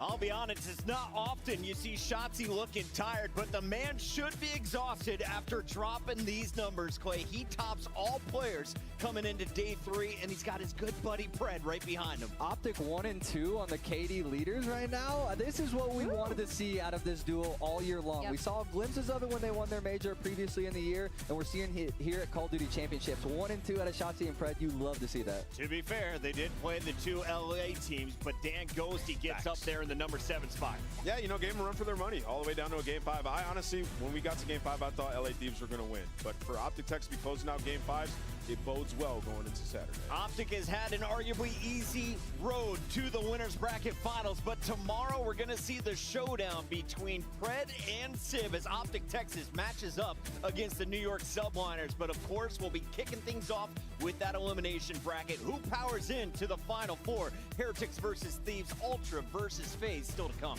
I think as we move forward in this bracket, like, you don't have a for sure winner in any of these matches, whereas previously, like, you kind of go, Toronto's definitely going to beat LAG, Gucci Optic's going to be in. But this one, I can't predict. And of course, that loss from Toronto to LA Thieves on day number 1 sets up some chaos early here, Nameless, and we kick it off at Sorry 2 about that. Central with a Sorry about that, chat. You're telling me one of these two was guys on your screen, the I was biggest talking to my beef dad. from all year, is gonna place top Hey 6 Asha, how you action. doing, I cutie can't bean? believe what Welcome, I'm- welcome. Scrap versus draws. A shout out to our production team, especially my guy Jamie. He didn't sleep last night making clips like that, and we love to see it here on the desk. A phenomenal opening 2 days here at CDL wow. Championship Weekend 2024. Final thoughts, starting with you, Clay. Arena electric. This might be the loudest crowd we have ever had in Call of Duty. When Optic won that match, it actually started to hurt my ears a little bit. So I can't wait. I'm honestly sitting in some really uncomfortable silence right now, so I miss you guys already. See you tomorrow in the crowd. Nameless? I didn't know today could top yesterday, honestly. I didn't think we were going to get all these Game 5s. It's been unbelievable. I'm ready for more. Give me to Saturday, baby. It has been amazing. A big shout out to everyone who showed up bright and early. We'll see you as doors open at noon. Games kick off at 2 Central. We'll see you Okay, then. that's good at least. Man, what a fucking day. What a day. I was born with the story. I was born for the glory. Through the heat and the rain. Can't deny and ignore me. I'm bred for commitment. Signed up for a mission. Yeah, it comes with the price. It's all in the description. My time has arrived. I can't hesitate. Nothing is in my way. Knocking down barricades. On a different type of time. Dreams are never late. From the jump, I'm the person who can never break.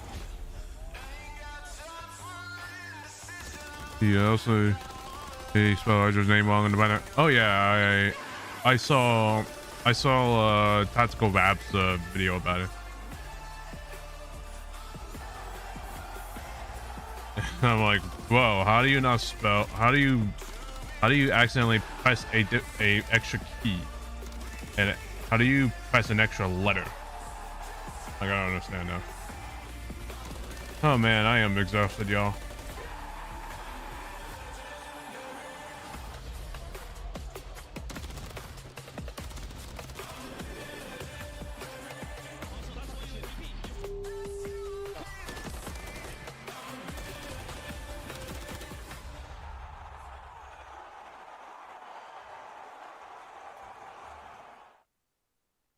Forklift, pueden estar los dos en forklift. No veo nada, ¿está Q game forklift? ¿Están los dos? Le he pegado, sí, no sé, Q, que está Q solo. Forklift. Están los dos en forklift, estoy esperando a Chan. Son dos izquierdas, tiro. Quítala.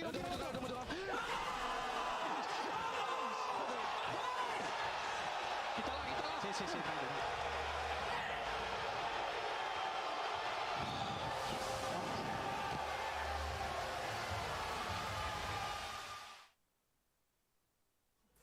Oh man. And then tomorrow for day 3.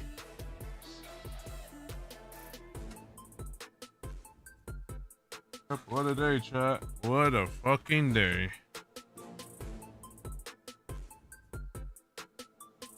Oh man. Oh man, we got Toronto versus Atlanta FaZe. That's gonna be fun. And LA FaZe versus Heretics. I really hope that LA FaZe can. I know I went against my hometown team, but I just really wanted Optic at least to just get the chance. But my clip was used in the stream. Did it really? I didn't see that.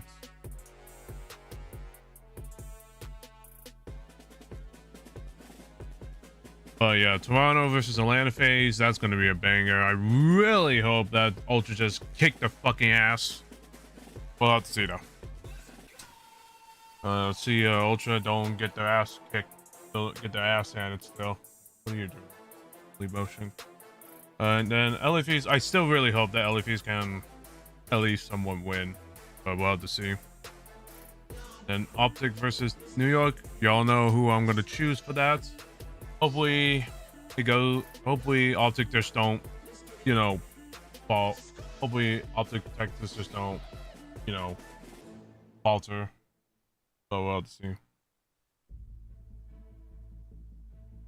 Yeah, it was used about 10 times. I didn't really see the clips today, but didn't really see the clips today because I had to go to the bathrooms and such. So yeah. But yeah. What a day, yo. Tomorrow is definitely, like I said, tomorrow is gonna be really fun, and I really hope that hopefully some matches go the way hopefully some of the matches will go down the way I would like to see, but we will have to find out by tomorrow.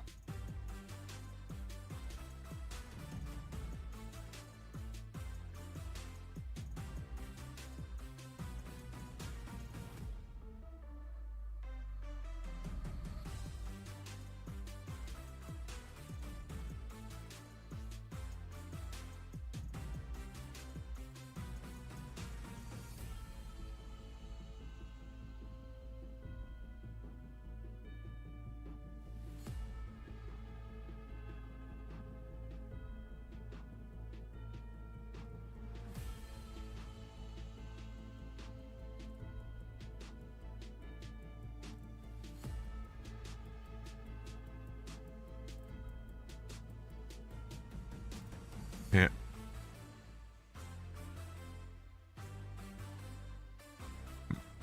I'll probably be able to see your clip tomorrow, Astro.